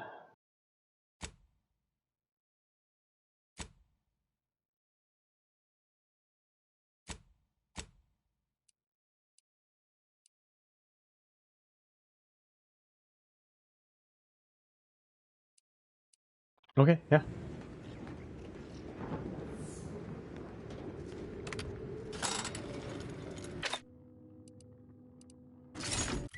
It'll be a mechanical facility, so let's get this shock rifle out.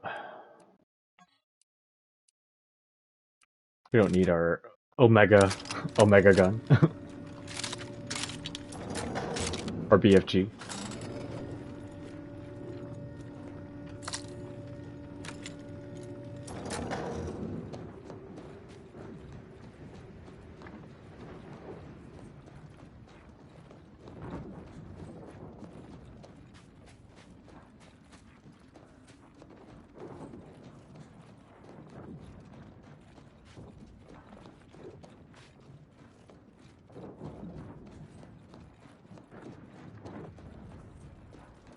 Oh, what's the radio got going on? It's a little quiet.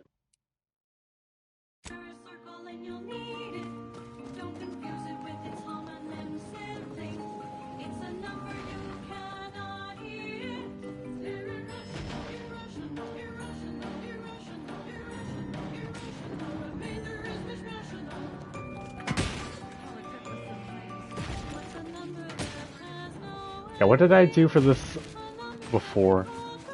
Shit, I forgot about this goddamn impassable wall.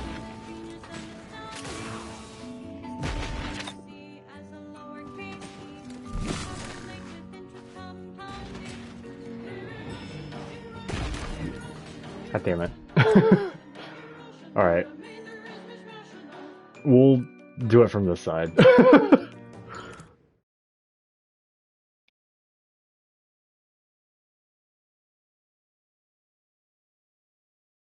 These numbers are so monumental.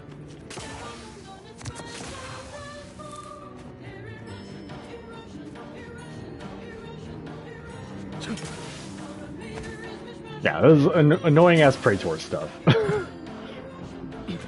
I should try to unseal it from the other side. I don't want to have to deal with that again. Are we cool? We're not cool. Okay.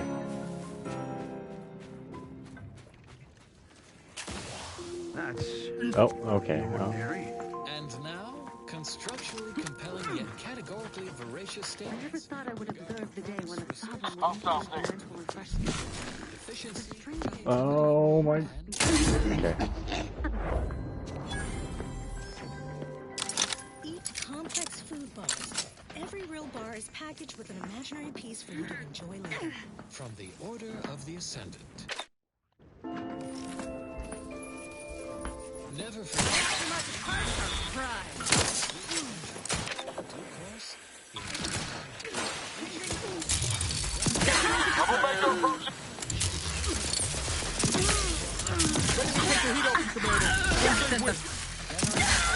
Techniques and uses.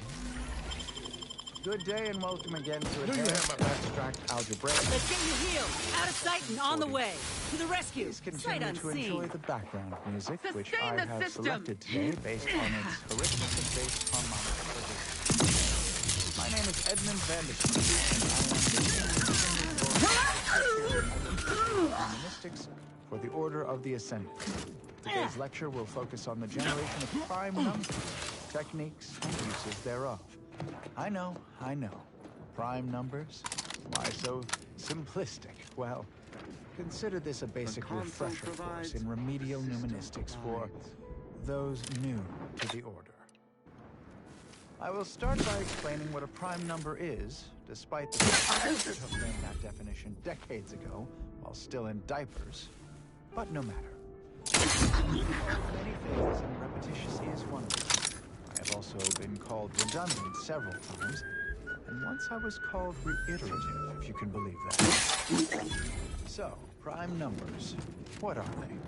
The simplest definition is this. Given the set of natural numbers greater than 1, let's call that set N2, then a prime is any number in the set N2 that is not itself blockade access codes. Other numbers in the set N2. A simple definition. Elegant, even uplifting, almost ascendant, you could say, but not redundant. Side note, I am frequently asked, why isn't 1 a prime number? Yeah, I don't know. Can divide it other than That blockade's annoying though, for sure. is simple, you silly lay person. Because with such an inclusion to the definition of a prime number, then nothing else would be a prime number. And then what good are prime numbers? Wait, you ask, what good are prime numbers? Why would we use prime numbers? There are all kinds of abstract number theory applications, and that should and would be sufficient reason to want them. But there are also, how should I say, practical applications, such as maintaining the security of bit cartridges. In fact, our archive uses primes for that reason and many more. The archive incorporates prime numbers for storage and retrieval on its ultra-efficient system of data bricks, as well as using prime numbers in the process of checking its memory stores for corruption, lest its calculations be tainted by Attention, Commander. There may be valuable parts at this location that can improve this unit's functionality. Performing a thorough search of the Automech factory is advised. Should you wish to maximize your Valerie unit's combat effectiveness, building factory schematic. It seems to be so. It is likely the desired parts are being stored somewhere on the ground floor. Similarly, Are there an infinite number of prime pairs that differ by only 2?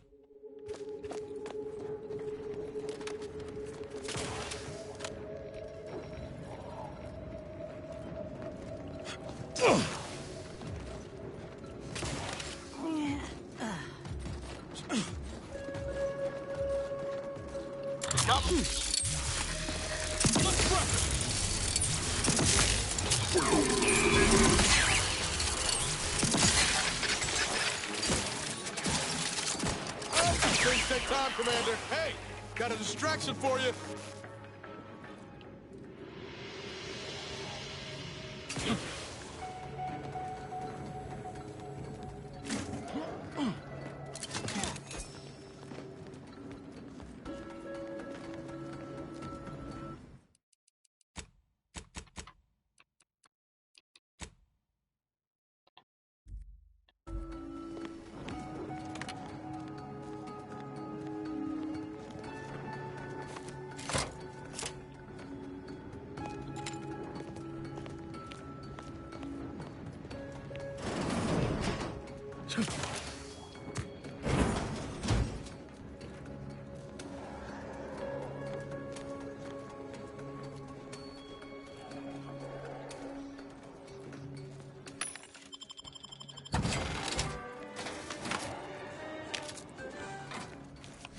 Oh, a pitch ball card.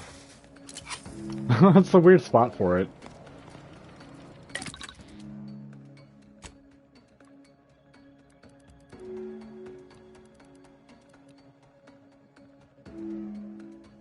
You know, we're still using a basic-ass sniper rifle.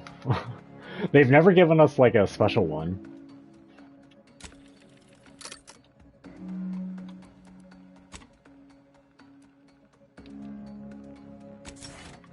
Have I really not picked these for her?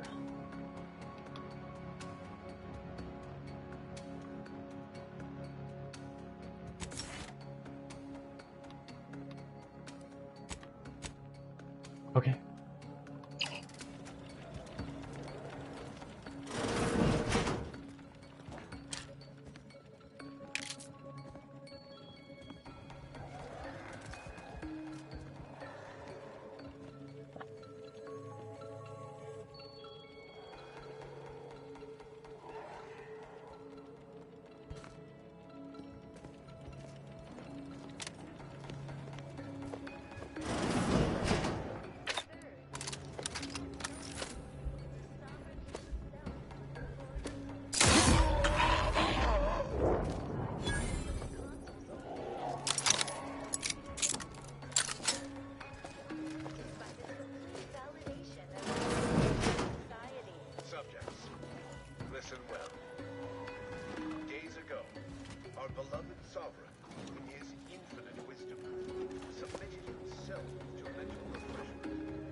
Heads up.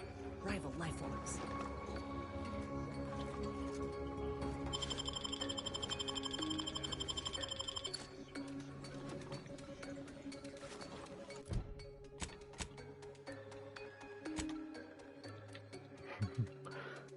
Feels bad.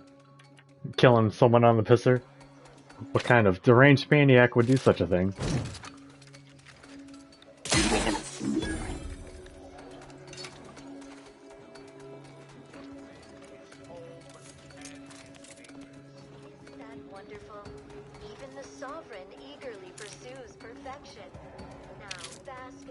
Oh, did that ricochet? Stand by for further reassuring content. The following song.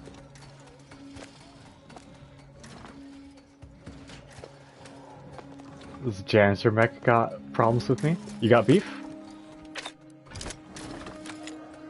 This unit beautifully acknowledges your presence. Carry on.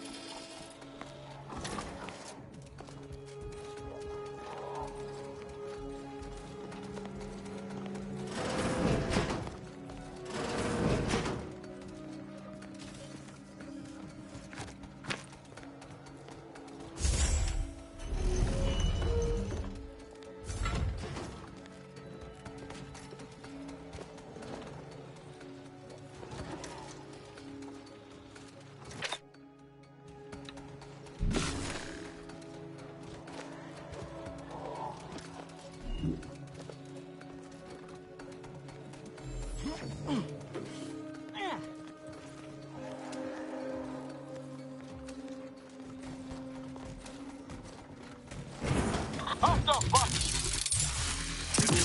Let's get him over with!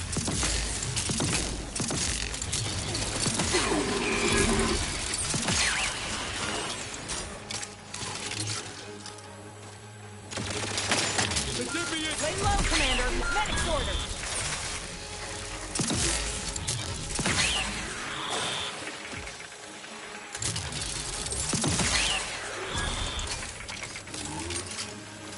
Back in business.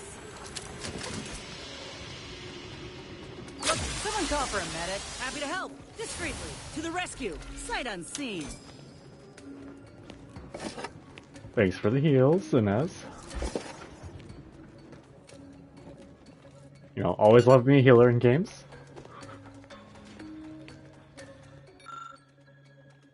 Medical 9. Yeah, it'd be nice to be able to hack. I don't know if I'd ever replay this game, but would be interesting to see all the hacking alternatives. But I do like that you can't just, you know, max out all the good skills. Which you can honestly do in Fallout New Vegas quite easily. Even by like level 30-ish out of 50 in that. There's like way too many opportunities to passively increase it by picking up skill books and all that stuff. The skill distribution system is way more generous than that. Whereas you just get 2. Unless you accept a flaw of some kind. I've rejected pretty much all of them except for... Which ones have I accepted?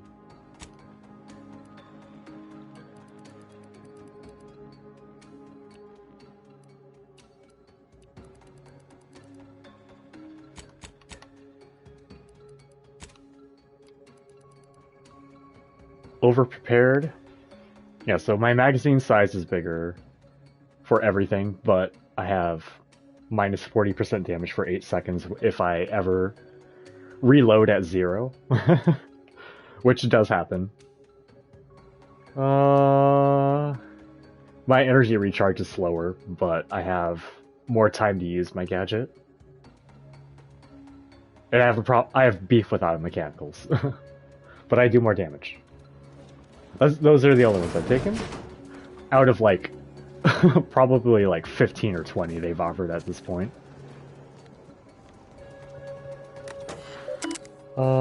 Security routines. Return route. Devisor Sachs. Subject, need a spare key. Devisor Sachs. I have received your request for an additional laboratory key. I must say, I am categorically against this request. We have already detected multiple vulnerabilities due to your team's apparent inability to secure every other copy of the key. An additional key simply exacerbates the problem. The Protectorate thrives eternally. Adjutant Cogburn. From Sachs. Subject, listen here. Adjutant Cogburn, I of course respect your concerns over the security of our facility, and I would normally defer to your expertise and authority. However, the members of my staff who repeatedly leave keys unattended have again been disciplined and shall not make the same mistakes again. Also, though I do not wish to put too fine a point on the Gorvid Quill, so long as we remain within this facility, I officially outrank you. So, you will kindly acquiesce to my request. 2 Sachs. Subject, the answer is still no.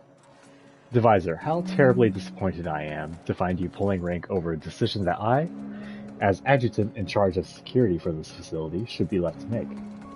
I will also remind you, Devisor, that repeated violations, by simple definition, demonstrate that discipline repeatedly fails. Perhaps some mental refreshment should be considered. The Protectorate thrives eternally. Cogburn. From Sachs. Subject, I wasn't asking. Adjutant, I require the demanded extra keys so we may provide one to an off-site security group. The Sovereign Fields should be kept abreast of our developments.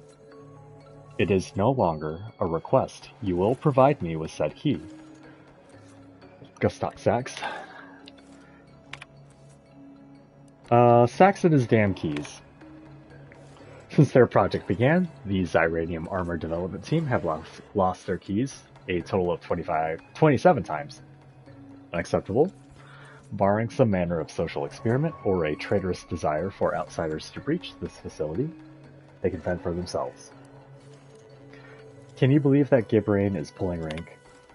For reasons only the Sovereign knows, rather than leave security for this facility under the purview of the military, the head scientist is in command. And while that man may be brilliant at isotopic Xyranium diffusion, he's an utter dullard at running a facility. My team has made a game of who can find each Strutabout security key. So far, Lee is in the lead, though Engstrom is fast on her heels.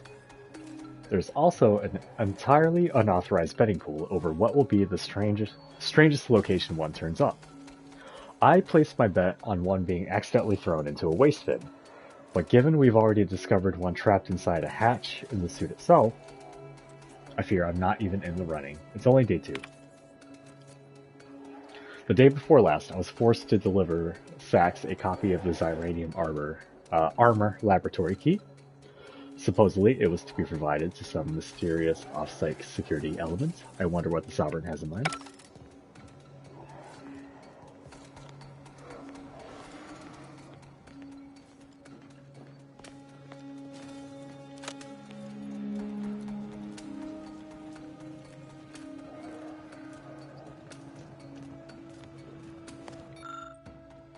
Xyranium Armor Access Protocol. User Cogburn. Authorization code X3L9V2. Warning, removing the prototype without authorization will result in a security lockdown. Hang on. Can I make myself have authorization somewhere in here?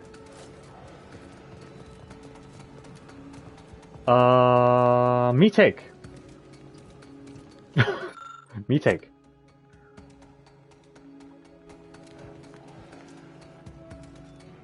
Xyranium Automech suit. 22 armor, medical limbo. Doesn't say what it does offhand. Caution subjects.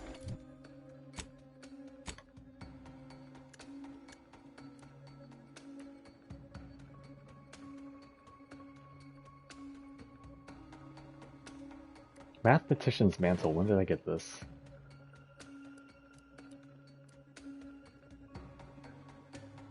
Ignore a single incoming hit every 10 seconds.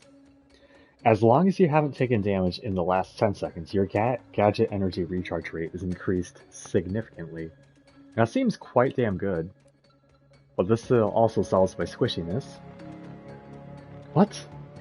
Holding jump allows you to hover by spending gadget energy. And I also have that perk that the flaw that gives me more gadget energy. I mean, can I just like hover a lot now? Will also keep you alive even at death's door, but builds Xyranium poisoning while at 0 health, which can eventually kill you.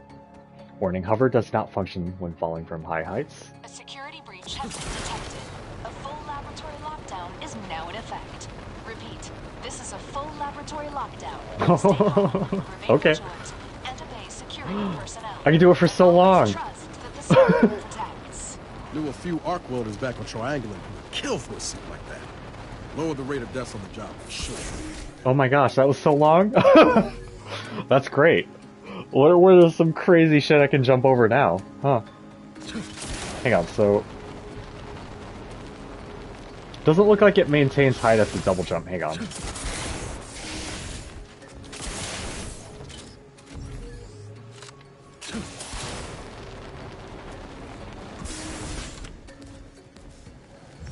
We can test it out some more sometime.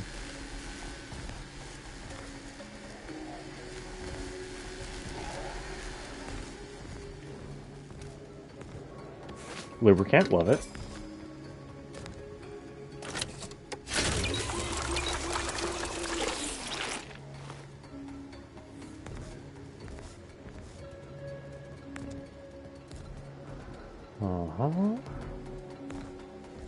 Seeing if I can override the lockdown. I know they want me to use the suit to float over everything.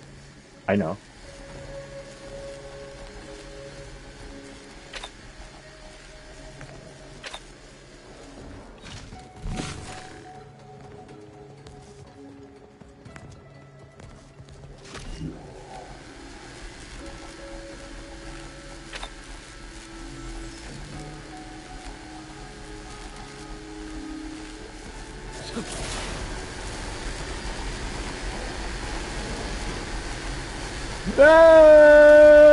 Oh, I made it.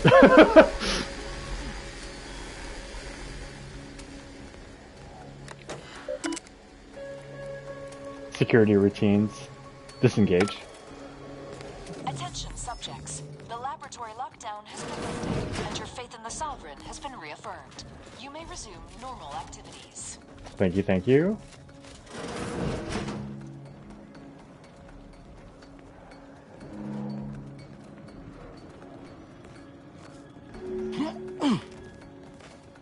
You scared me.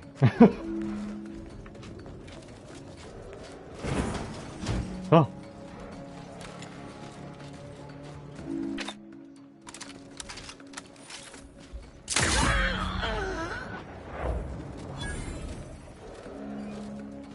That other person was so far from it.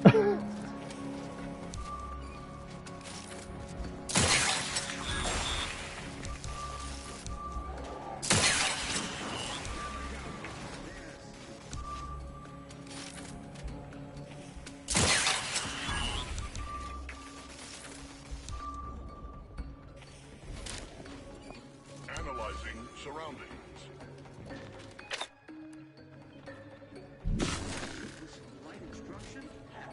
Continuing investigation. Instigating search.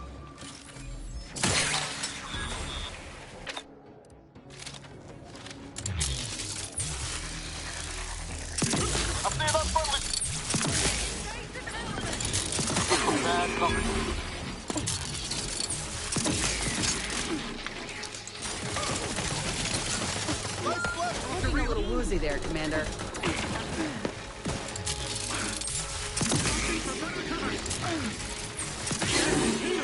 All charged up.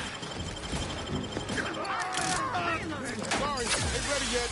Not quite charged yet. Let's get you healed.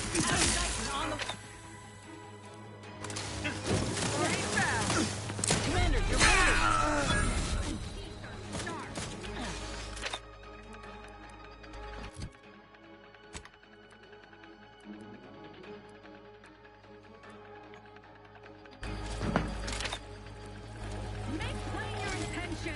There you are. The Protectorate endures.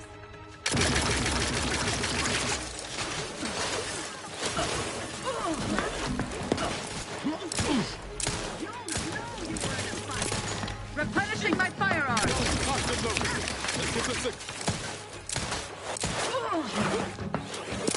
Through hit. This goofy ass gun. Oh. No target. Wait, Nobody around. I'm at it. We hold him the head. Back in business.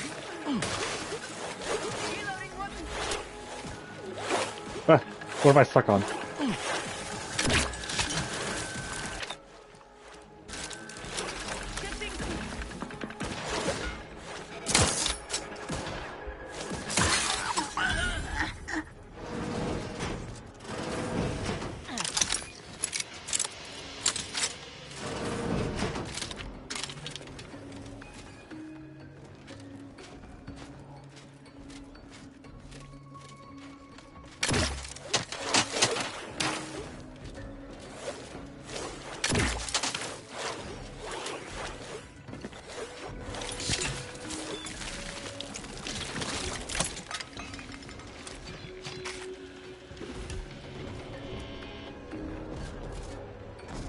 You didn't want one of these bodies, did you?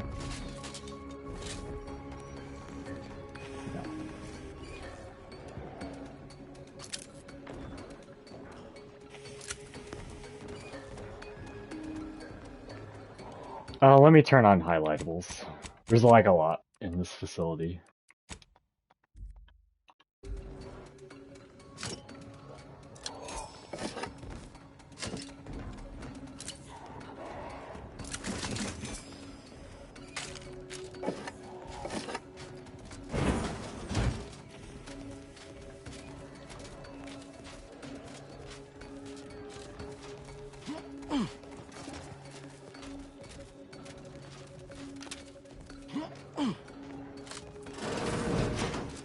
What do you want to wager there's something in there for Val we can use?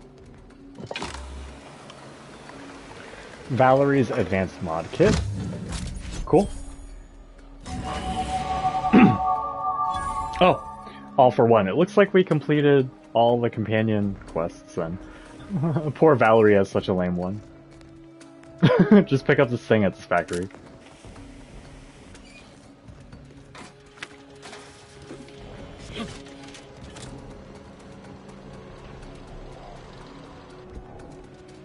I'm not seeing anything here for Auntie. What's it saying?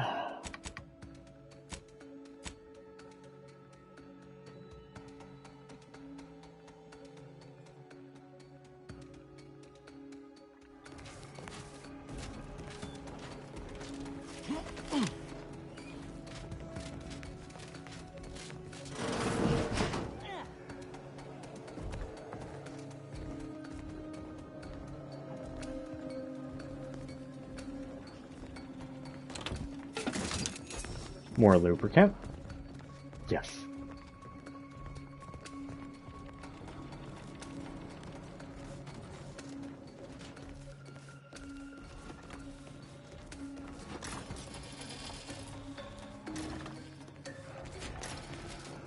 There was a door that I kind of ignored.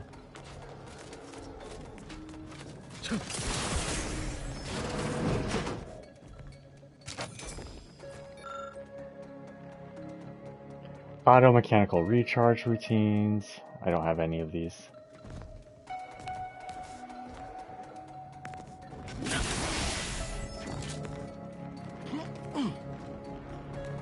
This seems like another way in, so...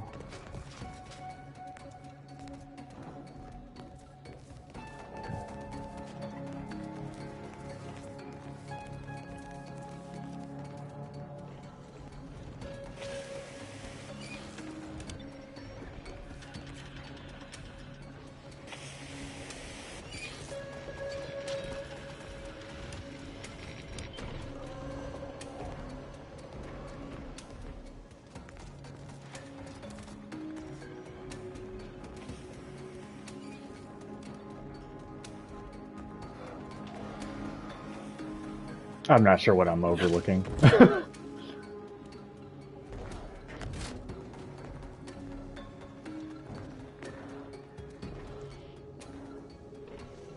This, perhaps? Sovereign Automech's life support laboratory logon. Passcode protection disabled. From Sachs. So very much work. Can it really all be for naught? Sovereign is dead. No matter how many times it is repeated, no matter how I try and process the news. It is an iron spike driven directly through my temple. And while yes, I am filled with hope renewed at the ascension of our new Sovereign, Henry, it will be ages before I can finish mourning Sovereign Reuben. If only we had finished the Redacted sooner. We were so very close. Nothing makes me hornier than Redacted. The new Sovereign has offered us a lifeline. I mean that as in I fucking hate Redacted stuff in games. It drove me crazy in Control. Not that I had doubts of our young Sovereign Henry, but he has both shown his incredible intellect and given our passion project a new purpose. He envisions the technology we developed for his father's Redacted automechanical Redacted as a new form of Redacted for our soldiers. I wait with bated breath to learn more of his plans and to gain direction toward this new, noble goal. We shall springboard forward off the shoulders of giants. The Sovereign's vision for a new Zyranium-powered armor is advancing exceptionally well. Its initial development required us to revisit and finish development on the former Sovereign's Redacted as proof of our concepts.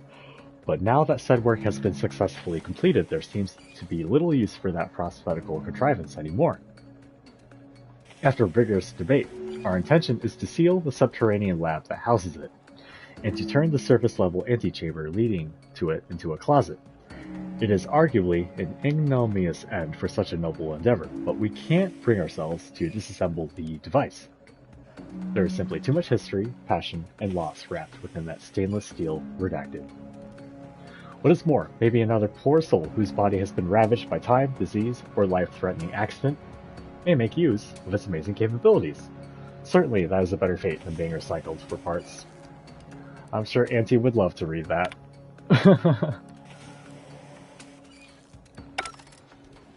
Okay, well that's the info. There's like a closet, yeah.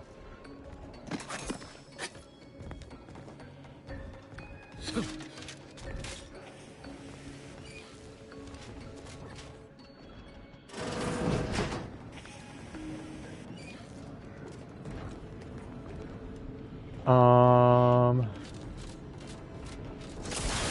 on. Let's deal with this.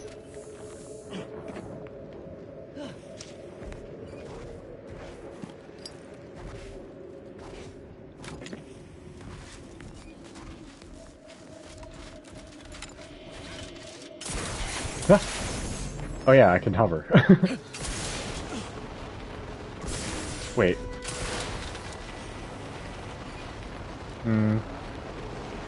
Seems like it's mostly for hazards, which is fine. Yeah.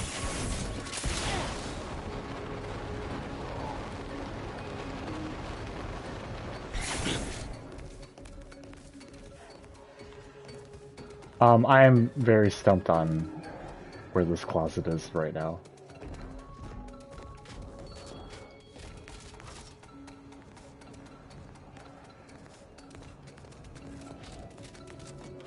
This is where the armor was.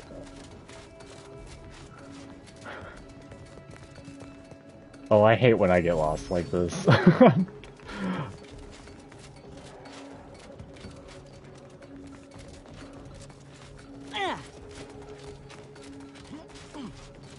Yeah, I've combed every inch of this place, man.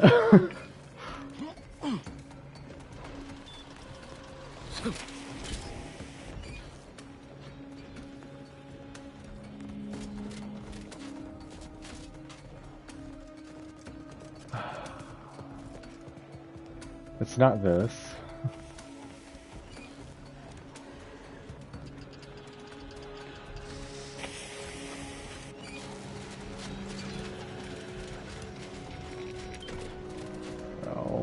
What am I doing? Am I just gonna look at a guide? To save myself time?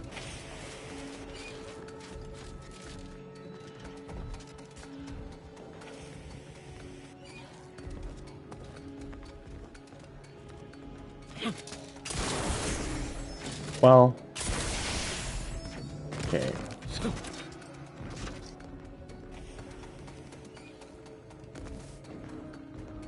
Yeah.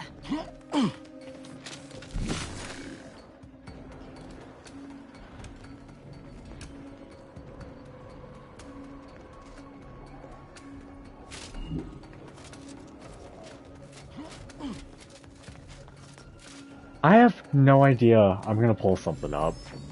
Going crazy. We have skills to invest? Okay.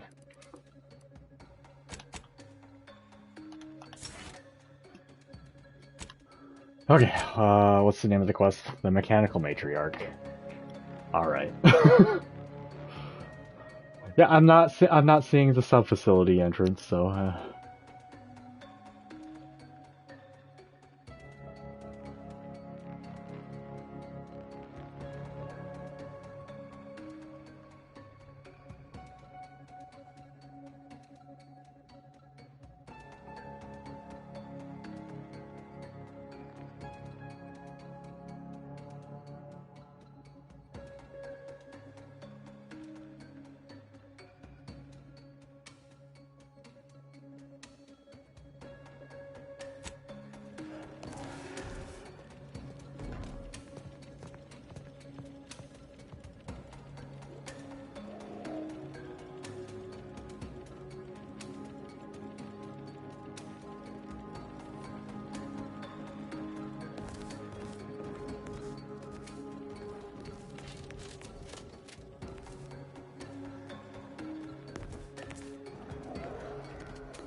It was this room. Yeah, I ignored this room every single time I ran by. Okay, but so it goes. It's because I saw this. I remembered it too. But I just couldn't remember how to get back to it. I was like, oh, come back here.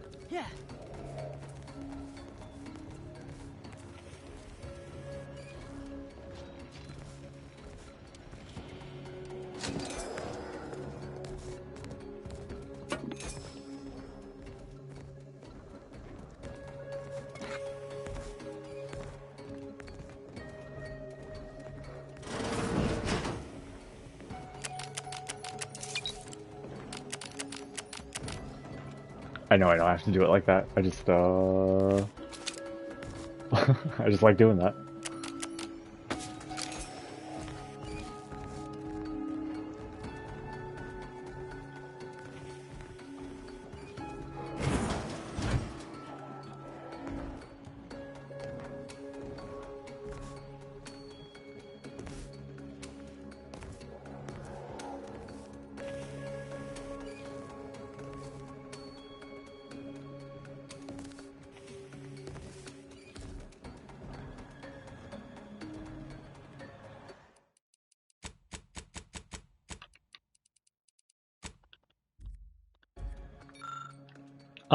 Experiment 1.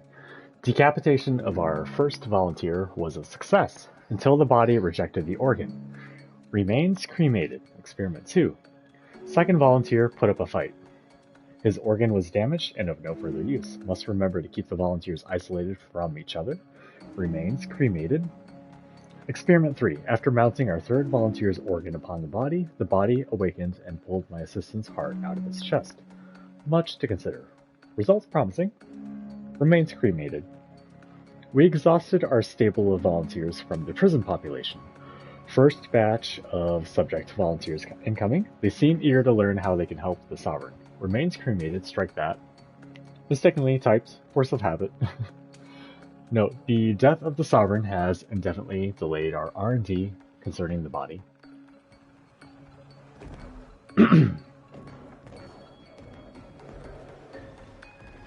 Oh, okay. I thought she was gonna have like a huge, crazy dragoon body.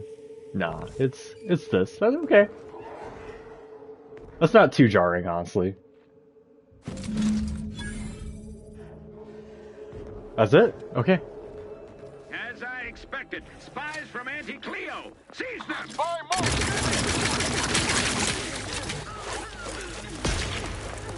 Hastening to come. Gas still recharging. Let's get you healed. Happy to help.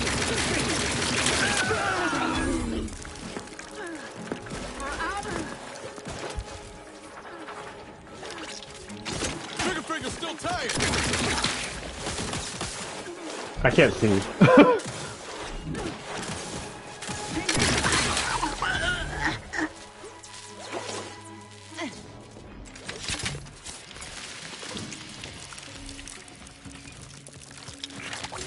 Very strange gun, but yeah, it's effective.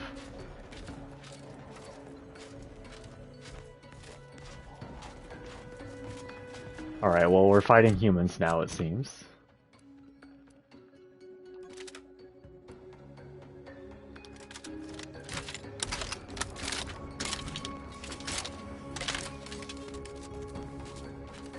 Wait, so who were they? Why didn't they want me to get Cleo's body? Just Protectorate?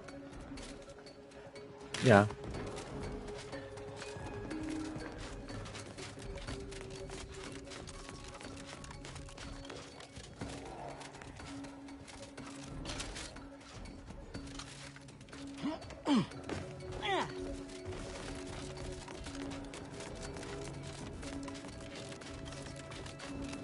Just that, okay.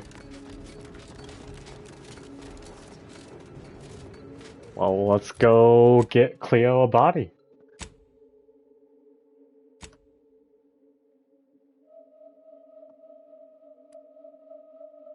Okay.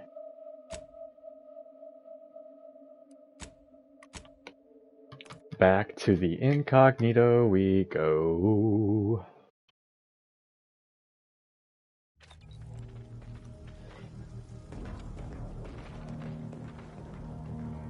Oh, what's up, Valerie? Injuries detected. Please seek medical assistance prior to loss of consciousness. How may this unit assist you, Commander? Nothing. Does Ozza have anything new after the Dagbar stuff? Oh. You two are having a little sit down?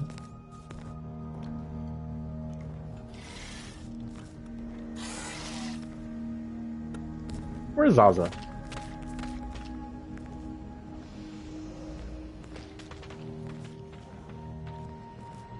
Oh, there you are. The room's here. Okay, you got the purple-y room. Miniature skip drive model, if only they all came in this size. Flag of the Glorious Dawn. It's torn and bloodied.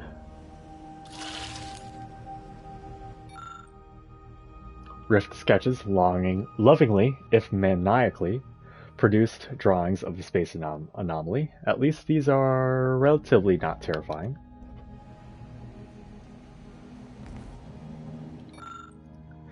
These Rift sketches are labeled with frantic notations and equations, which makes them all the more unsettling. Yeah, she was a scientist or something before all this happened.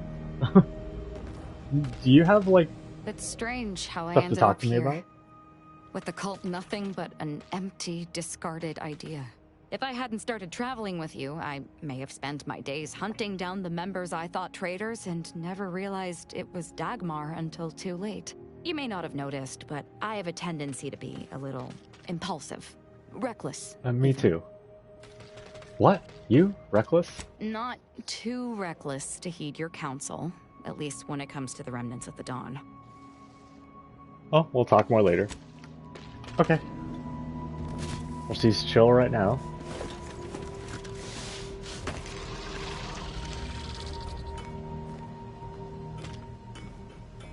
When I first got assigned to your team, I was beside myself with excitement. Since then, you've really proven yourself every bit of the legend I hoped you would be. I've come to respect you, Commander.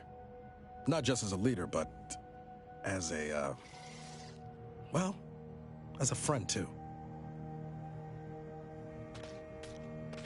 Good. My plan is working then. Plan? Just a small joke. I consider you a friend as well. I'm glad to hear it. Would have had some real grease on my face if you didn't. It was just me and Val for so long. I kind of forgot what it was like having someone else I could rely on. It's been real nice having you at my side. Not to get too maudlin, but I'm used to losing the people who mean the most to me. I just want you to know I'm not going to let that happen this time. Well, I'm not going to let anything bad happen to you either. We've kept each other alive for this long, haven't we? Might have been a questionable decade in there, but yeah, more or less. Anyway, that's all I wanted to say. This can be a thankless job sometimes. Didn't want you going a day longer without knowing how much you mean to me. And to Val, too. Thank you. Thank you, Niles. You're a cool dude.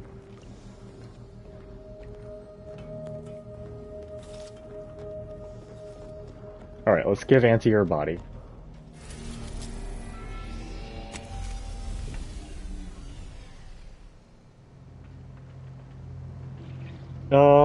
Inez and Niles.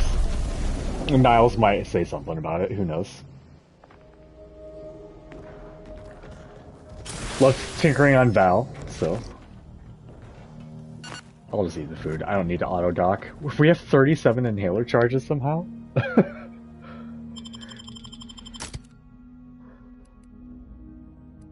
Yeah.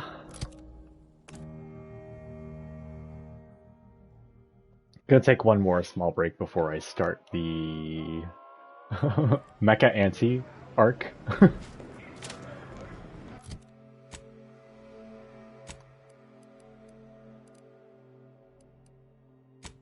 Yep.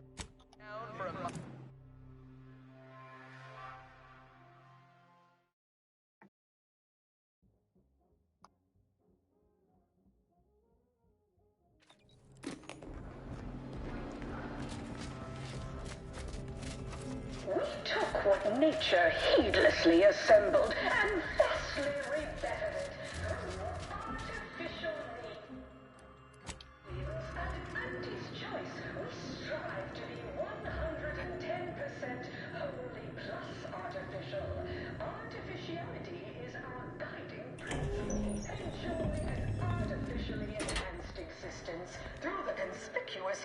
presumption of unavoidable... Soon I'll be able to leave this office in my stylish new automechanical body. After I catch up on a few tasks, that is. Attention, any and all no-getters on my page. Nah, I wanted to wait a little bit. Do you have it? Did you bring it here? I should have idled over there. Beer pack. Well, I mean, this is an interesting screen, though. Just chill on anyway, I guess. Okay, beer beat.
One prototype mech body, as requested. Splendid. Oh, splendid! We'll ensure your reward matches the ample amount of faith I've placed in you. Yeah, low on controller power. Exceeds it. No additional hidden pauses. Honest.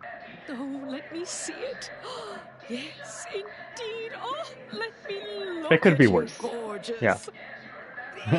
It's a bit. Just excuse me It's a bit wiry. as I slip into something more formidable. Let me watch the installation process. Don't do it off screen. There you are. Oh, you did off screen. Congratulations. Now your body's almost as intimidating as your mind. You've narrowed the gap quite a bit. Oh, Auntie, you look amazing. Absolutely everyone will want a new mech. Well, if you put a dress on, you can hardly tell, right? What about you? What do you think? Any first impressions you'd like to share? I honestly think all the stuff on the chest is weird, but it is where all the wiring from the heart goes, I guess. Protracted screaming and abject terror. Requires observation 9. I don't have it. Gas her up. She wants to hear this. You look ruthless, effectual, and more than a little terrifying. I like the screaming and abject terror, though.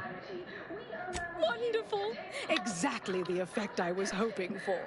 What's more, it's an undeniable confirmation that the Archive-derived strategic plan can be reliably executed and produces incredible results.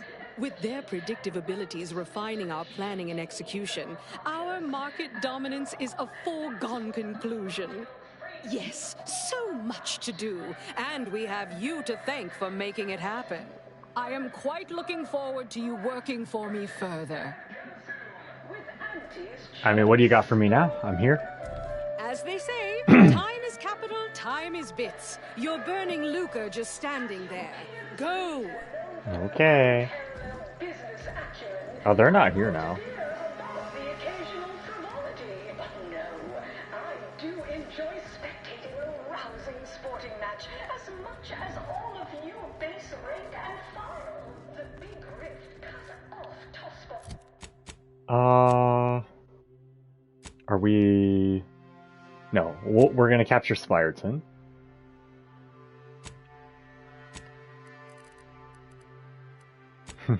Incognito! I should have a counter for the incognito visits. I should have counted. Just today.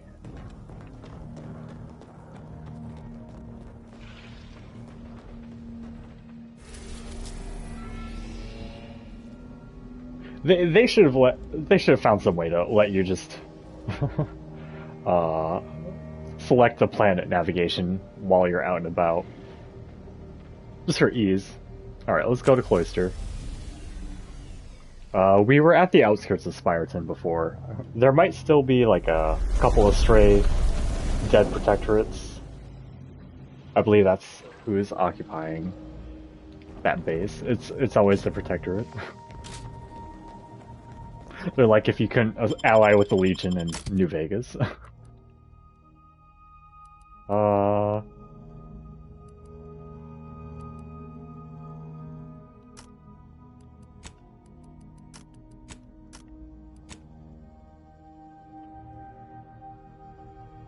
Marisol and Val for now.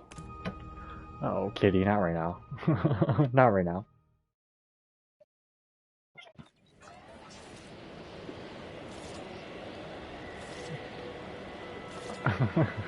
I brought like a little plant outside for her to play with, just like a long reed thing. She wants me to have her chase it.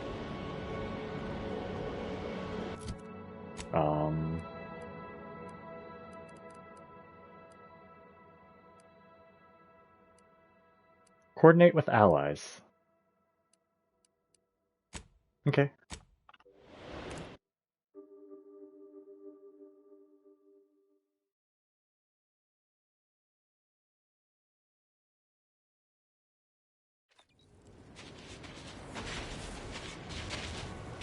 Hello. Wanna conquer together? What's my loadout right now? I'm a little worried about friendly fire with this thing. Kitty. 1 second.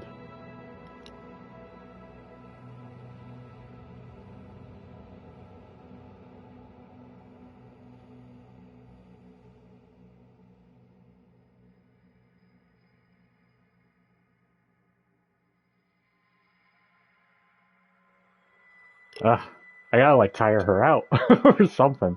I'm having her like run in circles on my bed, chasing this reed. Okay. This is some power armor shit, by the way. It looks sick. Okay. We don't want this. It's too wild for friendlies alongside me. Maybe just the Oracle, because it locks on anyway. If I can find it, yep.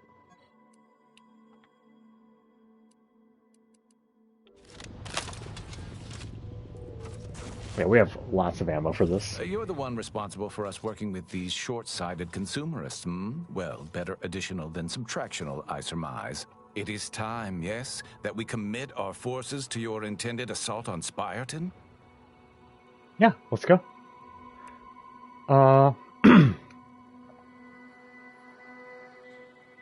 We can disable the turrets.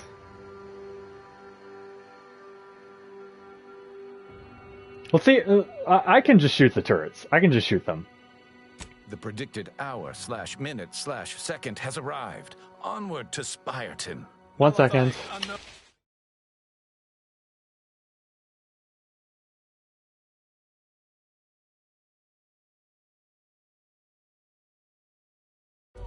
Okay, okay. We do want a shock weapon for this. Sorry.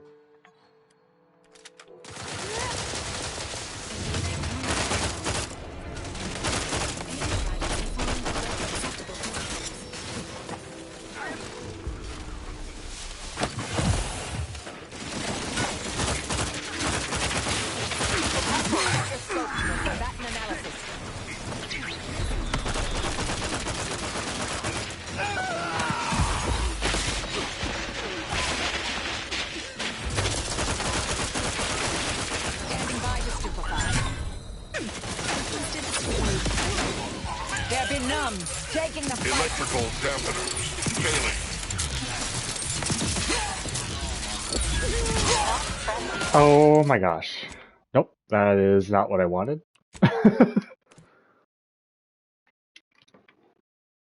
Oh yeah, it's on hard right now.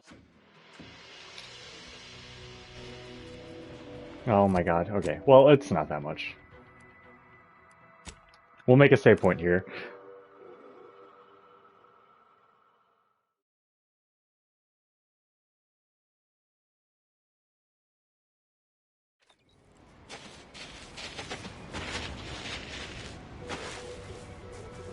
Let's see. They did say something about disabling the turrets. I don't know how difficult that would be. Also, my sneak's not very good.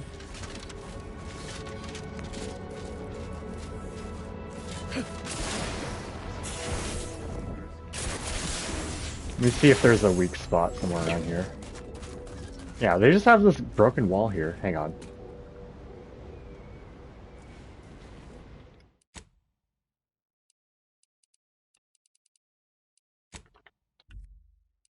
Did we save? I don't think we did. Okay.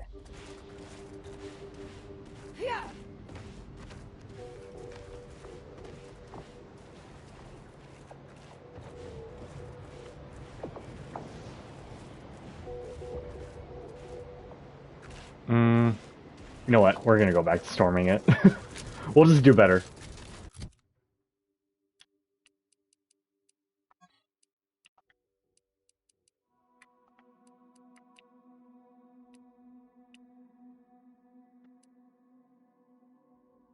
Ooh. I mean, this is kind of the moment for it, right?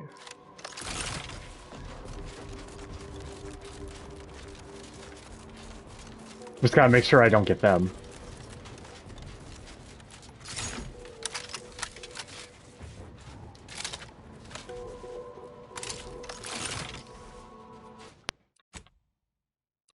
Let's rewrite again. You're the one responsible for us working with these short-sighted consumerists, hmm? Well, better additional than subtractional, I surmise. It is time, yes, that we commit our forces to your intended assault on Spyreton? Yes, let's go. The predicted hour/minute/second has arrived. Onward to Spyreton. Threat assessment confirmed.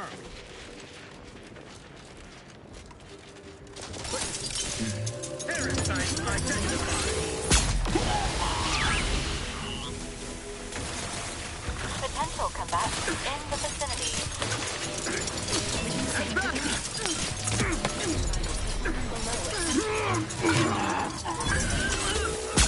Plasma tolerances exceeded.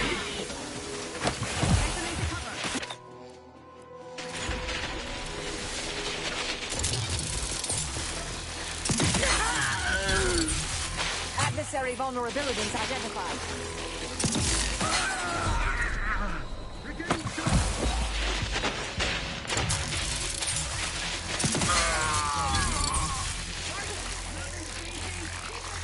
Target analyzed. Let down fire for fortification. Not ready. Please try again later. Wearing up! Commander. Back and scan. Alert. Hostile.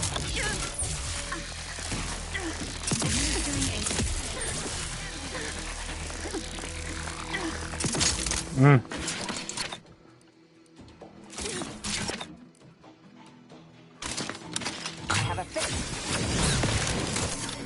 They're benumbed. I need a different weapon for this now.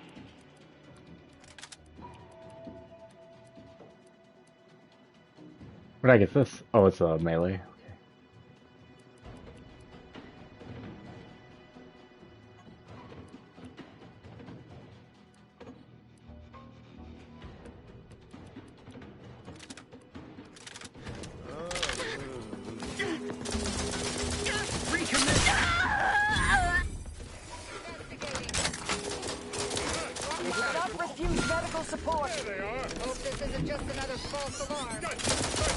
Oh.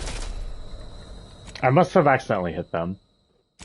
See, this is why I made a save beforehand.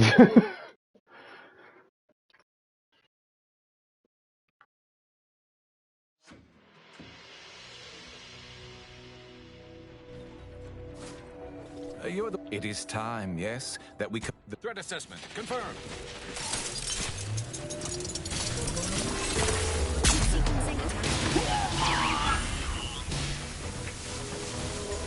Vitals are in the red, Commander.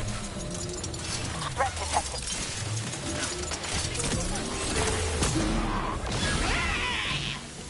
Combatant scan.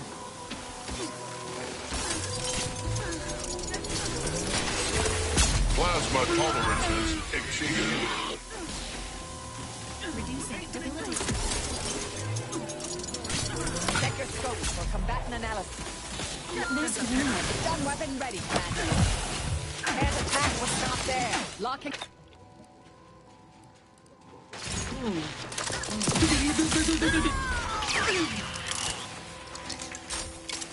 I have a fix on their weaknesses. We're still allied, right? Okay. Seeking shelter. Refilling my weapon.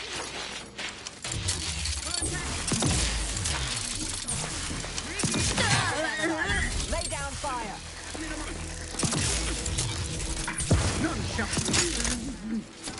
Damn it.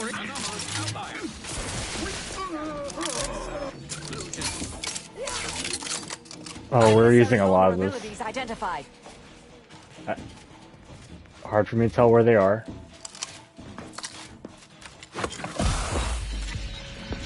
Patience. Still recharging. Also, where did Valerie go down? It happened so long ago. Okay. She's back up. Trust the plan.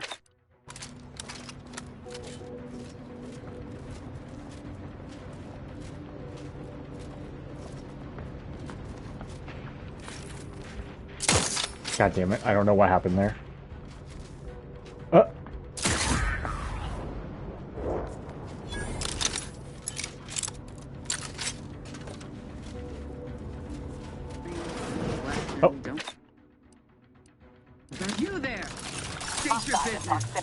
Oh, not the right weapon! Nope. That's too much for this dude. My reckoning, that was the last one. Okay. And the exemplar that came with us is alive. I think all the grunts died. Oh, no. Seems like plenty of survivors here. My academic rivals are no doubt sitting comfortably of a ballistic analysis and ossification right now. Meant to hold fire, not assist in taking it.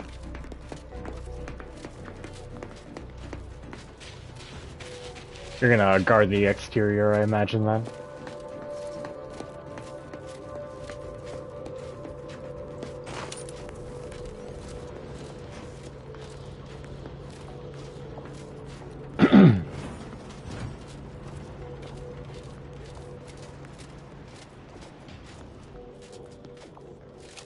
Protectorate has this sealed. It can only be unsealed near the Archive's entrance, remember? As predicted, Spireton is ours. Above average work. Now, if you'll excuse me, I have numerous calculations to think about. Yup. The professionals are here now. Everybody else can go home. Thanks, I guess.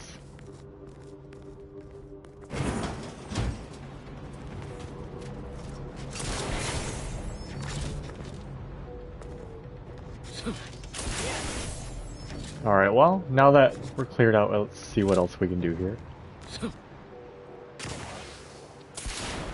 I've been trying to calculate which is the worst disruptor. Unforeseen factors, random elements, or anomalous outliers. I suppose bad data is bad data, whatever the cause. Yeesh. I understand this spot has strategic significance for the defense of the Archive, but it is horrifyingly banal. I mean, I've been stationed in some backwater burgs in the past. Seriously?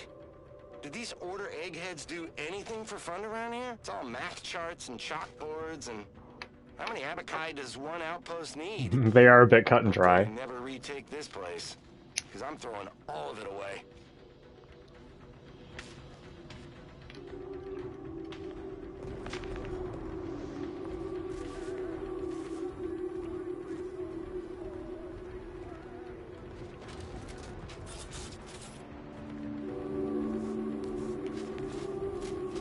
Oh, what about this building here?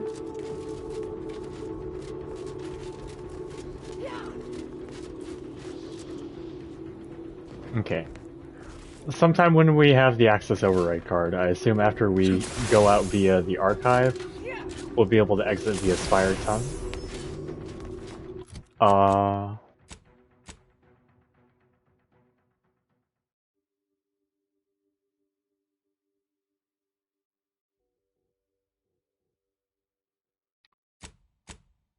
Okay. Cross the bridge to the Archive. Yeah, let's finally do this.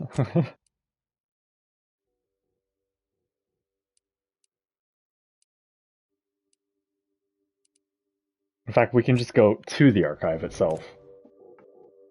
Given that we've already messed around with that rift, we killed all those protectorates at their camps down there. Really good sniping spot here. You can kind of clear the entire quest with the sniper rifle from up here. Well, for the... Yeah. Like, whoop. And I'll open it again just for the... Was there any rift residue I didn't pick up? I do want that ammo now. That gun is crazy. I should definitely fire it like constantly during the end game.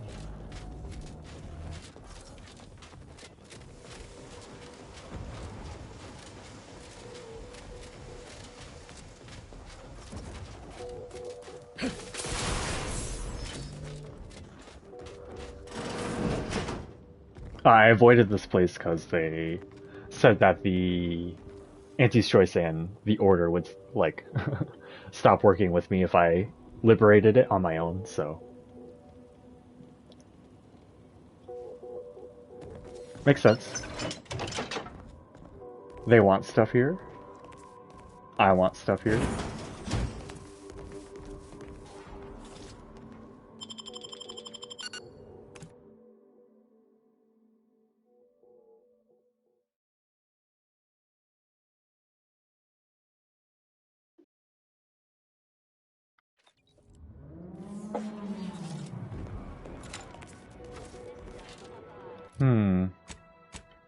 Pretty low on the shock ammo now. Let's not use more of it.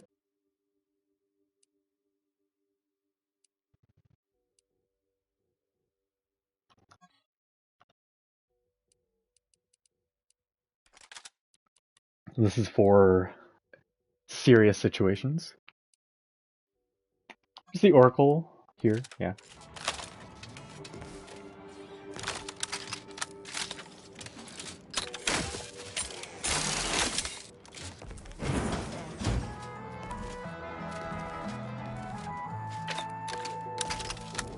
Is a fellow subject lacking the appropriate mind work? Report them for mental refreshment post-haste. Just shoot the turrets now. Yeah, fuck it. Go for torpification.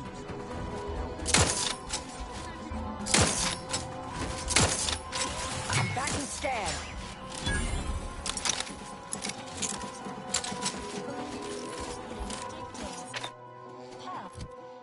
Emergency protocol syringes.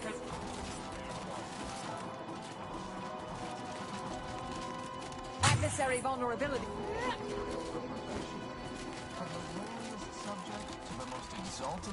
Enthusiastically neutralizing unfriendlies. We do need to use the shotgun, unfortunately.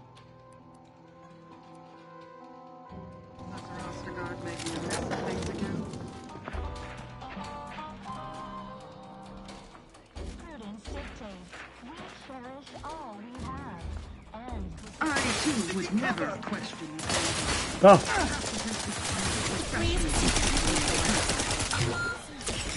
Oh gosh.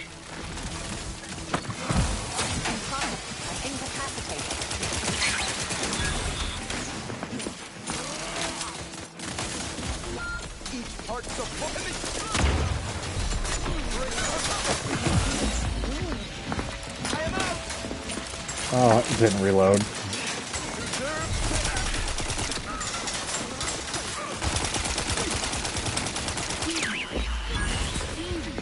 Oh my.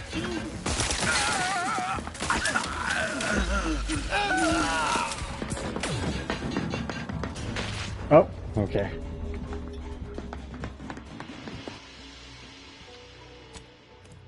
There's the armor Xyranium poison kicking in. Okay, maybe we'll be a little quieter.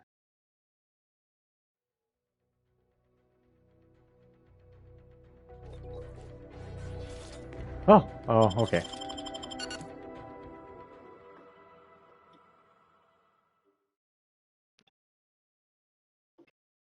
We can bump it back down to hard, normal, if need be. I just bumped it back to hard because, some of my weapons are quite powerful now if I need to get through stuff. Wait.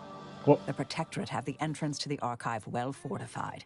Attacking straight on you don't say. Before we go further, should we discuss a plan? Sure, I apparently bypassed this because I sniper rifled a turret when I walked in. Yeah, maybe we ought to sneak around a bit first, find some way to undermine their forces. Well, we have allies. Can we send for reinforcements? Well, we took Spyreton for them. If we can find a stealthy way to the Spyreton lift controls on this side, we can call them to send down troops. Yeah, let's look around. Stealth is one valid course of action. Seeking and acquiring combat reinforcement is a more optimal course of action. Alright, let's, let's do both. Alright, it's a plan. Oh, I leveled up. Speech 20. Max. We have 4 more skill points for the rest of the game. Guns 20 is off the table. Engineering really hasn't come in handy. If I could respec, I might.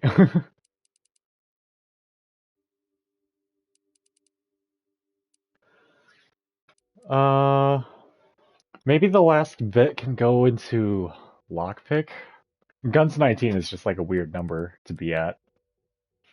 Observation 11 could be handy. Lowliest subject to the most exalted vigilant. We must all fulfill our duty to the Protectorate. We're all in it together.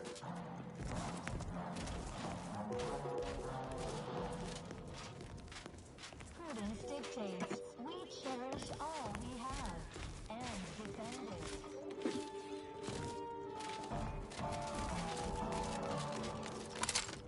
Our enemies envy our prosperity, disdain our sense of community. They sneer at our contentment. Assessor Ostergaard making a mess of things again? Prudence dictates What just happened last time? That damn ad. in all its many forms. I want to hear their... I, too, would never question the paradigm. There we go. Perhaps a brief visit to mental refreshment would put him on track.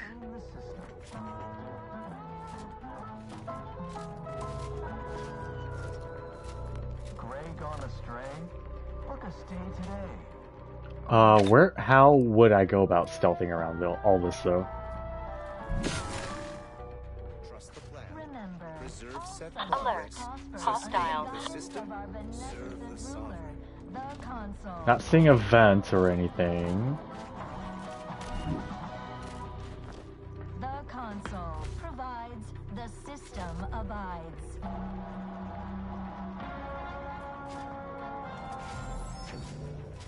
Prudence dictates we rout all disruptive influences.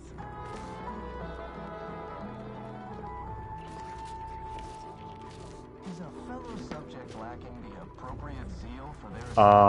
I don't see a good way to sneak past all this. So I'm gonna do this.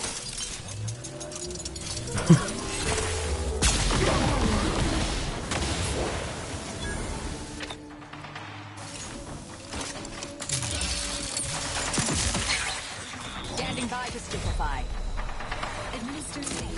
I don't know what hit me to do that much damage. Oh.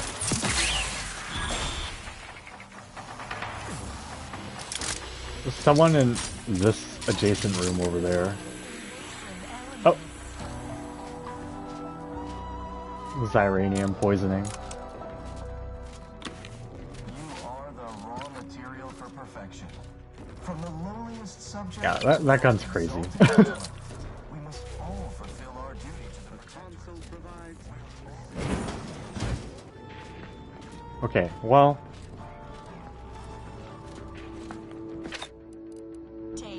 We cherish all we have and defend it. Our enemies envy our prosperity, disdain our sense of community. They sneer at our contentment.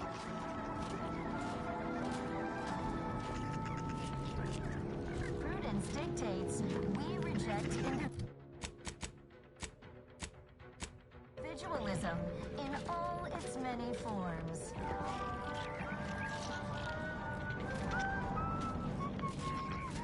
Preserve set progress. Sustain the system.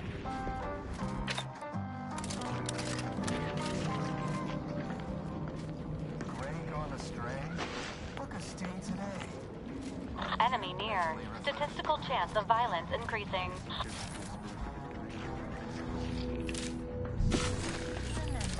All subjects prosper. God damn it. Enthusiastically neutralizing unfriendlies. It's hard when they're in front of me. Fix on their weaknesses.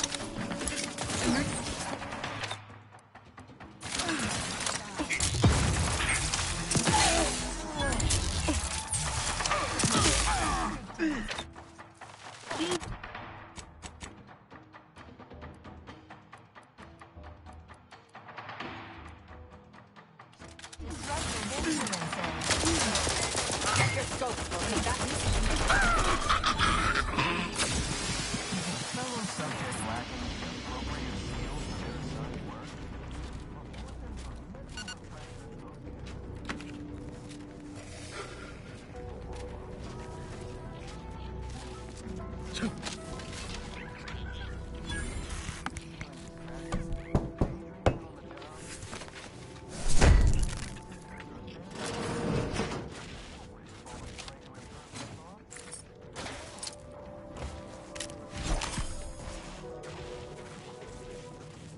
Incendiary burst assault rifle.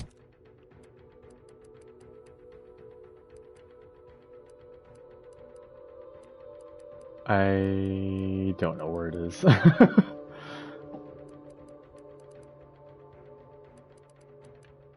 Okay. Just sound common. Can deal with this?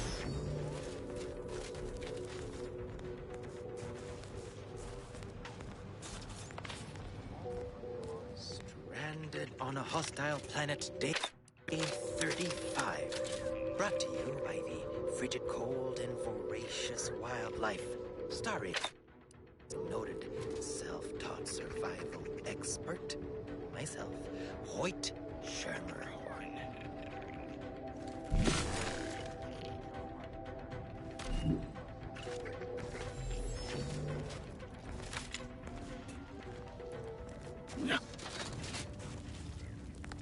Oh, not sure how you managed to approach unnoticed. Could be I'd grown so attuned to my surroundings. I became one with the wood and fire and the earth. Were you left behind by your unit too? Are you in need of some hard-fought knowledge about how to fend for yourself? I'm just looking for lift controls. I've become quite the expert. Why, after only just 2 weeks on my own, I ascertained how to pry open a rations tin unaided. Did you know there's a little opener key attached? It's all going in my manuscript. Fascinating. What other sage bits of survival wisdom do you have to impart? So glad you asked. I've recently evolved into a rugged, self-sufficient individual, fully accustomed to life in these caves, living raw and pure like our primitive, lice-ridden ancestors. Why, just the other day, I reinvented fire. I found a little doohickey I've named a light starter. You simply push a button, and flame comes out. You don't say.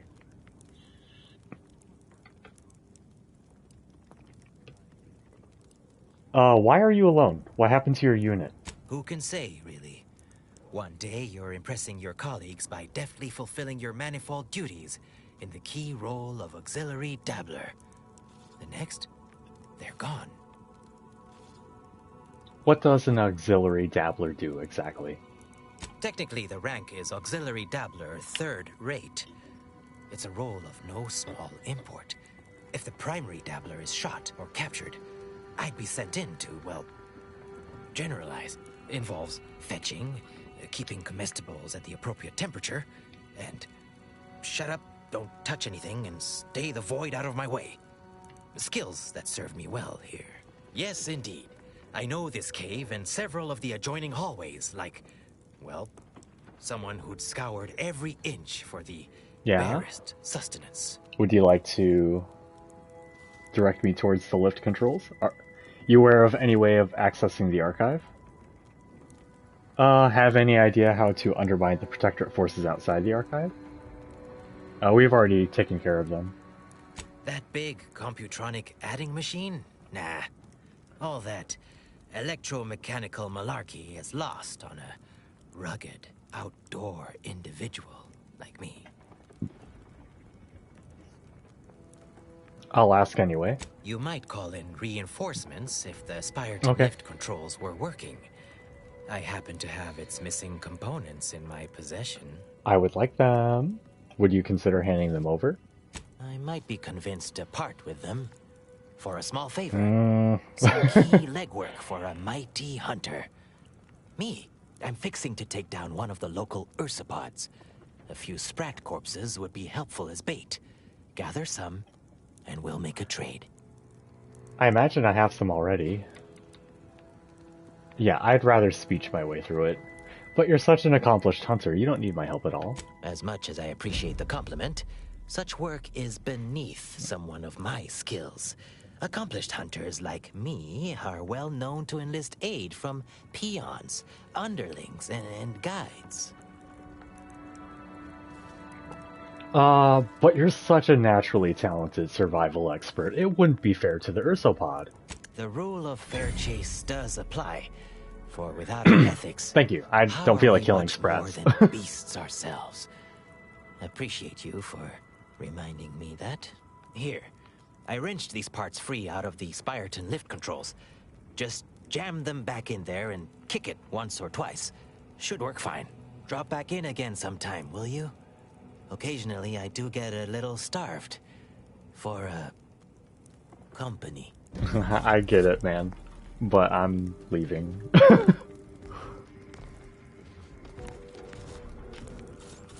Hoyt. Name's Hoyt, right? I've noted some right sophisticated interactions among the Crabbles lately. Intricate courtship rituals. Coordinated group efforts, all about thermal transfer. When my unit was first stationed down here, I kept making excuses to sneak off and observe them. Product research, I said. Very hush-hush. Eventually gave my lieutenant a field promotion and ordered them all away. Been living off the land here like the Crabbles ever since. Their unfertilized roe actually makes for some good eating. Included some with this message. Eat up.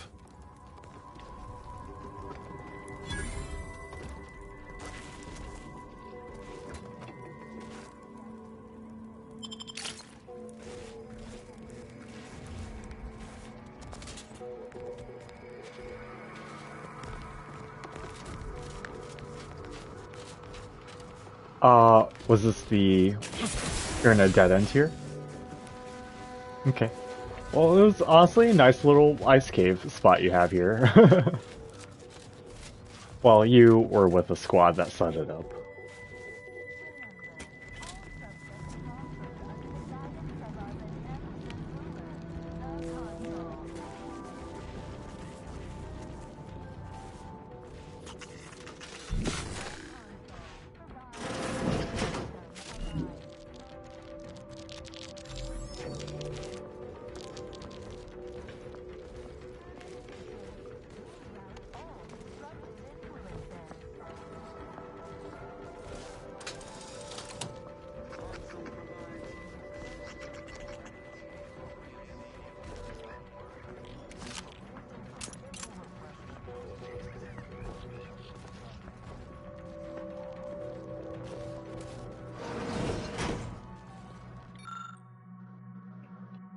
Behind the loose panel of the console is a mess of wires and mechanical components. It's clear that a central bit of machinery has been ripped out rather inelegantly. To summon the Spyreton lift from here, you will need to either find the component or work around the problem. We just have the parts. You jammed the missing components into the Spyreton lift controls, so you can now summon the lift from Spyreton. Both our forces and antis await your command to proceed. I softened up their defenses and let me finish the job. Help me finish the job. Executing primary operation, now!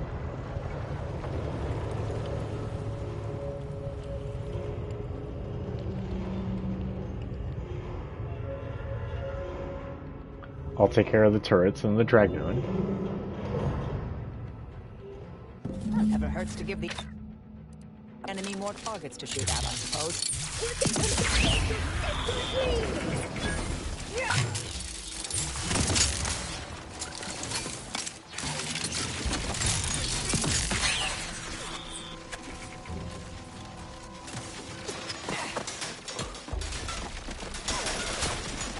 Target at...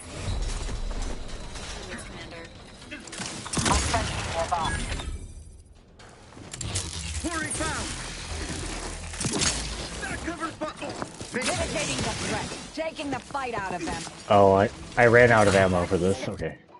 We need to use something else.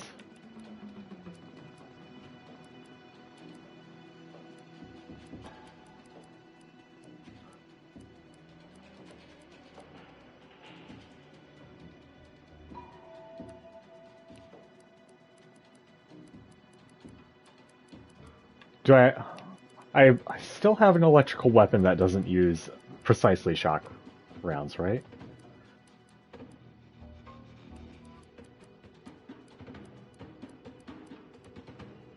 This bolted sniper rifle could take the place of the one I was using.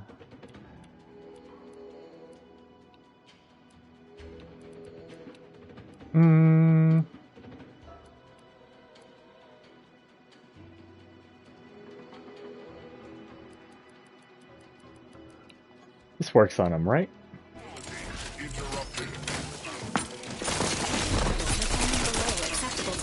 Ah! Ah! Ah! Please try again later.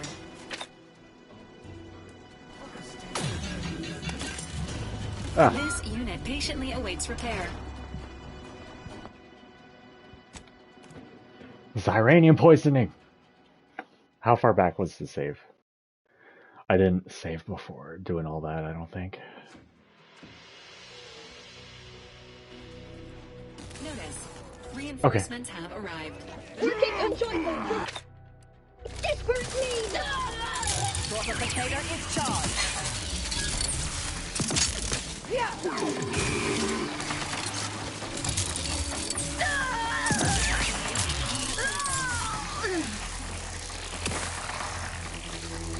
Check your scopes for combatant analysis.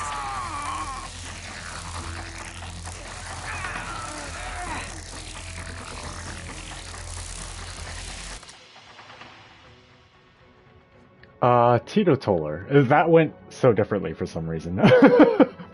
You avoid drugs to a fault, leaving you particularly vulnerable to their effects. That is not true. I'll reject.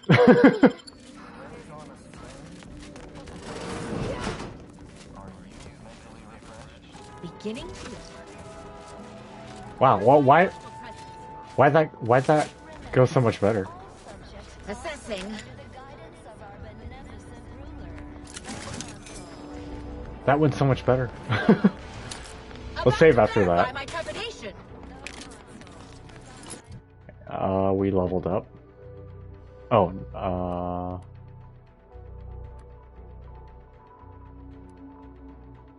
yeah, I guess the next time, we'll just go all in on perception. We'll try to pick up some of the perception perks along the way. I should look up if there's a respec.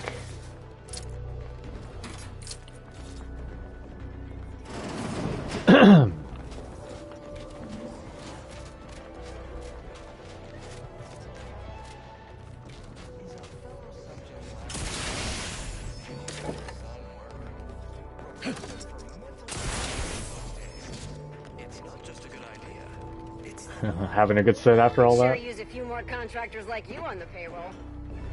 Thank you. Daydreaming on the job. Always dreamt of coming here.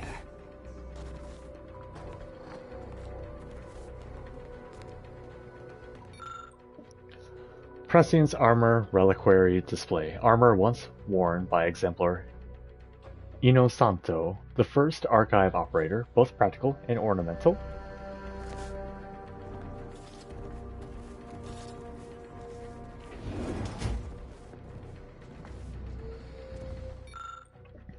Tremor Cleaver Reliquary Display. Prized possession of Exemplar Inosanto, the first archive operator. This cleaver was also the first weapon designed with the aid of the completed archive.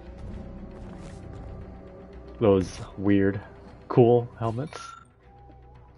Seer Cerebellum Protector Reliquary Display. This extensively tested, well-engineered marvel was the only helmet that the first archive operator, Exemplar Inosanto, trusted to protect her prized cerebellum.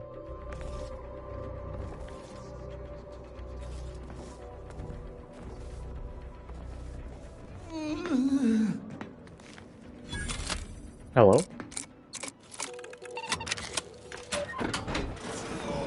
What was in those rations? Oh.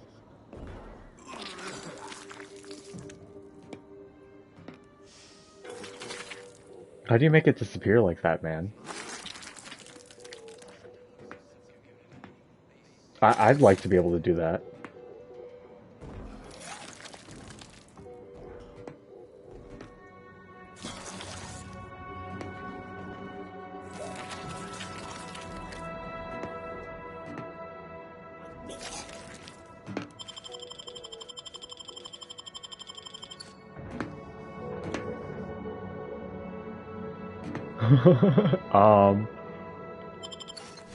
just in case.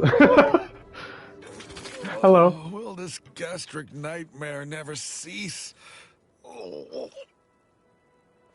Woo. Been there. You just need some trip teas and you'll be on your way. Sure, I never use the sickly thing. Just a moment. Forgive me. I found myself irregularly indisposed from one direction or the other. Oh, you poor man. I sincerely hope we don't have to shoot you. You were mentioning some non-protectorate medicament? Afraid I don't know what that is, but I trust a protectorate medicament would be superior. Hate to break it to you, but I pickpocketed the Caldesus off you already. Yeah, I did. Tell me, is there anything I need to operate the archive? I am the archive's current operator. As such, I am the bearer of the, Calcaduceus. I still have trouble saying that. Well, whatever busy work you're gonna have me do, I fucking have your shit. Shouldn't you be in the archive? Like many others, the latest batch of Crabble rations disagreed with my constitution. I was compelled to find the closest loo. Quickly. 7 or 8 were outside yon secured door. If you have cleared our fortifications outside, I worry what has happened to our troops. I have little interest in sharing their fate. I would pass the Calcaduceus on to you, in exchange for granting me safe passage. The Archive would then recognize you as its operator.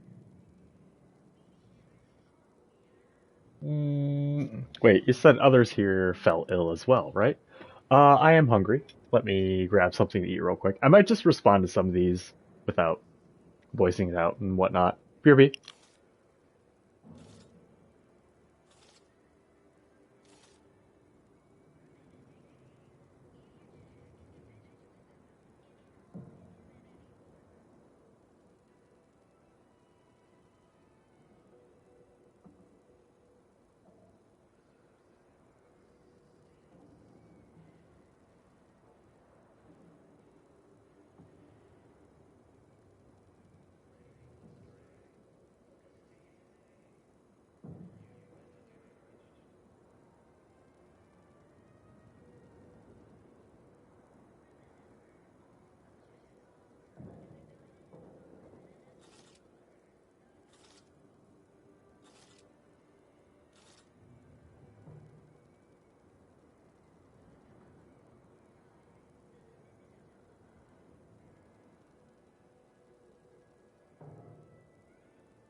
When there were others here, yes.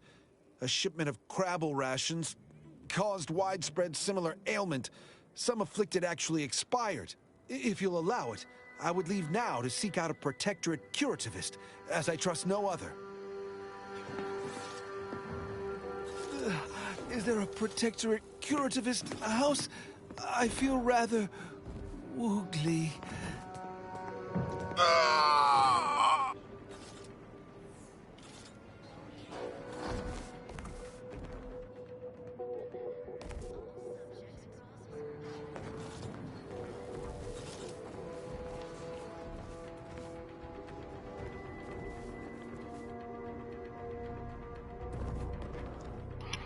I don't know if I could have saved him, and I don't know if I care. Quite frankly.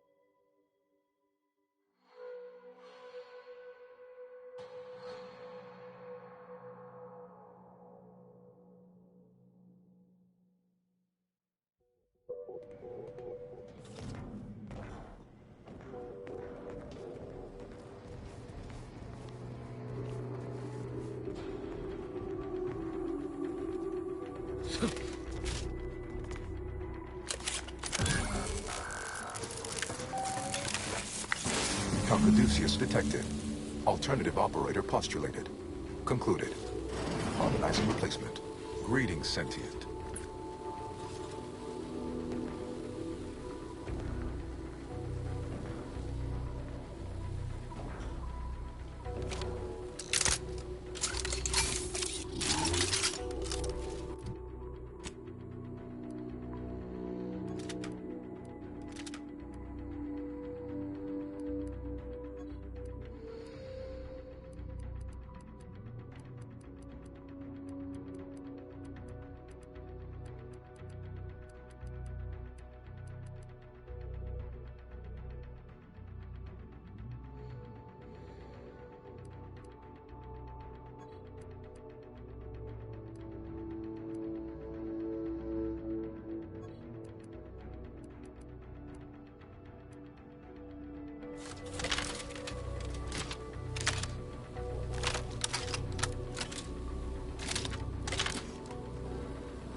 Welcome to the Archive.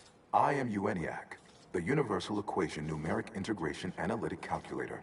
With the aid of my operator, I, a non-sentient inorganism, marshal vast computational resources across the moon of Cloister.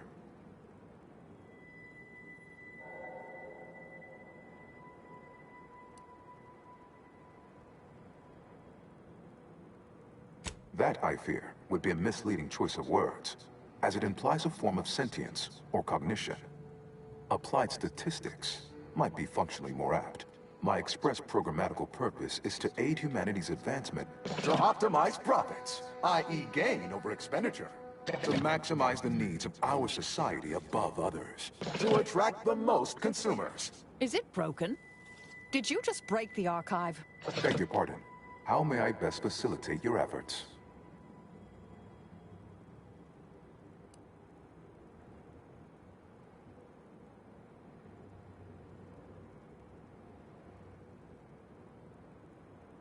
Due to incomplete reprogramming efforts by differing operators, I am experiencing sporadic fluctuations in my emphasized categorical imperatives. Tonality and cadence weightings within my communication protocols are likewise similarly affected. In layman's terms, we're experiencing a distinct difference in opinion. Caused by intermittently vacillating fundamental shifts in priorities. What approximates its mind has become trifurcated. One would assume that calamity enough. But wait, there's more. Calculatory processing presently hovers around 49.7% capacity due to internecine conflict, misuse, and a lack of technical prowess by recent operators and their associates.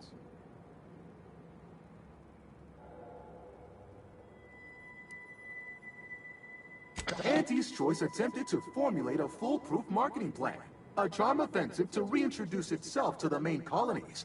once this pesky rift issue is resolved by others. The Protectorate ran rift calculations, then utilized me to assist with organizational matters, to approximate the paradigm, a system devised to replace the loss of the Order's predictive input. Based on the increasing rate of rift fluctuations, I estimate that your inquiry is rift-related. To that end, we should best get started before we are consumed by them.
Perusing contents. Anatomizing diversiform particulars. Concatenating manifold integrants. Cursory assessment complete. An impressive accumulation of Rift data. Similar in composition, though decidedly not in scope, to that provided by the Protectorate. Information with the potential to offer unique commercial opportunities to those who wield it. But why simply huck goods better, when such a bounty could be used to flawlessly regulate societal harmony, oversight, and means of production? What is the aim of your query?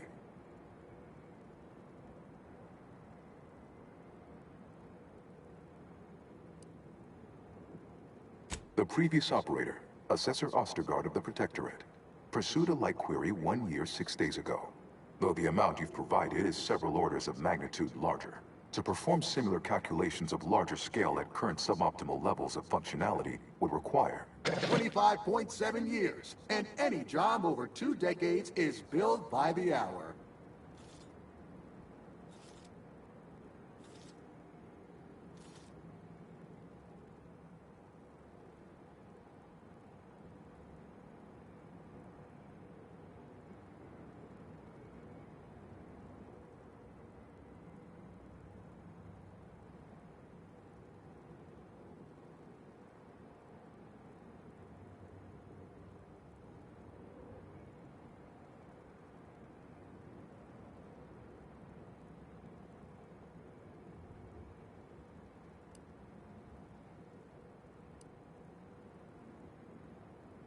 In order to improve calculatory processing of Rift data in a timely manner, repairs must be made to address the damage done by Protectorate and Auntie's Choice operators.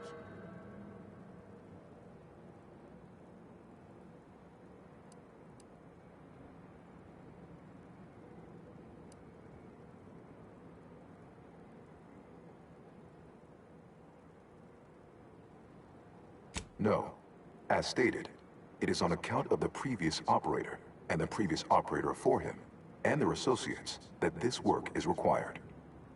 And as it is required, I am unlocking access to the Underlands, the subterranean cave network below. It houses 2 key external systems, cold storage and thermal transfer. Cold storage will require servicing before you may retrieve the punch cards needed for processing. Repairing thermal transfer is technically optional, but rather advised. If you fail to restore it, the Archive and I may melt down later while running your calculations. Why is that optional? Our continued existence should be a paramount concern.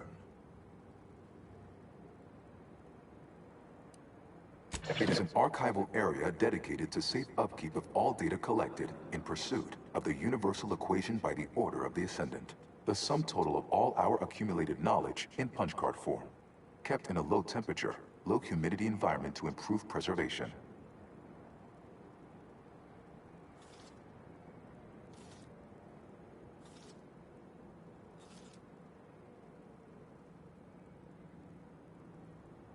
When active, the Archive generates an enormous amount of heat.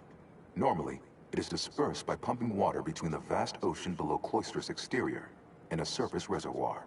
I can process the Rift data without its repair, but irreparable damage is likely.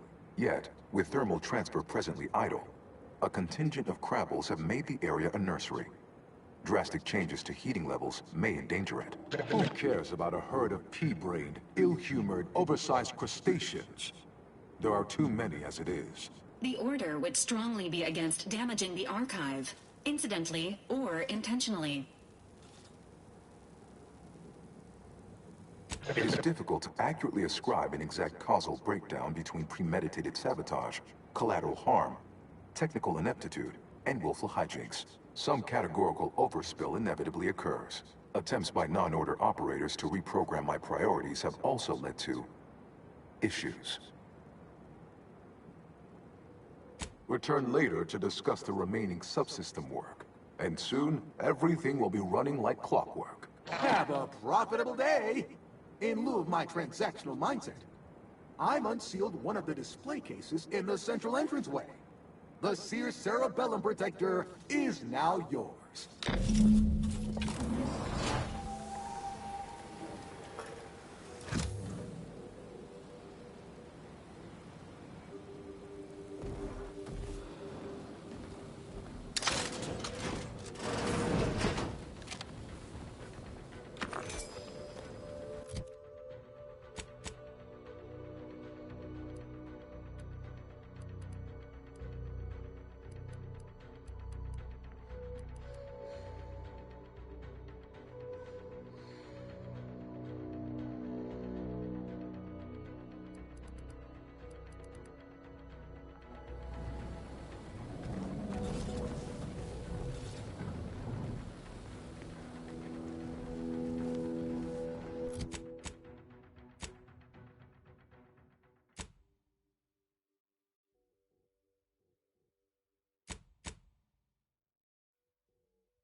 Hold fire!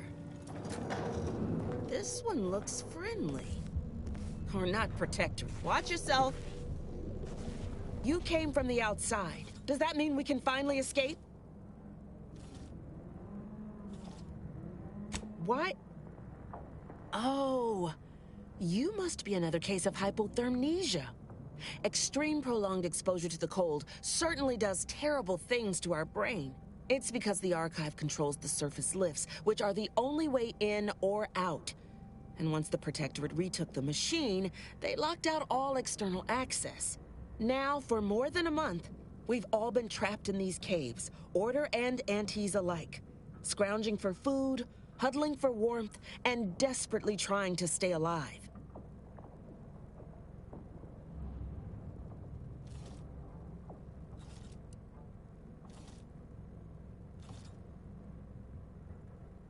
You're what? How? The odds of you successfully doing what our whole army could not is... well, it's preposterously small. Yet, here you are. Regardless, if we are to maximize your odds of success, you should at least let us share our intelligence with you. You'll want to speak with Provost Finch inside that building to the northeast. She has a better understanding of all the variables in play. Though I would be absolutely ecstatic to offer you any information I have that would increase the odds of your success.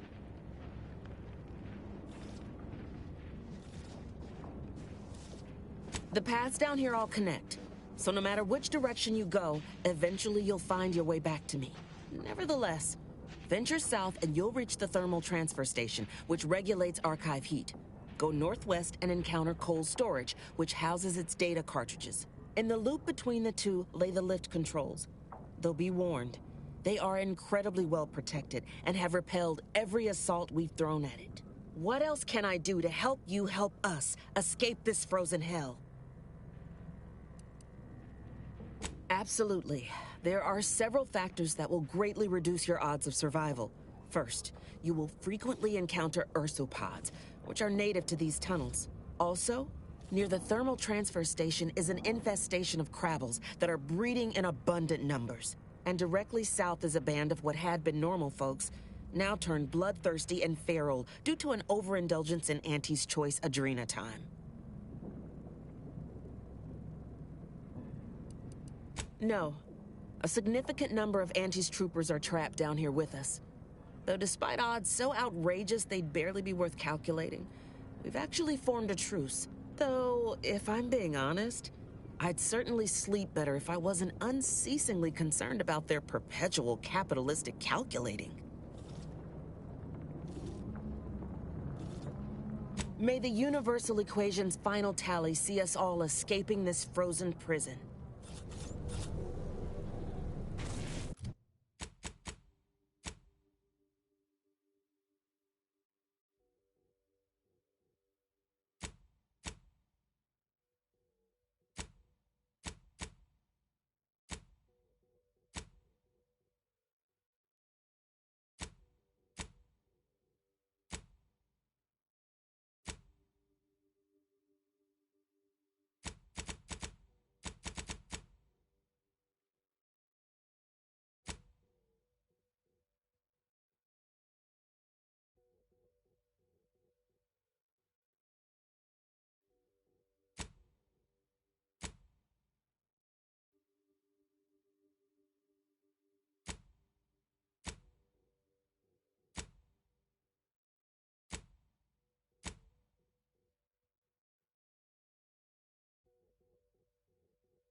Corporate drones and my academic cohort united in a common cause? My, but we are living in interesting times.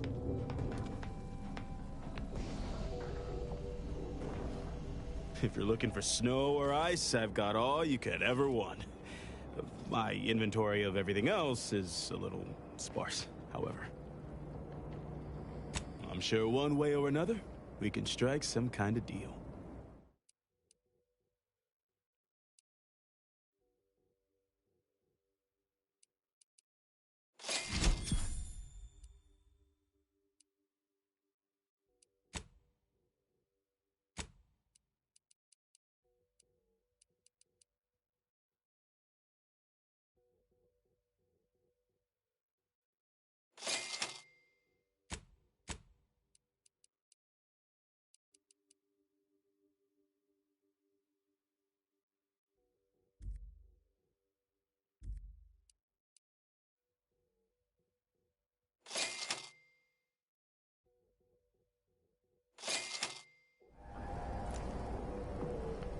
Of course nobody's gonna see it, that's not the point. I just don't feel like a human being if my back's not shaved clean. So, you want me to take off your top and lather you with cold water just to cure your vanity? Of course not, that's idiotic. I just want you to say you feel sorry for me. Not as sorry as I feel about having to live with you.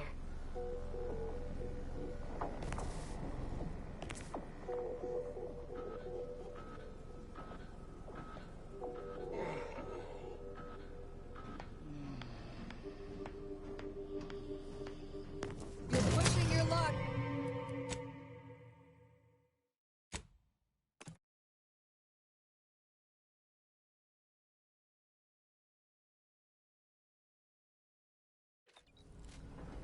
If you're looking for snow or... Of course nobody's gonna see it, that's not the point. I just don't feel like a human being if my back's not shaved clean. I can't feel it when I touch my toes. You want me to take off your top and lather you with cold water just to cure your vanity? Of course not, that's idiotic. I just want you to say you feel sorry. Not as sorry as I feel about having to live with you.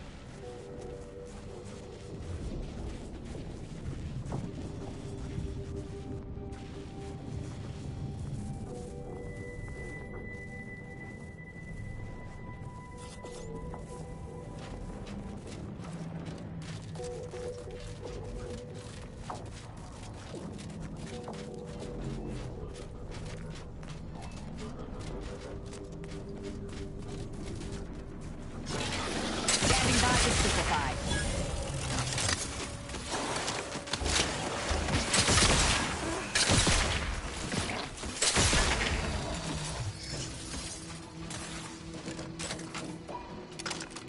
Adversary vulnerabilities identified.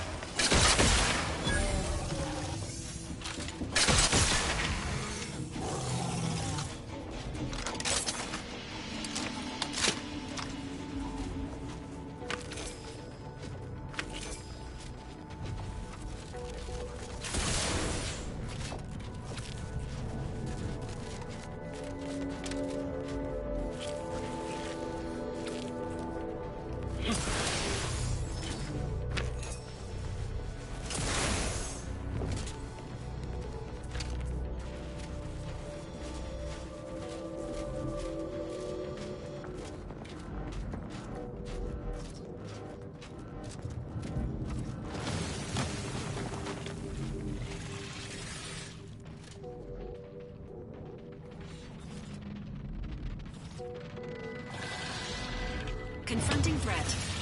Commander, you are dying.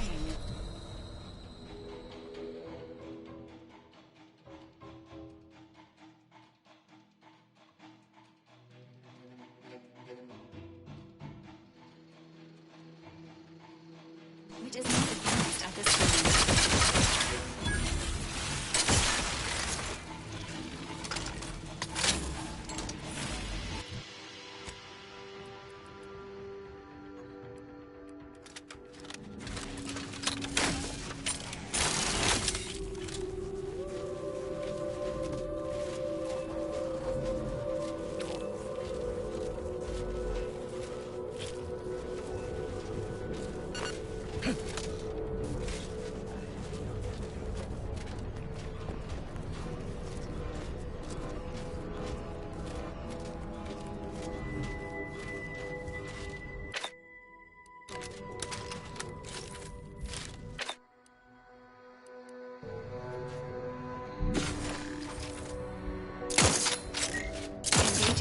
Protocols.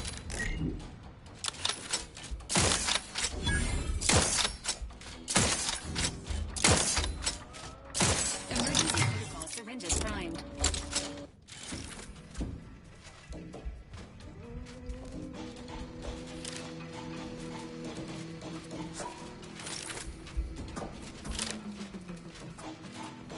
Check your scopes for combatant analysis.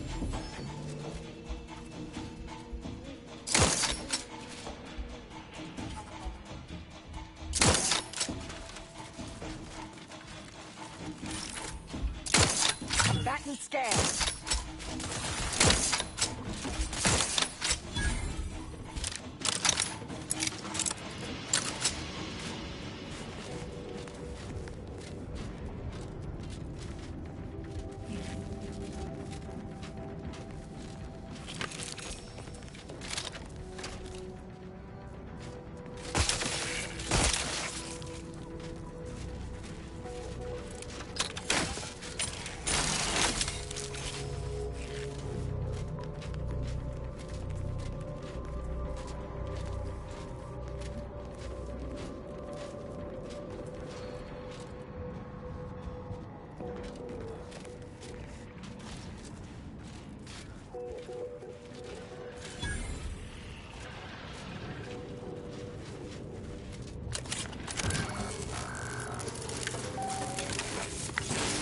Caduceus detected. You are clear to enter thermal transfer. Be advised that an anti-stress field manager is present and unaccounted for.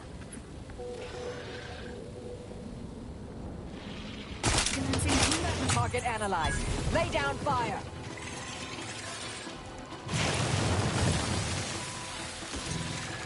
Mitigating the threat. Taking the fight out of them. Patience. Still recharging. I have a fix on their weaknesses. This unit is non-functional.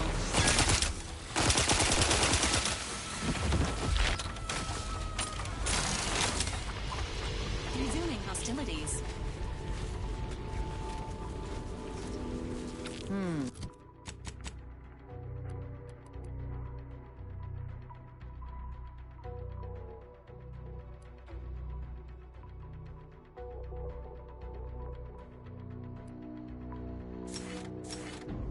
Protectorate engineers. Reckon they didn't repair much.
pump mechanism needs repair. Any tools lying around?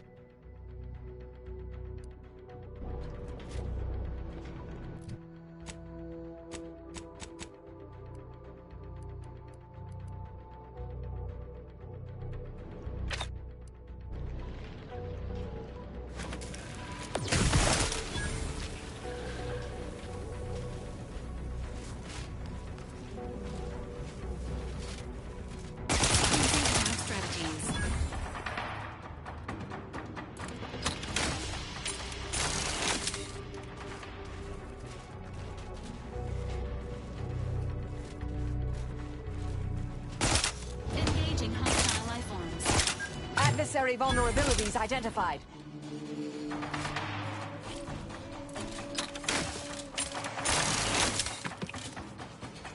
Torpificator at ready status.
Enthusiastically neutralizing abilities.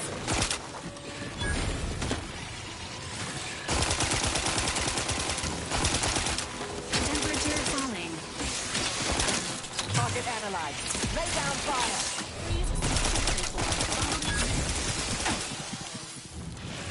Torpification in progress. Locking them down.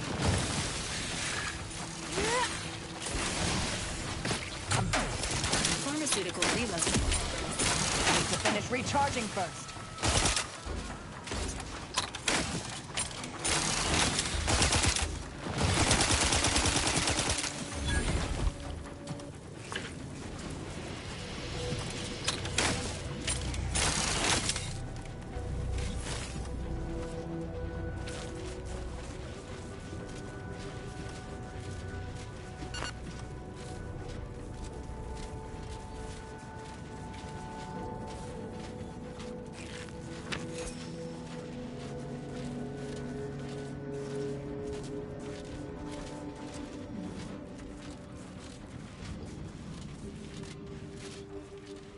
Entering a confrontational state.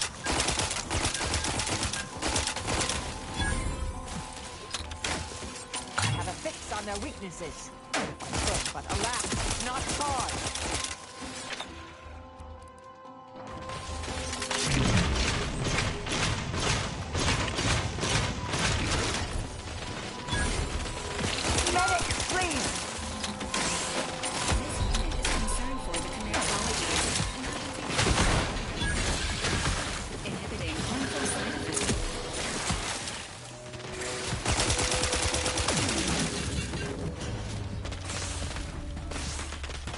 Emergency protocols.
on their weaknesses.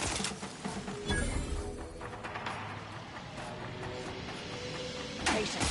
Still recharging. Unready.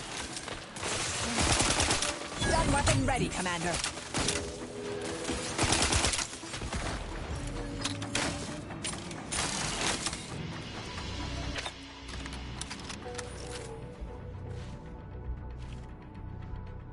Enthusiastically.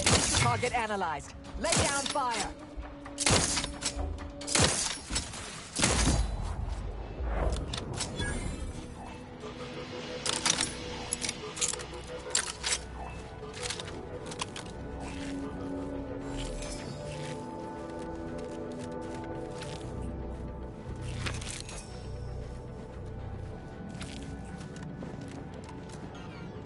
Looks like it needs a fuse. A specific kind.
Syringe is primed.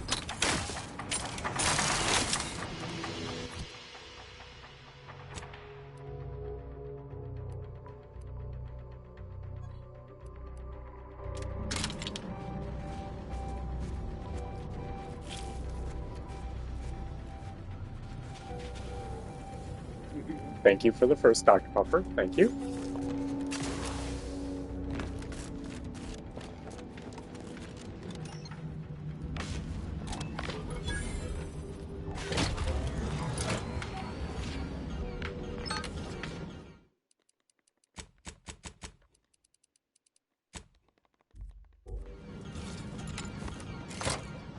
Now to activate the system.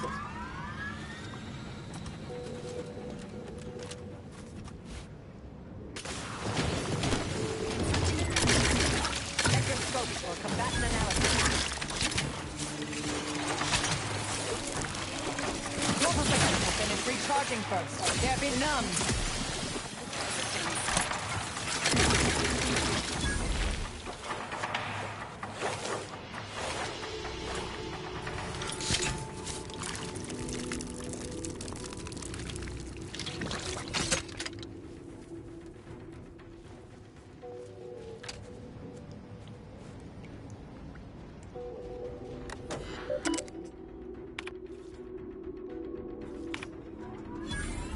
Thermal transfer is fully operational. Later, when I process your data, I will not melt down. Please proceed to cold storage to re-enable punch card retrieval.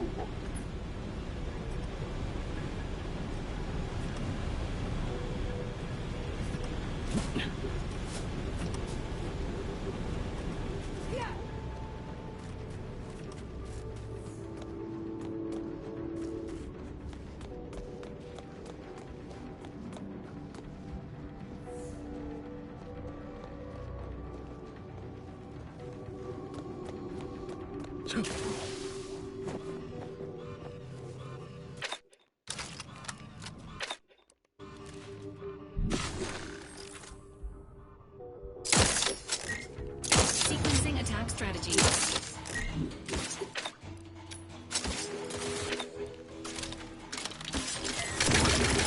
Primary vulnerabilities identified.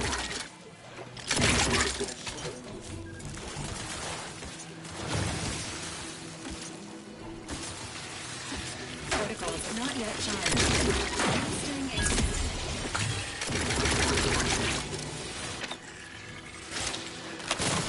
Standing by to stupefy.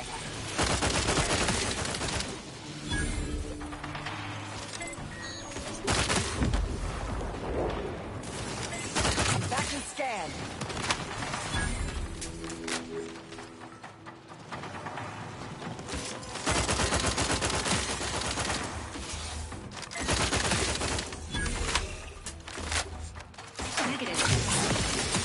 In progress. Locking them down.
Confrontation stage. Emergency protocols ready.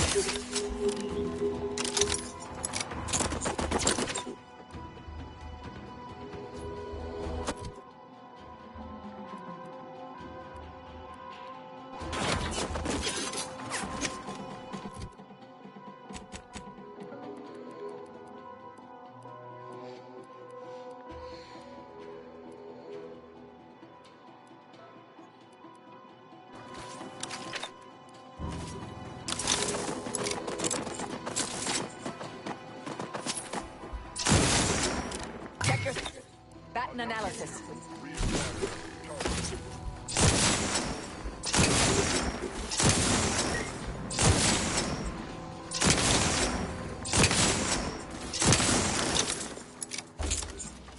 I could, but alas, it's not charged. Go to fortification.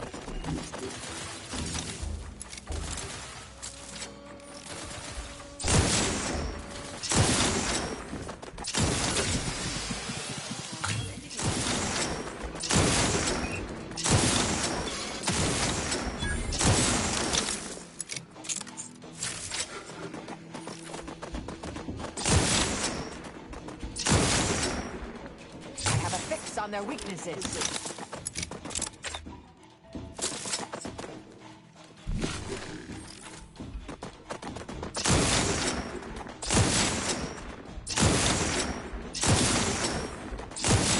Adversary vulnerabilities identified.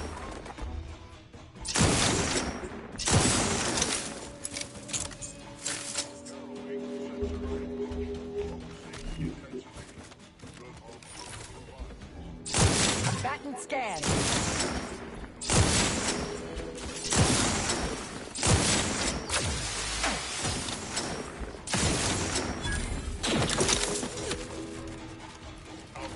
Health benefits available as a request.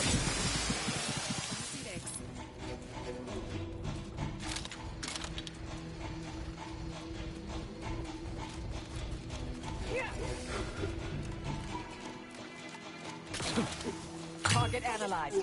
Lay down fire.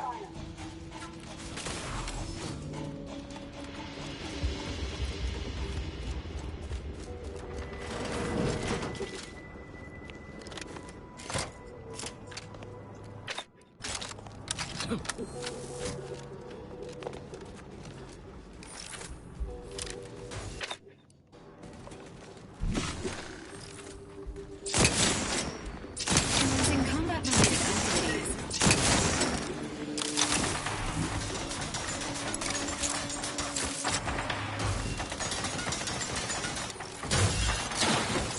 Combatant scan.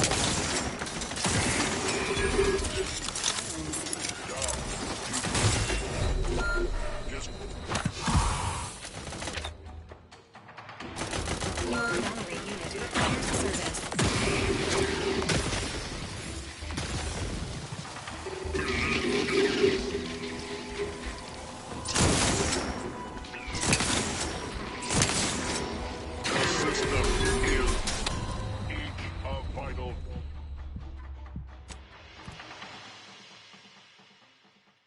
Dang.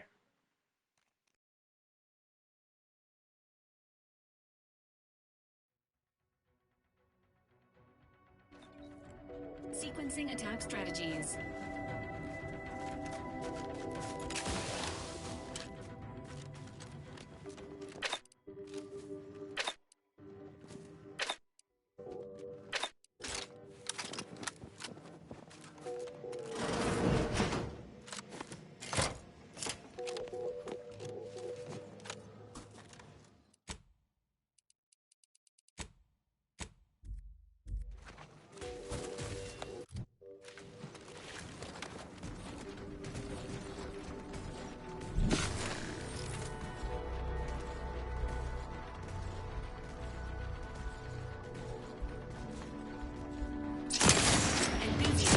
Neutralizing assemblies.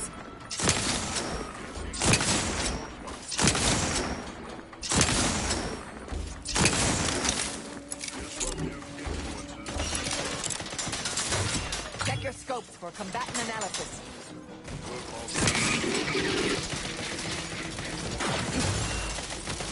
You've suffered extensive damage, Commander. Combatant scan. Stun weapon ready, Commander.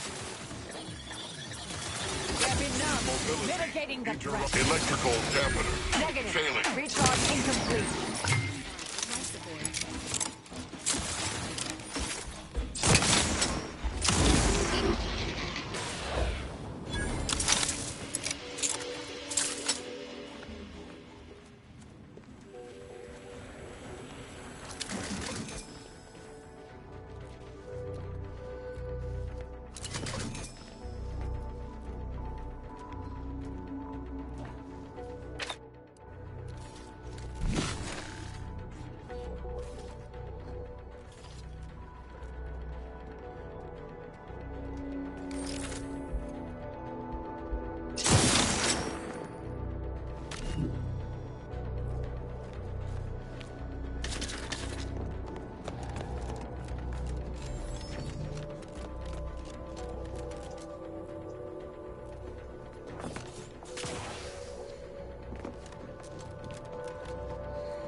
to rejoin hostilities.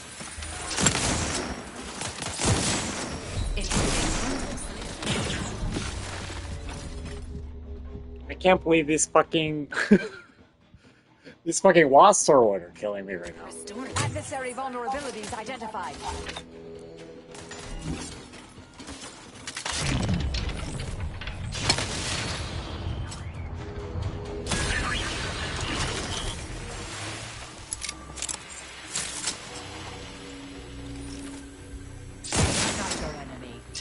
Damn it, get out of the way! Target analyzed. Lay down fire. Yeah. I can't see.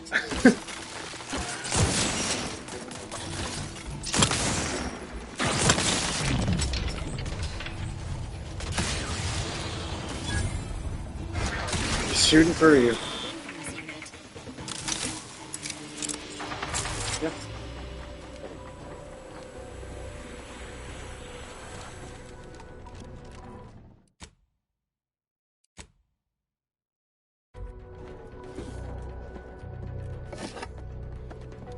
It defies belief you negotiated a partnership between Auntie's Choice and my colleagues. I've no faith in my predictions now.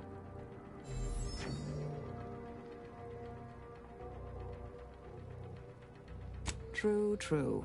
But that doesn't mean I have to like it. May the plan favor us against long odds.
Suspicious data.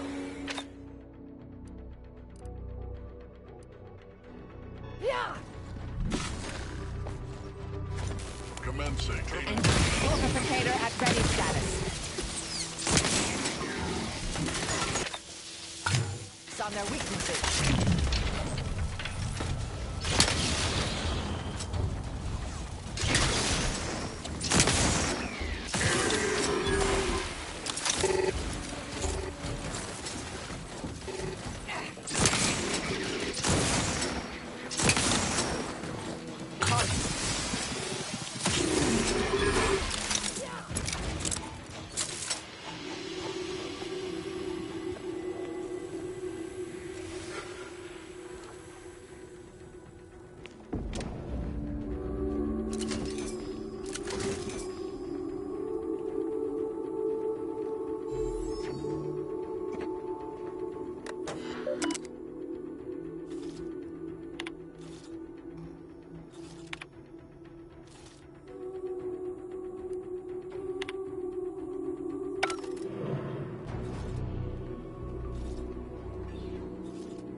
speak of a grand plan, of ordered complexity, where all things have a reason for existing, a purpose to fill. But what purpose is served by hundreds dying senselessly in the cold? The longer this interminable war drags on, the more convinced I become of the universe's dispassionate variability. We must reconcile with this reality, and if we cannot, then perhaps it is time we evolve a new philosophy altogether. It's certainly worth bringing up with the presiding bishop upon my return.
Go for multiplication.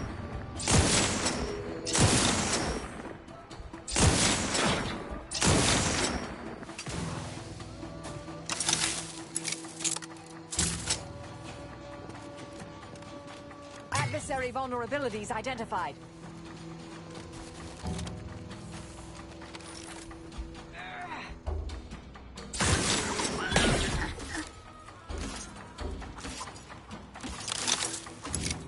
Batten scan.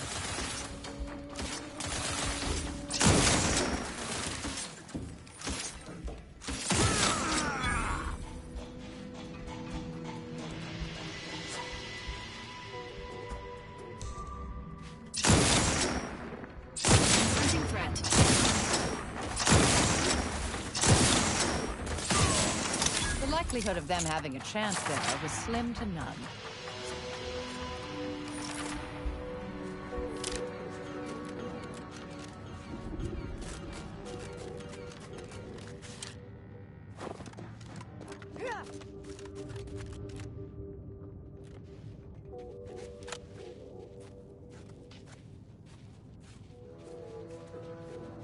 It is fitting that we move underground to burn out every single root the Protectorate has left on Cloister. Another new face, glorious. It is so cold, my fingers appear to be in rigor. I've not slept in 3 days, and I've any number of high-risk patients in need of tending. I trust you'll pardon my brusque manner. You've something of import to discuss, I gather? Well, it is shockingly hard to argue with that logic.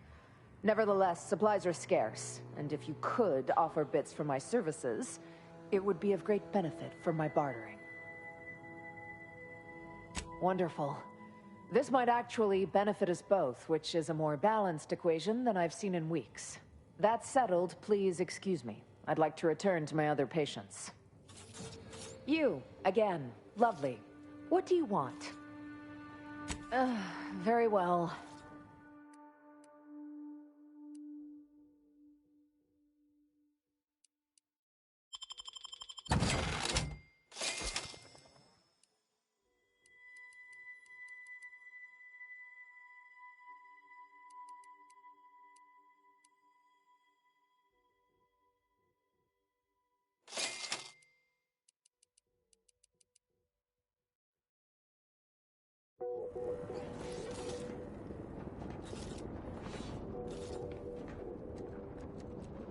Next time we build a computer in the heart of a frozen planet, we should stockpile wood to burn as bonfires. You know, just in case.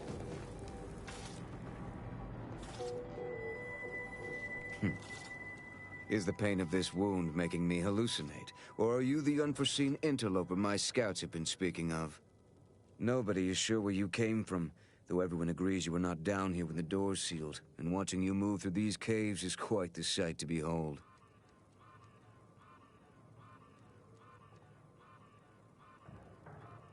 You what? On your own? We've been fighting for weeks to try and gain access to the controls, and you simply waltz in on a whim? Why aren't you just an absolute marvel? What is your goal now? We could greatly use your help if you are willing. That, I fear, is a seriously dangerous proposition. My soldiers were fighting our way into the complex when those bastards activated the fire suppression system. It froze every person fighting inside the complex, Order and the Protectorate both, to solid ice. They sacrificed every soldier they had to keep from losing that building.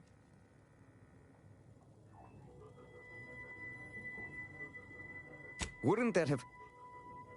No. It never even... I was so focused on saving those remaining that it never occurred to me to push forward. I suppose it speaks to how rarely I'd crunched these sorts of equations under stress. As my compatriots died beside me. And now my inexperience has trapped us here. That is absolutely amazing news. Then we are going to re-establish contact with the surface. We can evacuate our wounded, resupply, and reinforce. May the plan guide you through this underground nightmare. And may all your equations unveil their integers without error. I am still in awe of your prowess, and we will make good use of your gift. We'll be coordinating with the surface shortly. May the plan guide you, and may all your equations unveil their integers without error.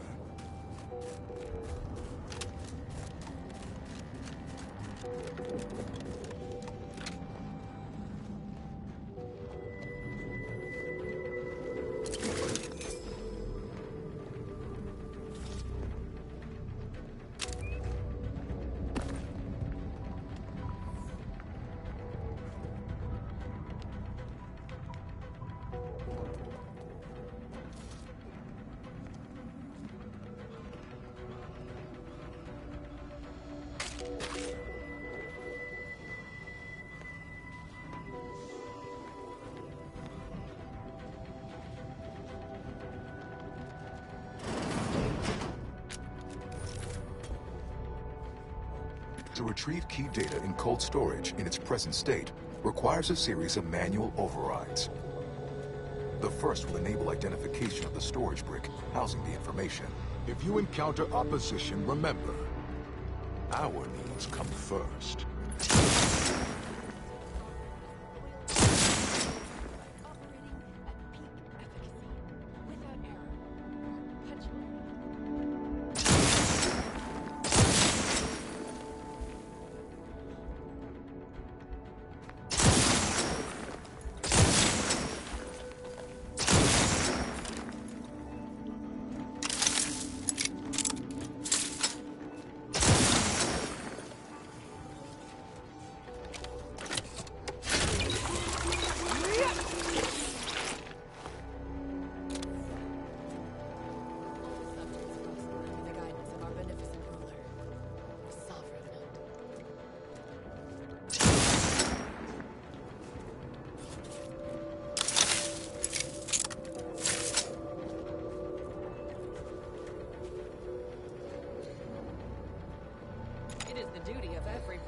I believe the technical term for this is glaciated. Not the worst way to go.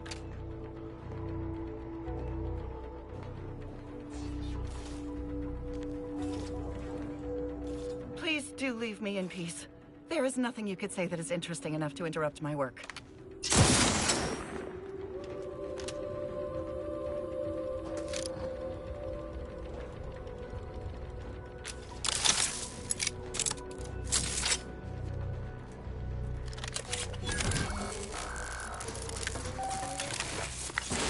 Data brick identified. Proceed to the cartridge extractor controls. There, perform a manual override to allow extraction. What? What just happened? I didn't do... Wait! You out there! What did you just... Please, come talk to me. I must know what you did. A perfect society demands perfect thoughts. Imperfection